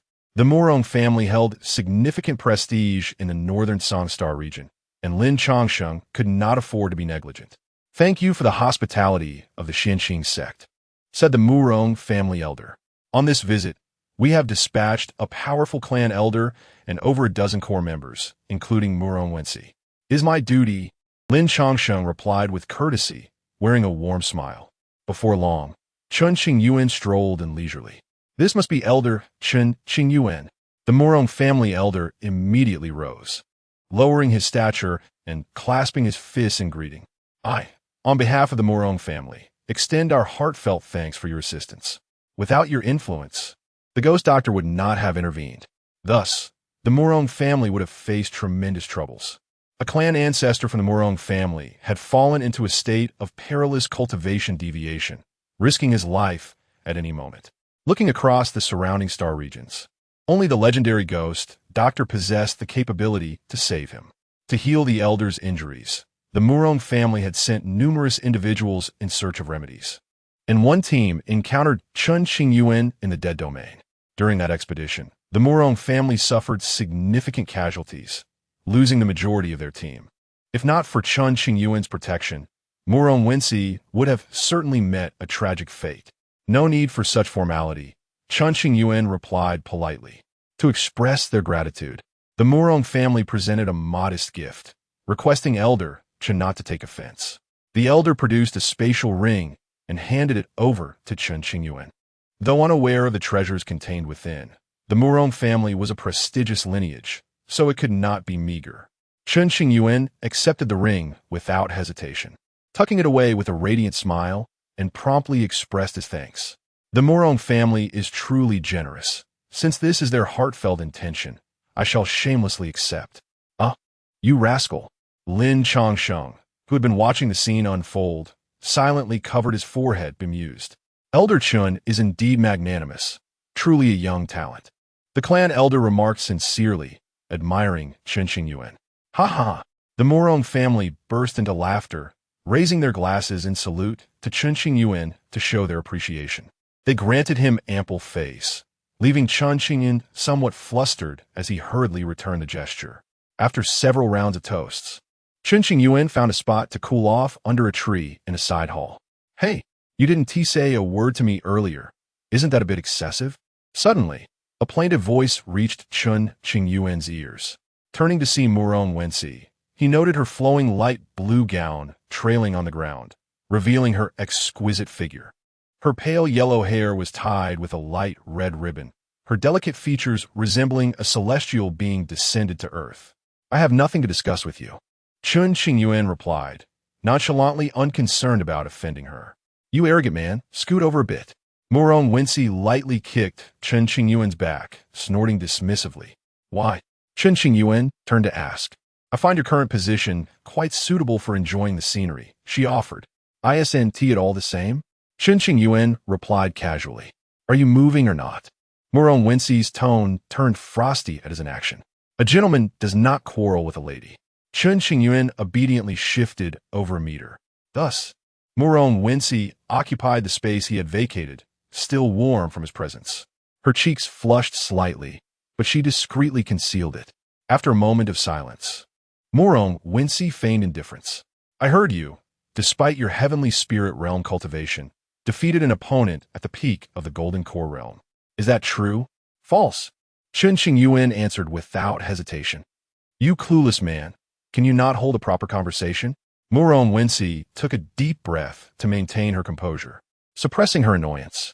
I inquired, and it is indeed not a fabrication. Knowing it isn't false, why ask? Are you unwell? Chen Qingyuan cast her a pitying glance. Do you believe I won't poke you? In response, Murong Wensi snapped, brandishing a twig as a threat. Let's speak calmly. No need to get angry. Chen Qingyuan chuckled awkwardly. Oof. Murong Wensi scoffed, uncertain why she was trying to engage Chen Qingyuan in conversation, feeling it was a futile endeavor. If you dare to provoke me again, don't blame me for being ungracious. Sigh. Life is hard. Chen Qingyuan sighed inwardly. Miss Morong, don't you have anything else to discuss? After a prolonged silence, Chen Qingyuan broke the stillness, asking softly. I do, Morong Wincy replied coldly. But I don't wish to discuss it now. Don't. We sit close under this tree, and a gentle breeze wafts by, carrying a delightful fragrance that is intoxicating. I admit I was wrong earlier and shouldn't have spoken that way. Is that all right? Given your admission of fault, I shall share a bit, Morong Wincy noted, needing an opportunity to ease the tension. After all, she was a girl, too bashful to be as shameless as Chen Qingyuan. I am all ears, he said. 100 years ago, you were recognized as one of the 10 heroes of Northern Wilderness. Though news of your demise in the abyss of heaven circulated later, your title was not revoked, albeit it became somewhat hollow. Recently, however, new candidates for the 10 heroes of Northern Wilderness have emerged, and the previous figures have been replaced. As she spoke, Morong Wincy's expression turned serious, revealing her underlying concern. What does this have to do with me? Chen Qingyuan furrowed his brow slightly. It has everything to do with you, and the connection is substantial, Morong Wincy replied, locking eyes with Chen Qingyuan. She pondered. Your name, astonishingly, is on the list. What did you say? Chen Qingyuan was taken aback, suspecting he had misheard. Initially, I found it hard to believe. However, after thorough verification, you indeed rank among the new 10 heroes of Northern Wilderness, Morong Wincy remarked, puzzled herself, as Chen Qingyuan had seemingly been rendered incapable, and even with a potential recovery. He should not qualify for such a title. Which scoundrel compiled this list? Are they trying to ruin me? Chen Qingyuan exclaimed in frustration. Chapter 59. A Gentleman's Revenge. 500 years is not too late. I advise you to tread carefully in your words. The list of the 10 greats of the Northern Wilderness has existed since ancient times, and the forces scheming behind it possess unfathomable power. To this day, no one knows who established this list. The forces behind it remain shrouded in mystery. What terrifies people is that each era has seen similar lists emerge from the same enigmatic force, steeped in ancient traditions and unfathomable depth. Is my life truly so arduous? Chen Qingyuan merely wished for a few years of peaceful existence, yet it seems so elusive. It has come to my attention that many individuals intend to seek you out in the Falling Star domain for a duel. Should they manage to defeat you, they would use your defeat as a stepping stone to ascend to the list of the 10 greats of the Northern Wilderness. Morong Wincy arrived in the Falling Star domain to express gratitude, but also to caution Chen Qingyuan to remain vigilant and prepare in advance. Why do they wish to challenge me? Chen Qingyuan instinctively voiced his discontent. What do you think? Morong Wincy shot him a knowing glance. The 10 greats of the Northern Wilderness, aside from Chen Qingyuan, are all top-tier prodigies. None are benevolent, which is undeniably convincing. Only Chen Qingyuan, once a prodigy, now finds himself rendered powerless, lacking the qualification in the eyes of the young elites across the star domains. Many seek to teach Chen Qingyuan a lesson while simultaneously seizing the opportunity to make a name for themselves. After all, those with talent are often impetuous and proud, unwilling to concede defeat. They may fear the other members of the 10 greats, yet they harbor no trepidation towards Chen Qingyuan. My life is too tragic. Even the simplest desire for stability is beyond my reach, Chen Qingyuan lamented. Rest assured, many prodigies will undoubtedly come looking for you soon. Take care of yourself. Morong Wincy could do little to assist Chen Qingyuan, only offering silent prayers. Having remained within the confines of the Xianqing sect, Chen Qingyuan was oblivious to the latest news from the outside world. However, one would expect that the Xianqing sect's scouts would have relayed information about the 10 greats of the Northern Wilderness. It seemed that Lin Changsheng and others were reluctant to inform him, fearing it would only agitate Chen Qingyuan further. Can I withdraw from the list of the 10 greats on my own? Chen Qingyuan pondered, dread creeping in at the thought of being hunted by a throng. Do you even know who created that list? Morong Wincy's inquiry pierced through him. To this, Chen Qingyuan shook his head, indicating his ignorance. If you don't even know who is behind it, how can you withdraw voluntarily? Observing Chen Qingyuan's distressed expression, Murong Wensi couldn't suppress a smirk, relishing his plight. That's what you get for confronting me earlier. Yet, beneath her playful demeanor, concern lingered in her heart. Should anything happen to Chen Qingyuan, it would surely weigh heavily upon her. I must leave quickly. I cannot remain at the Xianqing sect any longer, Chen Qingyuan resolved, unwilling to sit idly by. The best strategy is to retreat. Hey, why are you being so cowardly? Murong Wensi exclaimed, exasperated. You are capable of defeating enemies across great realms. Can we not maintain a semblance of dignity? It's easy for you to say that while standing there. At this point, what dignity is there to uphold? If I am surrounded and beaten by a crowd of prodigies, will that bring me honor? Chen Qingyuan shot back. Nevertheless, you are now one of the newly appointed 10 greats of the northern wilderness. Retreating without a fight would be quite disgraceful, Murong Wensi countered. Disgrace is not as frightening as being beaten senseless. If I were at the nascent soul stage, I could suppress them all without retreating a single step. But presently, with only the celestial spirit stage, I stand no chance against those true top-tier prodigies of the northern wilderness, he lamented. A century ago, many of those top-tier prodigies had already reached the nascent soul stage. Now, after 100 years, who could fathom the extent of their growth? They far surpassed Qin Yutong of the Tianyu sect. Indeed, it is wise to bide your time and avoid confrontation until you have grown stronger. Murong Wensi conceded after some thought. If you fail to escape now, it will be too late when the moment of siege arrives. Quickly gather your belongings and flee. A gentleman's revenge is worth waiting 500 years for, Chen Qingyuan declared with determination. With that, he swiftly returned to his cave abode, leaving Murong Wensi standing under the tree, lost in thought. You dog of a man, you run away so swiftly, Murong Wensi muttered under her breath, watching Chen Qingyuan's departing figure. Then, glancing down at the spot where she had seated herself, her fingers lightly brushed the surface, and a blush crept onto her cheeks. She had unknowingly sat in the place where Chen Qingyuan had been, distinctly feeling the warmth he had left behind. What is wrong with me? After a moment, a gentle breeze swept past, rousing her from a reverie. She shook her head slightly, attempting to dispel the errant thoughts.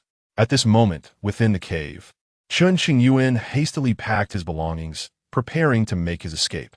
As he pushed the door open, he unexpectedly collided with Lin Changsheng, who had come to visit. Master brother, junior brother, what are you doing? Lin Changsheng inquired, peering into the empty room beyond the open door. I plan to venture out for some time. Chen Qingyuan fabricated an excuse. Venture out at this moment? Lin Changsheng furrowed his brow, lowering his voice. Have you forgotten about the matter of the Dao Academy? I have not forgotten. When the time is right, I shall return, Chen Qingyuan replied, dismissing the urgency of the situation. This is reckless, Lin Changsheng admonished sternly. This is a legacy of our master. If you leave and the Academy's envoy arrives, how will I explain it? Well, master brother, you always say the Dao Academy is all-powerful. Surely they will find me wherever I am. Chen Qingyuan offered a nervous laugh. That is not acceptable. I cannot allow this matter to have any discrepancies. Lin Changsheng resolutely rejected the proposition. Master brother, are you aware of the recent uproar regarding the list of the 10 greats of the northern wilderness? Chen Qingyuan had no choice but to speak the truth. Just learned it not long ago. Lin Changsheng nodded faintly, realizing the gravity of the situation. Some scoundrel compiled that list, pushing me into a perilous situation. If I do not escape soon, I fear my days of peace are numbered.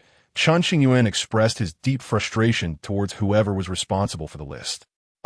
So that is the case. Lin Changsheng feigned ignorance, though he understood all too well. The credibility of the 10 greats of the northern wilderness is formidable. Young people, especially those with exceptional talent, are reluctant to be seen as inferior. Among the entire list, only Chen Qingyuan is perceived as an easy target, someone they can step on to elevate themselves. Many would covet such an opportunity. Master brother, you surely would not wish to see me besieged by others? Chen Qingyuan forced a smile.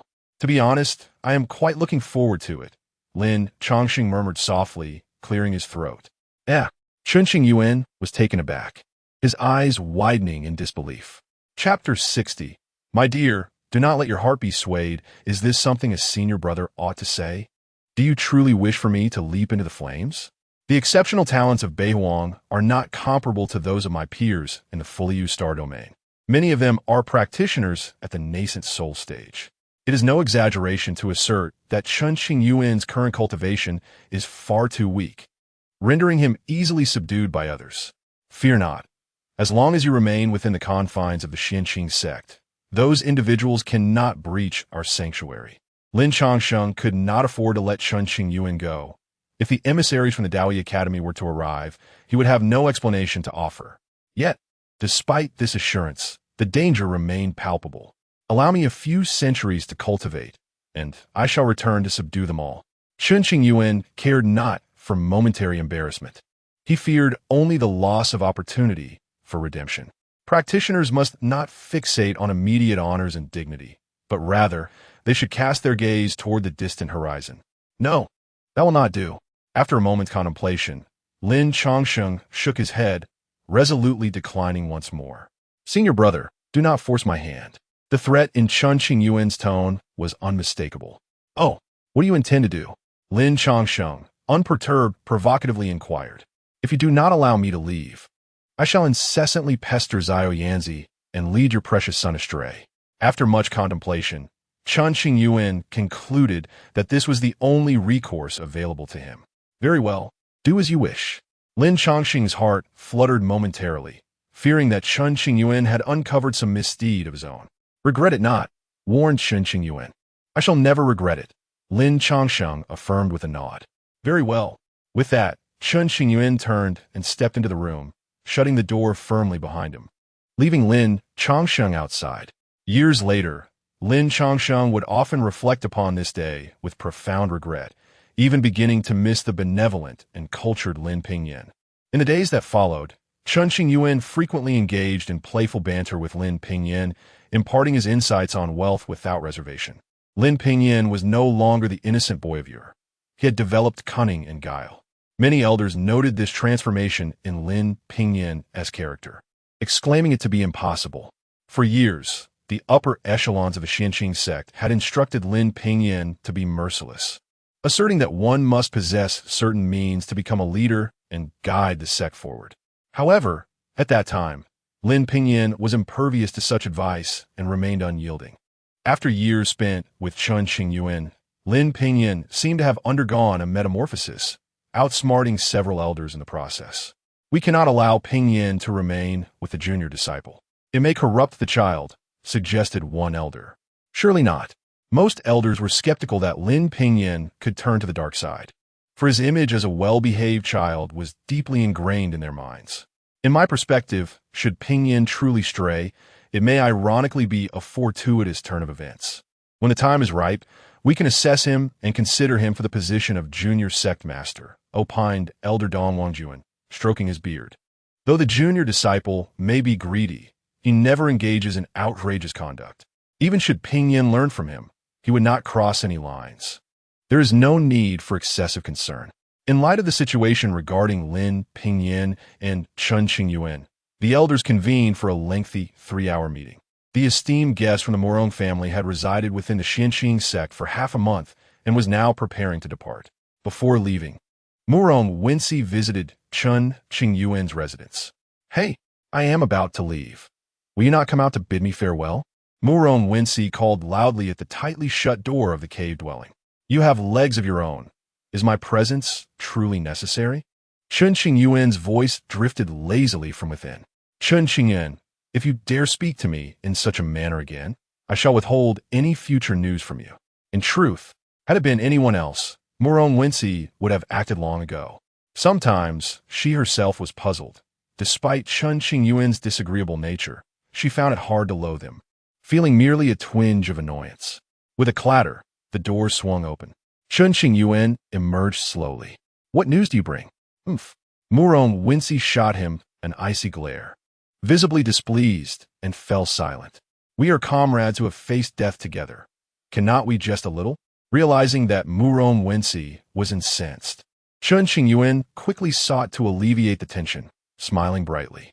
The formidable Wang Qiushan of the Tianqi star domain and Yin Xianling of the Moxa star domain were once among the 10 talents of Bei Wang a century ago. With the emergence of the new list, they have been removed. Should anyone wish to target you, these two would undoubtedly be your greatest adversaries. Let bygones be bygones. Murong Wensi resumed her serious demeanor. Why did you not inform me of such crucial information last time? Chen Qingyuan was acquainted with both individuals, renowned figures of Bei Wang, each at least at the nascent soul stage. You fled before I could finish speaking. How can you blame me?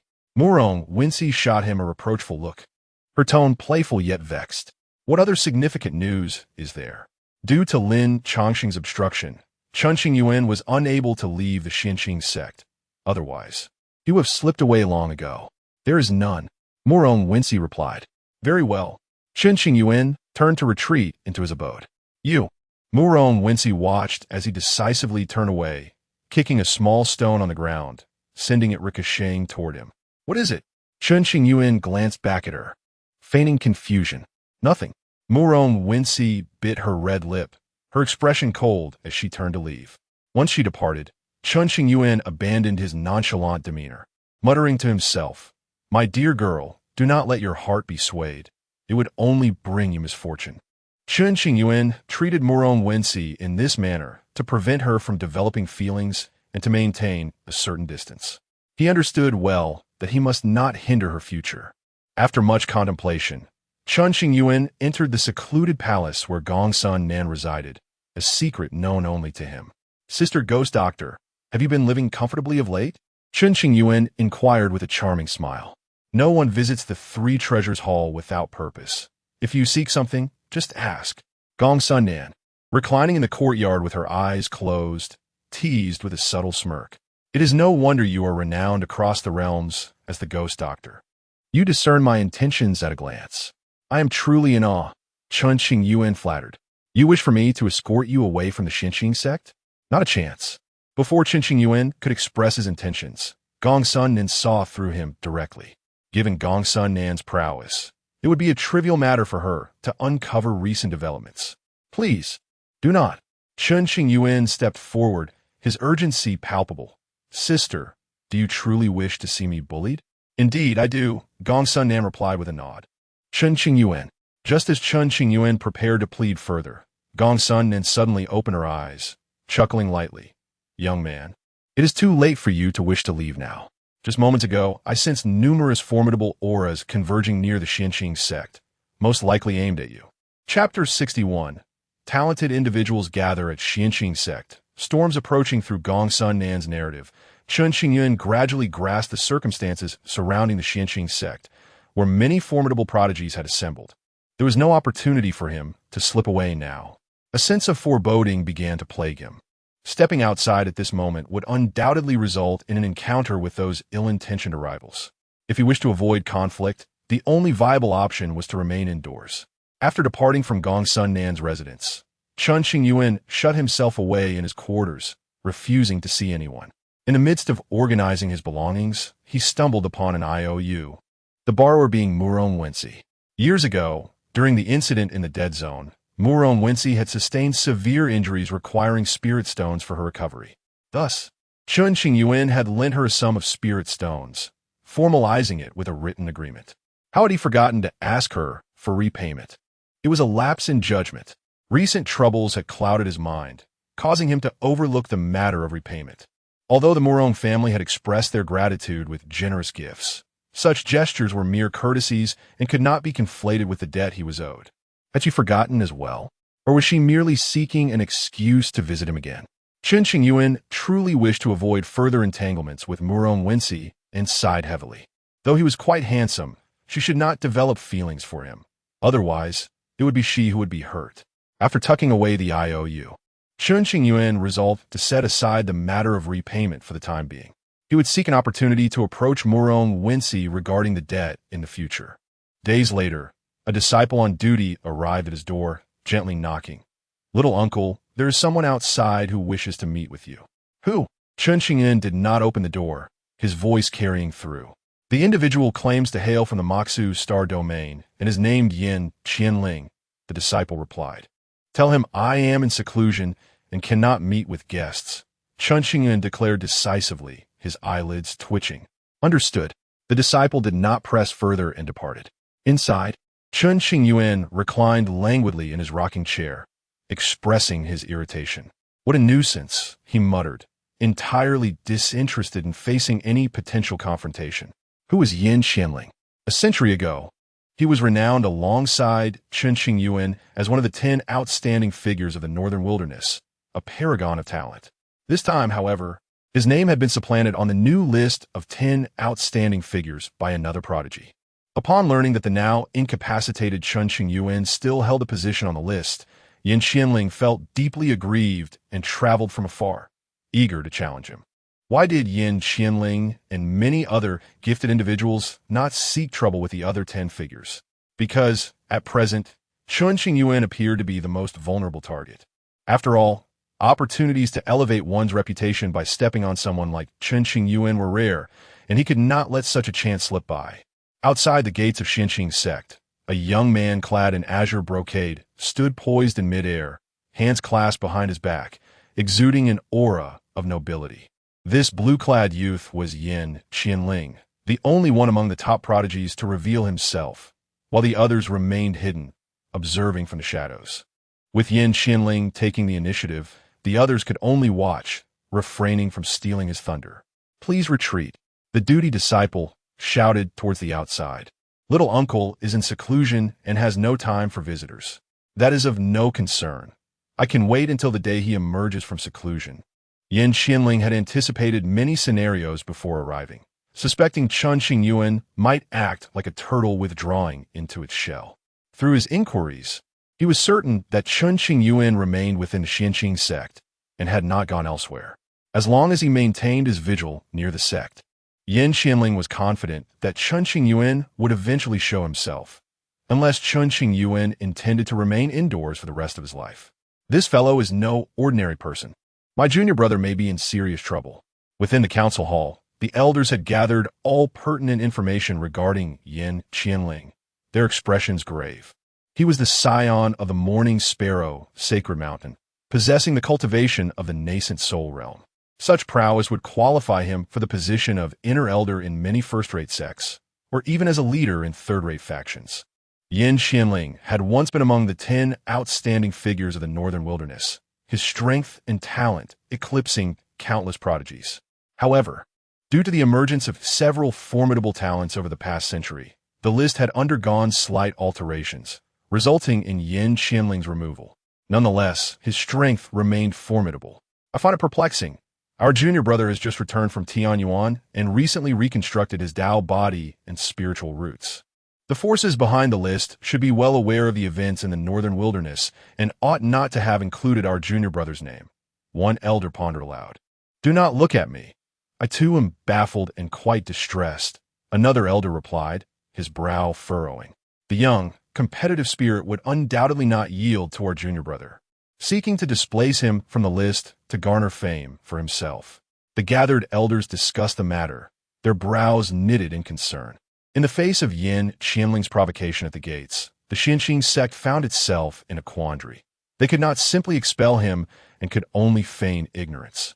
The revelation of Chen Qingyuan's name on the list had not only bewildered the members of the Xinqing sect, but had also left powerful figures across various star domains in utter confusion. Historically, those who graced the 10 figures list possessed a cultivation beginning at the nascent soul realm. Chen Qingyuan had indeed once qualified for this honor, his exceptional talent and overwhelming strength earning him the respect of the world. Yet now, did he still deserve such recognition? It was absurd. Was there some hidden agenda regarding this list? Not long ago, it seemed that Chen Qingyuan, at the pinnacle of the celestial spirit realm, had defeated Qin Yutong, who was at the peak of the golden core stage, a feat that transcended a significant realm. Nevertheless, such an achievement hardly warranted a place among the 10 figures. Reports indicated that numerous top prodigies across various star domains were dissatisfied with this situation and were preparing to confront Chen Qingyuan, suggesting that the Fuliu star domain might soon become quite lively. The 10 figures list had spread to the major star domains of the northern wilderness, inciting a wave of unrest. As the sects of the fully used star domain examined the names on the list, they fell into a profound silence upon seeing Chen Qingyuan's name. Despite his current cultivation being merely at the peak of the celestial spirit realm, his inclusion among the 10 figures was simply unacceptable. This had never occurred in countless years. Master, why not allow our junior brother to leave early? An elder proposed. If he is given ample time to cultivate, he could surely silence the doubts of the world. I have my own plans, the leader replied. Lin Changsheng could not disclose the matters of the Tao Academy, for the implications were far too great, and it was best that fewer people knew. While it was true that their junior brother would not face danger within the sect, remaining avoidant of confrontation could potentially lead to ridicule and harm his resolve. Moreover, the Xianqing sect could not afford to remain peaceful for much longer. The elders were all troubled by this matter. It was a complex issue that seemed difficult to resolve. Of course, if Chen Qingyuan could defeat all challengers, everything would fall into place. However, the idea of someone at the celestial spirit realm vanquishing numerous top prodigies of the nascent soul realm was far-fetched, verging on the impossible. Such an event had not occurred in nearly 100,000 years. Days passed, and Yin Qianling remained at the gates of the Xianqing sect, eyes closed, absorbing the spiritual energy of the heavens and earth. He awaited Chen Qingyuan's emergence while practicing his own cultivation. The affairs of the outside world were of no concern to him. Inside his secluded chamber, Chen Qingyuan had sealed himself off, ensuring he could not hear the idle chatter from outside. Only a fool would step outside to meet his demise. Chen Qingyuan was confident in his ability to contend with prodigies below the Golden Core realm, yet he simply could not face a nascent soul cultivator.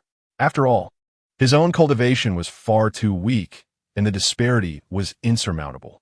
Once he grew stronger, he would undoubtedly seek to uncover who had orchestrated this predicament and exact vengeance. The 10 figures list had thrust Chen Qingyuan into the spotlight, leaving him unable to extricate himself from its grasp. More and more prodigies gathered within the domain of the Xianqing sect, some coming merely to spectate, while others sought the opportunity to defeat Chen Qingyuan, thus securing fame and fortune for themselves. In summary, within the territory governed by the Xianqing sect, numerous unfamiliar faces have emerged, each likely bearing a significant background.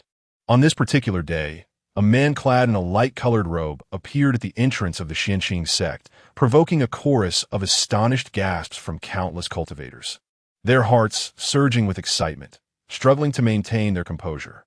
The visitor was none other than Wu Junyan, one of the 10 prodigies of the Northern Wilderness. Chapter 62. The appearance of Wu Junyan. Although the list has been altered, Wu Junyan's name remains firmly in place. The Beizong star domain, once obscure in the Northern Wilderness, has garnered attention due to his presence.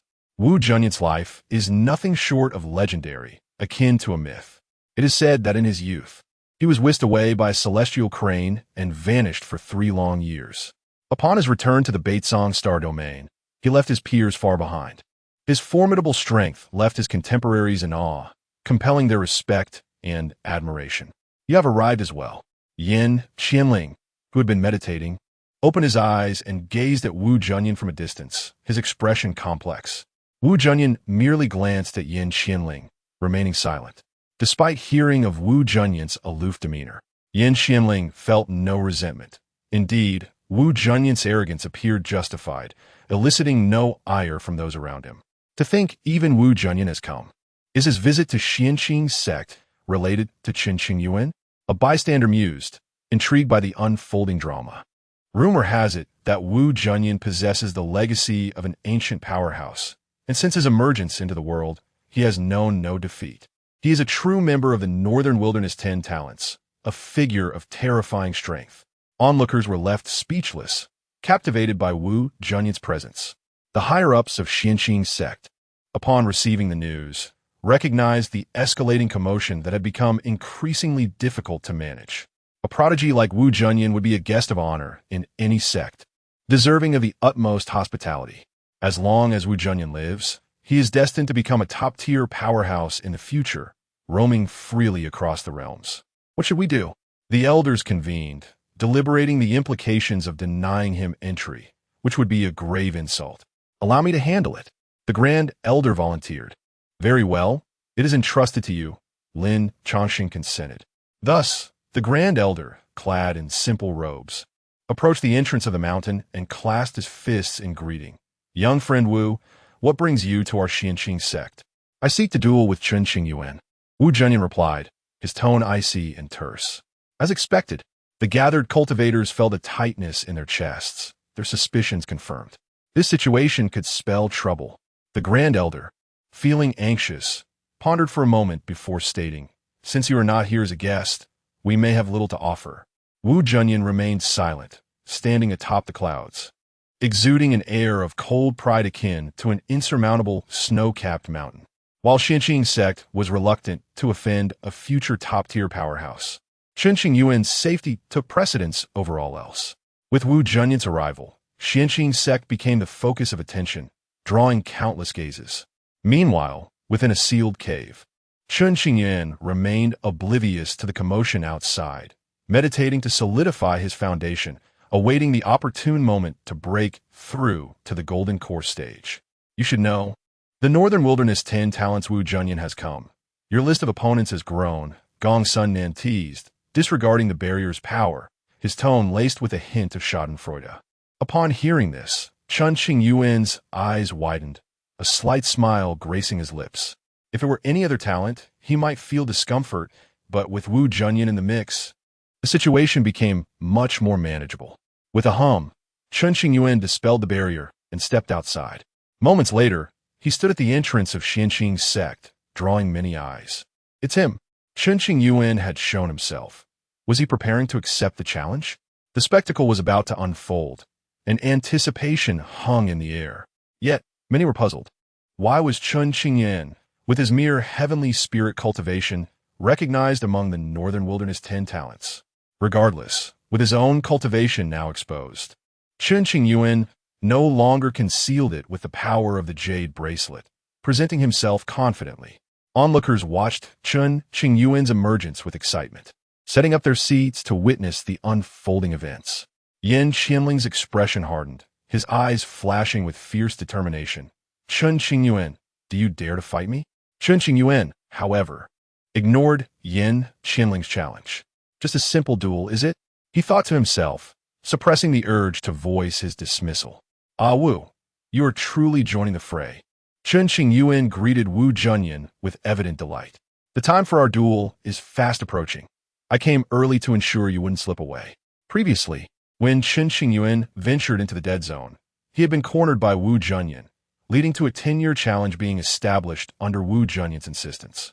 Wary of Chen Qingyuan's rising fame, Wu Zhenyan took it upon himself to arrive early, ensuring that no unforeseen circumstances would disrupt their encounter. For Wu Zhenyan, this battle held immense significance, and he could afford no mistakes. Years ago, he had longed to duel with Chen Qingyuan, but an unfortunate timing had led to their missed meeting. I am a man of my word, Chen Qingyuan proclaimed. Is that so? Wu Zhenyan regarded this assertion with a hint of skepticism. Do not look at me with such doubt. We have known each other for so long. Had it not been for unforeseen events, I would never go back on my word. Under Wu Zhenyan's intense gaze, Chen Qingyuan felt somewhat uneasy. Wu Zhenyan chose to believe him, nodding slowly. With several years still until our duel, why not come in for a drink and chat? Chen Qingyuan proposed. At this, Wu Zhenyan fell silent, lost in thought. What? Are you afraid I might poison you? Chen Qingyuan quipped, a note of sarcasm in his tone. It's a simple decision. Will you come or not? Lead the way. Wu Zhenyan lowered his guard and took a step forward. According to various factions' investigations, Wu Zhenyan was known to be reclusive, without any friends. Yet, before the eyes of countless onlookers, he was not only willing to engage in normal conversation with Chen Qingyuan, but also appeared eager to enjoy a drink together, like old friends. Many were left dumbfounded, struggling to comprehend the situation. Given their recent dialogue, which hinted at a duel, why did their relationship seem so amicable, rather than adversarial? Throughout all, Chen Qingyuan had paid no heed to Yin Qianling and the array of talented individuals who had gathered from afar. As long as he remained within, they could do nothing to him. As for reputation, what value does it hold? Can it be eaten? Chen Qingyuan was indifferent to hollow fame. Had he the choice? he would have long relinquished the title of Northern Wilderness 10 Talents. Within the courtyard of his residence, Chen Qingyuan produced a fine vintage and personally poured a glass for Wu Junyan. Old Wu, this is a treasured brew from our Xianqing sect. Do give it taste. Wu Junyan, are you trying to play tricks? Wu Junyan narrowed his eyes slightly, questioning Chen Qingyuan's excessive enthusiasm. Chapter 63. If there are any dissidents, they may challenge me to battle nonsense. Am I truly that kind of person? Chen Qingyuan's expression hardened. Are you not? Wu Junyan glanced at the drinks on the table, which he had yet to touch, the inquiry resonating from the depths of his soul. Brother Wu, though we are rivals, we are also friends. There's no need to be so confrontational, Chen Qingyuan remarked. Wait, when did we become friends? Wu Junyan furrowed his brow slightly. Our relationship has not reached that level yet. Last time we met, we shared wine and conversed. Chen Qingyuan pondered before responding. You are overthinking it. I have no friends. Wu Junyan replied coldly.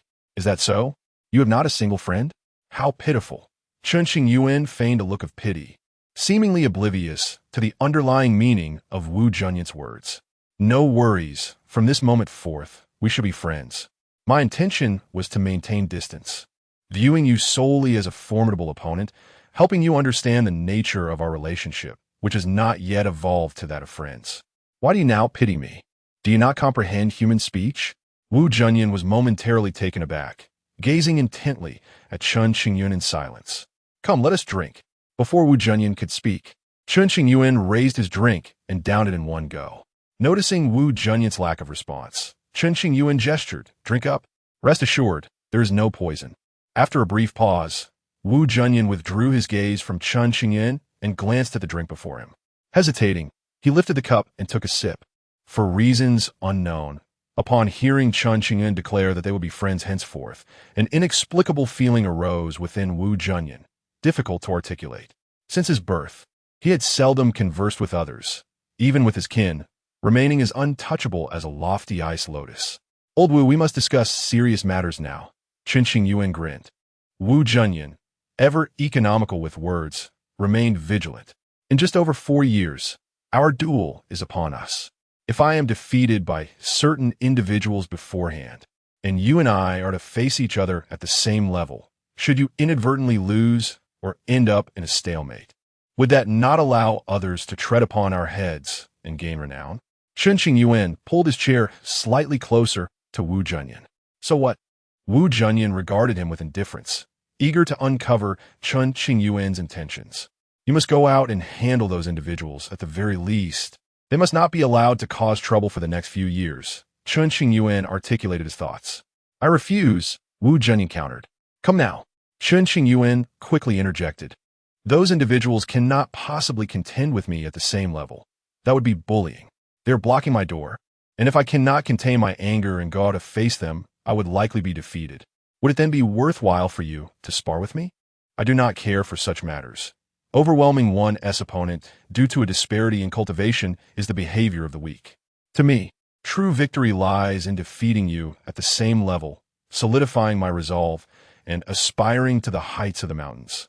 Wu Junyan was indifferent to fame and fortune, seeking only clarity of thought as he ascended step by step toward the pinnacle of the Tao. Alas, this matter has drained my spirit.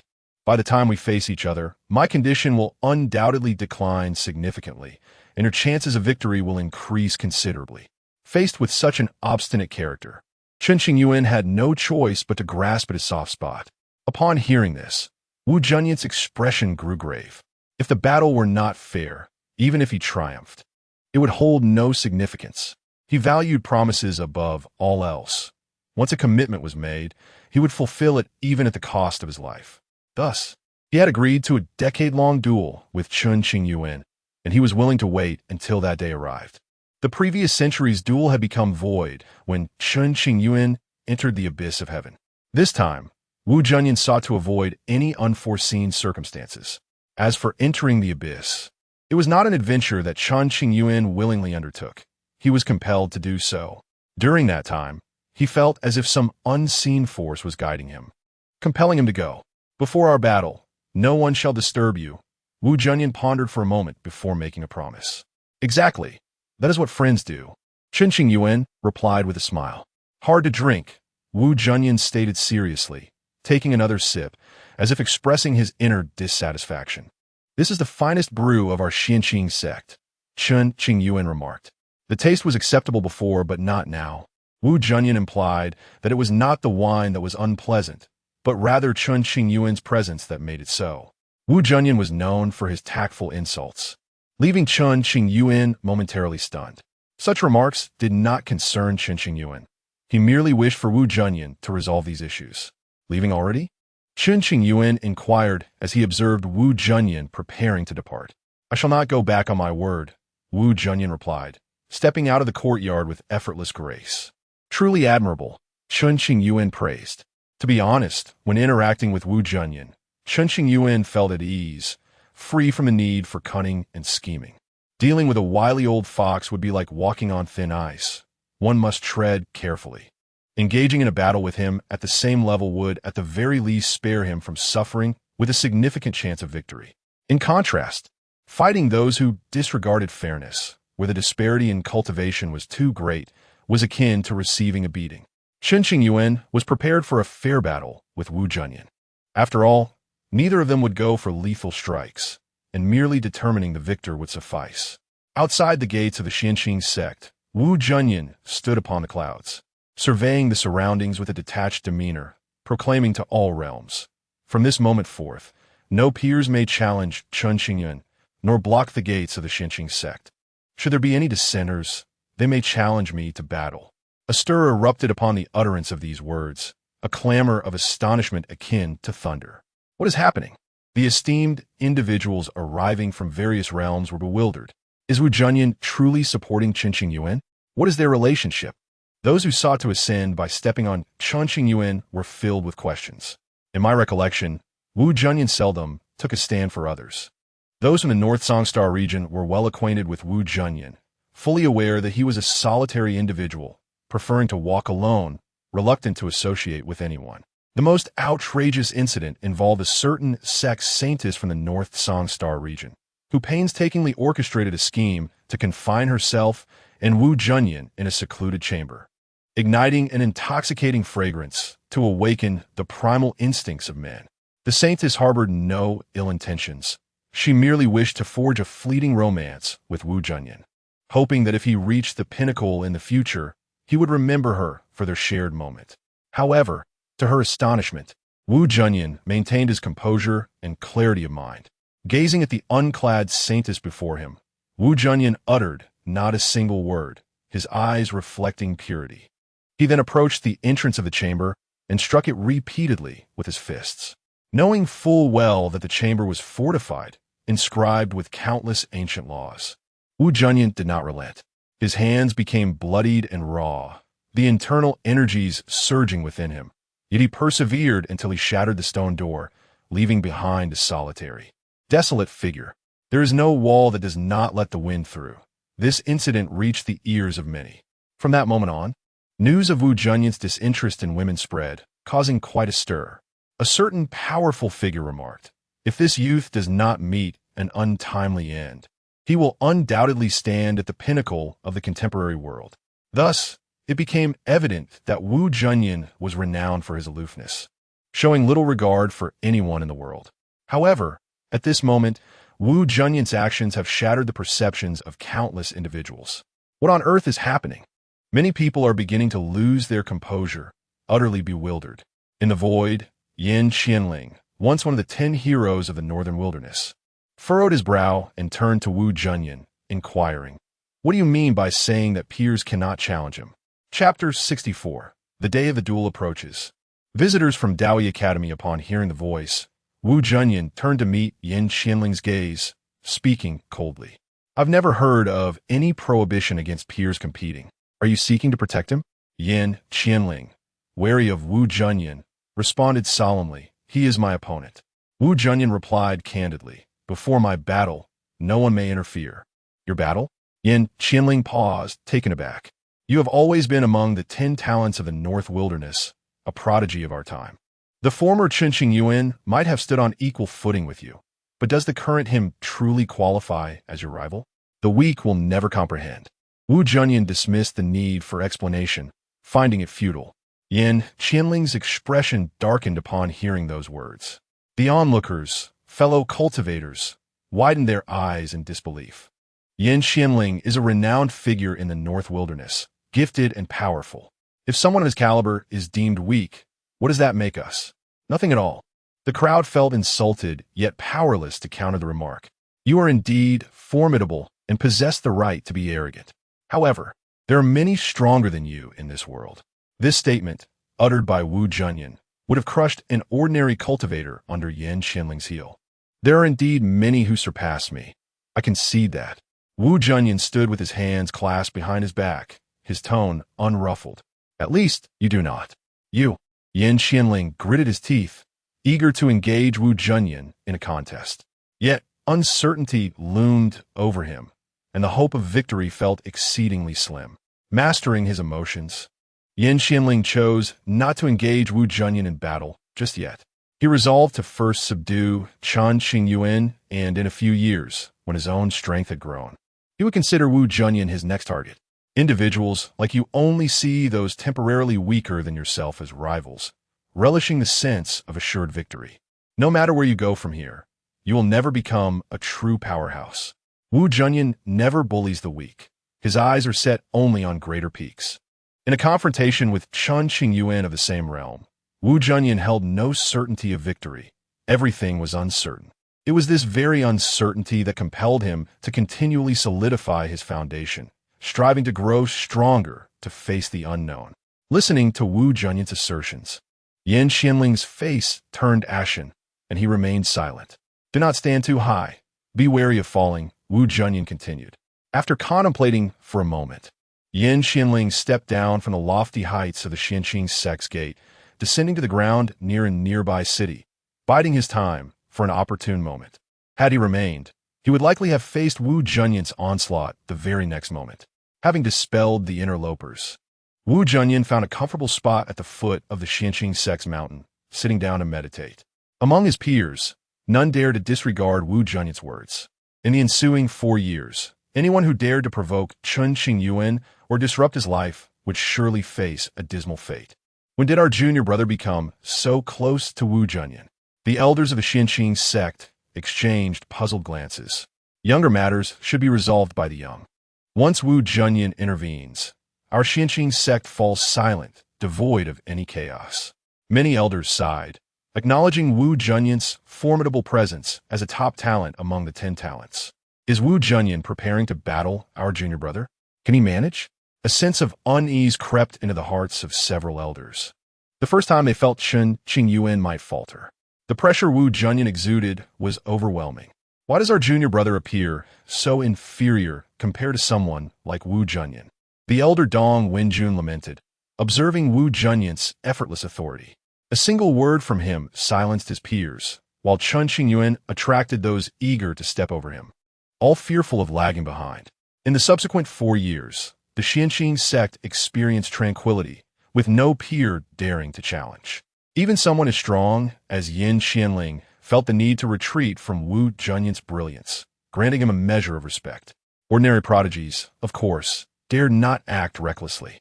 Inside, Chen Qingyuan was diligently consolidating his cultivation, fortifying his foundation further. He had no intention of breaking through to the golden core stage just yet. He would wait until after his battle with Wu Junyan. Only 10 days remained. After calculating the time, Chen Qingyuan felt prepared for the impending duel, his spirit and energy reaching an optimal state. At the foot of the mountain, Wu Junyan slowly opened his eyes, murmuring to himself, "This time, I must determine our victor." Whether victory or defeat, Wu Junyan felt he would finally resolve a lingering concern, enabling him to take a step forward and grow even stronger.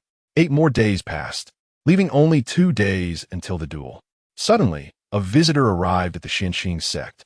A tall youth, clad in a white robe adorned with a pattern of a flower from the other shore on the left side of his chest, entered. The young man, refined and graceful, evaded the gaze of many as he strode directly through the gates of the Xianqing sect, unimpeded by the barriers. The elder guarding the entrance and the disciples failed to sense the youth's presence, allowing him to pass without notice. In the next moment, the youth arrived deep within the back hall, standing before Lin Changsheng. It was only when the youth was within 10 paces that Lin Changsheng perceived him. Startled as if a fierce tiger had been roused, cold sweat forming on his brow. Who? At such close proximity, Lin Changsheng was only now coming to his senses. The youth could have taken Lin Changsheng's life in an instant if he so desired. Daoi Academy. The youth's form appeared somewhat transparent, as if he existed outside this realm. His features obscured by a veil of white mist, rendering him unrecognizable. Upon hearing this, Lin Changsheng's body trembled slightly, his expression shifting dramatically. He quickly clasped his hands in respect. So you are the messenger of the academy. I beg your pardon. Where's the one being assessed? Due to the token Lin Changsheng had shattered, the young man could pinpoint the location with precision. Just 100 miles to the west, at Yinxia Hall. Lin Changsheng indicated a direction. The person I shall take. Although the white-clad youth's tone was calm, it brooked no dissent. Before Lin Changsheng could respond, the youth vanished from sight. Soon after, the white-clad youth arrived at Yinxia Hall, where Chen Qingyuan sat in meditation. It is time, we must depart. A mystical voice resonated, rousing Chen Qingyuan from his closed-eyed state. Who are you? Chen Qingyuan regarded the suddenly appearing youth with utmost vigilance, every hair on his body standing on end. From Daoi Academy, the youth replied. Momentarily taken aback, Chen Qingyuan maintained his guard, asking, What proof do you have? Enough of this chatter. The white-clad youth, disinterested in explanations, pointed a finger at Chen Qingyuan, sealing his internal energy with a single gesture, rendering him immobile. Then, the white-clad youth led Chen Qingyuan away from Yinxia Hall, seamlessly penetrating the protective barriers of the Xianqing sect, unnoticed by anyone. Gongsun Nan, who had been seated within, suddenly opened his eyes, his face paling. Where's Chen Qingyuan? Only when Chen Qingyuan had been taken from the Xianqing sect did Gongsun Nan realize he was gone, as if he had vanished from the mortal realm without a trace. Was this the Xianqing sect's illusion, or was it orchestrated by someone? If it were an illusion, Gongsun Nan could somewhat accept it, considering the Xianqing sect's former might and lingering legacy. But if it were the work of a person, Gongsun Nan could scarcely fathom the existence behind it, leaving him in a state of turmoil. Senior, I have an important duel. May I finish it before departing? Chen Qingyuan's body lay immobile, yet his lips could still articulate words as he implored. Chapter 65. The Duel Postponed. Journey to the Dao Academy. The young man in white, with a calm demeanor, regarded Chen Qingyuan and paused in his steps, slowly shaking his head. The time for the assessment has arrived. Tardiness is not permitted. Is there no room for leniency? Chen Qingyuan implored once more. The Academy's rules are absolute. Should you arrive even a moment late, you will forfeit your eligibility for the entrance examination. The young man in white declined Chen Qingyuan's request, emphasizing the gravity of the situation. However, Chen Qingyuan hesitated, uncertain of how to proceed. After a moment's contemplation, he altered his approach. Senior, may I speak with a friend for just a moment? I assure you, it will not take long. Very well. If Chen Qingyuan succeeded in the assessment, he would be a member of the Dao Academy. Reflecting upon the faint bond of camaraderie, the young man in white nodded in consent. As long as it did not disrupt the main affair, he could allow Chen Qingyuan a brief farewell. Please, Senior, restore my ability to move, Chen Qingyuan said, a hint of joy illuminating his face. With a snap of his fingers, the young man in white released the restriction on Chen Qingyuan. Immediately, Chen Qingyuan summoned the thread of sound transmission to Wu Junyan, instructing, Old Wu, come over here. Standing at the foot of the Xianqing sect, Wu Junyan heard the familiar voice, his eyes narrowing with suspicion. Chen Qingyuan's voice? Why is it not within the Xianqing sect? With this perplexity in mind, Wu Junyan followed the sound's guidance and ventured into a nearby deep mountain. Where has Wu Junyan gone? The surrounding cultivators began to stir, bewildered by Wu Junyan's sudden departure in a specific direction. Upon entering the deep mountain, the young man in white cloaked the void, preventing any external scrutiny. What brings you here? Wu Junyan questioned, frowning as he spotted Chen Qingyuan beneath a great tree. This is quite complicated, and I will explain it to you later. For now, I must inform you that our duel will likely be postponed, Chen Qingyuan said, a hint of embarrassment in his smile. It was not his intention to back out, but rather an unavoidable circumstance. For years, Chen Qingyuan had diligently prepared, never anticipating such a predicament. The timing of the Dao E Academy's arrival was indeed unfortunate, coinciding precisely with their scheduled duel. What did you say? Wu Junyan's gaze sharpened, a chilling light illuminating his eyes, causing the temperature around them to plummet. Old Wu, I sincerely apologize. I promise we will have a proper duel in the future. If you're dissatisfied, we can arrange for multiple bouts until you're content. Chen Qingyuan genuinely desired to face Wu Junyan in an equal match to fulfill that longing. Alas, fate had other plans and the timing was terribly misaligned. Chen Qingyuan, you are well aware of my principles. A promise holds more weight than life itself. Wu Junyan's expression turned steely, his voice laced with sharpness, emanating a formidable pressure. He had previously forgiven Chen Qingyuan for missing their duel due to unforeseen peril, but now, the prospect of being let down once more was intolerable, igniting his fury.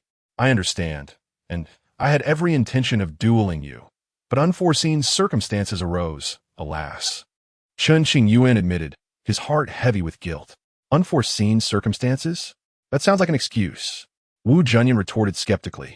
Truly, I have no reason to deceive you. Chen Qingyuan insisted earnestly. Wu Junyan scolded. If I wish to escape, why would I even contact you? Seeing Wu Junyan's disbelief, Chen Qingyuan sought to clarify.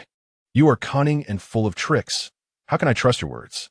Wu Junyan's anger flared at the thought that Chen Qingyuan would once again fail to uphold their agreement, leaving him incredulous.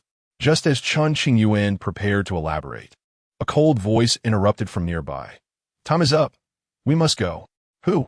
Wu Junyan, having not noticed a third presence upon arrival, felt his heart sink as tension gripped his body, alert and on edge.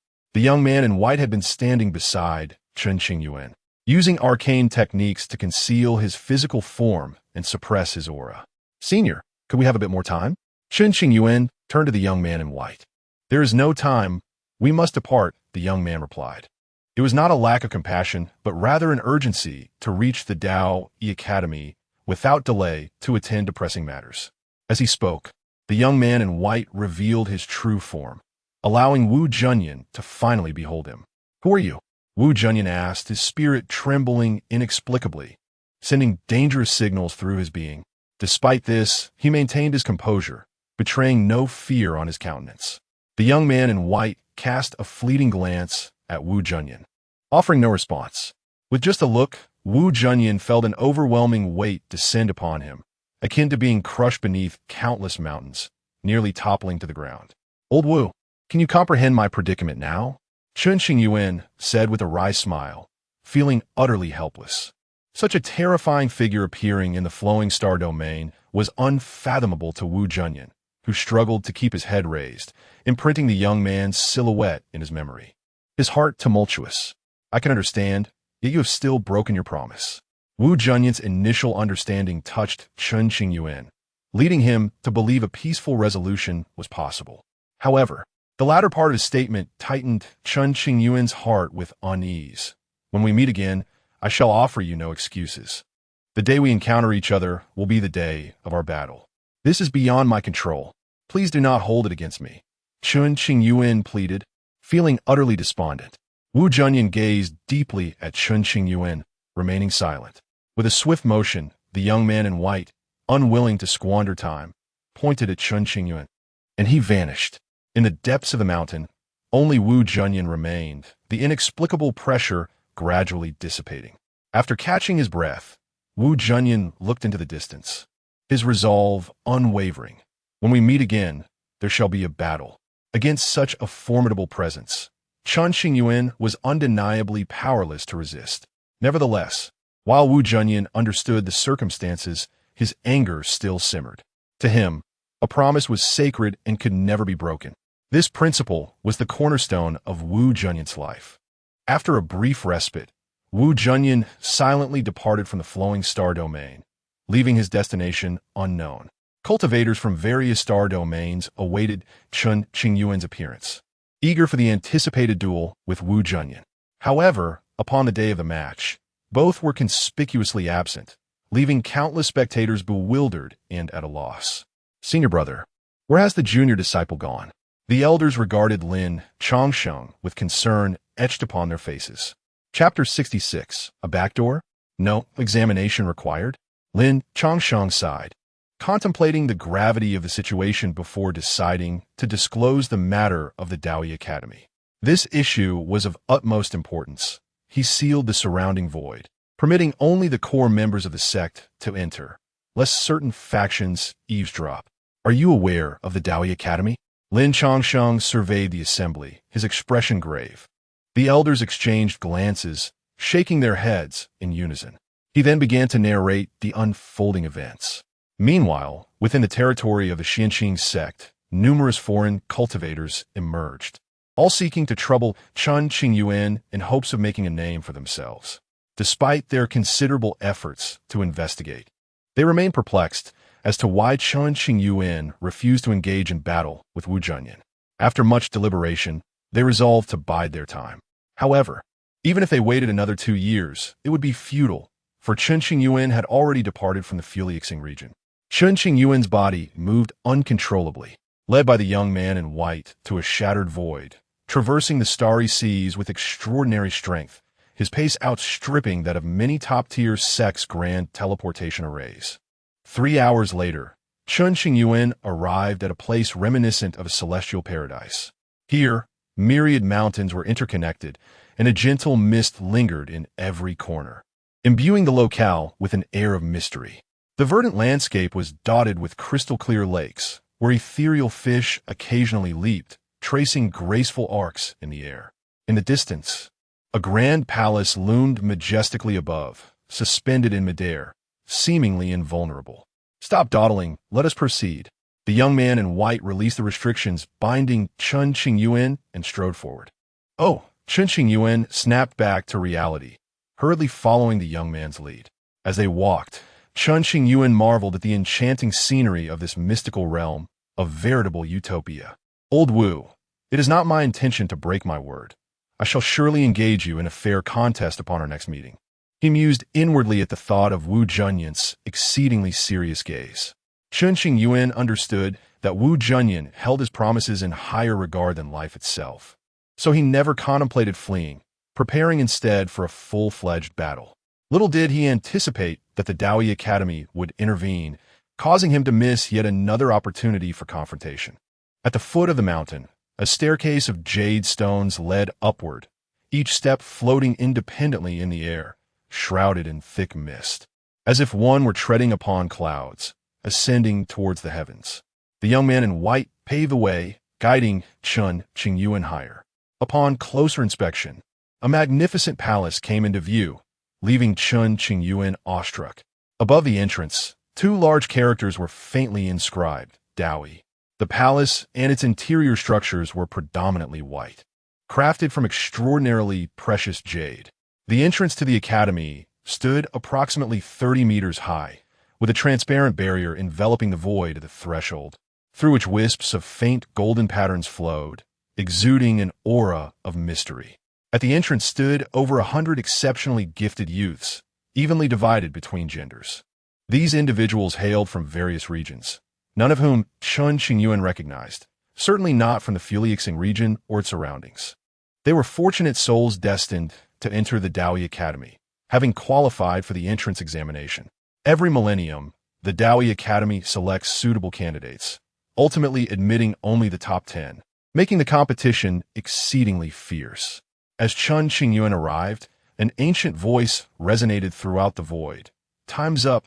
The examination officially commences. The young man in white leapt to a higher vantage point, his hands clasped behind his back, surveying the multitude of candidates. Subsequently, he flicked his finger towards the side, conjuring a dark vortex that led to an unknown secret realm. Enter the secret realm and begin the examination. The young man in white served as the examiner for this admission test. He gestured downwards, and a glimmer appeared on the foreheads of the candidates, instantly clarifying the specific rules of the examination. This assessment would evaluate each individual's character, talent, perseverance, and integrity. The secret realm housed numerous trials, with rankings determined by accumulated points. The 10 individuals with the highest scores would ultimately become students of the Daoi Academy, with the examination lasting 5 years. With a whoosh, several candidates plunged into the secret realm without hesitation, eager to embrace the forthcoming challenges. As Chen Qingyuan prepared to enter, a gentle force suddenly obstructed his path. "What is the matter? Young one, you need not take the examination." A benevolent voice reached Chen Qingyuan's ears, unheard by the others. Why? Chen Qingyuan was momentarily taken aback, surmising that the voice belonged to some esteemed figure from the Daoi Academy, and inquired softly. In the void, the young man in white had already sent the other candidates into the secret realm, leaving only Chen Qingyuan. Upon noticing the laws emerging around Chen Qingyuan, the young man immediately discerned who was intervening and gazed toward the depths of the academy, seemingly questioning. "Zhao Yichuan, this individual does not require examination." A voice echoed in the young man's ear. Why? Zhao Yichuan, the name of the young man in white, held a significant status within the Daoi Academy. Otherwise, he could not have assumed the role of examiner. He is from the Qing sect of the Imperial Prefecture. Is that reason sufficient? Inquired the elder's voice from within the academy. Upon hearing this, Zhao Yichuan's pupils dilated slightly, a hint of astonishment flickering across his brow. He then cast a softened gaze upon Chen Qingyuan. That will suffice. Having received his answer, Zhao Yichuan acquiesced to Chen Qingyuan's exemption from the examination and felt no resentment. The Qing sect of the Imperial Prefecture had fallen to the Xianqing sect of the Northern Wastes. The higher echelons of the Daoi Academy were well aware of the immense contributions made by the once mighty Qing sect for the sake of peace in the world. Long ago, as the Qing sect began to decline, the then sage did not wish for its legacy to be severed. He made a fateful choice to relinquish all resources in the Imperial Prefecture, gathering the sect's remaining foundation, severing the ties of fate, and allowing the Qing sect to vanish from the eyes of the world, leaving no trace of its whereabouts. Years passed, and countless individuals in the Imperial Prefecture believed the Qing sect had perished, with only a select few top-tier factions knowing it still existed, albeit without the constraints of fate's law, rendering its current location undetectable. Unbeknownst to them, the Qing sect had been renamed the Xianqing sect, situated in a relatively remote star domain of the Northern Wastes. No wonder you sent me to personally retrieve this lad. It all makes sense now. Zhao Yichuan's confusion dissipated entirely as he cast a deep gaze at Chen Qingyuan before turning towards the examination's secret realm to prevent any unforeseen occurrences. Chen Qingyuan stood in bewilderment, pondering the situation. "Young one, follow this path into the academy." The elder's voice resounded once more in Chen Qingyuan's ears. As soon as the words were spoken, the mists parted to reveal a path of white clouds leading deeper into the Daoi Academy. Chapter 67.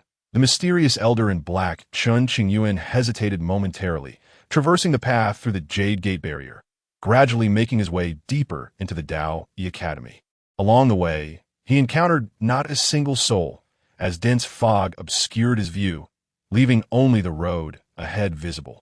After what felt like the duration of an incense stick, Chen Qingyuan still had not reached his destination. The elder, somewhat disapproving of Chen Qingyuan's sluggish pace, employed a mystical technique, allowing Chen Qingyuan to pierce through the fabric of space and land in a beautifully scenic courtyard. A quaint bridge spanned a gentle stream, surrounded by a riot of blooming flowers. At times, a gentle breeze caressed his face, and at others, the melodious chirping of birds filled the air. By the lakeside stood hundreds of willow trees, their countless branches cascading over the water surface. The breeze stirred the willow branches, creating countless ripples upon the lake. There, amidst this picturesque setting, an ancient pavilion stood, where an elder clad in black sat, savoring the rich aroma of his tea, an expression of contentment gracing his features. Chen Qingyuan suddenly appeared outside the pavilion, momentarily taken aback. Regaining his composure, he bowed respectfully to the elder within. Junior Chen Qingyuan pays his respects to the esteemed senior. "Please, come in and take a seat," the elder in black replied kindly, turning to Chen Qingyuan with a gentle smile. Yes, Chen Qingyuan responded without hesitation, cautiously stepping into the pavilion and seating himself opposite the elder. After settling in, he mustered the courage to meet the elder's gaze and quietly inquired, "Esteemed senior, why am I not required to undergo an assessment? Is it that you do not intend for me to become a student of Dao E Academy? Or is there another reason? From the moment you shattered that token, you have already become a student of Dao E Academy," the elder in black stated, devoid of any airs of superiority, resembling a benevolent elder instead. He poured a cup of tea for Chen Qingyuan and gently pushed it toward him. "Huh?" Chen Qingyuan exclaimed in surprise, disbelief flashing across his eyes. "I became a member of Dao E Academy without any clear reason? Was the tea there supposed to be an assessment? What is going on?" Stunned, Chen Qingyuan took a moment to compose himself before exclaiming, "Esteemed senior, you are not jesting with me, are you? What do you think?" The elder in black replied, a subtle smile playing at the corners of his mouth, his eyes deep and enigmatic. "A figure of such great power as the senior should have no reason to toy with a junior like myself. However," Chen Qingyuan paused, deciding to voice his concerns. "It just feels somewhat unsettling to have entered without doing anything. You indeed did nothing, but someone acted on your behalf." The elder in black smiled knowingly. "Someone acted on my behalf." Chen Qingyuan's brow furrowed deeper at this revelation. Suddenly, he recalled his rather unconventional master, who had left the token and the letter regarding Dao E Academy. Could this matter be related to his master? "Please enlighten me, esteemed senior," Chen Qingyuan implored, rising to bow respectfully. "There's no need for such formalities," the elder in black gestured gently, urging Chen Qingyuan to return to his seat. "First, pledge yourself as my disciple, and I shall clarify your doubts thereafter." "Become your disciple?" Chen Qingyuan's pupils dilated, and his body quivered slightly as he stammered, "Esteemed senior, you must be aware of my background. I already have a master." "I am aware," the elder in black chuckled lightly. 200 years ago, I met your master and discussed your future. At that time, it was made clear that should I have the fortune to connect with you, your master would not oppose my taking you as a disciple." "You met my master?" Chen Qingyuan was astonished, calculating the timeline. 200 years ago was precisely when he had just been born, devoid of any memories. "Indeed, that was our first and last meeting," the elder mused, a hint of regret and nostalgia in his tone. "You are not deceiving me, are you?" Chen Qingyuan murmured under his breath. "At my age, would I have any reason to deceive you?" The elder in black scoffed lightly. "That may be true. The older one gets, the more cunning one becomes, making it nearly impossible to discern deception," Chen Qingyuan thought to himself, though he dared not voice such doubts aloud. "That is a reasonable point," he conceded reluctantly. Noticing the subtle shift in Chen Qingyuan's expression, the elder continued, "Your master once visited Dao E Academy and took away a token. Whenever that token shatters, it signifies that it is time for you to come to Dao E Academy."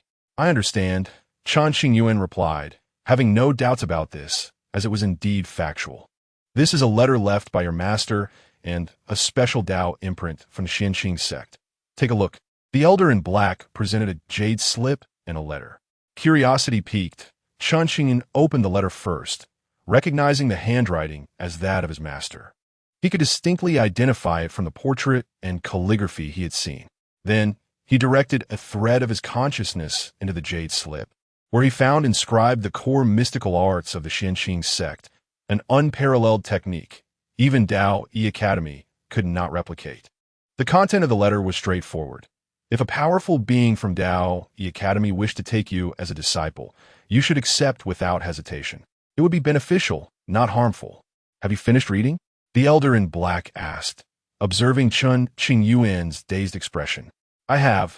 Chen Qingyuan nodded gently, coming back to reality. "Could it be a forgery?" he pondered, glancing at the letter and jade slip. Yet, he quickly reasoned that the elder had no need to deceive him, for if deceit were his aim, he could have done so more discreetly. "If you do not mind my humble talents, I am willing to become your disciple," Chen Qingyuan declared, performing a gesture of kneeling. With a thud, he bowed his head, awaiting the elder's response. "From this day forth, you shall be my disciple," the elder in black said, stroking his beard with a satisfied smile. Then, With a wave of his hand, the elder assisted Chen Qingyuan to his feet, finding him increasingly agreeable to his eye. "Master," Chen Qingyuan murmured, lowering his gaze slightly. Indeed, the elder's eyes sparkled with warmth and satisfaction. At that moment, memories of the past surged within him, as vivid as if they had occurred yesterday. 200 years prior, Shangguan Rong had arrived at Dao Yi Academy, exuding a terrifying aura that compelled the elder to confront him. "Who might you be?" the elder inquired. "Let's settle this with a spar first," Shangguan Rong replied. And with that, he made his move. To avoid causing a great commotion, the two retreated to a secluded realm for their duel, which lasted 3 full days, with neither side emerging victorious. Exhausted, Shangguan Rong revealed his name and his affiliation with the Xianqing sect from the Flowing Star Domain. "Your power is immense. Why have I never heard of you before?" the elder questioned, perplexed as to how Dao Yi Academy had failed to uncover such a formidable presence hidden in the remote North Wasteland. "You are unaware of the Xianqing sect? Then are you familiar with the Qing sect of the Imperial Prefecture?" Shangguan Rong offered without reservation. "You are a descendant of the Qing sect." The elder's eyes widened in shock as he pieced together the fragments of history in his mind. After a lengthy conversation, the elder confirmed Shangguan Rong's identity and treated him with great respect. "Your visit must be for a specific purpose," the elder in black remarked. "I wish for Dao Yi Academy to protect someone," Shangguan Rong replied, clad in light-colored attire, his white hair and youthful appearance exuding an ethereal grace. "Who?" The elder's expression turned grave as they exchanged glances, a sense of seriousness enveloping the atmosphere. Chapter 68. The Vice President of the Academy in an agreement from 2 centuries ago as I spoke these words. A complex expression flickered deep within the depths of Shangguan Rong's eyes. "Why must the disciple of my fellow Taoist be protected by the Dao Yi Academy? Could you elaborate?" The elderly man in black, having engaged in a fierce battle with Shangguan Rong, was acutely aware of the terrifying prowess that Shangguan Rong possessed. If even he could not resolve this trouble, then the Dao Yi Academy would likely find it exceedingly challenging as well. "I am bound for the Demon Abyss." Initially, Shangguan Rong had no desire to involve himself in this matter. However, having learned of the convictions borne by the illustrious predecessors of the Xianqing sect, he could not turn a blind eye. He ultimately set forth on the same path as his junior brother. Shangguan Rong's junior brother was none other than the former sovereign of the Xianqing sect. 100,000 years ago, the sovereign of the Xianqing sect expended all his resources to sever the causal ties with the imperial province, relocating the entire sect to the Flowing Star Domain. Furthermore, he sealed off the transmission of the Xianqing sect's teachings, allowing future generations to live without the weight of their ancestors' wishes. Although this action may have seemed somewhat selfish, the sovereign had no choice. Without such measures, the Xianqing sect would have likely lost its last remaining vestiges of lineage. However, subsequent events unfolded in stark contrast to the sovereign's predictions. Perhaps the heavens were unwilling to grant respite to the Xianqing sect, or perhaps the disciples of the sect were simply too extraordinary. Approximately every 10,000 years, a disciple of remarkable talent would emerge from the Xianqing sect, breaking through the invisible seals and activating the memories of their heritage. Those who received the cleansing of these memories could swiftly elevate their cultivation and comprehend myriad laws. The sovereign of the previous era, Feng Changxian, after activating the memories of his heritage, reached astonishing heights in mere decades. Consequently, Feng Changxian faked his death to extricate himself from the Xianqing sect and ventured to the imperial province under the alias of Sangshuan Daoist. Before suppressing the Demon Abyss, Sangshuan Daoist traversed the factions of the imperial province, feeling a sense of injustice for the ancestors of the Xianqing sect. Ultimately, he discovered that the seals of the Demon Abyss were weakening and charged forward without hesitation. Presently, Shangguan Rong, having awakened the memories of his heritage, chose a similar path. Before departing, his greatest concern was the Xianqing sect. Thus, he arrived at the Dao Yi Academy, hoping that the academy would offer protection to the Xianqing sect, considering its accumulated merits over the years. "I assure you, the Xianqing sect shall not descend into decline, and I will take good care of your disciple." The elderly man in black, having grasped the situation, held an even greater respect for the Xianqing sect. In the endless expanse of time, how many factions could achieve what the Xianqing sect has? Initially, the demon abyss was suppressed collectively by the top sects of the imperial province. As time passed, the powerful figures of each sect became unwilling to sacrifice themselves, shifting the entire burden onto the Xianqing sect. Were it not for the sacrifices of the illustrious predecessors of the Xianqing sect, the seal of the demon abyss would have been shattered long ago, leading to untold destruction. If that child enters the academy, allow him to cultivate on his own, and do not interfere with his path of cultivation. Moreover, that child's causal entanglements are formidable. Shangguan Rong offered this kind reminder. The Daoi Academy has existed far longer than your Xianqing sect, and fears no causal entanglements. The elderly man in black spoke with confidence. Believe it or not, there were matters that Shangguan Rong could not divulge. According to the regulations of the Daoi Academy, those who enroll must follow a teacher for their studies. Your disciple, upon arriving at the Daoi Academy, must adhere to this rule as well. The elderly man in black made it clear that this was not an attempt to usurp disciples, but rather a matter of protocol.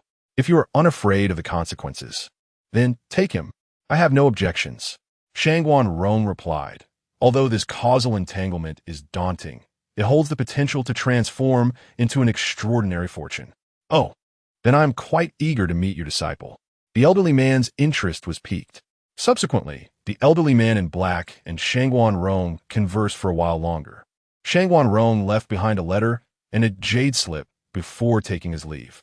After waiting 200 years, the token finally shattered, and the elderly man felt a surge of anticipation. The moment he laid eyes on Chen Qingyuan, the elderly man began to observe him, seeking to discern his essence.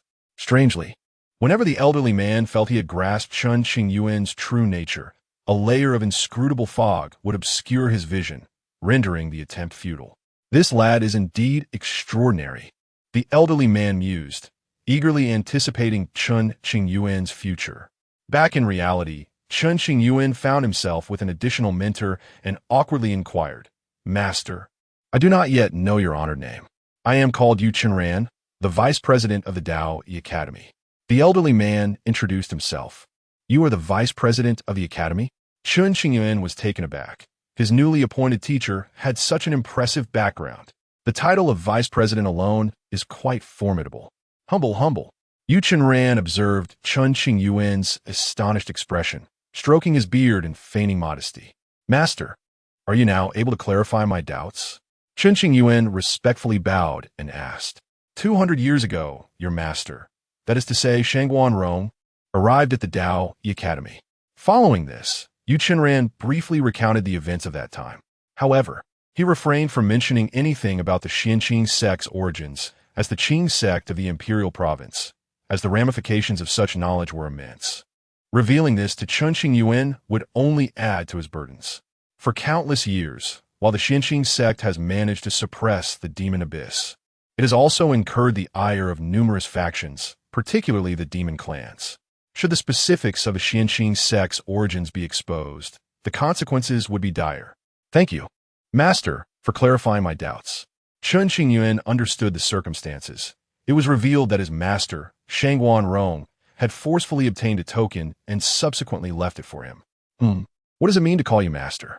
Yu Chenran's expression grew stern. Is it not true that I have two masters? This distinction helps clarify matters.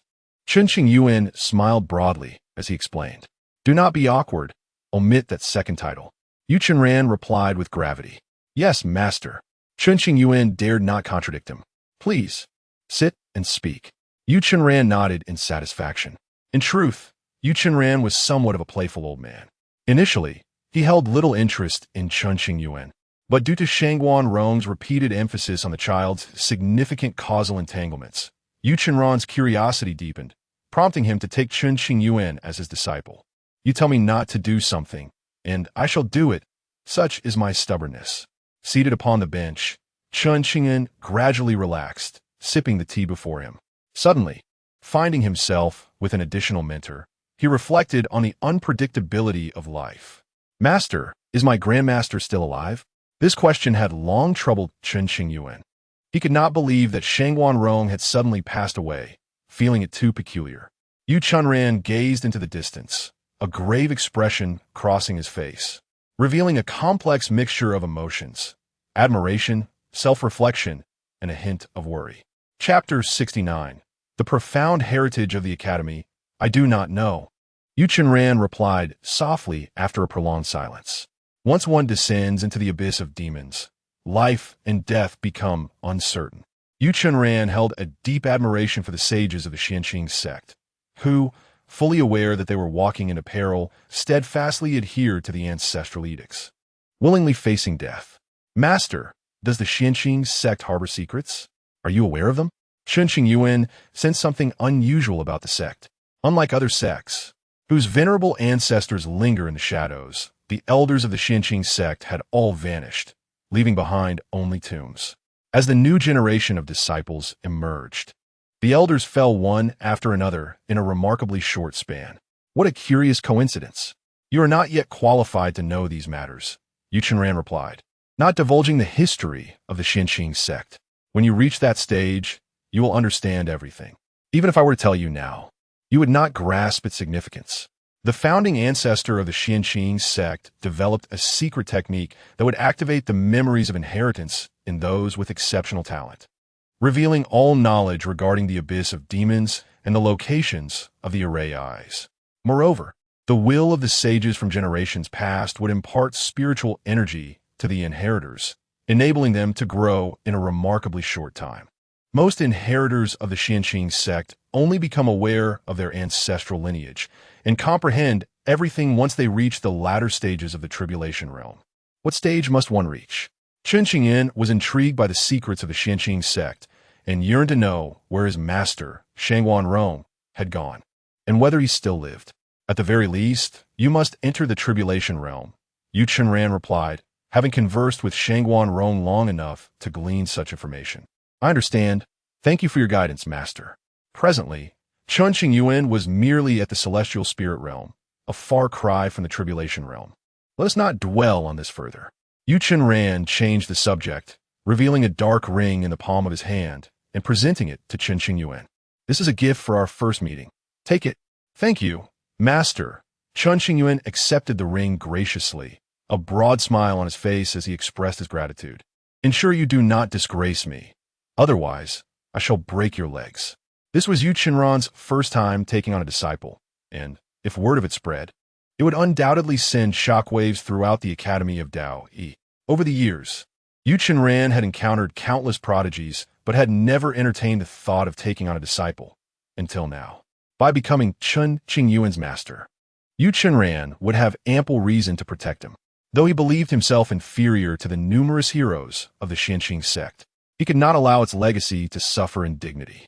This era felt subtly different from the past, and it was likely that the secrets of the Xianqing sect would soon be unearthed. When that time came, the myriad forces the sect had offended would surely come knocking. Despite the Xianqing sect's countless years of suppressing the abyss of demons, earning immeasurable merit, how many would truly express gratitude once everything was laid bare? Most of the top-tier forces in the imperial province regarded the Xianqing sect as merely a tool to exploit, sending each generation of its strong to quell the abyss while reaping the rewards without consequence. It would be fortunate if these factions did not actively seek to undermine the Xianqing sect.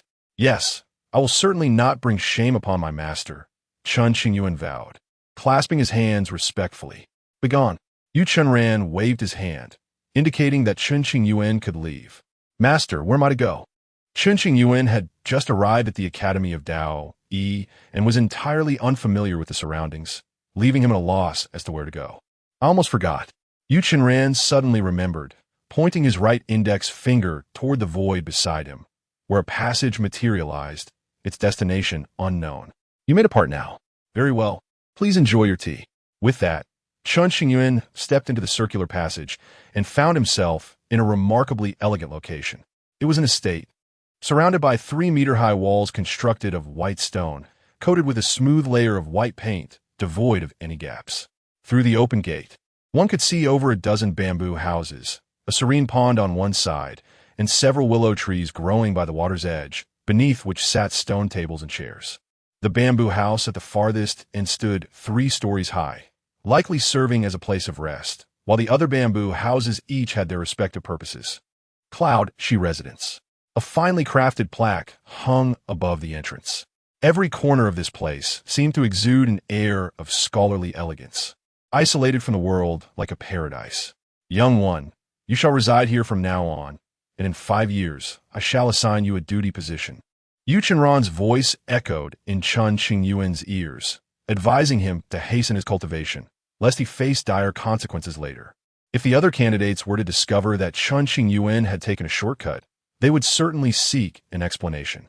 As for the youthful squabbles among the disciples, as long as they did not escalate into major incidents, the higher-ups of the academy would remain uninvolved. Understood. Chen Qingyuan entered the Cloud Shi residence. Suddenly, a token appeared in Chen Qingyuan's hand, inscribed with the characters Cloud Shi. The moment he grasped the token, he felt an immediate connection with its laws, comprehending its usage and the purpose of each bamboo house within the residence. Sel. With the token in hand, Chen Qingyuan focused his thoughts, conjuring an invisible barrier that sealed off the Cloud Shi residence from outsiders. Each bamboo house appeared ordinary, yet upon entering, one would discover a wondrous space.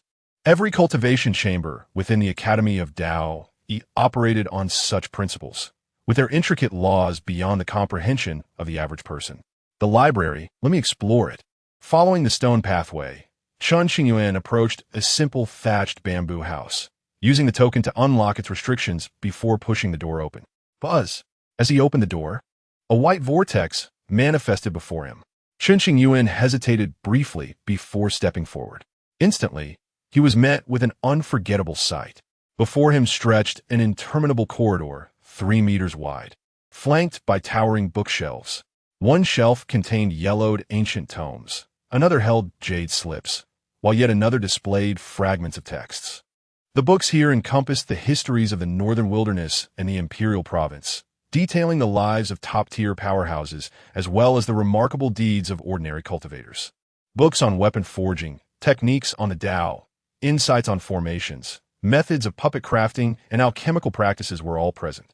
A cursory glance suggested that the total number of books and jade slips here exceeded 100,000. Moreover, this was merely the collection accessible for Chen Qingyuan's perusal. The core materials were undoubtedly housed in another part of the academy. Is this the profound heritage of the Academy of Tao? Chen Qingyuan felt a tightening in his throat, disbelief washing over him. Even with a photographic memory, it would take centuries to thoroughly examine all these texts. To truly comprehend and integrate the knowledge, one could only select a fraction of it for study. What other treasures do the other bamboo houses hold? Chen Qingyuan temporarily set aside the books, stepping out of the library, his gaze filled with curiosity as he looked around. Chapter 72 Vice Presidents preparing to break through. On the left side of the library stood a modestly signposted bamboo house, known as the training hall. Chen Qingyuan employed the same method to enter the training hall, leading him into a compact space adorned with various spiritual treasures and weapons, each inscribed with unique prohibitions against removal. Additionally, the space contained special buttons that allowed for the selection of puppets, each with differing levels of cultivation, to enhance combat abilities. These puppets, crafted by a master from the academy, were of unparalleled strength within their realm and should not be underestimated. To his astonishment, even puppets capable of crossing tribulations existed here. Such a notion was utterly outrageous. Chen Qingyuan stared at the sealed button before him, dumbfounded. Given his current cultivation, he was temporarily unqualified to activate all the puppets. Only the button for the heavenly spirit realm was illuminated. The existence capable of creating tribulation-crossing puppets must be. Chen Qingyuan hesitated, his eyes filled with astonishment. The depth of Daoi Academy's heritage was indeed unfathomable. Subsequently, Chen Qingyuan examined the layout of the other bamboo houses. The Serenity Hall contained special laws. Those whose minds were unsettled could come here to stabilize their Tao heart.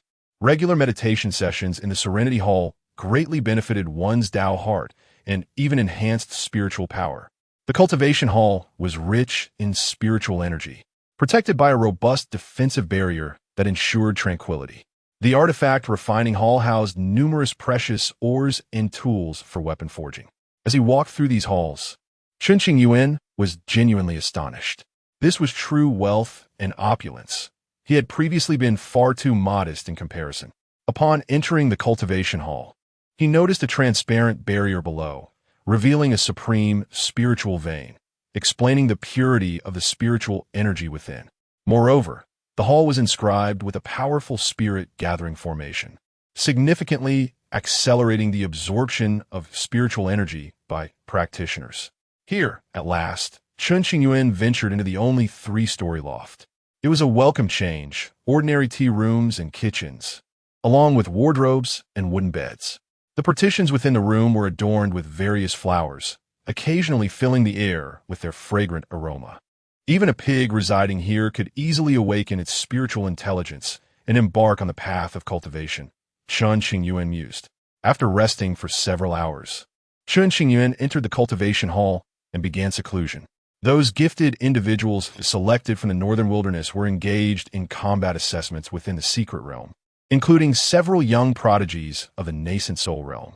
Meanwhile, at an ancient pavilion by the lake, Yu Qinran was savoring tea when a purple-clad elder approached, walking on water, and sat directly before him, uncorking a flask of fine wine to drink heartily. This elder, named Lin Wenshou, held an equal status to Yu Qinran as a vice president of Daoyi Academy. There were two vice presidents, and for many years they had managed the academy, ensuring that no disturbances arose. The president, however, had vanished for many years, leaving his whereabouts unknown. "You old coot, you actually took on a disciple. How curious," Lin Wenshou remarked. He enjoyed drinking, while Yu Qinran preferred tea. Occasionally, they conversed like close friends, yet at times, they clashed like adversaries, ready to spar at the slightest disagreement. Their relationship was too complex to be succinctly described. "Mind your own business," Yu Qinran retorted. "What about this kid's background? Aren't you going to say anything?" Lin Wenshou was momentarily unaware of matters concerning the Xianying sect. "See for yourself." Yu Qinran, uninterested in elaborating, produced a jade tablet and tossed it to Lin Wenshou. The tablet contained extensive details about Chen Qingyuan, such as his age, cultivation level, and past encounters with various individuals. It even recorded information about the ghost doctor and the Changgung sword immortal. However, nothing had been gleaned about the circumstances within the abyssal void. Almost everything else was accurate. To have forged a connection with the Changgung sword immortal, this little fellow is truly fortunate. Lin Wenshou dismissed the ghost doctor as just a local physician, unworthy of note. However, upon seeing the name of the Changgung sword immortal, he was genuinely taken aback. The Changgung sword immortal was a legendary figure from 10,000 years ago, known for daring to draw his sword against the heavens. It would not be an exaggeration to say that even combined, Lin Wenshou and Yu Qinran would struggle to defeat the sword immortal in his prime. "He is a successor of the Qing sect," Yu Qinran stated matter-of-factly. "What did you say?" Lin Wenshou sputtered, choking on his drink, utterly astonished and suspecting he had misheard. Upon seeing the grave seriousness in Yu Qinran's eyes, he felt no doubt and murmured, "So that is how it is. I can't fathom why you, old chap, would suddenly take on a disciple. This child must not come a harm." When Yu Qinran uttered this, his expression was stern and unequivocal. The successor of the Qing sect certainly could not afford any misfortune. Lin Wenshou's expression grew serious, and he suddenly recalled something. This young man had once ventured into the abyssal void. What had transpired there? You ask me? Who should I inquire? Yu Qinran, too, wished to understand the situation within the abyssal void, but regrettably had no means of investigation. Did he need to venture into the abyssal void himself? That would be akin to courting death. Ordinary people were oblivious to the true horrors of the abyssal void, but as high-ranking members of Daoyi Academy, they possessed some knowledge. Rumor had it that a powerful figure, having lived for many years, resided within the abyssal void. The fact that this young man had emerged alive from such a place must imply he harbored secrets. I advise you, some matters are best left undisturbed. Be wary of attracting trouble, Lin Wenshou cautioned. Although Yu Qinran was equally curious, he would not deliberately seek out information regarding the abyssal void. I understand. I'm not foolish, Lin Wenshou garbed in purple, replied, "You're not foolish?" "Huh." Yu Chen shot him a skeptical glance and scoffed. "Speak plainly, without your veiled insinuations."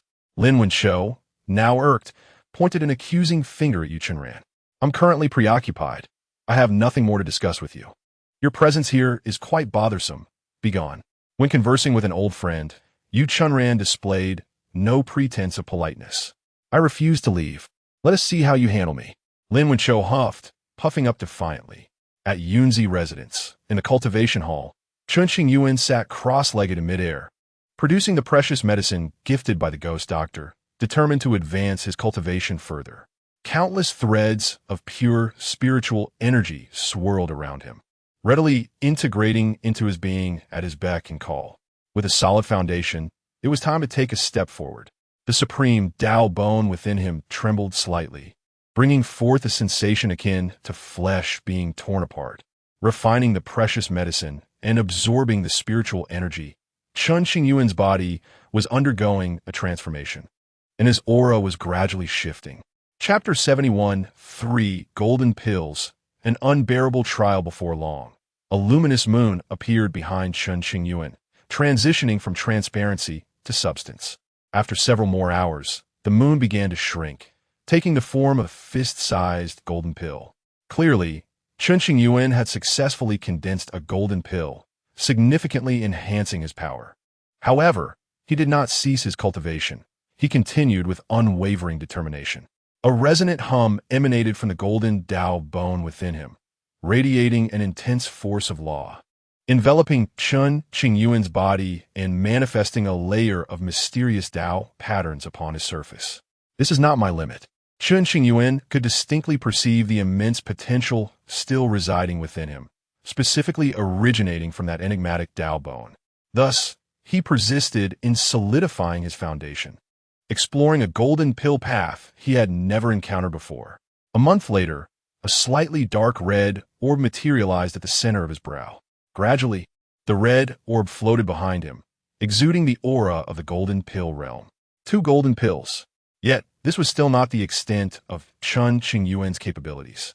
Ancient texts recorded that should an extraordinary prodigy break through, it was possible to manifest 2 golden pills within. However, such prodigies were exceedingly rare, with only one among millions of practitioners. Golden pills symbolized the foundation of the path to transcendence, generally classified into inferior, medium, and superior grades, recognized as ordinary exceptional talents.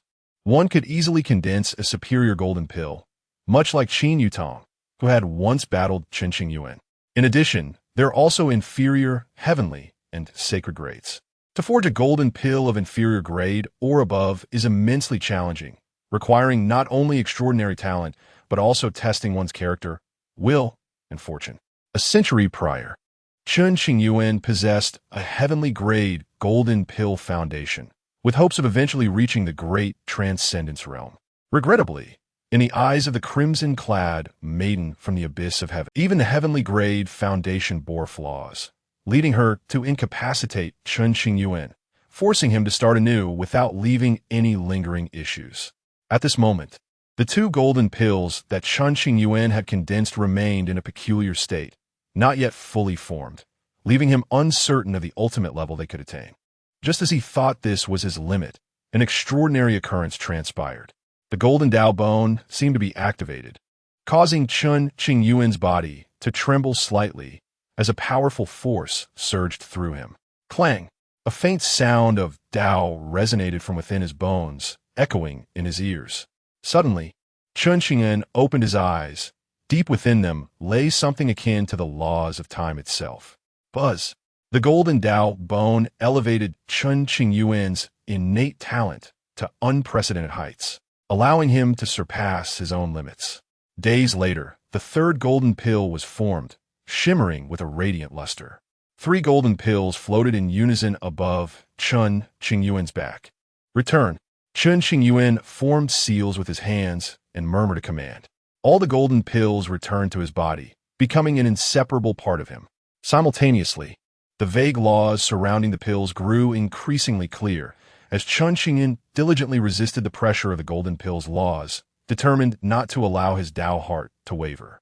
This was the critical moment in shaping the quality of the golden pills. A single misstep could render a century of torment in the abyss of heaven futile.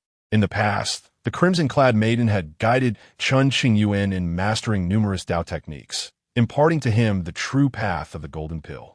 Once he had comprehended these teachings, she erased his cultivation without harming his body or allowing it to age. If you do not meet my requirements, I shall incapacitate you once more. The crimson-clad maiden had once uttered this phrase. Whenever Chen Qingyuan recalled these moments, he felt as though countless ants were crawling upon him. A most uncomfortable sensation. The thought of being incapacitated again filled him with dread. At that time, Chen Qingyuan had questioned the crimson-clad maiden. Why must I forge a flawless golden pill foundation? To this, she did not provide a direct answer, but gazed into the distance. Her eyes filled with untold stories. In due time, you shall understand. Very well. Chen Qingyuan ceased his inquiries, allowing things to unfold naturally. An overwhelming pressure bore down upon Chen Qingyuan, inducing a sense of suffocation. Numerous parts of his body bore bloodstains, skin torn and bleeding, staining his garments crimson. The endeavor to forge 3 golden pills began to take its toll on him. Enduring this would lead to everything being well. Chen Qingyuan gritted his teeth, drawing upon the pure spiritual energy in the void, executing the foundational techniques of the golden pill path. This technique had been imparted to him by the crimson-clad maiden, taking him an entire year to master. In his memories, the century spent in the abyss of heaven was marked by arduous cultivation for the first 90 years, followed by 10 years of recovering his body and nurturing his spirit, allowing the knowledge he had absorbed to become instinctual. In summary, the training within the abyss of heaven was exceedingly harsh. If given the choice, he would never wish to return. Buzzing, the 3 golden pills within him trembled incessantly, producing resonant sounds. The pain in his body, the soul's tearing sensation, and the amalgamation of various experiences caused Chen Qingyuan to sweat profusely, gritting his teeth to endure. The higher Chen Qingyuan's innate talent and resolve, the better the quality of the golden pills.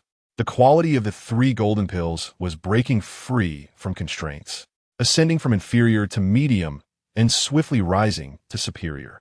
To elevate all 3 golden pills to inferior grade, Chen Qingyuan needed to persistently endure, without a moment's relaxation. The instant his spirit faltered, all would be lost. Thus, Chen Qingyuan endured for 3 grueling months, elevating the quality of the golden pills to inferior grade. In the process, he shattered 2 teeth, becoming numb to the pain in his flesh, as if he had lost all sensation. Can I not hold on any longer? Chen Qingyuan's consciousness began to blur, yet he resolutely maintained his focus. Previously, he had only 1 golden pill, relying solely on his strength to reach the heavenly grade. Now, possessing 3 golden pills, the difficulty had escalated exponentially. At least within the ancient texts recorded thus far, no prodigy with 3 golden pills had ever been documented, especially not with such high quality. No, I cannot bear to be in her presence again. It is too excruciating. Chen Qingyuan seemed to hear countless voices urging him to surrender. In a fleeting moment, he recalled the crimson-clad maiden, and clarity returned to his mind, allowing him to persevere once more. Despite her enchanting figure and captivating beauty, the ruthlessness of the crimson-clad maiden instilled fear in Chen Qingyuan to this day. At that time, she had presented him with 2 choices, to become her Tao partner or not. Chen Qingyuan had decisively chosen the latter, realizing only a fool would choose to partner with her. I shall see if forcing myself to endure will cost me my life. Should I falter, the crimson-clad maiden would undoubtedly drag him back to the abyss of heaven, subjecting him to yet another round of torment. Rather than start anew, it was better to wager his life and endure until the end. 3 inferior grade golden pills. If this were to leak out, it would surely shake the world. Yet, Chen Qingyuan remained unsatisfied. According to the crimson-clad maiden, anything below the sacred grade was deemed worthless.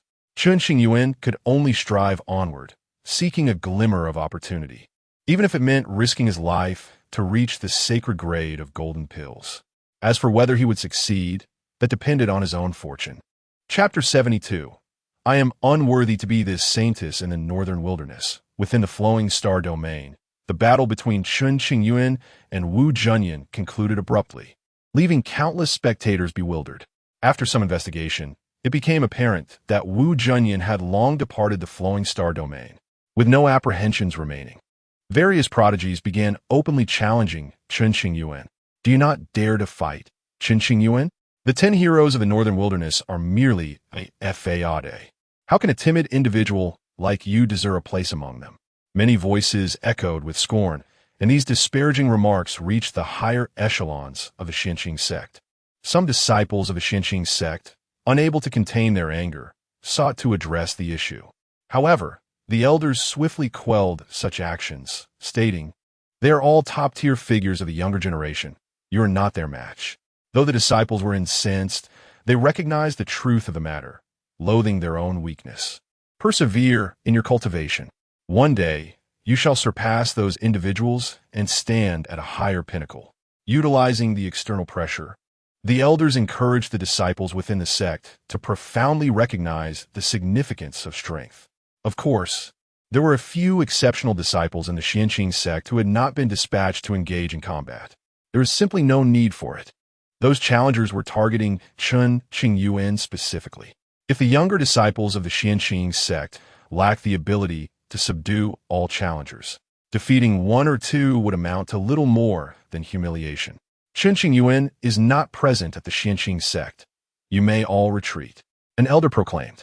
Whether the various prodigies would believe this was left to their own discretion. Wu Junyan's sudden departure suggested that Chen Qingyuan might indeed have left as well. However, surrounded by onlookers, when exactly did Chen Qingyuan slip away? In the shadows, Yin Qianling pondered this matter.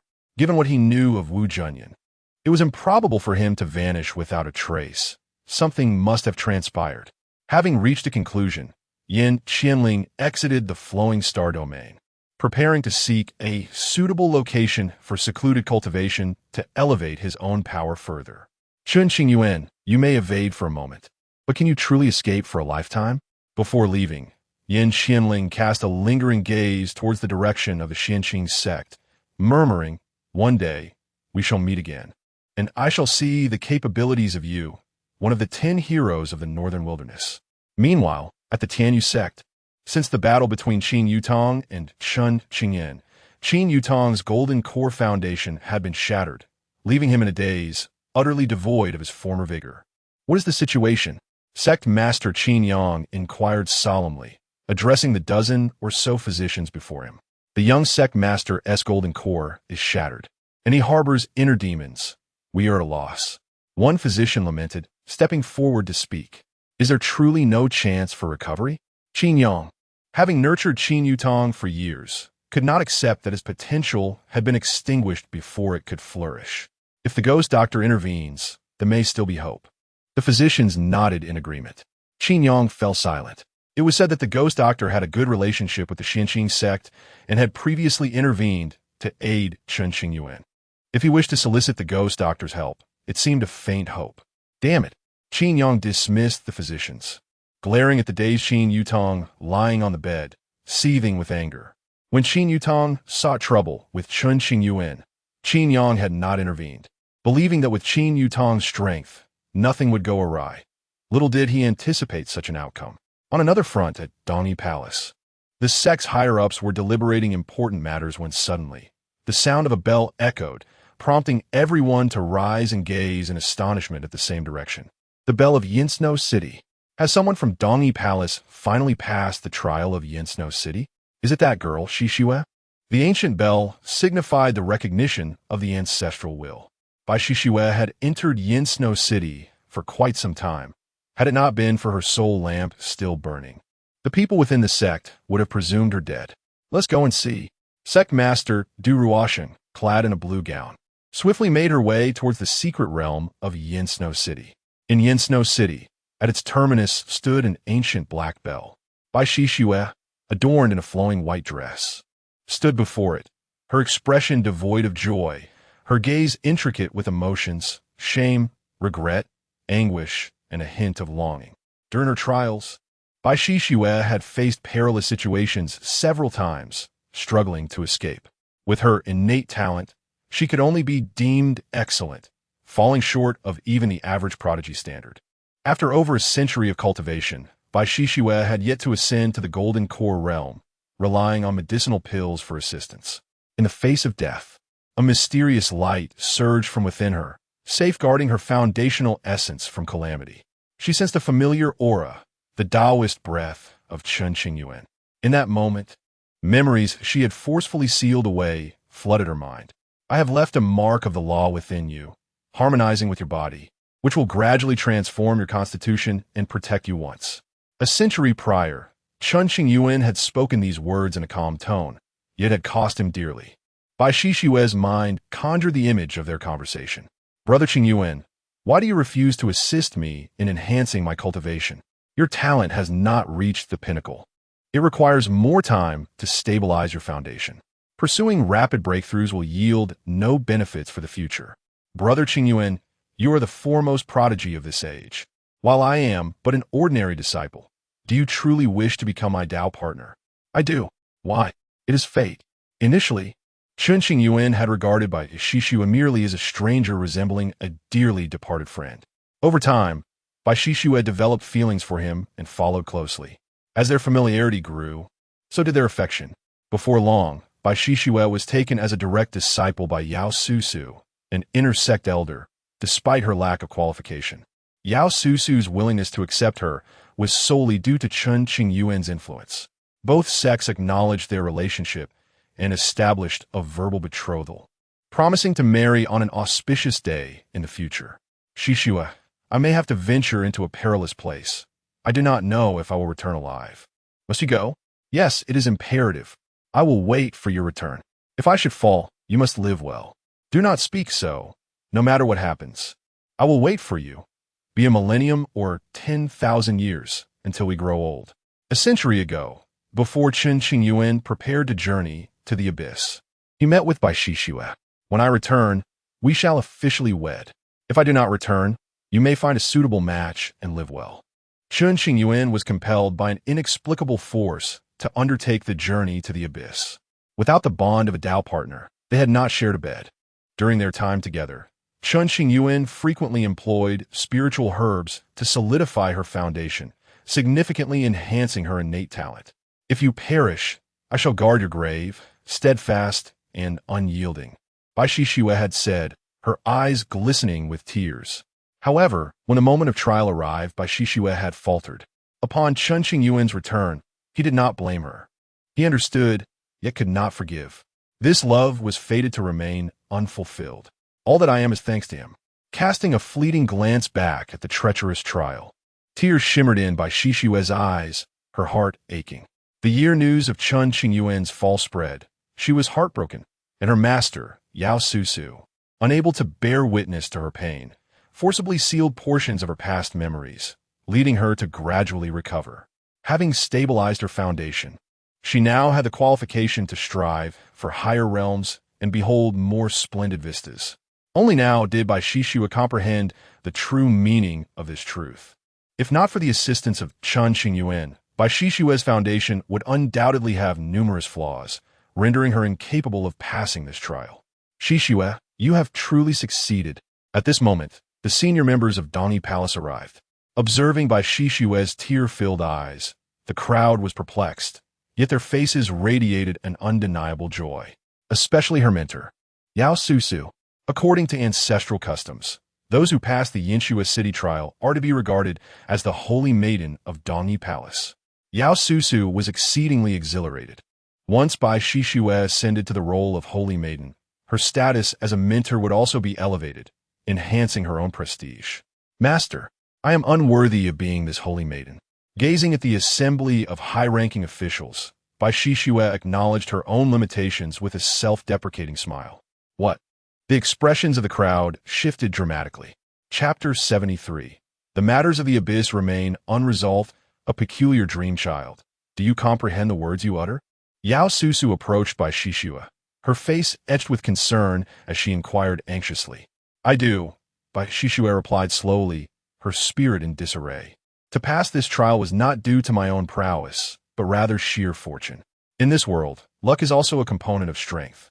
Bai Shishua offered no retort, instead gazing into the distance, towards the direction of Xianqing's sect. Her eyes shimmered with unshed tears, her heart pierced with the agony of self-reflection. Perhaps she truly harbored feelings for him. Perhaps she once hoped for his safe return. In her past, she had been an inconspicuous ordinary girl. Upon encountering Chen Qingyuan, she transformed into the celebrated beauty of her generation, garnering much attention. I erred by failing to uphold my promise to you. Between us, it appears our fates are forever intertwined.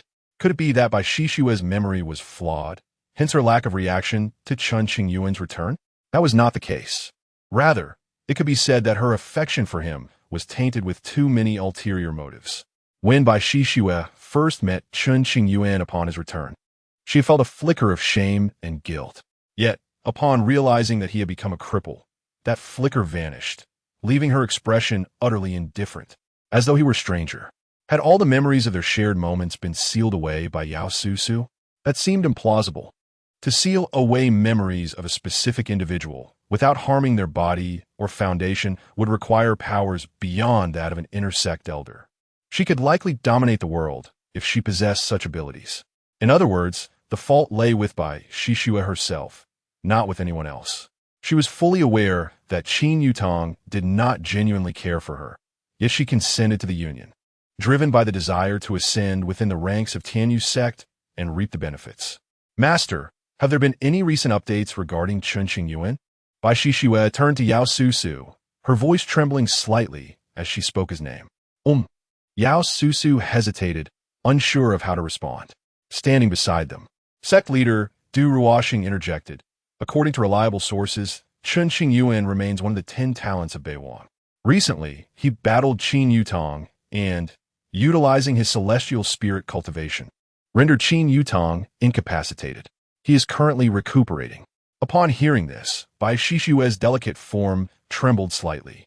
Indeed, he still possessed the extraordinary charm of yesteryears, unmatched by mere mortals.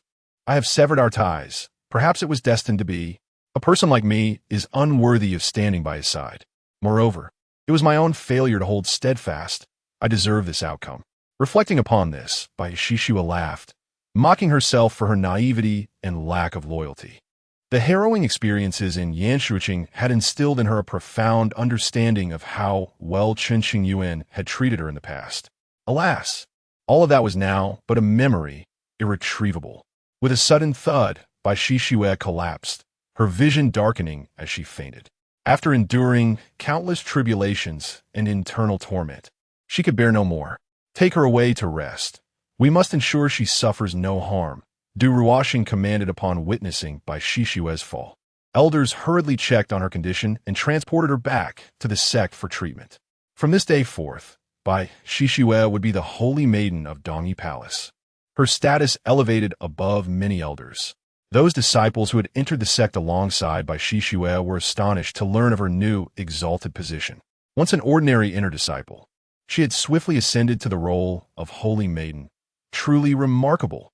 Recently, the matters concerning the abyss in the Fiancée domain had reached a critical juncture, with ominous demonic energy emanating from its depths, leading to the corruption of numerous disciples of Tianyu's sect, transforming them into something inhuman.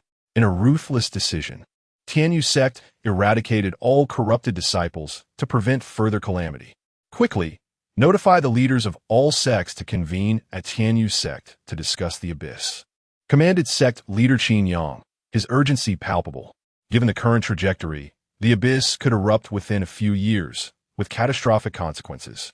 Approximately a decade prior, Tianyu sect had invited a master of formations and formidable experts from various sects to address the abyss, setting up numerous formations in the hope of suppressing its laws.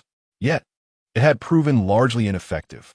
Now, the internal landscape of the abyss was undergoing significant changes, with cracks appearing in the surrounding formations, bringing impending peril. Days later, the elite powers of the Fiancée domain gathered to deliberate the abyss, the atmosphere thick with tension and foreboding. Should the abyss erupt, it could unleash a tide of demonic energy, transforming countless beings into monsters. If that were all, it would be concerning enough, but I fear There lie terrifying demon lords hidden within the abyss. An elder from Xianxing sect, his face marred with worry, voiced his perspective. To truly resolve the abyss, we must penetrate its depths and dismantle its core. However, the risk involved is exorbitantly high, not to mention the likelihood of failure. Entering there may well cost us our lives. Many were acutely aware of this reality. To eradicate the abyss entirely, they would have to venture into the lion's den, with no alternative in sight. Initially, they believed the grand formation they had established could temporarily suppress the abyss. Yet mere 10 years later, turmoil had arisen, foreboding disaster. However, the adept practitioners of Tianyu sect were unwilling to sacrifice their lives for this cause, and the other sects were even less inclined. The notion of self-sacrifice sounds noble. Yet in practice, many would deride those who actually did so as fools. Senior brother, what do you propose we do? Dong Wanjun inquired, casting her gaze upon the high seat where Lin Changsheng sat. The elders collectively turned their attention to him, hoping he might offer a viable solution. Should the abyss erupt, it would undoubtedly affect all within the fiancée domain, and Xianxing sect could not evade the consequences. Let us observe how Tianyu sect intends to proceed, Lin Changsheng replied, withholding his innermost thoughts. Should it come to the point where entering the lion's den is unavoidable, if others are unwilling to risk their lives, Lin Changsheng would be prepared to stake his own in the endeavor, not for the sake of Tianyu sect, but for the innocent lives of Xianxing sect and the fiancée domain. In recent years, Lin Changsheng had often found himself overwhelmed by sleep, subsequently entering dreams. He envisioned a place far grander than Tianyu sect's abyss, where figures clad in Xianxing sect attire surged forth into that realm. The imagery within his dreams remained hazy, obscuring clarity. Each time Lin Changsheng awakened, he inexplicably shed 2 streams of tears. He was puzzled by this occurrence, questioning whether he had succumbed to madness or if his cultivation had gone awry. Lin Changsheng, a practitioner at the 5th stage of tribulation, possessed the highest talent among his peers in Xianxing sect. As his cultivation progressed, the frequency of his dreams increased. No matter the method he employed, he could not halt the arrival of these visions. Initially, he believed he had succumbed to madness, but gradually he began to sense something amiss. In his dreams, he discerned a somewhat indistinct figure. Though unclear, he was certain this person was an ancestor of Xianxing sect, for he had seen the ancestor's portrait within the ancestral hall. There could be no mistake. Master, Uncle Master, have you truly departed? One day, Lin Changsheng again experienced the same dream, with the imagery sharpened. Upon waking, he found himself pondering the sudden passing of his master and uncle. Thus, Lin Changsheng grappled with this for some time, ultimately arriving at a bold decision. Chapter 74, Grave Excavation and Sacred Golden Elixir. Lin Changsheng arrived at the ancestral cemetery and set up a unique barrier to prevent any discovery. He then bowed 3 times before the grave of his master, Feng Changxian, saying, "Master, please do not hold it against me. If I am mistaken and disrupt your eternal rest, I shall kneel here for 100 years in penance." Taking a deep breath, Lin Changsheng waved his sleeve, unleashing a tremendous force that unearthed the grave, revealing a black and gold coffin. With a gesture, he released the mystical seals on the coffin, causing the lid to fly off with a resounding thud. Upon gazing into the coffin, Lin Changsheng was momentarily stunned. Instead of a corpse, he found a decayed scarecrow, feigning death to escape. After a lengthy pause, a flicker of extraordinary light illuminated Lin Changsheng's eyes, filled with excitement, uncertainty, and a hint of concern. This suggested that his master might have faked his death through special means, extinguishing the soul lantern of the Soul Palace, and could still be alive.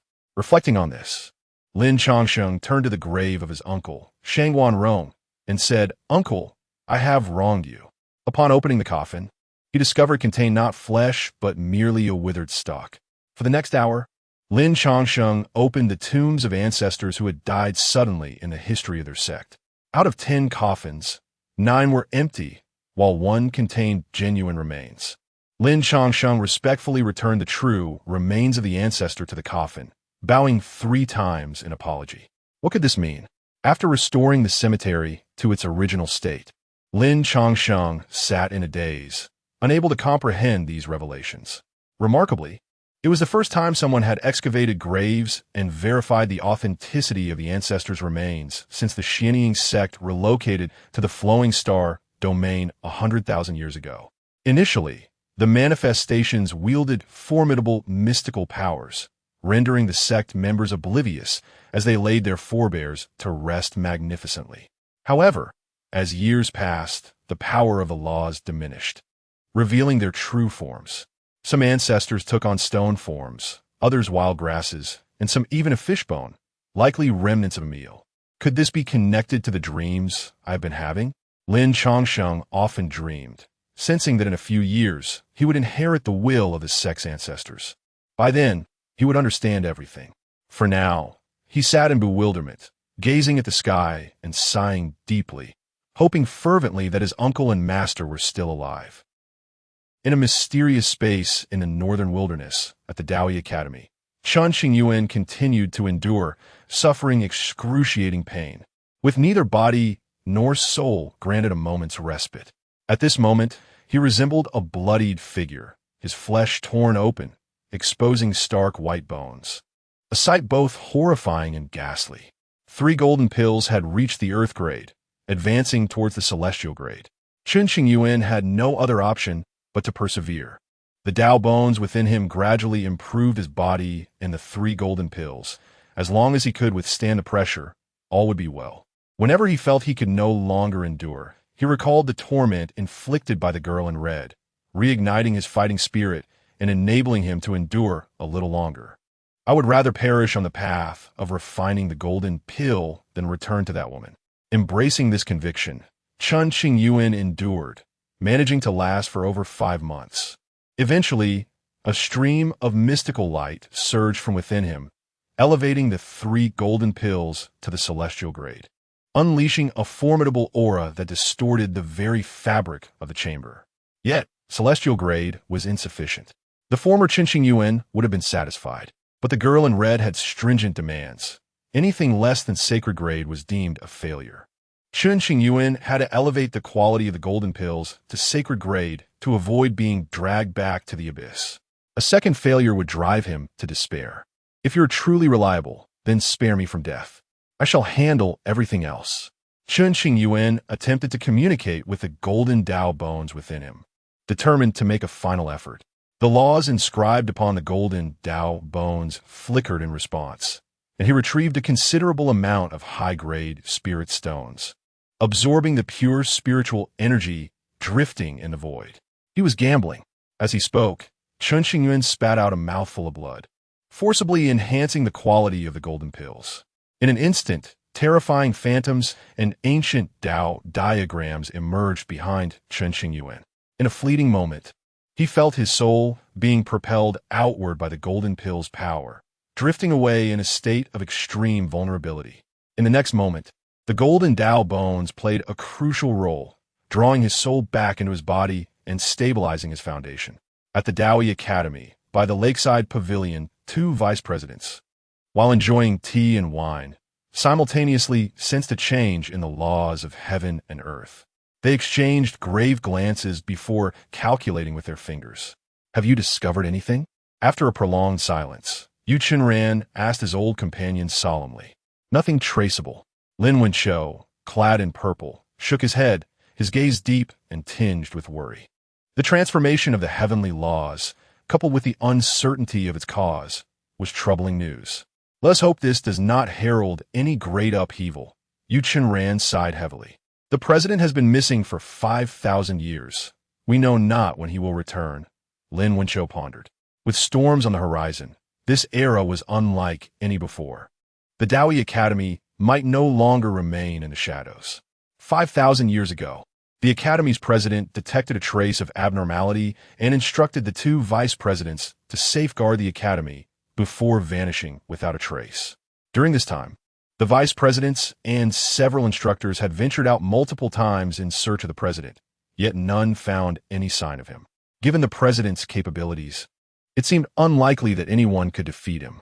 However, one feared he might have inadvertently touched upon some forbidden causality. Let's not dwell on this. We shall accept what comes. The two vice presidents ceased their discussion, gazing pensively at the sun's reflection upon the lake. Over a year later, Chen Qingyuan had been in seclusion for 2 years, his body marred, with parts of his flesh fallen away, exposing his bones. The golden Tao bones emitted a soft glow, enveloping his internal organs. Chen Qingyuan could no longer perceive the pain.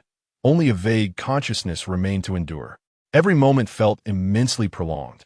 Thud, thud, thud. At this moment, the sensation of his heart's beating intensified, resonating like the sound of drums. Chen Qingyuan's eyes appeared to have been washed in a rainbow, radiating brilliance. Boom! A wave of warmth surged from his heart, coursing throughout his body. Simultaneously, the 3 golden pills underwent a transformation, rotating within his dantian, elevating in quality. They transcended into the realm of sacred grade. Chapter 75, a manifestation of omens, shocking the world, 3 golden elixirs, all of the sacred grade. Such an occurrence has never been documented in ancient texts. It is unprecedented. The presence of 2 golden elixirs in one body is already an exceptionally rare phenomenon, let alone for someone like Chen Qingyuan. Should this news come to light, it would undeniably stir the entire realm, drawing the gaze of cultivators from the imperial province, the northern wilderness, the western borders, the southern domain, and the eastern lands upon Chen Qingyuan. At that moment, Chen Qingyuan would likely find no peace. Standing at the epicenter of a great vortex, where even a moment's carelessness could lead to being utterly consumed by the terrifying whirlpool, leaving no trace behind. In this world, there exist many sinister arts capable of grafting another's golden elixir onto oneself. If all 3 of Chen Qingyuan's sacred grade elixirs were to be revealed, despite his overwhelming superiority over his peers and unmatched glory, he would also be confronted with tremendous peril. Indeed, it has been accomplished. As he gazed inward at the 3 golden elixirs, a flicker of excitement and joy gradually appeared in Chen Qingyuan's eyes. At this moment, he was covered in blood, his wounds gruesome, his breath slightly erratic. Years ago, Chen Qingyuan, relying on the foundation of a heavenly grade golden elixir, had swept through the flowing star domain and its surrounding areas, unmatched among his contemporaries, earning the title of one of the 10 talents of the northern wilderness. Now, having re-established his foundation and condensed 3 sacred-grade golden elixirs, his future achievements are difficult to fathom. In Chen Qingyuan's memory, he had never encountered a situation like this in ancient texts. The world is vast, and even the most powerful beings struggle to perceive its entirety. With 5 expansive regions, each occupying countless star domains, which in turn encompass innumerable stars, it remains that the foundation of sacred-grade golden elixirs is exceedingly rare. With typically fewer than 100 individuals possessing them in any given era, those with such a foundation, provided they do not meet an untimely end, are destined to reach the pinnacle of the Great Ascension and enjoy a lifespan of 30,000 years, wandering freely throughout the world. With the formation of the golden elixirs, his cultivation naturally ascended. Golden elixir realm, initial stage. Chen Qingyuan had no time to ponder the 3 golden elixirs within him. He hastily set about mending his injuries. The spiritual stones surrounding him had been consumed by more than half, and had it not been for the pure spiritual energy in this secluded chamber, the resources expended would have multiplied several times over. At the moment the sacred grade golden elixirs were completed, numerous omens manifested in the heavens, startling countless beings. In a large portion of the northern wilderness, golden light shimmered in the skies above, as if auspicious entities soared through the clouds. Furthermore, brilliant starlight pierced through the endless void, descending upon the mortal realm, painting the auroras with enchanting colors, leaving the world in awe and astonishment. What could be the cause of such celestial phenomena? Those with profound cultivation faintly heard the sound of ancient bells resonating from the depths of the starry sky, each toll penetrating the soul, causing their bodies to tremble involuntarily. Were there 3 suns in the sky? Soon after, in a certain star domain of the northern wilderness, the sight of 3 suns shining together shocked countless observers, their expressions filled with terror and disbelief. The spiritual veins stirred, the laws became chaotic, and in what direction was this occurring? In the Tao E Academy, Yu Chunran sensed the changes in the northern wilderness and was greatly astonished. Subsequently, he discovered that this isolated space of the Tao E Academy had also experienced abnormal conditions. Utilizing profound techniques to deduce the situation, he followed an imperceptible thread of law to fix his gaze upon the direction of Yunshi residence. Immediately, Yu Chenran appeared at Yunshi residence and swiftly sealed the space, ensuring no one could uncover the anomalies present. Even the other vice president, Lin Wenchou, was oblivious to the situation. It was not that his master sought to steal his secrets, but rather that Chen Qingyuan had caused a considerable stir. He must apologize for that. Yu Chenran sensed that Chen Qingyuan was in the cultivation hall, silently remarking and employing mystical arts to observe. Upon looking, he was instantly struck dumb. At that moment, Chen Qingyuan was busy healing his injuries and stabilizing the foundation of his golden elixirs. Hence, he had not utilized a special jade bracelet to conceal himself. Yu Chunran easily caught sight of the 3 golden elixirs within Chen Qingyuan, rendered speechless, murmuring in astonishment. 3 elixirs standing together, sacred and flawless. Even though Yu Chunran had witnessed many storms and tempests, he was nonetheless taken aback by the scene before him. The Tao E Academy boasts profound heritage and a long-standing tradition, with its library housing numerous historical records.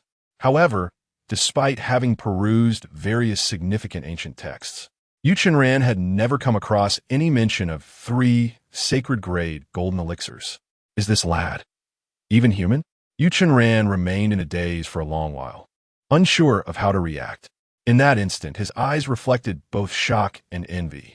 Had it been anyone else witnessing the unstable, sacred-grade golden elixirs within Chen Qingyuan, they would undoubtedly have harbored malicious intentions, willing to go to great lengths to claim the golden elixirs for themselves. The merits of the Qing sect. Have they fallen upon you? Yu Chenran speculated quietly, filled with anticipation for his disciple's future. To protect Chen Qingyuan's secret, Yu Chenran falsely claimed that he had caused a disturbance during his own cultivation, resulting in disruptions to the laws of the Tao E Academy space. As for the omens arising across the northern wilderness, perhaps they were simply the manifestation of some extraordinary treasures emerging. The members of the Academy harbored no doubts regarding Yu Chenran's words. 3 sacred-grade elixirs, a rarity through the ages. Until Chen Qingyuan truly matured, Yu Chenran would do everything in his power to keep this secret hidden, ensuring Chen Qingyuan's safety. If some old-timers seeking further advancement were to learn of this matter, Chen Qingyuan's future would likely be fraught with difficulties. For this reason, Yu Chenran did not even inform his old companion Lin Wenchou. The fewer who knew, the lesser the danger. Meanwhile, in the northern wilderness, the Tianyuan Forbidden Zone. This is a peculiar space, where a simple bamboo house stands upon an expansive terrain, beside which flows a blue stream that seems to have no end. In the courtyard of the bamboo house, strange flowers and plants grow, unlike anything found in the mortal realm. The sun in the sky casts some light upon this land. Strangely, no matter how much time passes, the sun never sets, as if it were eternally suspended in the sky. A closer inspection reveals that this sun is not real, but rather an illusion created by a spiritual treasure. Creak! At that moment, the tightly shut bamboo door swung open, and a woman clad in a red dress emerged. She is the mistress of Tianyuan, the red-clad maiden who has been guiding Chen Qingyuan along his path. Tall and graceful, her features are exquisite, yet her deep-colored veil obscures her complete visage. Though veiled, her prominent nose and star-like brilliant eyes suggest that her beauty beneath the veil is surely breathtaking. The red dress flowed elegantly, accentuating her perfect figure and regal demeanor. A delicate jade pendant was fastened at her waist, with red ribbons cascading down her side, fluttering gracefully like the wind. Her long black hair was secured by a wooden hairpin, which seemed to draw her from the heavens to the mortal realm, giving her a hint of the world's mundane essence. Barefoot, she walked upon the ground, untouched by any dust or dirt, as if fearful of tainting this sacred being. Has it succeeded? The red-clad maiden gazed at the illusory sun in the sky, as if piercing through this fantastical forbidden realm to glimpse the world beyond, murmuring to herself, a smile gracing her lips and a hint of longing glimmering in her eyes. Chapter 76. The True Origin of Chen Qingyuan. The longing of the lady in red when they next meet. She wonders when that moment will arrive. If only she could remain by Chen Qingyuan's side, never part. Yet, she is bound to stay in Tianyuan, hoping that her yearning may drift gently on the breeze into Chen Qingyuan's heart. In this lifetime, your smiles far surpass those of the past. She wishes to strip away your mask, allowing you to live without such burdens. This is one of the few ways in which she can assist you, and she hopes you will not hold it against her in the future. Whenever the lady in red recalls Chen Qingyuan's smile, warmth floods her heart, making her feel less isolated and cold in the desolate confines of Tianyuan. Her thoughts meander along this thread of nostalgia, leading her back over 2 centuries. 200 years prior, the lady in red gazed at the sleeping infant cradled in her arms, tears welling in her eyes. She tenderly caressed the boy's cheek, whispering in this life, "Let me take charge." Subsequently, she conveyed her message to Shangguan Rong of the Xianqing sect, summoning him to the periphery of Tianyuan. Upon awakening to his inherited memories, Shangguan Rong was taken aback by a sudden voice, filled with both astonishment and curiosity. Upon arriving at a location in Tianyuan, he beheld the lady in red approaching with the infant in her arms. "Who are you?" he inquired. "That is of no concern to you," she replied, revealing nothing of her identity as she gently placed the baby upon a nearby stone. "Take this child and leave. He will fulfill the will of the Qing sect in the future." At the mention of the Qing sect, Shangguan Rong's body tensed. He had recently learned of the sect's history, which was shrouded in secrecy, and was taken aback that this mysterious woman had so effortlessly unveiled it. This child? He pondered, but quickly reassured himself, recognizing that the Tianyuan was a land fraught with peril, and the enigmatic woman before him must possess an extraordinary background, making her knowledge of the Qing sect less surprising. The merits of the Qing sect had long been ignored by the heavens. When the time was ripe, they would receive their due justice. The lady in red's gaze remained fixed on the sleeping infant, filled with reluctance, yet she understood the necessity of their parting. Tianyuan was too treacherous. She feared she could not care for the boy adequately and did not wish for him to grow up devoid of joy. Her hope was to send him to the mortal realm where he could lead a semblance of a normal life. At the very least, she wished for him to endure less suffering in this lifetime. "Dare I ask, esteemed one, how shall I care for him?" Shangguan Rong ventured, unable to refuse. He merely glanced into the lady in red's eyes, feeling an inexplicable tremor in his soul. Despite having awakened his inherited memories, he could not muster the courage to harbor any disrespect. Moreover, he longed to voice his grievances for the sect, but felt his own power was woefully inadequate. Learning from a lady in red that this infant could one day seek justice for the Qing sect filled him with hope. "Everything is at your discretion," the lady in red stated. "Do you have any further requests?" Shangguan Rong asked again. "Be kind to him," she implored, trusting in the character of the Qing sect's heir. Entrusting the child to their care would ensure a carefree life for him, while also fostering a bond of goodwill with the sect. Indeed, Shangguan Rong nodded solemnly, pledging his commitment. He then carefully lifted the infant and departed. The lady in red watched him retreat, her heart heavy with longing, her eyes glistening with tears. Would this time lead to a lasting conclusion? Her emotions swirled within her, keeping her gaze lingering far longer than she intended. She could never forget the first incarnation of Chen Qingyuan, clad in silver armor and wielding a silver spear, his demeanor cold and seldom graced by a smile. He had fought tirelessly to shatter the confines of this realm and repel the beings from other worlds, never once resting. That battle had ended in defeat. Soon after, the abyss of demons emerged in the imperial province, intent on consuming all. Fortunately, the ancestors of the Qing sect had laid down a formidable array, imprisoning the abyss and preventing matters from spiraling out of control. This was why the lady in red resolved to send Chen Qingyuan to the Xianqing sect. Were it not for the sect's vigilant guardianship over the past 300,000 years, the calamity of the abyss would have long erupted. And Chen Qingyuan's lingering soul would not have endured to this day, let alone have a second chance. Through 8 cycles of reincarnation, the remnants of Chen Qingyuan's soul gradually healed. The lady in red dedicated countless years to crafting his physical form, ushering in the 9th incarnation. This new body was too frail. She knew she must allow Chen Qingyuan time to grow stronger. When the opportunity arose, she would summon him back to Tianyuan using special methods.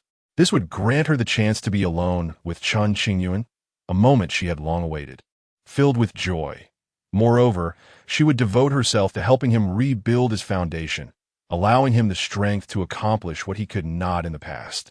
As for tormenting Chen Qingyuan, that was a matter of personal vendetta, a delightful act of retribution.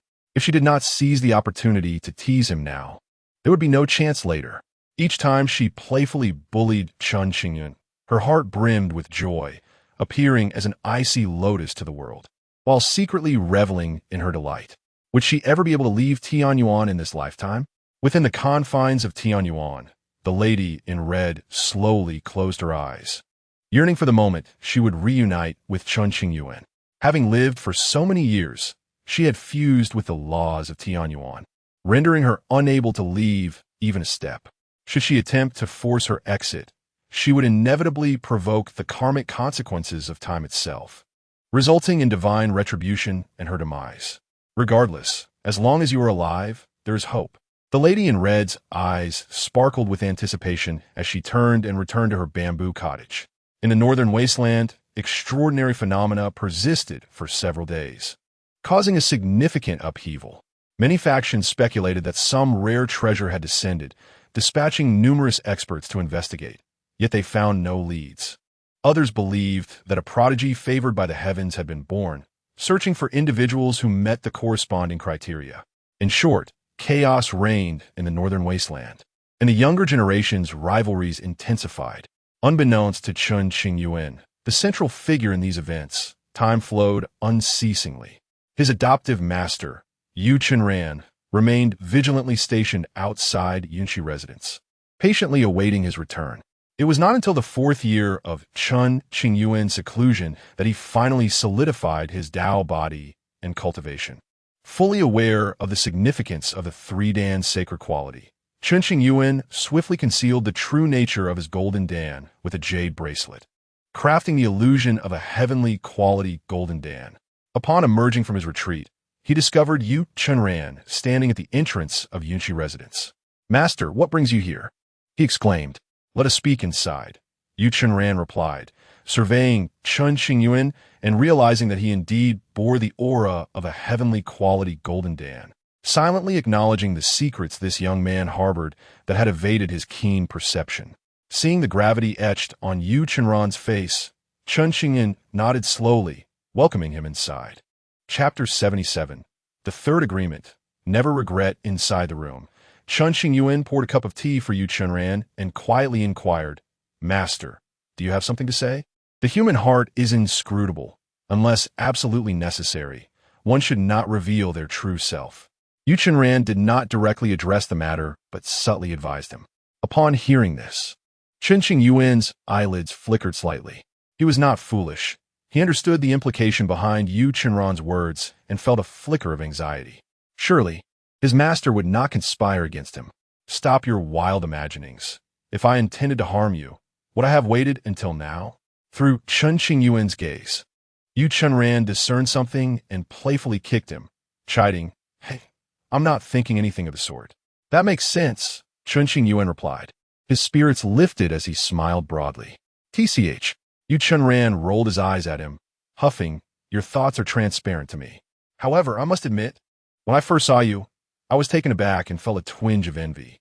If you desire it, master, I shall unearth it for you." Chen Qingyuan jested. "Get lost. Don't disgust me," Yu Chenran retorted, and with that light-hearted banter, the bond between master and disciple deepened. The atmosphere noticeably lightened. "Please keep this secret from me, master," Chen Qingyuan earnestly requested. "Is it necessary to state the obvious? Do you think me a fool?" Yu Chenran reclined, sipping his tea. "I shall personally guard your path, fearing any mishap." Regarding the matter of the 3 sacred items within Chen Qingyuan, even to his most trusted allies within the academy, Yu Chunran would not divulge, intending to keep it to himself. "Thank you, Master," Chen Qingyuan expressed, feeling a warmth in his heart, bowing deeply. "Enough of that. If you truly wish to thank me, procure some decent tea. This one is dreadful," Yu Chunran remarked, rising to leave. Given Chen Qingyuan's intelligence, he would undoubtedly refrain from foolish actions. Thus, Yu Chunran only needed to offer a few reminders, without the necessity for lengthy discussions. "Yes, Master," Chen Qingyuan replied with a wry smile. Seeing him off, "Safe travels, Master." After bidding farewell to Yu Chunran, Chen Qingyuan sat in the room, a wave of apprehension washing over him. This time, he had indeed escaped unscathed. Fortunately, the breakthrough had occurred within the confines of the Daoi Academy. Had it occurred elsewhere, it would have undoubtedly caused immense trouble. With a deep sigh, Chen Qingyuan felt his spirit ease somewhat. He then directed a thread of his consciousness into the space of the jade bracelet. He had not forgotten his promise to the girl in the red dress. The last time they spoke, it was agreed that he would learn of the third agreement upon reaching the golden core stage. Now that the time had come, Chen Qingyuan entered with a mix of curiosity and trepidation. Buzz. Within the mysterious space of the jade bracelet, a line of text materialized, "Suppress the 10 heroes of the northern wilderness, except for you." What? Upon reading the third agreement, Chen Qingyuan's expression changed, exclaiming in shock. Wasn't this request excessive? The 10 heroes of the northern wilderness were among the strongest of his generation. To suppress them all was tantamount to trampling the entire cohort of peers from the northern wilderness beneath his feet. "Can we renegotiate? Perhaps a different agreement?" Chen Qingyuan murmured softly. "Certainly. Let's retract the agreement. You marry me, and everything can be discussed." As soon as Chen Qingyuan touched the restrictions of the jade bracelet, the girl in the red dress could communicate briefly with him through it. "I suddenly believe this agreement is rather fitting. No need for negotiation." Hearing this, Chen Qingyuan quickly recanted, fearing he might fall into a trap. What a joke! Binding myself to this woman would mean a lifetime of unrest. In an instant, Chen Qingyuan withdrew his consciousness from the jade bracelet space and sealed its restrictions, anxious to avoid hearing the girl's voice. Suppressing the 10 heroes of the northern wilderness was no small feat. Chen Qingyuan felt a headache coming on, sighing heavily. Though he had established the foundation of the 3 sacred items, his own cultivation was still relatively weak. It would be a long while before he could contend with those top-tier prodigies. Unless he revealed his full golden core, victory would remain elusive. However, once the matter of the golden core was exposed, countless troubles would follow. Since there was no deadline imposed upon him, he could afford to delay. Chen Qingyuan had initially aimed for a life of low profile, seeking to earn a modest living through legitimate means, indifferent to worldly fame and titles. The assessment at Daoi Academy should be concluding soon. Calculating the time, only 1 year remained. If they discovered that Chen Qingyuan entered the academy without undergoing the assessment, they would surely deem it unfair and harbor resentment towards him. After all, in this world, only the strong are respected, unless Chen Qingyuan showcased some real prowess. Gaining the respect of others would be challenging. Moreover, the 2 vice deans would not disclose that Chen Qingyuan was the heir of the Qing sect. He would have to face everything alone. If he could not resolve these troubles, how could he aspire to inherit the will of the Qing sect? Let them come. I shall meet them head-on. Chen Qingyuan chose to set aside these vexing thoughts and resumed his meditation, consolidating his cultivation while also exploring the wonders of the sacred golden core.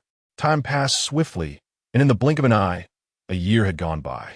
Over 100 individuals participated in the assessment, with only the top 10 being accepted as disciples of the academy, while the rest were sent back to their origins. Since Daoi Academy existed in an isolated, mysterious realm, even those who sought its location would find no success. Today, the assessment concluded, and the 100 stood at the entrance of Daoi Academy, their injuries visibly healing at a rapid pace, and their chaotic auras gradually stabilizing. Some wore expressions of joy, while others were disheartened, fists clenched with bitterness. The most tormented was the one who placed 11th. He fell short of the 10th by just a few points. Had he been a tad more meticulous and avoided a single mistake, he would have secured the 10th position. Alas, opportunities like this come but once. The first place goes to Song Ningyan. Clad in white, Zhao Yichuan, one of the examiners, announced the final results. Zhao Yichuan hovered in the void, gazing down at the young woman standing at the forefront.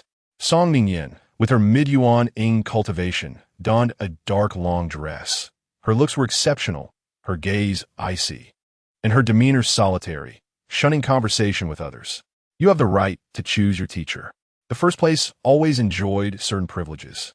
Zhao Yichuan provided some information about the instructors for Song Ningyan to consider. Unexpectedly, Song Ningyan looked up and met Zhao Yichuan's gaze. Her tone devoid of warmth as she stated, "I choose you." Taken aback by her response, Zhao Yichuan quickly regained his composure, a smile creeping onto his lips.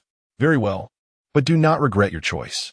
Chapter 78. The assessment concludes, and Chen Qingyuan becomes the target of criticism. Zhao Yichuan was renowned for his strictness at Daoyi Academy. Although many had once aspired to be his students, they ultimately found themselves driven away. On that day, upon his arrival at the academy, Chen Qingyuan was unexpectedly exempted from the assessment by Yu Chenran. Zhao Yichuan, displeased, directly confronted Yu Chenran, the vice president. Upon learning that Chen Qingyuan was the heir of the Qing sect, Zhao Yichuan relented, deeming it reasonable. Had it not been for this connection, he would have likely resisted fiercely against the vice president. "I will not regret this," he thought. Song Ningyan, who claimed first place in the assessment, was undoubtedly powerful, dominating her peers with her lofty ambitions. Let us hope for the best. Zhao Yichuan's previous stern demeanor softened into a light chuckle. At that moment, within Yunqi residence, Yu Chenran's voice resonated in Chen Qingyuan's ear. "You rascal, the entrance assessment has concluded. You need to come over." "Master, what do you need me for?" Chen Qingyuan inquired into the void. "Although you have enrolled, there are still many procedures left to complete. Just go as instructed, do not dawdle." Having already deceived Chen Qingyuan into becoming his disciple, Yu Chenran showed no mercy. So what if he was the heir of the Qing sect? He was still Yu's disciple, deserving of reprimands and discipline without reservation. Understood. Chen Qingyuan let out a wry smile, changed into a clean, light-colored robe, and headed toward the mountain gate. Before long, he arrived at the entrance. Bowing respectfully to Zhao Yichuan, who stood imperiously in the air, Chen Qingyuan expressed his reverence. Zhao Yichuan nodded in return, a fleeting softness flickering in his cold gaze. "This fellow's attitude toward me has improved considerably. Perhaps it is due to my master's influence," Chen Qingyuan mused, unaware that Zhao Yichuan had no regard for the vice president's standing. Rather, it was due to the Qing sect that he felt differently. "Step forward." Zhao Yichuan gestured for Chen Qingyuan to stand in the front row. He had already announced the names of the top 10 candidates, positioning them at the forefront, making a total of 11 individuals, including Chen Qingyuan. All eyes turned towards Chen Qingyuan, filled with curiosity. Where did this person come from? I saw him standing beside me before the assessment. It seems he did not participate. How did he end up in the passing candidates line? Does anyone know him? Murmurs of confusion rippled through the crowd. The North Wilderness was vast, and while Chen Qingyuan had some renown, many had yet to see him. "Hey, who are you? What is your name?" demanded Wang Qing, the 11th-ranked prodigy, his tone laced with dissatisfaction. Zhao Yichuan, observing the growing unrest from a distance, chose not to intervene. "As for me," Chen Qingyuan acknowledged the attention and replied candidly, "I hail from a Xinqing sect, and my name is Chen Qingyuan." Upon hearing this, many displayed expressions of astonishment. Wang Qing's gaze sharpened as he exclaimed, "Chen Qingyuan, one of the 10 prodigies of the North Wilderness." Chen Qingyuan chuckled lightly, accepting the recognition. To his right stood Song Ningyan, a woman in a black dress, who frowned and coldly inquired, "According to the rules of Daoyi Academy, those who participate in the entrance assessment cannot be named among the 10 prodigies of the North Wilderness. What is the meaning of this? Is there such a rule?" "I was unaware," Chen Qingyuan replied, genuinely taken aback. "Didn't he know?"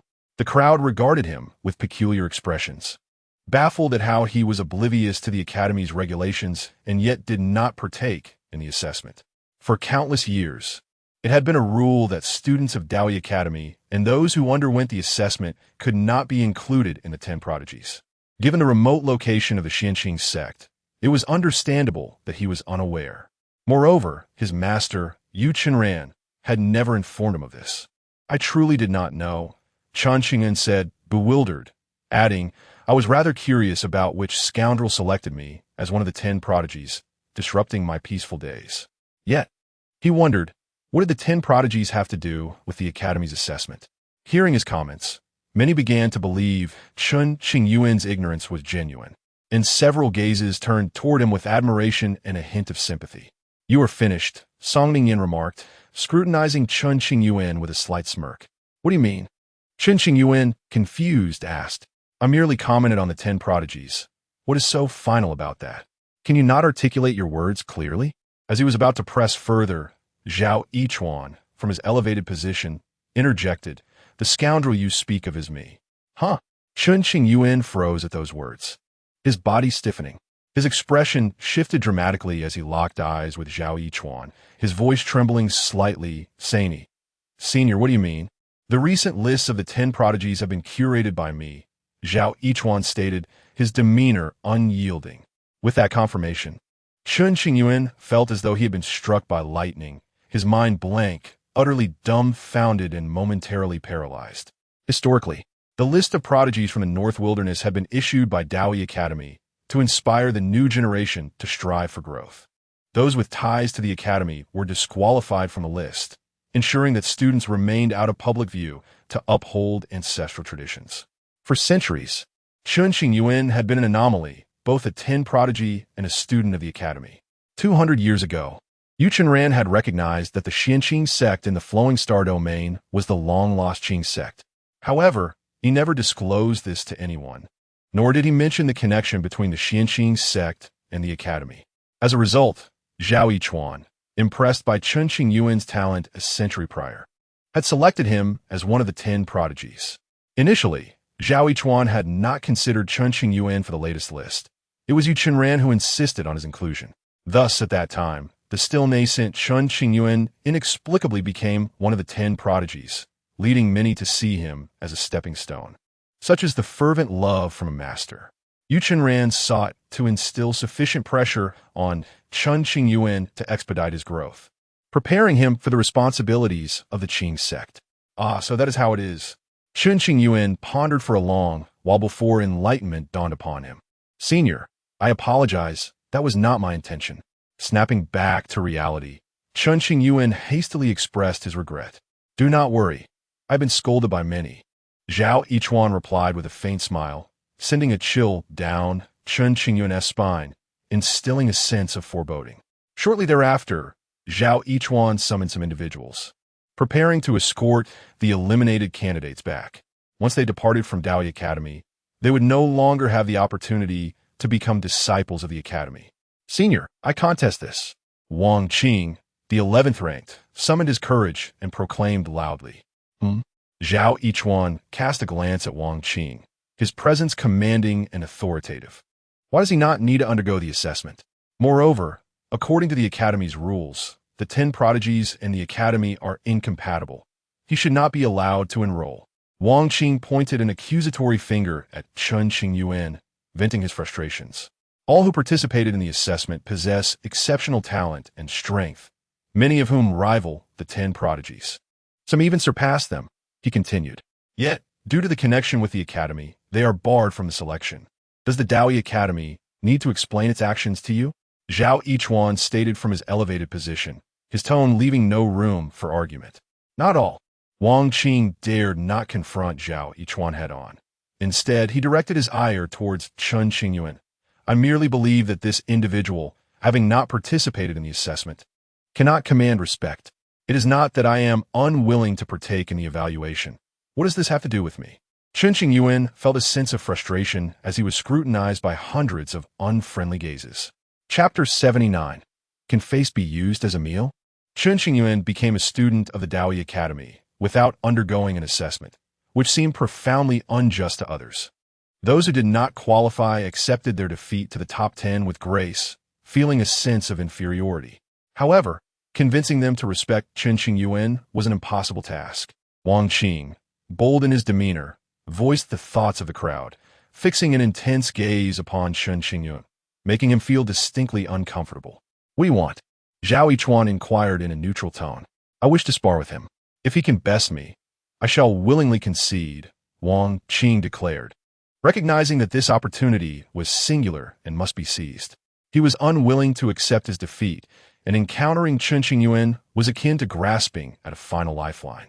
Should Chen Qingyuan falter against Wang Qing, the academy would have no grounds to expel him, unless it was prepared to sacrifice its long-standing reputation.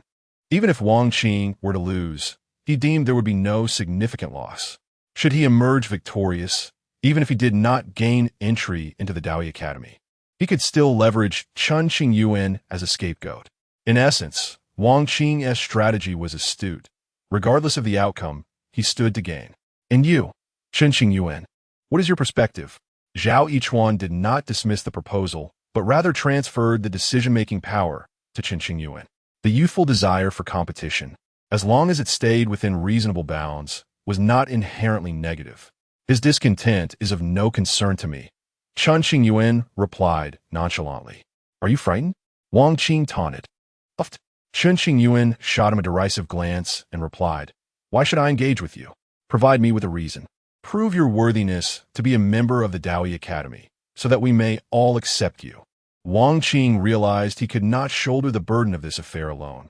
He needed to rally others to apply pressure on Chen Qingyuan. "Indeed, you entered without assessment, and we are dissatisfied." The fallen prodigies, already feeling dejected, unleashed their frustrations on Chen Qingyuan. The pressure mounted squarely upon him, yet he appeared utterly unfazed, showing no hint of anger. "I have no need to prove myself. I'm already enrolled.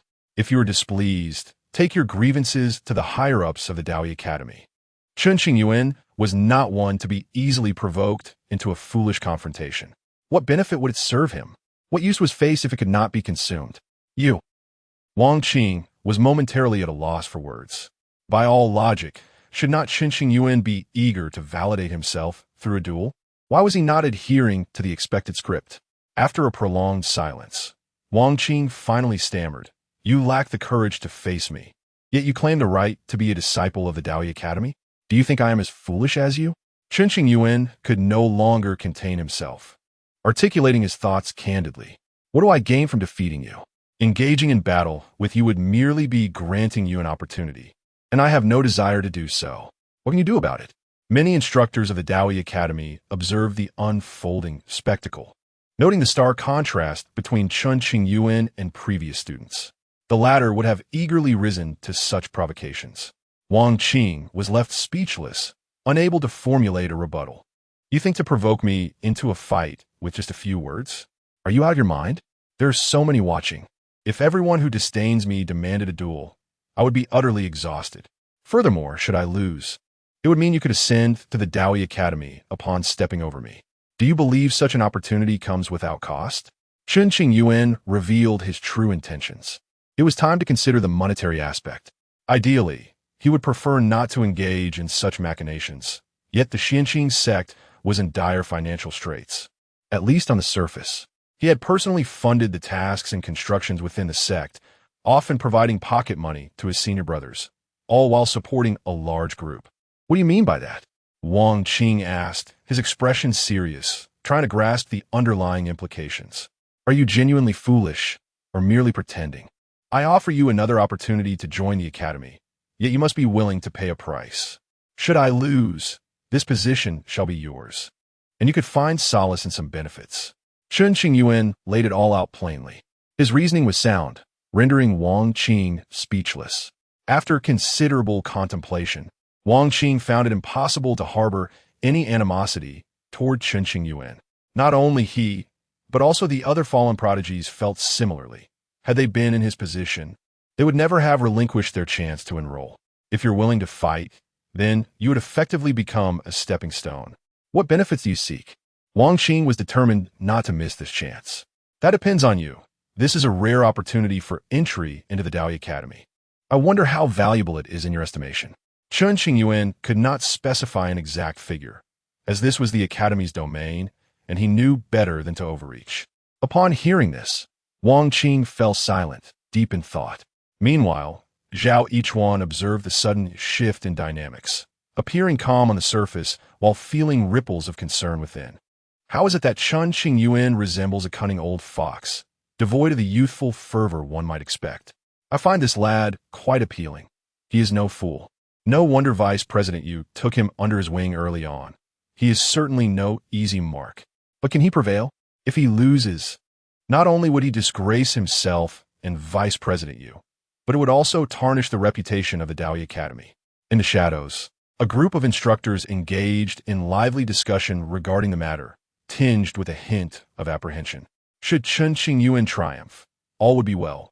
However, if he were to falter, the aftermath could prove troublesome. Have you made up your mind? I cannot afford to wait for you. Observing Wang Qing's prolonged indecision, Chen Qingyuan urged him. This is all I possess, every last bit, offered in exchange for a chance to duel with you. If I offer less, it would imply I do not value this opportunity for admission. After much deliberation, Wang Qing gathered all his spiritual stones, placing them in a spatial pouch and presenting it to Chen Qingyuan. Chapter 80. Defeating the opponent, a shock to all. Chen Qingyuan received the Qingyuan bag, and a strand of divine thought entered it, leaving him slightly astonished. Inside lay over 1,000 top-grade spirit stones, along with more than 100,000 superior-grade spirit stones. This young man has indeed become wealthy. A gleam sparkled in Chen Qingyuan's eyes. What a lucrative gain. Wang Qing's background must be formidable. Otherwise, how could he possess such riches? The fully U-star domain is indeed somewhat remote, lacking the opulence of those residing in the heart of the northern wastes. Truth be told, Wang Qing felt considerable pain parting with all his assets. However, the opportunity to gain admission was worth the price, an earnest gesture. Chen Qingyuan tucked the Qingyuan bag away and spoke earnestly. You wish to duel with me to prove your worth and secure entrance into the Daoyi Academy, correct? Indeed. Wang Qing nodded after a moment of contemplation. Since he aimed to prove himself, he must perform exceptionally. Thus, a battle at the same realm would truly reveal who is stronger. Chen Qingyuan cunningly set a trap for Wang Qing, framing the battle under the guise of equality. Wang Qing was a cultivator at the nascent soul stage, while Chen Qingyuan had just stepped into the golden core realm. If Chen Qingyuan did not reveal the foundation of his saint-grade golden core, he would undoubtedly be at a disadvantage. Following your words, Wang Qing, mindful of his reputation in front of the crowd, dared not press his advantage in cultivation level against Chen Qingyuan. Moreover, he feared that should he win solely due to his superior cultivation, Chen Qingyuan might renege on their agreement. Truly a young prodigy of this generation. How bold. Chen Qingyuan praised with a faint smile. This fellow is rather foolish. Why should one battle at the same realm when one's cultivation is hard-earned? While Chen Qingyuan openly lauded him, he privately considered Wang Qing somewhat naive. The cultivation world is exceedingly cruel. Lives are lost every moment. Those with a simple mindset have little chance of enduring to the end. Even mere survival is a luxury. Alas, Wang Qing was deceived. The instructor observing from the shadows was rendered speechless by Wang Qing's actions. This was not a friendly sparring session, but a foolish opportunity offered to the opponent. It appeared the Wang family had overly indulged him. Despite centuries of cultivation, he still bore the demeanor of a novice, oblivious to the world's treachery. Many in the academy shook their heads in disapproval. This battle was already lacking in intrigue. Had Wang Qing relied on his cultivation advantage, he might have made a name for himself. Now, that was uncertain. It seemed Wang Qing's eagerness to prove himself led him to accept Chen Qingyuan's challenge without hesitation. Zhao Yichuan, curious to witness the spectacle, raised his hand and conjured a platform in the void for the two to spar. The arena was vast, resembling a miniature spatial world. Comme fort, Chen Qingyuan exuded an aura of early golden core cultivation, assuming a fighting stance. Wang Qing, being an honest man, truly suppressed his own cultivation level. Then, like a streak of light, he appeared before Chen Qingyuan, launching a powerful punch. Chen Qingyuan immediately dodged, countering with a finger strike that struck Wang Qing's side. Boom! Wang Qing was pushed back, a gaping wound appearing on his shoulder. It was merely a probing move. Yet Wang Qing found himself at a disadvantage, disbelief washing over him. How could there be such a stark contrast in strength when both were at the early golden core stage? Realizing the stakes, Wang Qing unleashed the foundation of his golden core, preparing for a serious bout. A radiant golden core appeared behind him, akin to a sun descending to the mortal realm, its surface adorned with the intricate patterns of a heavenly-grade golden core.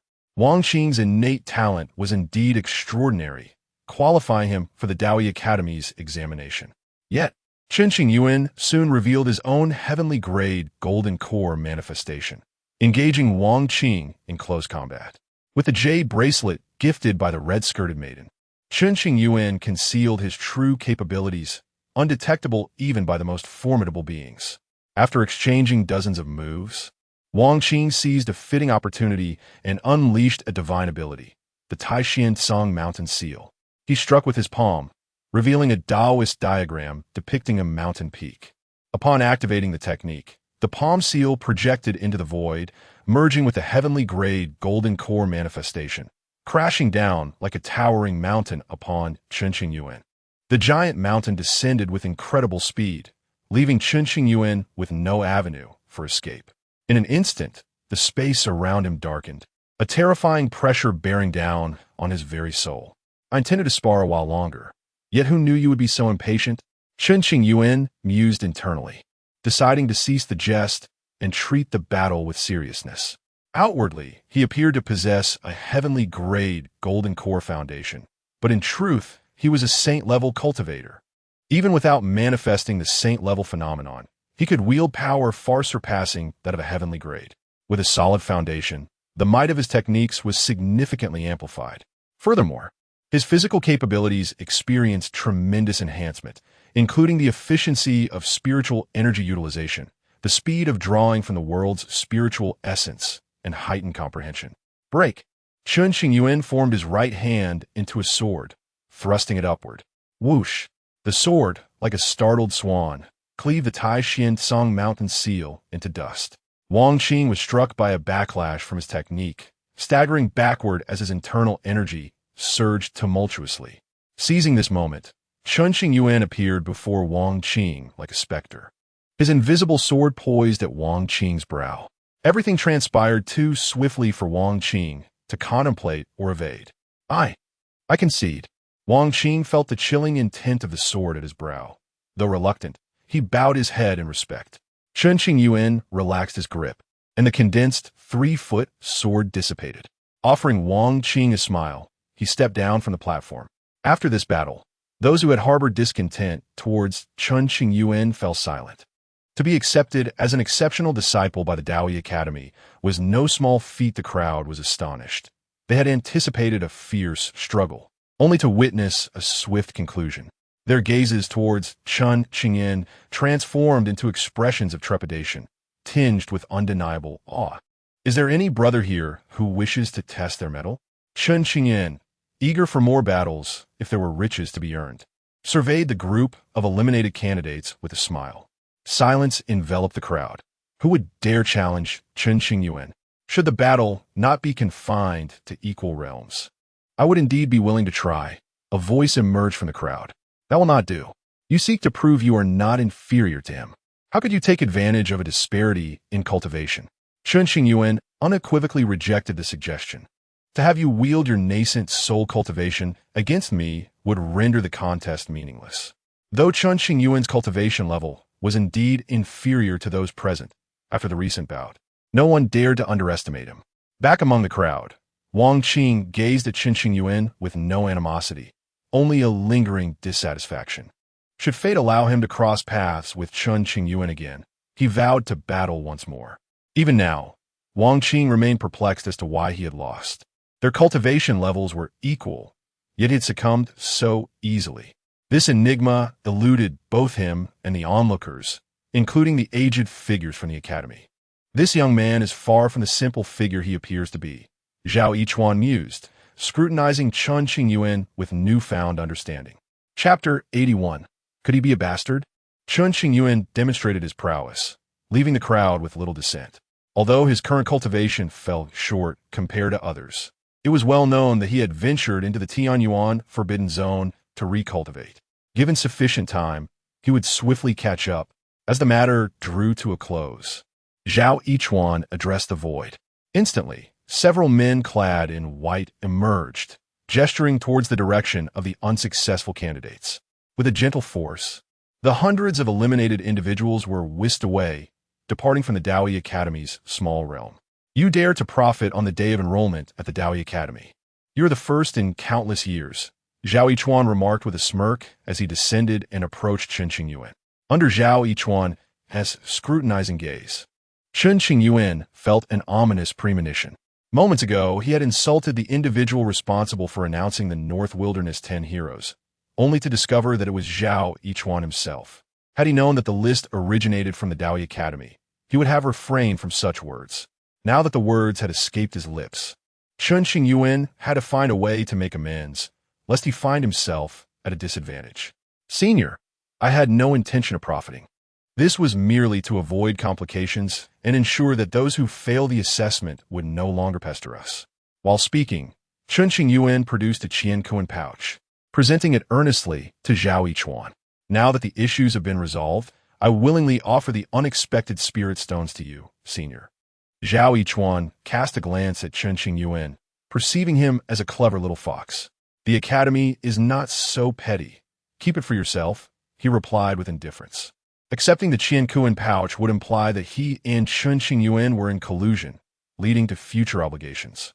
Conversely, if he refused, Chen Qingyuan could retain the pouch with a clear conscience. Regardless of the outcome, it would not be detrimental to Chen Qingyuan. Such a shrewd maneuver. A group of onlookers mused, recognizing Chen Qingyuan's tactical retreat. Zhao Yichuan would certainly remember this encounter, and should the opportunity arise, he would be inclined to take care of Chen Qingyuan. Follow me, Zhao Yichuan commanded, leading the way through the academy's grand entrance toward the palace enveloped in mist. Chen Qingyuan and the others closely followed. Along the way, Song Mingyan and the others scrutinized Chen Qingyuan, curious about the reason for his exemption from the assessment, which allowed him to become a disciple of the academy. After a quarter of an hour, Zhao Yichuan guided them to a place known as the Yusha Hall. The hall was remarkably spacious, devoid of any furniture. With a flourish of his sleeve, Zhao Yichuan conjured 11 garments and 11 jade tokens from the void. The garments were pure white, surpassing the snow in brilliance, while the jade tokens shimmered, inscribed with the characters Dao Yi. Drop blood to forge a contract, Zhao Yichuan instructed, his demeanor serious as he surveyed the gathered individuals. Chen Qingyuan and the others grasped the floating jade tokens, forming a contract as per Zhao Yichuan's directions. The tokens represented each person's identity mark and were impossible to counterfeit. Among the new enrollees, there were 7 males and 4 females. The males wore long white robes, while the females donned long skirts, all adorned with an embroidered flower pattern symbolizing the other shore, embodying a hint of principles that warded off malevolent forces. Li Ziqing, you are destined for the Array Extreme Hall. Mo Yining to the Alchemy Room. Tian Yusin to the Puppet Hall. Zhao Yichuan began announcing the destinies of each individual. The Daoi Academy comprised 7 branches. The main branch, Sword Hall, Array Extreme Hall, Alchemy Room, Puppet Hall, Arts Gate, and Symbol Hall. As a direct disciple of the vice president, Chen Qingyuan was assuredly assigned to the main branch, capable of cultivating any art as long as he remained diligent. Disciples of the secondary branches, however, were required to master their chosen discipline, facing assessments at intervals. Failure could lead to penalties or expulsion from the academy.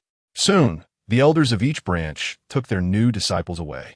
Some elders cast lingering glances at Song Mingyan, lamenting her exceptional talent, but regretting her choice of master.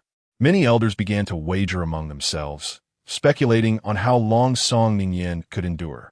I'll take bets on it. One elder declared. Zhao Yichuan, the academy's chief instructor, was immensely powerful, second only to the 2 vice presidents. Many prodigies had aspired to become his disciples, but found themselves unable to withstand his rigorous training and ultimately transferred to other branches or withdrew from the academy entirely. Severe was a word that encapsulated Zhao Yichuan's essence. Many elders harbored a fear of him, refraining from jesting in his presence and maintaining a respectful demeanor. I find this situation peculiar. Elder Zhao presides over the assessment, yet he overlooks the fact that Chen Qingyuan did not participate. This is uncharacteristic of him. One elder mused. Chen Qingyuan is the designated disciple of Vice President Yu. Perhaps Elder Zhao is showing some deference, another suggested. Nonsense. In the past, Elder Zhao dared to confront even the president. Although he was suppressed for a century afterward, his temperament has not changed. Chen Qingyuan has clearly taken shortcuts, violating the Academy's rules. How could Elder Zhao possibly show deference to Vice President Yu? Indeed, it seems so. Many exchanged whispers, sensing a shift in Zhao Yichuan's demeanor regarding favoritism and connections. Could Chen Qingyuan perhaps be the illegitimate son of Elder Zhao? A murmur of speculation rippled through the crowd, igniting a wave of commotion. While such a possibility seemed remote, it could not be entirely dismissed, lacking any other plausible explanation. This theory took hold. Such words should not be uttered lightly. I can assure you, Elder Zhao is still a virgin. Do not spread rumors. An esteemed elder from the alchemy room emerged to dispel the gossip, hastily quelling such talk to prevent it from reaching Zhao Yichuan's ears, which could lead to severe repercussions. Is it truly possible for Elder Zhao, having lived for over 10,000 years, to remain a virgin? With the elder's explanation, the conversation smoothly transitioned to Zhao Yichuan. Fools, do not divert this calamity onto me. Sensing the tide turning against him, the alchemy elder declared retreat, vowing to seclude himself for the foreseeable future. In the Yuxia Hall, Zhao Yichuan remained oblivious to the discussions concerning his supposed virginity, his expression grave as he addressed Chen Qingyuan and Song Ningyan. From this day forth, you two shall be among the main branch disciples, training under my guidance. Chapter 82. The child has grown up. Hard to strike are we to cultivate alongside Zhao Yichuan? Chen Qingyuan's eyes widened in apprehension as he hastily inquired, Senior, should I not be training under my master? Your master just communicated with me, requesting that I assist in your guidance. Zhao Yichuan replied with a benevolent smile. Is this truly happening? What a misfortune for my master. Is there such a thing as a teacher who burdens their disciples so? Chen Qingyuan mused internally. Even amidst the crowd, he had inadvertently referred to Zhao Yichuan as a scoundrel, believing that while he remained in Yunxi residence for training, he would be safe from Zhao Yichuan's vindictiveness. Yet, he had not anticipated that his master, Yu Chenran, would so casually relinquish him into Zhao Yichuan's hands. Was this not a form of betrayal? Senior, I believe you're quite busy. Perhaps it would be best to forego this arrangement. I can manage on my own, Chen Qingyuan offered awkwardly, attempting to evade this predicament. I have only one disciple, Song Ningyan. While I teach her, I can simultaneously oversee you. It's no trouble at all, Zhao Yichuan stated, determined not to let Chen Qingyuan slip from his grasp. You, young man, have garnered quite a few insults directed at me. However, aside from the dean and the two vice deans, you are the first to dare call me a scoundrel to my face. Despite your status as a successor of the Qing sect, I must discipline you properly and enhance your personal abilities. Zhao Yichuan's smile sent a shiver down Chen Qingyuan's spine. He yearned to flee but found no escape. Master, I loathe you, Chen Qingyuan uttered, his eyes reflecting a hint of resentment as he was compelled to follow Zhao Yichuan to a mysterious location. You're in for it, Song Ningyan remarked. Coming from a prominent force in the northern wasteland, her lineage boasted formidable abilities and a certain understanding of the Dao Yi Academy. Her purpose in coming here was to become Zhao Yichuan's disciple. You won't fare much better, Chen Qingyuan retorted.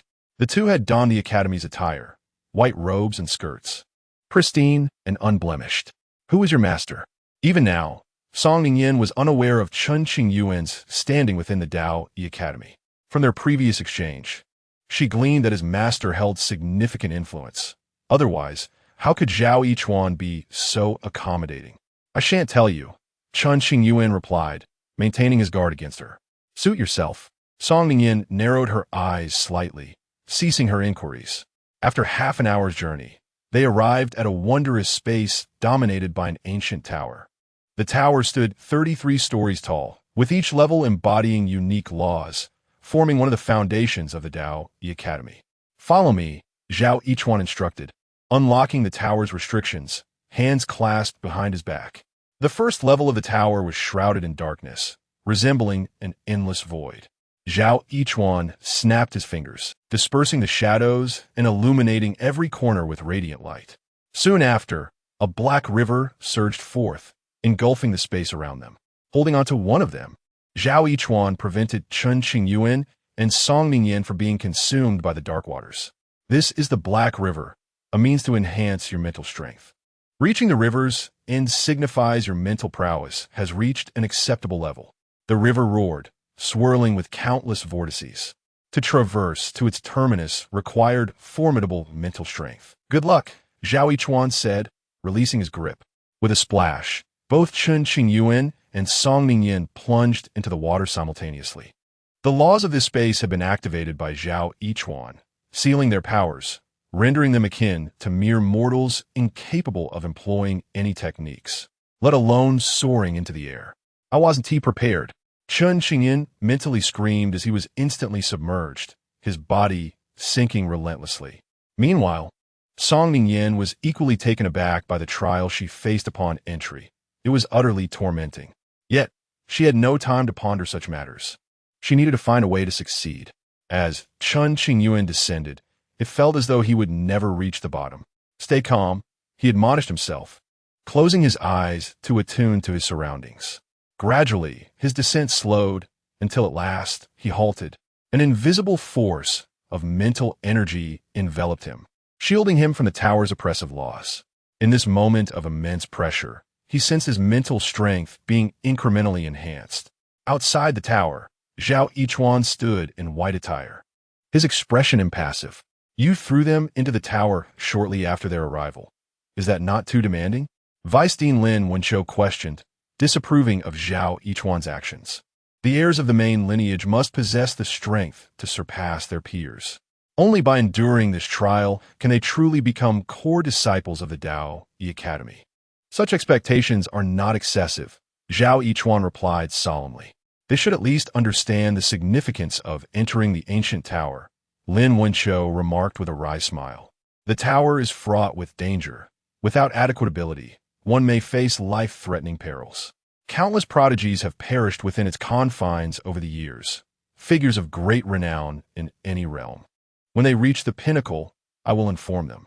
If they do not, there is no need for further discussion, Zhao Yichuan stated, dismissing Lin Wenqiu's concerns with indifference. You're perpetually wearing that grim face and always snapping back. I truly wish to give you a beating, Lin Wenqiu huffed in frustration. Go ahead. In a few years, once I grow stronger, I'll return the favor, Zhao Yichuan replied nonchalantly. Lin Wenqiu was left speechless, frustrated by the situation. If it were anyone else, he would have felt no hesitation in confronting them. But Zhao Yichuan was different. He was the dean's favored disciple, gifted to an extraordinary degree. Soon enough, he might even ascend to the position of Academy Dean. Alas, the child has grown up. It is no longer feasible to discipline him, Lin Wenqiu lamented. Had I known this day would come, I should have trained him more rigorously while he was still young. By now, you should be aware of Song and Chen's backgrounds. Do not let them come to harm. Otherwise, this fortunate relationship could turn into a malevolent one, and the Dao Yi Academy would struggle to bear the consequences. I am well aware, Zhao Yichuan replied, maintaining his frosty demeanor. You claim to be aware, yet you remain here. Should anything go awry, a remedy may still be possible. Lin Wenqiu expressed genuine concern for Chen Qingyuan and Song Ningyan's safety, arriving at the tower to prevent any unforeseen incidents. Do as you wish. Zhao Yichuan's attitude remained cold, his indifference palpable. Within the tower, Chen Qingyuan felt as though his body were being torn apart, his soul pierced by countless fine needles, each jab causing unbearable agony.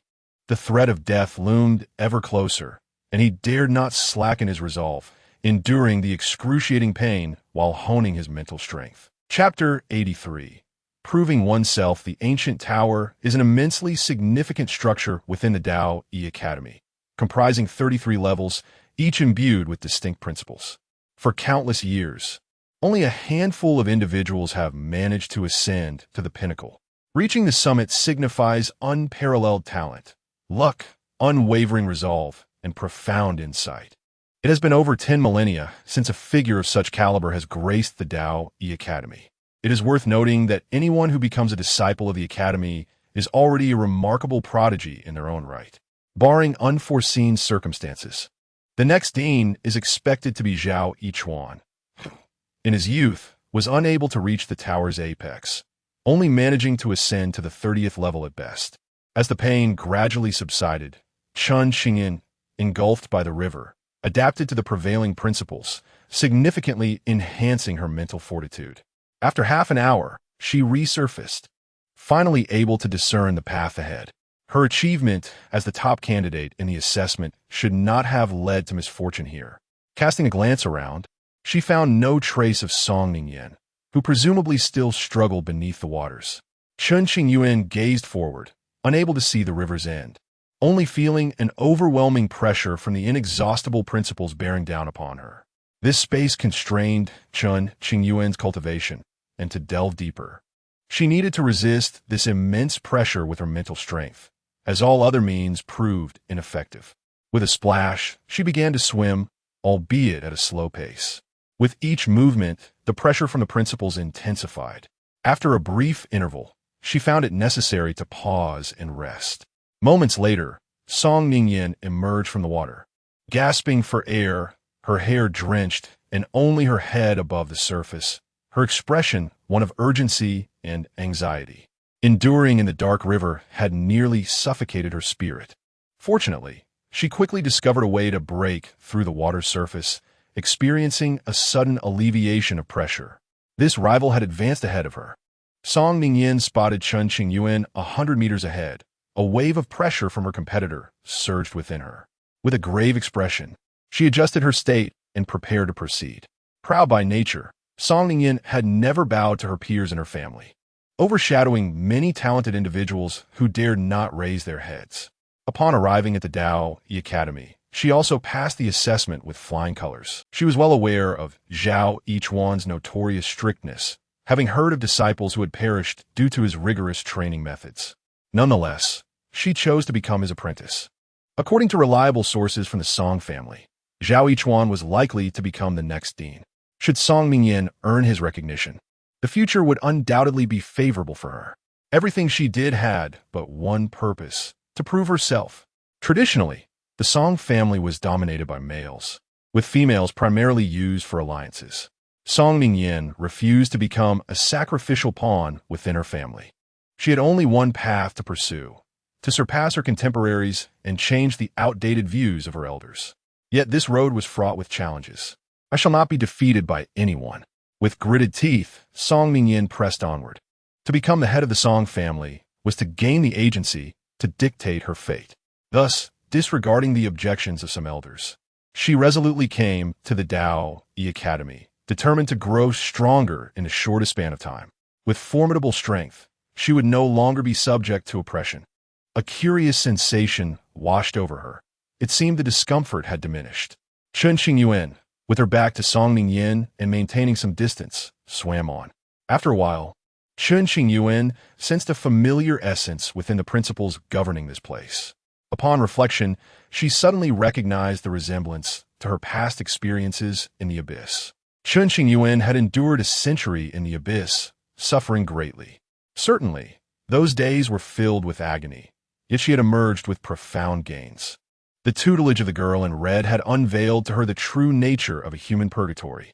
Compared to the abyss, the pressure of the first level of the ancient tower seemed somewhat lackluster. Strangely enough, it felt rather comfortable. As time passed, Chen Qingyuan experienced a tingling sensation throughout her body, akin to a faint current coursing within her.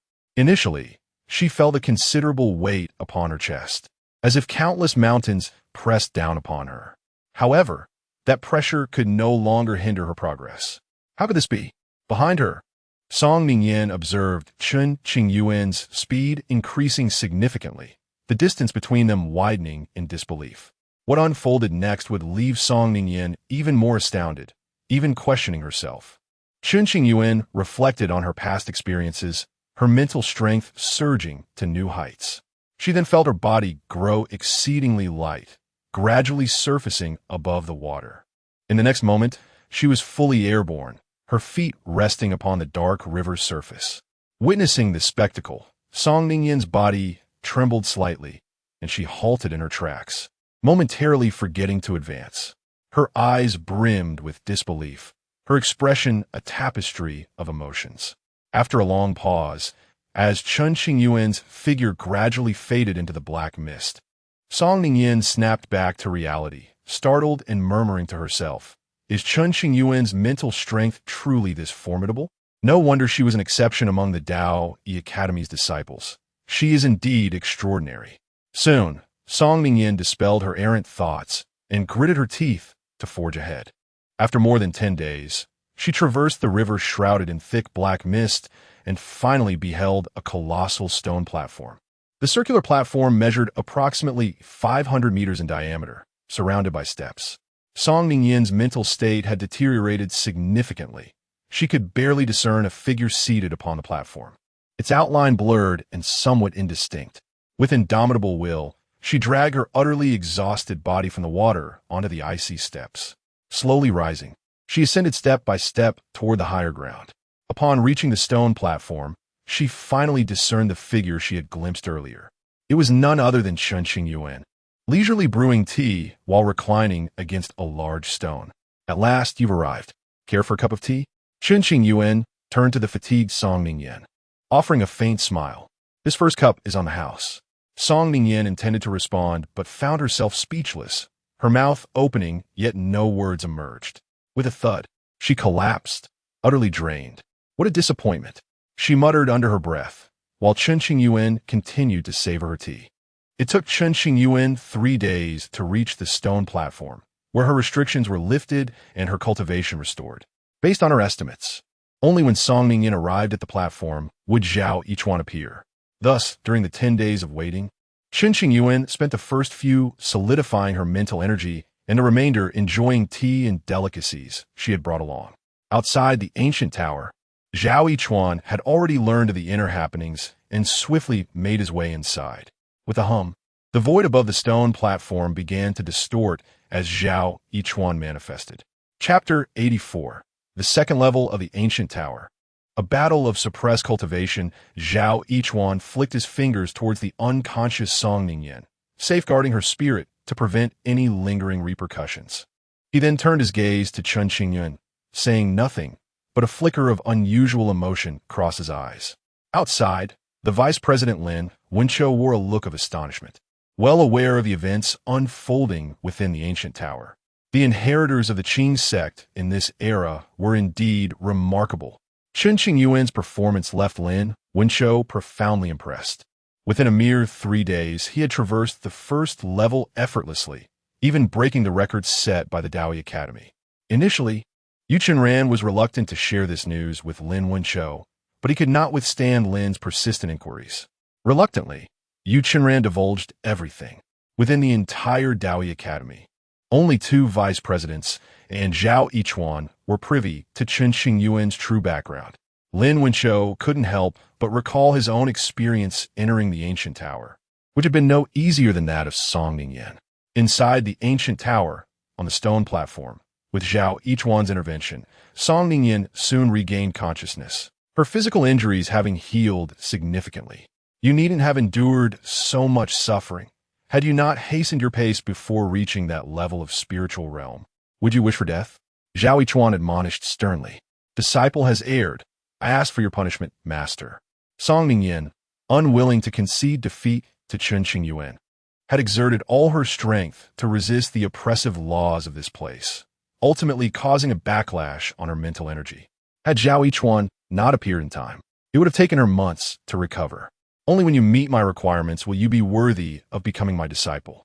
Zhao Yichuan's expression remained stern as he added, "I understand your purpose in coming to the Dao Academy, but if your mindset remains so unstable, it would be wise to abandon such thoughts." Chastened by Zhao Yichuan's reprimand, Song Ningyan bowed her head in silence, unable to refute. She refused to be a mere pawn of her clan, regardless of the cost. She would seize control of her own destiny. "You seem quite relaxed, young man." Zhao Yichuan then turned to Chen Qingyuan, speaking coldly. "Not at all." Chen Qingyuan hastily cleared the table of delicacies, his expression solemn. "Once you are prepared, ascend the tower on your own. I shall not intervene further." How far you progress depends on your own abilities. If you find it too challenging, simply shatter this jade slip to exit the ancient tower. With that, Zhao Yichuan departed, leaving behind 2 jade slips in the hands of Chen Qingyuan and Song Ningyan. At the end of the stone platform, a wooden door appeared. Opening it would lead them to the second level. Shall you go first? Chen Qingyuan pocketed the jade slip, glancing at the wooden door before turning to Song Ningyan. Are you suggesting I test the waters for you? Song Ningyan's voice was icy. I'm not that kind of person. I merely thought you should proceed first, Chen Qingyuan replied, shaking his head. Since you are unappreciative, I shall go first. Girls nowadays are not easily fooled, alas. Chen Qingyuan pondered if the door might harbor any restrictions and wished for Song Ningyan to test it first. Unfortunately, she was unwilling to take the lead, so he ventured forward to investigate. Approaching the door, Chen Qingyuan was cautious, pressing his right hand against it and pushing firmly. Boom! In an instant, a powerful suction engulfed Chen Qingyuan, leaving no room for resistance. He cursed inwardly as darkness enveloped him, feeling as though the world was spinning. Seeing Chen Qingyuan swallowed by the wooden door, Song Ningyan hesitated momentarily before gritting her teeth and stepping forward. Whoosh! Song Ningyan also left the stone platform, entering the second level. When light returned to Chen Qingyuan's vision, he found himself in a peculiar space, surveying his surroundings warily, refraining from making any rash movements. After a considerable wait, he saw no sign of Song Ningyan, leading to a conjecture. They must have entered different spaces. The first level tested their mental fortitude. Those who did not meet the criteria were unworthy of ascending the ancient tower. From here on, the challenges before each would diverge, making any further encounters impossible. This space was a pristine white, stretching endlessly before him. It was vast and silent. Chen Qingyuan remained tense, vigilant to any changes in his surroundings. Half a stick of incense later, a vague figure materialized before him. Is at a postnatal cultivation level. Chen Qingyuan assessed the figure, recognizing its realm. The first stage of cultivation? How utterly weak. Regardless of his willingness, Chen Qingyuan's body floated uncontrollably deeper into the space, confronting the indistinct figure from a distance of 100 meters. Simultaneously, all of Chen Qingyuan's cultivation was suppressed, placing him at the same postnatal level. At that moment, he could no longer sense the presence of his golden core, as though a terrifying force had severed its connection. Fight! The indistinct figure shouted at Chen Qingyuan. Prepared for battle, Chen Qingyuan focused intently. The postnatal realm represented the foundational stage of cultivation. Few would regard it with seriousness, as most aspired to advance rapidly in strength. Chen Qingyuan had once been among them, believing himself to possess a strong foundation, chasing after lofty ambitions. However, when he forged his golden core, he realized his foundation was merely of the lowest grade. Bang! Chen Qingyuan and the figure struck simultaneously, colliding in a fierce exchange. In that instant, he staggered back half a step, his fist aching, while the figure remained unaffected, launching another attack. The will of the figures within the ancient tower existed in a state of perfection. To put it simply, the true combat power of this figure could easily sweep away countless postnatal cultivators throughout the ages. Those who could achieve a stalemate with it would be deemed to have attained a flawless foundation at the postnatal level. As for winning, such a possibility was nearly non-existent. In fact, since the inception of the ancient tower, no individual had ever emerged as such. What a formidable punch! Chen Qingyuan's fighting spirit ignited as he engaged the figure in a fierce brawl. After over 100 exchanges of blows, Chen Qingyuan found himself on the receiving end of several punches, his body sore, yet he had not landed a single hit on the figure. According to the rules of the ancient tower, if one could last 500 rounds against the figure, they would pass. Unbeknownst to him, Chen Qingyuan had already been fighting for quite some time, his clothing tattered and appearing quite disheveled. At that moment, he spotted a wooden door not far away. However, he had no intention of heading for the door. Instead, he chose to confront the figure. You think you can beat me and let me leave? What a joke. Chen Qingyuan could not swallow such indignation without retaliating. In another space, Song Ningyan, battered and bruised, had endured 500 rounds. Her opponent paused. revealing a path leading to the third level beside her. Unlike Chen Qingyuan, who was obstinate, Song Ningyin seized the opportunity to escape as soon as she passed. Meanwhile, in the outside world, Lin Wenqiu and Zhao Yichuan exchanged puzzled glances. This lad has already passed. Why does he not leave? Lin Wenqiu muttered softly. Perhaps he seeks to hone himself in this manner, Zhao Yichuan replied. The likelihood of that is slim. He is likely unwilling to accept defeat, simply wanting to regain his honor, Lin Wenqiu remarked, observing the scene within the ancient tower through unique technique. Zhao Yichuan remained silent, for he found Lin Wenqiu's assessment to be quite accurate. After a span of 7 days, Chen Qingyuan, who had initially been at a disadvantage, finally managed to reach an equilibrium. Seizing an opportunity, he delivered a kick to the figure's face, feeling a sense of satisfaction. Stop! I shall not fight any longer. Chen Qingyuan called out to the figure before swiftly dashing to the side of the wooden door. Chapter 85. The demonic abyss is about to erupt. Urgency prevails upon stepping into the third level of the ancient tower.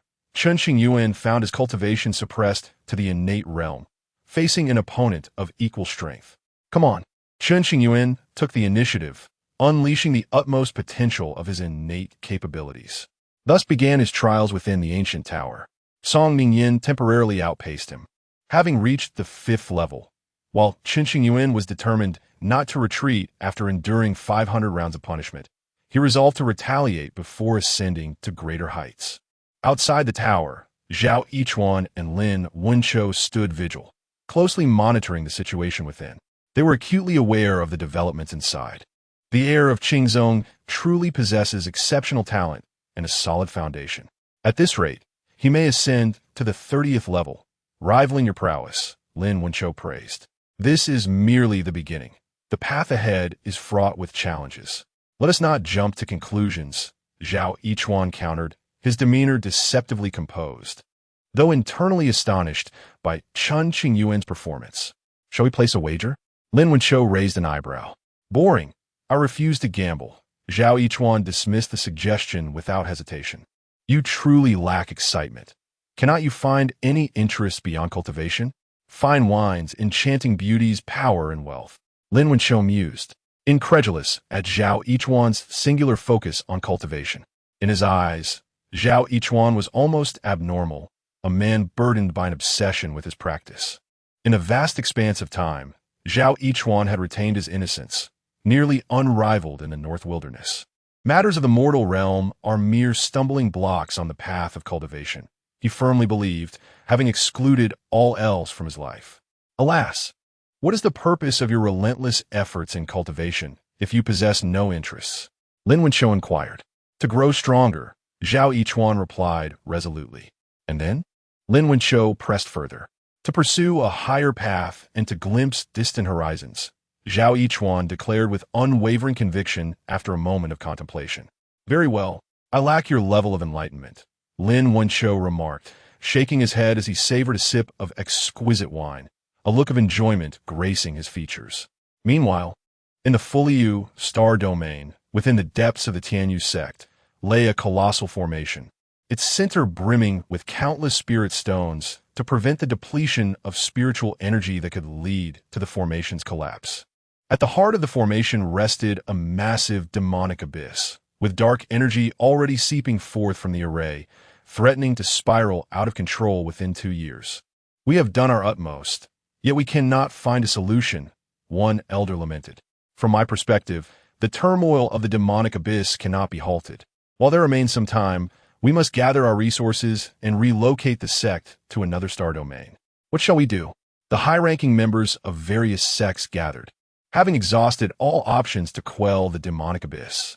At this juncture, hope faded, prompting many to resolve to leave the Fuliu star domain swiftly to minimize their losses. As for the ordinary cultivators and countless common beings unable to escape, they were left to await their grim fate. With each sacred ground preoccupied with its own concerns, none had the leisure to attend to the plight of the mundane. If any fellow Taoist is willing to venture into the abyss, perhaps a solution may materialize. An elder from Tianyu's sect gritted his teeth. This calamity was initiated by Tianyu's sect. Should the abyss be entered, It is your responsibility to face it. Do you expect us to sacrifice ourselves? This statement instantly incited the ire of the assembled strong. Their gazes sharpened towards the Tianyu sect members. The elders of Tianyu sect found themselves cowed by the rising tension and quickly clarified. Esteemed friends, please, we meant no offense. What did you mean? If Tianyu sect had addressed the issue of the abyss earlier, while it was still manageable, it could have been resolved easily. Now, however, the situation had become dire, and rather than seeking to rectify their folly, they expected others to risk their lives. It was utterly absurd. Do not think that past favors can absolve Tianyu sect of its transgressions. Those favors were merely reparations, and do not erase the sect as foolishness. The representatives of various sects voiced their indignation. With the air thick with reproach, sect master Qingyuan remained impassive, betraying no emotional response until the clamor began to wane. Esteemed friends, allow me to speak, he finally interjected, commanding attention. If we place this array spirit pearl deep within the abyss, we can bolster the formation and buy ourselves some time. In due course, I shall venture into the heart of the North Wilderness to seek out a formidable powerhouse, and perhaps a glimmer of hope may arise. As he spoke, a dark-hued spirit pearl materialized in his palm, a treasure crafted by a master of formations over a decade. Placing it within the abyss would suppress the chaotic energies, granting at least a century's reprieve. Why does sect master Qin not dare to enter? Someone coldly inquired. I am aware of my limitations and cannot shoulder this task. Qingyuan replied without shame. In simple terms, you fear death. A ring was tossed into the air, projecting its contents, a trove of 3 complete premium spirit veins alongside various rare herbs and superior artifacts. Gasps of astonishment rippled through the assembly, eyes gleaming with avarice. The mere presence of these 3 premium spirit veins could render countless powerful figures breathless. The ancestral veins of many top sects in the fully used star domain were merely a single premium spirit vein. Yet, Qingyuan casually revealed 3, demonstrating the immense resources Tianyu sect had amassed over the years within the abyss. How infuriating! Tianyu sect has reaped immense benefits, but now seeks our assistance to rectify their blunder. Voices whispered in indignation. Their prior claims of distributing resources to all sects now appear to be nothing but a jest. The assembly was rife with murmurs, cursing the ancestors of Tianyu sect. They were filled with resentment and jealousy, yet powerless to change their predicament, their hearts heavy. Esteemed friends, would you care to take the risk? At this moment, Qingyuan had abandoned his pretenses. Regardless of the outcome, he was unwilling to take the plunge himself. If the abyss truly erupted, he would abandon the Tianyu sect's assets and flee as far as possible. However, he still hoped for a chance to salvage the situation. He did not wish to relinquish what he had built. Though sect master Qin's offerings are grand, entering the abyss guarantees death. No matter the allure of the rewards, we cannot risk our lives for such a gamble. The representatives of various sects were not foolish. They knew the stakes were far too high to wager their lives for resources they might never enjoy. Most crucially, they saw no hope of victory in such a gamble. After a prolonged stalemate, Qingyuan grew anxious. Was there truly no one willing to enter? The laws within the abyss were chaotic. Without sending a powerful individual to escort the array spirit pearl inside, it would be impossible to position it correctly. I will not partake in a suicide mission. Despite their covetous thoughts, the assembly maintained their composure, unwilling to engage in such folly or clean up the mess left by Tianyu sect. Seeing the situation unfold, Qingyuan felt a sinking dread, his expression darkening. If no one were willing to enter, he would have to concede his sect's legacy. Clenching his fists, he felt an overwhelming sense of frustration, unwilling to see his years of effort go to waste. Just as the atmosphere grew increasingly somber, a voice resonated from afar. I shall go. Chapter 86. Lin Chongsheng enters the abyss, willing to face death who? Upon hearing this voice, the crowd immediately turned to look behind them.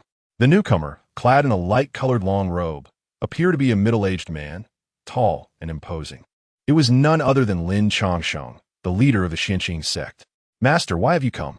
The grand elder of the Xianqing sect, who was presiding over the meeting, was taken aback by Lin Chongsheng's sudden appearance and stepped forward to inquire. Some matters must be addressed by someone, Lin Chongsheng replied, his hands clasped behind his back as he descended gracefully, his voice resonating like thunder in the ears of all present, causing many to bow their heads in shame.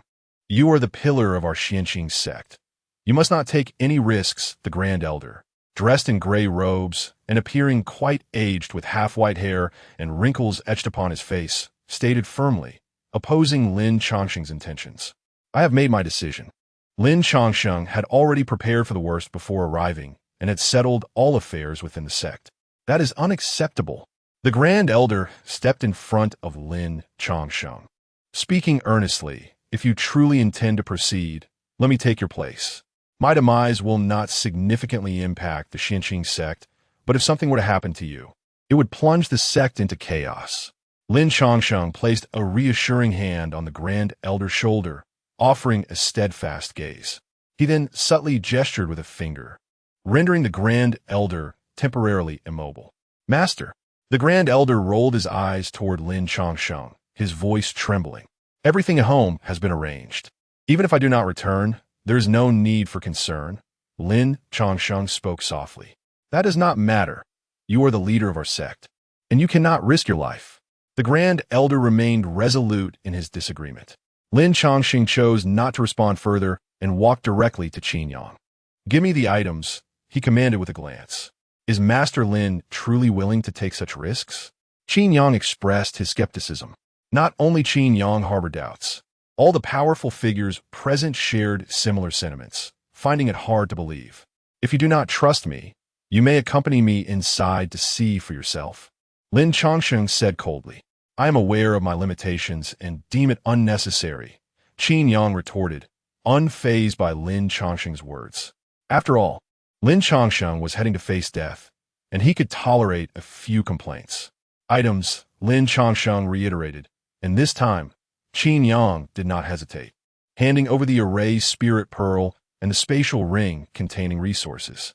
Lin Chongsheng then approached the Grand Elder, inspected the spatial ring to ensure it had not been tampered with, and placed it into the Grand Elder's hands, quietly instructing, return directly after this, do not linger here, lest someone takes note of your resources. Regardless of whether the Tianyu sect provided this resource, Lin Chongsheng was determined to enter the abyss.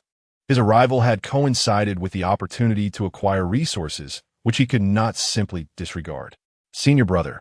At this moment, for the Grand Elder, it felt like a farewell between life and death.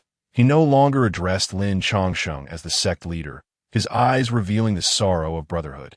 Just like in our childhood, you must listen, Lin Chongsheng said, affectionately patting the Grand Elder's head with a smile. In their youth, whenever his junior brothers were bullied, it was Lin Chongsheng, as the eldest brother, who would step in to resolve the issues and restore their dignity. Among his younger brothers, only he could chastise them. No one else dared. Yes, the Grand Elder choked, tears glistening in his eyes. He understood Lin Chongsheng's unwavering nature. Once he made a decision, he would not waver. If I perish, junior brother Dong may temporarily assume the role of sect leader. You may remain in the sect and eventually become a guardian elder, Lin Chongsheng declared. A decision already communicated to the sect's higher-ups. Though everyone disagreed, they could not prevent it and were ultimately forced to accept. Having conveyed these words, Lin Chongsheng tightly grasped the array spirit pearl, preparing to step into the abyss. Master Lin's righteousness puts us all to shame. The powerful figures from various sects clasped their fists in respect. May Master Lin return victorious, Qingyuan proclaimed, feigning sincerity. Master Lin.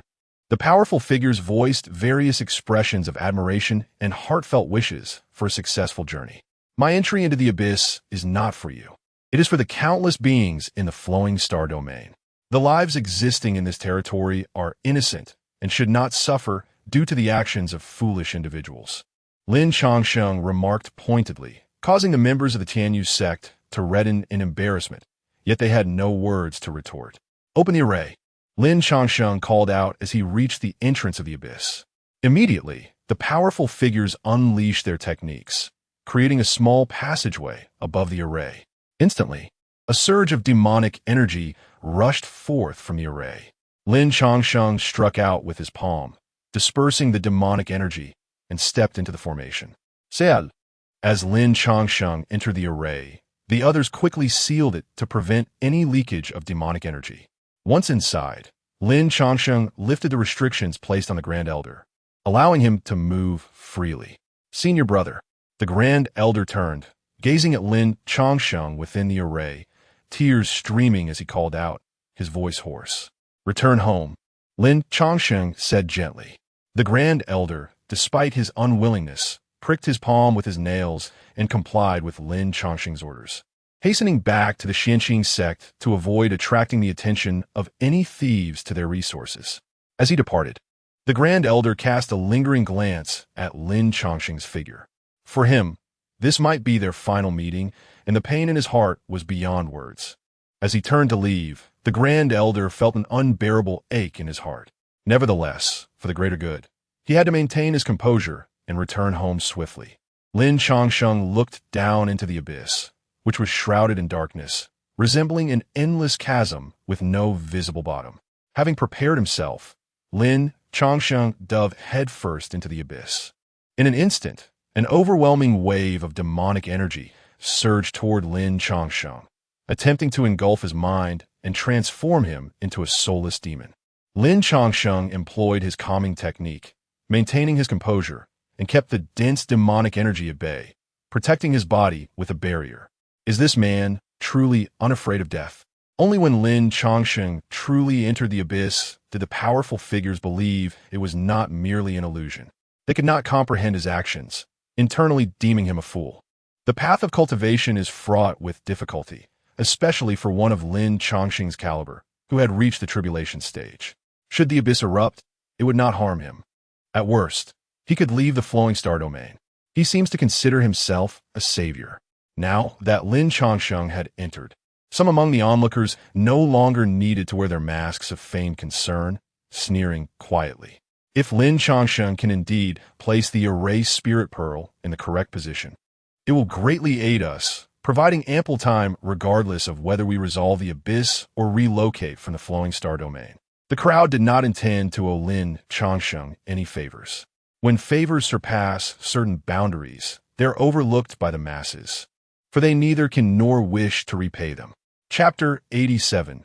Fear not, for your senior brother is here in the abyss of demons, a place fraught with peril. Even formidable cultivators of the Great Ascension stage risk their lives upon entry.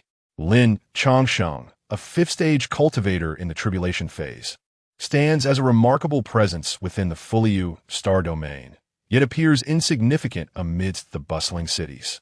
Upon his entry into the abyss, Lin Changsheng harbored no illusions of survival. This was his fate. For over a decade, he had been haunted by dreams, visions of a demonic chasm far grander than the abyss itself, its terror beyond comprehension. Later, upon excavating ancestral graves, he discovered many to be empty, leading him to understand certain truths. The innocent beings of this world bore no guilt. It was unjust to burden them with such consequences. Lin Changsheng sought not the world's approval for his actions, but rather the solace of his conscience, striving to uphold the illustrious name of his ancestors. Boom! The malevolent aura relentlessly corroded Lin Changsheng's body, momentarily staved off by his protective barrier. However, as he ventured deeper, the demonic energy thickened, overwhelming his defenses. Cracks began to appear in the barrier, and upon glancing back, a shadow of concern crossed his gaze. Nevertheless, he resolved not to retreat, but to hasten his advance. This place resembled an endless abyss, darkness consuming all. Despite employing various techniques and treasures, Lin Changsheng could not discern his surroundings. He relied solely on instinct to navigate. Below him lay a multitude of grotesque skulls, the demonic energy surging towards him. In the instant of impending contact, Lin Changsheng unleashed a thunderous strike, cleaving the obstructing skulls in twain and seizing the opportunity to forge ahead. A chorus of wails echoed from the depths of the abyss. The haunting sound seemed imbued with a mysterious power, piercing through his protective barrier and reaching Lin Changsheng's ears. Though he wished to ignore it, he found himself compelled to listen. Initially, his willpower allowed him to resist the allure of the ghostly cries, but as time wore on, He began to falter. Disciple, after my departure, you must guard the Xinqing sect well. Master, where are you going? My time draws near. I may not have long left. Do not speak such nonsense, master. You are in the prime of your life. There is still much time ahead. His master smiled, remaining silent. Soon after, Master Feng Changxian passed away. Memories surged forth like a tidal wave, overwhelming Lin Changsheng, moistening his eyes. I do not understand. Why must this burden fall upon the Xinqing sect? Why must we bear the weight of responsibility when countless powers surpass ours, indifferent to the plight of the world? How can we be expected to sacrifice our ancestors? In a daze, Lin Changsheng glimpsed a fragment of a dream. Initially vague, the images crystallized before his eyes. As if witnessed firsthand, in a bygone era, two high-ranking members of the Xinqing sect deliberated the matter of the abyss, evidently awakened to ancestral memories, shouldering the weight of their forebears' wishes. Do you wish to see the world's populace slaughtered? An elder clad in purple spoke patiently. I do not. Another donned in white, etched with unwillingness, gritted his teeth.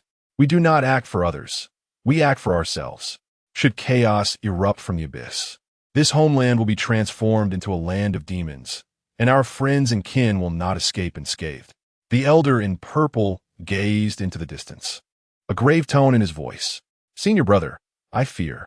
The visions of the abyss within the ancestral memories instilled fear in the white-clad man. It was not that he wished to evade his forebears' intentions, but rather that his body instinctively recoiled in dread. Fear not, your senior brother is here. The elder in purple comforted, ruffling the younger man's hair, forcing a smile. The scene shifted, years passed. The elder in purple and the white-clad man employed superior techniques of false death, eluding the Xinqing sect.